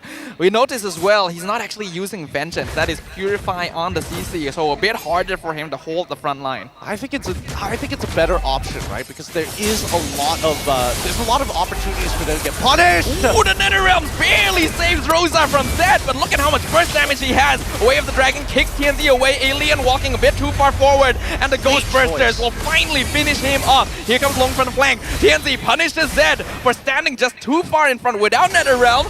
So the Nolan finally gets punished. Glorious Pathway catching out multiple here, but Apex too low, gets pulled over the wall by the Shadow Stampede, while KLVJ continues distracting, actually flickers away, and look at the double kill! I don't know how Hylos was able to walk away like he did. It doesn't make sense. It doesn't make sense. He had so little life. He had such little life. He should have burned all the way down. And when he finally did, I think that the damage is more than enough. Ulfendar is in a much better position despite having these 50-50 trades. At least it is going to 3-2s, right? The kills are coming through for TNZ. We are seeing that Alien is able to zone just a little bit, but the next item Power Spikes are just about to connect. Lord down to 20%. PCU cannot really stop Alien from getting close, but they still secure it. And the Way of the Dragon onto Rosa. KLVJ with the mega kill. PCU, he's making sure that he's holding his own. Previously wasn't able to get to the Way of the Dragon in time, but with that flicker is able to guarantee the hit. Remember, Rosa does not have the Purify in this game. We'll have to purely rely on your instincts to not get caught. Oh, careful there, TNZ. Dashed in, but found 3 members of Yanfeng Yaoguai. is able to back off in time. Now there's a 4v4 in the mid lane. Meanwhile, Long shoving up top with the Lord pushing bottom. Pretty crazy how fast this game is going, right? Both sides accelerating at an uncanny pace here. But now, with Lung, he's got 3 items, he's got the extra range. How are they gonna have to play this now? PCU just dashing menacingly in front of Ulfhednar. They're able to keep their top tier 2 alive, but it's taken a lot of damage. And Zed even taking out the mid wave on his way out to allow them to contest the mid tier 1. It's already difficult to contest for neutral objectives, but to siege in this fashion, it's you're going to get poked out. Like, Lung doesn't mind. And look at Zed, he doesn't even mind using cooldowns on Apex because he is making a statement. He is taking HP, everything being treated as a resource by DFYG. A knock-up, PCU actually dropping quite low, but able to dash away, and the Lord will be cleared up by Ulfhednar. They'll survive to fight another day. Survive for now, but man, so much damage already laid out. 5.6k for DFYG at this point of time. Max levels about to be achieved as well. I gotta quickly look at Ulfhednar. How far away from their next couple of items? We don't see the Holy Crystal actually come through just yet for Harith, but very, very close to completion. Even when we're coming down to third items. Oh, wanted to go for Queen's Wings from TNZ instead of doubling down on the burst. He wants to survive. I think it's not a bad idea. If they can somehow outplay the FYG by baiting them with his low HP, then it can create opportunities to flip fights around. The gold lead still 5k though in favor of Dianfeng Yaoguai. We are 12 minutes into the game, and it's hard for Ulfhednar to really make a statement on the map. I mean, Ulfhednar, only 2 of them have anti-heal at this point of time. A third one is coming on the way from Alien, and once he has it, at least he can start threatening Lung in the backline. But yeah, as you mentioned before, he doesn't have the vengeance, and now they initiate. Now Glorious Pathway straight away. NetherRealm forced out by Dianfeng Yaoguai very early on, and the disengage is great. Ulfhednar cannot continue. They do trade 2 ults for 2 ults. At the very least, for Nolan, that fracture comes back up really, really quick. Not as quick as the Glorious Pathway as well as the Curtain Call. At this point of time, initially in the beginning it was a game of mechanics, and now you have to outsmart your opponent. What do you think Ulfhednar needs to do here to regain their control of the mid-game? I think making DFYG collide and like really stick together is totally fine, but they need to open up this map, right? Zed is the main problem. Here comes Glorious Pathway again. KLBJ gets a 4-man knockup, able to spam Infernal Pursuit, but TNZ gets the shutdown in time. NetherRealm also keeping Ulfhednar topped up, but Dianfeng Yaoguai not showing away. The shot pulls them into the Lord knockup! The NetherRealm being used, and Dianfeng Yaoguai flips the fight around in a single second! No way. No way, we need a replay of that. That was actually insane. How did he know that the Lord was already ready to go for the knockup, pulls them in the perfect direction on top of a flicker? He forces Purify out from Sunshine, but ends up dying for it. A shutdown for the Harith. Sunshine needs any farm he can get right now. It literally doesn't matter for E1 because his passive triggers and he's already back to the fight. TNZ is nearby. Long takes some damage, but you can see that TNZ cannot continue. Alien a bit too late from the flank. Way of the Dragon onto TNZ. Can he able to get away? Iframes just in time, and Summon Force used by Sunshine so they can dash back to his base. Oh, Ulfhednar not making it easy for the FYG to close out this game. They're going to have to put their hearts and souls here because now their biggest issue is when that Lord is crashing, their high ground defense ain't that great. Look at the wave sync from Dianfeng Yaoguai. They are making sure to try and connect it, though I think the Lord may be a bit slow to attach with this mid lane. Top lane already pushing in since there is no minion wave there. So they're gonna try and true prong it. Alien almost bursted, but able to jump away from the fracture. Yep, and Lung's gotta be a little careful here. Gotta make sure that he stays on the very outer ring. Make sure that he's able to get some kind of structural damage here. Ulfhednar doing a very good job at making sure that as these waves start colliding, it is staggered. But despite everything, DFYG able to connect the Lord with the mid wave anyway, and the bot inhibitor is gone. Zed not able to burst down TNZ. Good iframes from the Suyo. Mid inhibitor being targeted by Long, but the minion wave has been cleared up. KLBJ in trouble. NetherRealm comes out to save him, but he's inside the Glorious Pathway, so he gets shut down by Rosa. And Ulfhednar Ulfenar will be able to clear up the Lord and defend their lives in the wild cards. Way too deep there, and at least for Sunshine, he has come to a point where he's got that Holy Crystal, and now he's got the damage to deal with the waves with the help of TNC and as well as Rosa. As long as they are moving up together to clear the waves and then pulling backwards, they've got very good odds, assuming that the FYG don't really want to go for tower dives. Ulfenar wants to try and use the timing that Kill VJ is gone to maybe get something on the map, but because the minion waves are so shoved up, they're unfortunately not able to achieve much other than regain a little bit of map presence. Oh, but that just means... Oh, that's scary. Tenzi almost dies there. I'm not too sure if they intended to give Rosa the orange buff, but looks like they're depending on their damage right now. Better than giving it over to DFYG, right? I think at this point, 13-6, I wouldn't have expected the game to have lasted as long as it did, but Ulfenar are... Oh, Way of the Dragon onto Apex. Not the target you'd usually look for. NetherRealm comes out from Rosa. Apex gonna lose all his extra HP, gets pulled back. Infernal Pursuit gonna be following Beast down. Flicker Secunda, 3-man knockup. NetherRealm follows up. Jianfeng looking for the finisher. They're looking for the final nail in the coffin. Yi1 even follows Rosa to make sure he is taken out. Sunshine gets a double kill, but they have lost 3. And Yi1 will respawn so quickly. oh my god. What a chase down there. Ulfenar thinking that maybe we can get something back here. Unfortunately, ends up giving 3 for 2 in favor of the FYG. And at this point, all Lung wants to do is crack open this inhibitor. Another 10 seconds before the high-lows comes back up, and there is a minion wave mid. But Jianfeng Yaoguai not gonna try and force it. They go for the Lord. The Lord is open, and it's totally understandable because Harrington as well as Suyo will be able to clear these waves pretty effectively unless they're Lord-empowered minions. At this point, they're gonna rush it. PNC not going to be able to get close enough. PCU is there to stop him. Yi1 does get stunned though, has to use NetherRealm on himself, and will pay the price. Killing spree for TNZ. He tried to zone, and he ends up costing him his life. You may be 5k ahead, but we're already in the end game. Look at the recovery for Ulfenar. Ulfenar want to turn this around now. They know Yi1 is down for another 25 seconds. This is the best opportunity to get towers wherever they can, and the minions already do some good damage. Jianfeng Yaoguai taking some structural hits where they wouldn't have expected to. Alright, without the Netherrealm, the FYG can't commit to a full fight just yet, but at the same time, it just means that Rosa doesn't have a Netherrealm to work with, so they got to make sure that they're stuck together, but not too close just yet.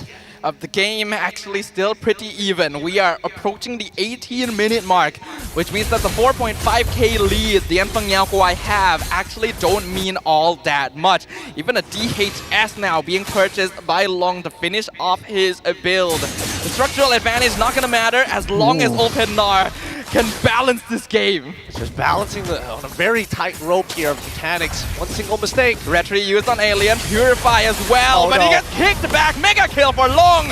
Glorious Pathway doesn't even stop Jianfeng Yaoguai. What's happening there? He just walks in, ends up feeding himself to Sunshine, but they get the tower anyway.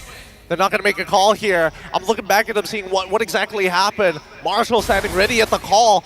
Finally, the pause comes on through. Definitely, what a sad moment there. Ends up walking into the wall. That was definitely some kind of technical difficulty. There is no way Zed intended to do that. Even if they did manage to get the inhibitor for it, that could be a pretty big blow. Oh man, after generating so much momentum as well. Goodness. This game is already so tight, 17-10 so far, and with this, with the technical pause being called, at least the members of Ulfenar can just sit and take a moment to breathe. But can we talk about this match, this game? It is incredible. The gameplay we are seeing from these two teams right now. They know that a victory here gets them one step closer to playing for the World Championships. They know that whichever one of them goes through is a second representative for their region. Yeah, I mean, it's insane to think that they would get this far already, but I feel the pressure is helping them evolve. Pichu, he's going in fearlessly looking for these crazy kicks. At the same time, Lung hasn't made too many mechanical mistakes. He's only died once this game. He is the center of this strategy. Well, looks like we're gonna go ahead and jump back into the game right now. Regardless of what the circumstances were, Tianfeng Yaoguai are gonna have to deal with the issue. They still have a slight gold lead, but this late into the game, the gold lead like this really does not matter anymore. But with no inhibitors for Ulfhednar, their defense is gonna be much more difficult. Yep, and even for Sunshine, dropping the boots doesn't need it any longer. Opts to go for a lightning Chungjin for extra burst. And, you know, since he doesn't have the boots, the extra movement speed comes in handy.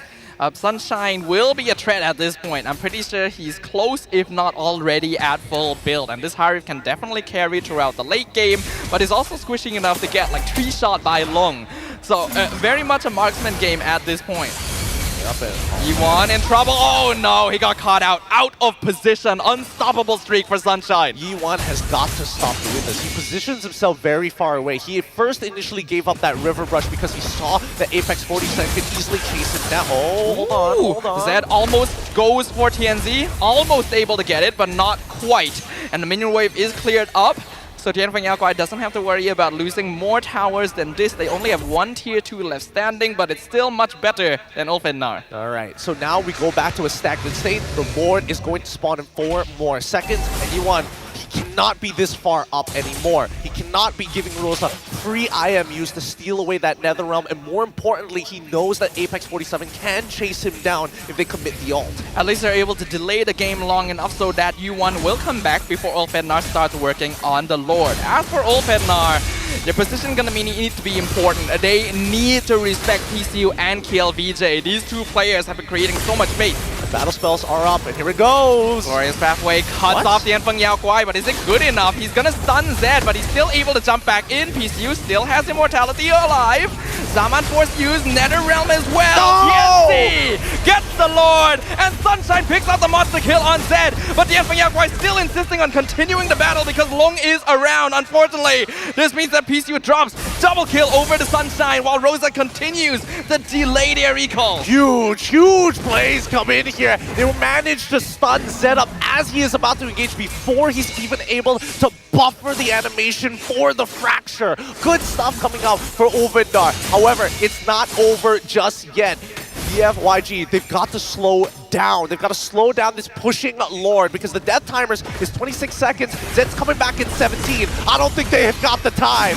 Oh, Ulfhednar could turn this game around on its head right now. It's a 5v3. Yi1 gonna need to flicker away. Glorious Pathway catches out Long as well as KillVJ, but KillVJ in the backline. Nether Realm keeping him alive, and he's still continuing. Infernal Pursuit pops the immortality on TNC. TNC chases him down, gets the mega kill. Another 5 seconds before PCU comes back, but they're able to clear the minion wave in time. Another wave comes down mid, but will they risk it? Sunshine loses immortality, but Zed gets stunned. Is able to dash away. No one final hit finishes him off. One still alive. Shut down on Sunshine. Double kill for Zed. PCU chasing Rosa down. Winter Crown. Long gets the final hit. Unstoppable for the Bruno.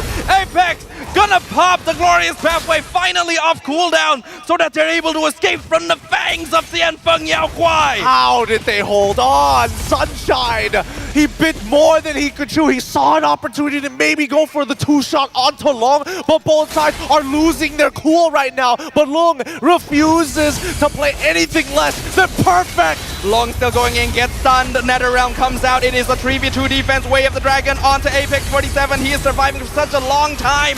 The extra HP will be gone. Long jumps on by TNC, but Wintercrow comes out, shut down! Monster kill for Long! Tianfeng Yaoguai continues the assault! The brawl, it's nasty. Tianzi may be down. Alien and Sunshine are coming back up. It's probably going to be a full reset at this point of time as we move into the 22nd minute of this game. Oh my goodness, ladies and gentlemen, we are witnessing a finale, the likes of which we could have never predicted. Tianfeng Yaoguai and Ulfhednar neither willing to give an inch, neither knowing what is on the line.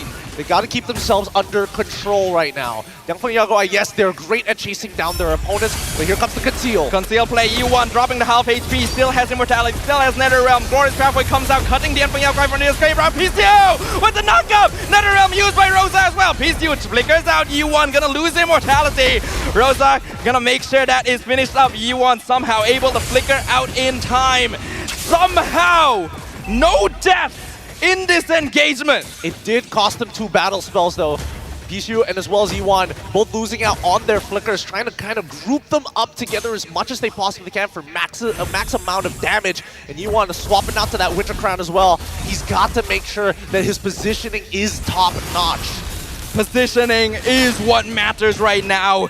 Tianfeng Yaguai have all 5 members on the Lord. They have their waves set to push. Olfednar though can slow this down to see if they can out macro their opponents. They will finally spot Sunshine in the mid lane, so they immediately try to go on Alien, but he's able to jump away. They are just responding. The push and pull is beautiful between both of these teams. Top level plays. However, the desperation. Blade Surge forces Purify from long, and Yi1 is gone. Caught in the mid lane, cut off by Olfednar. He can't respond into time. The burst from Sunshine is just way too much to handle before he can even get off the Netherrealm. At this point, they have to drag this out. Yangfeng Yaguai, what's going for them is that there are 3 missing inhibitors from the side of Ulfendar. So it's really difficult to commit on a super strong Lord. 67,000 health, 24 minutes into this game. Yeah, despite the kill Ulfednar got, they're not actually able to start contesting the Lord because the waves are all pushing out for Tianfeng Yaguai. But they have been able to clear them up somewhat. This means the FYG actually need to respond to them themselves.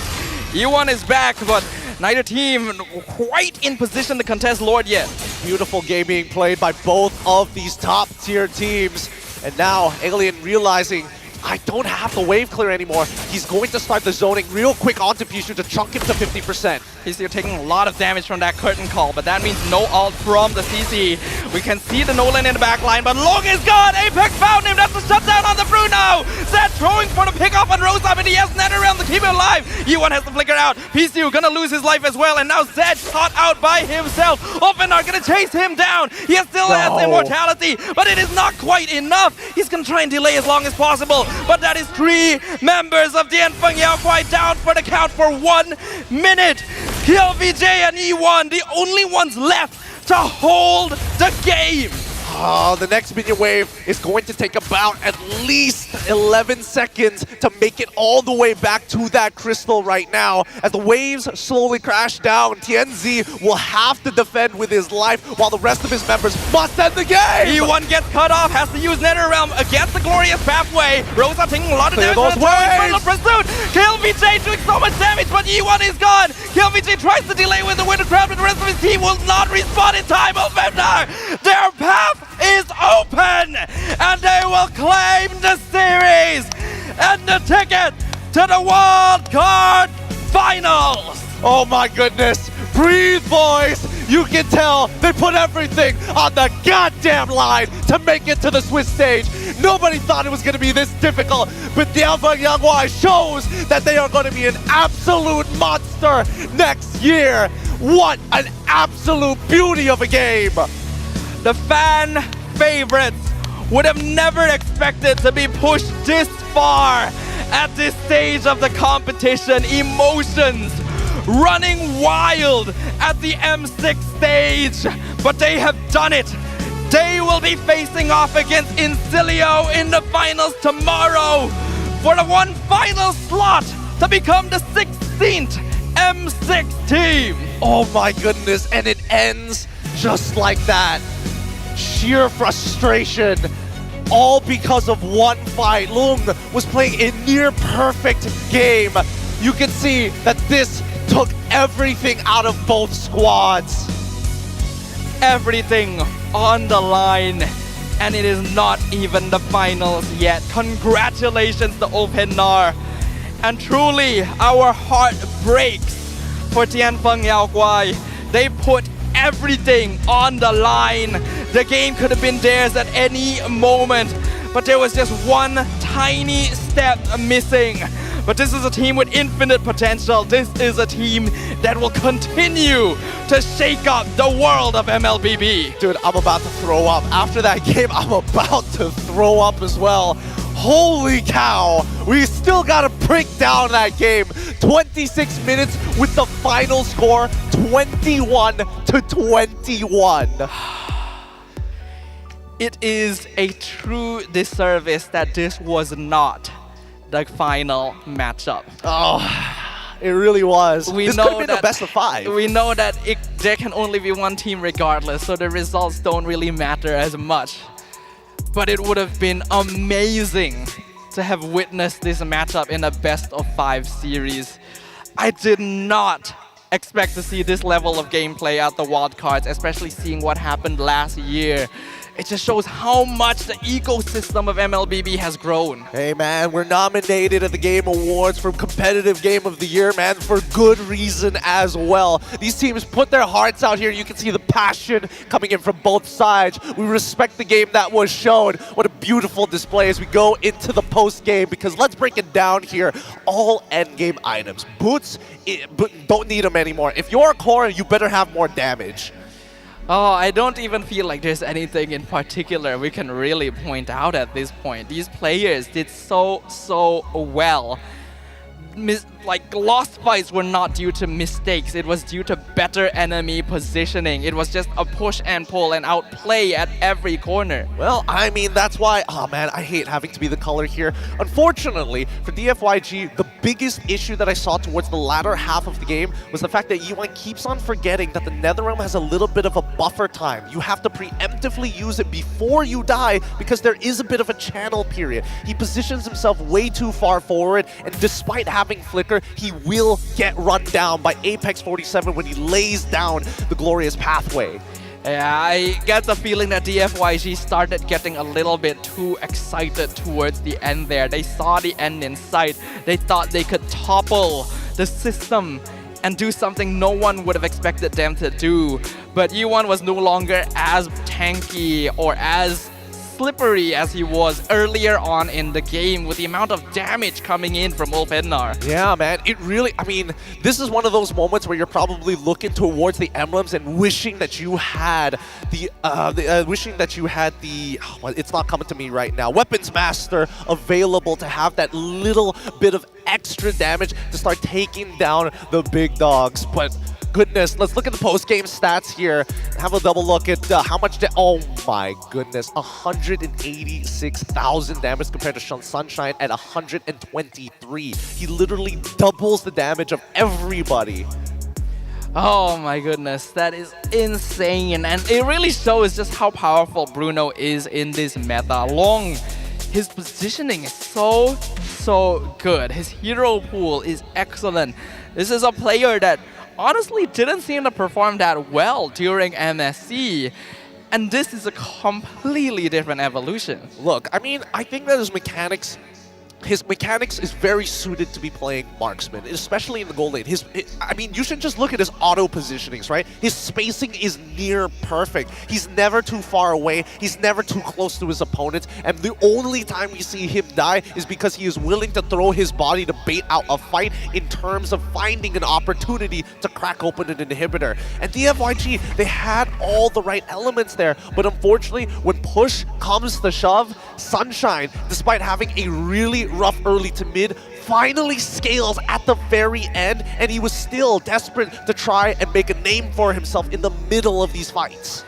Sunshine was not able to play the game the way he wanted to in game number 2. Bullied and disrupted and not permitted to exist in the Land of Dawn throughout the entire game. And he came into game 3 with a vengeance, with a desire to prove to the world that that is not his true capability. A full build on Harif at the end with Enchanted Talisman and Lightning Truncheon.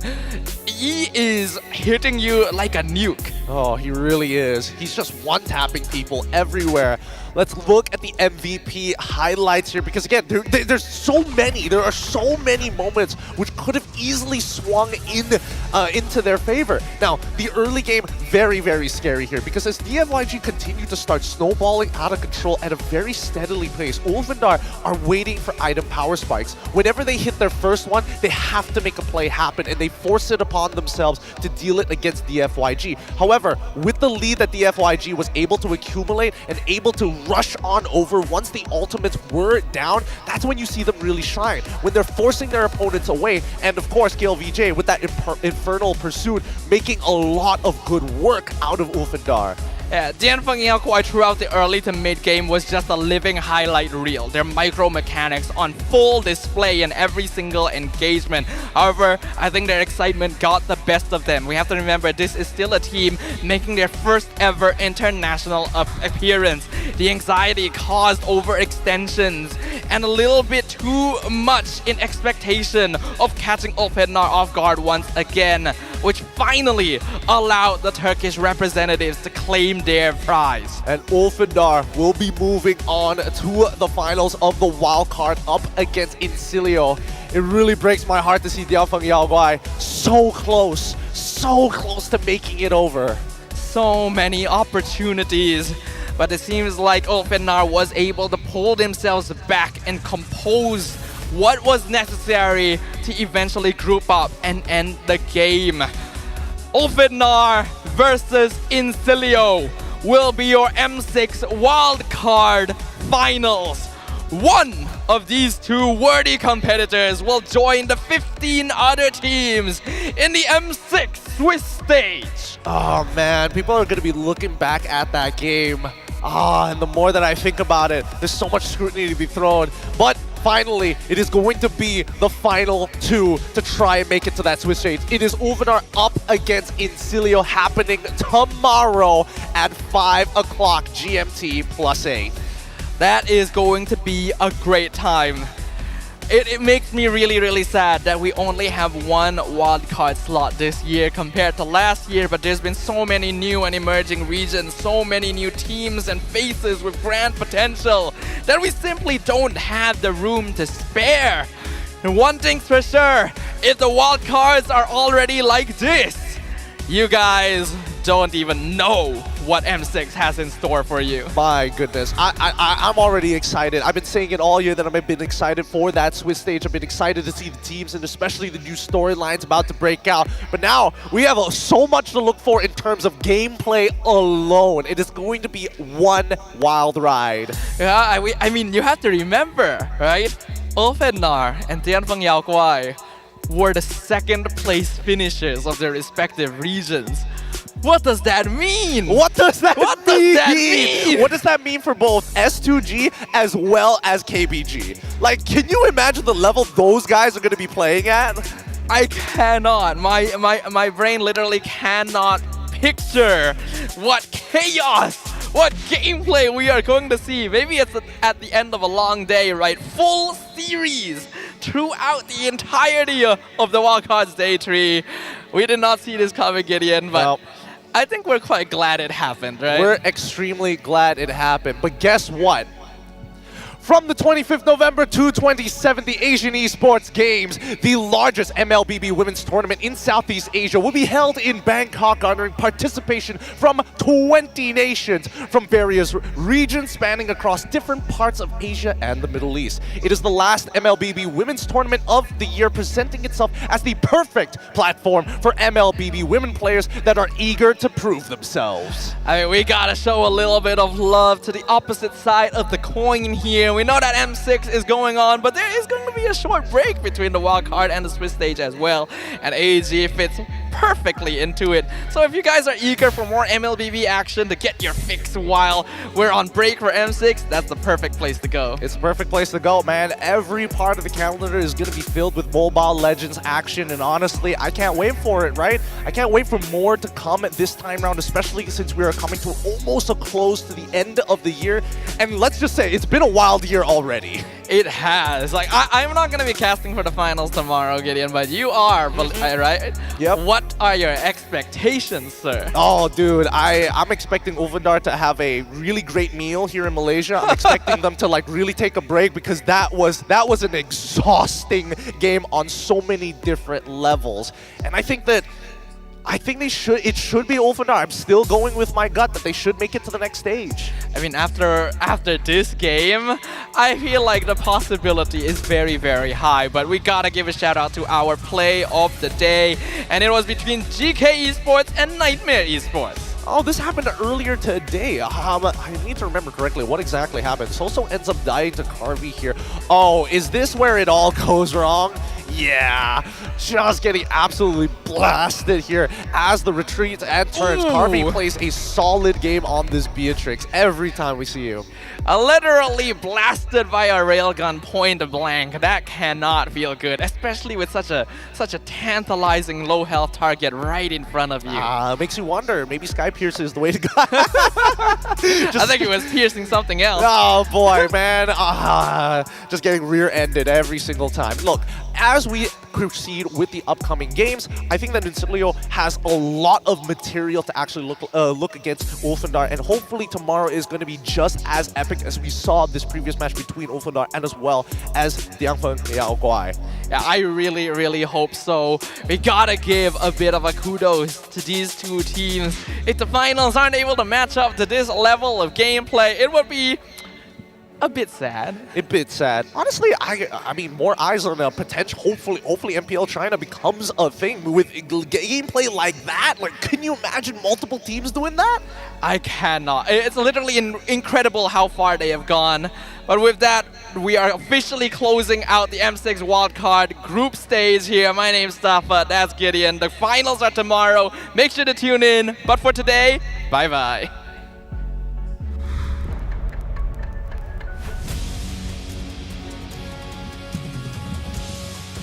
Oh my god!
Lost in the shadows, feeling so small. But I've got a fire won't let myself fall. Every hit taken, every scar earned, lessons in pain from which I've learned. When the world says I'm done, I'm just starting my run. Through the darkest of nights, I will find. You won't get me down, you won't get me down. I get back on track with a peaceful attack. I'll always come back around. I'll never back down, no, I'll never back down. A force to behold and it waits to unfold. I'll always come back around. When worlds converge and dreams ignite, there are millions to witness the championer eyes. With every challenge, we push with all our might. For we have only one goal, the ultimate prize. When hope seems so far, I'll reach for the stars.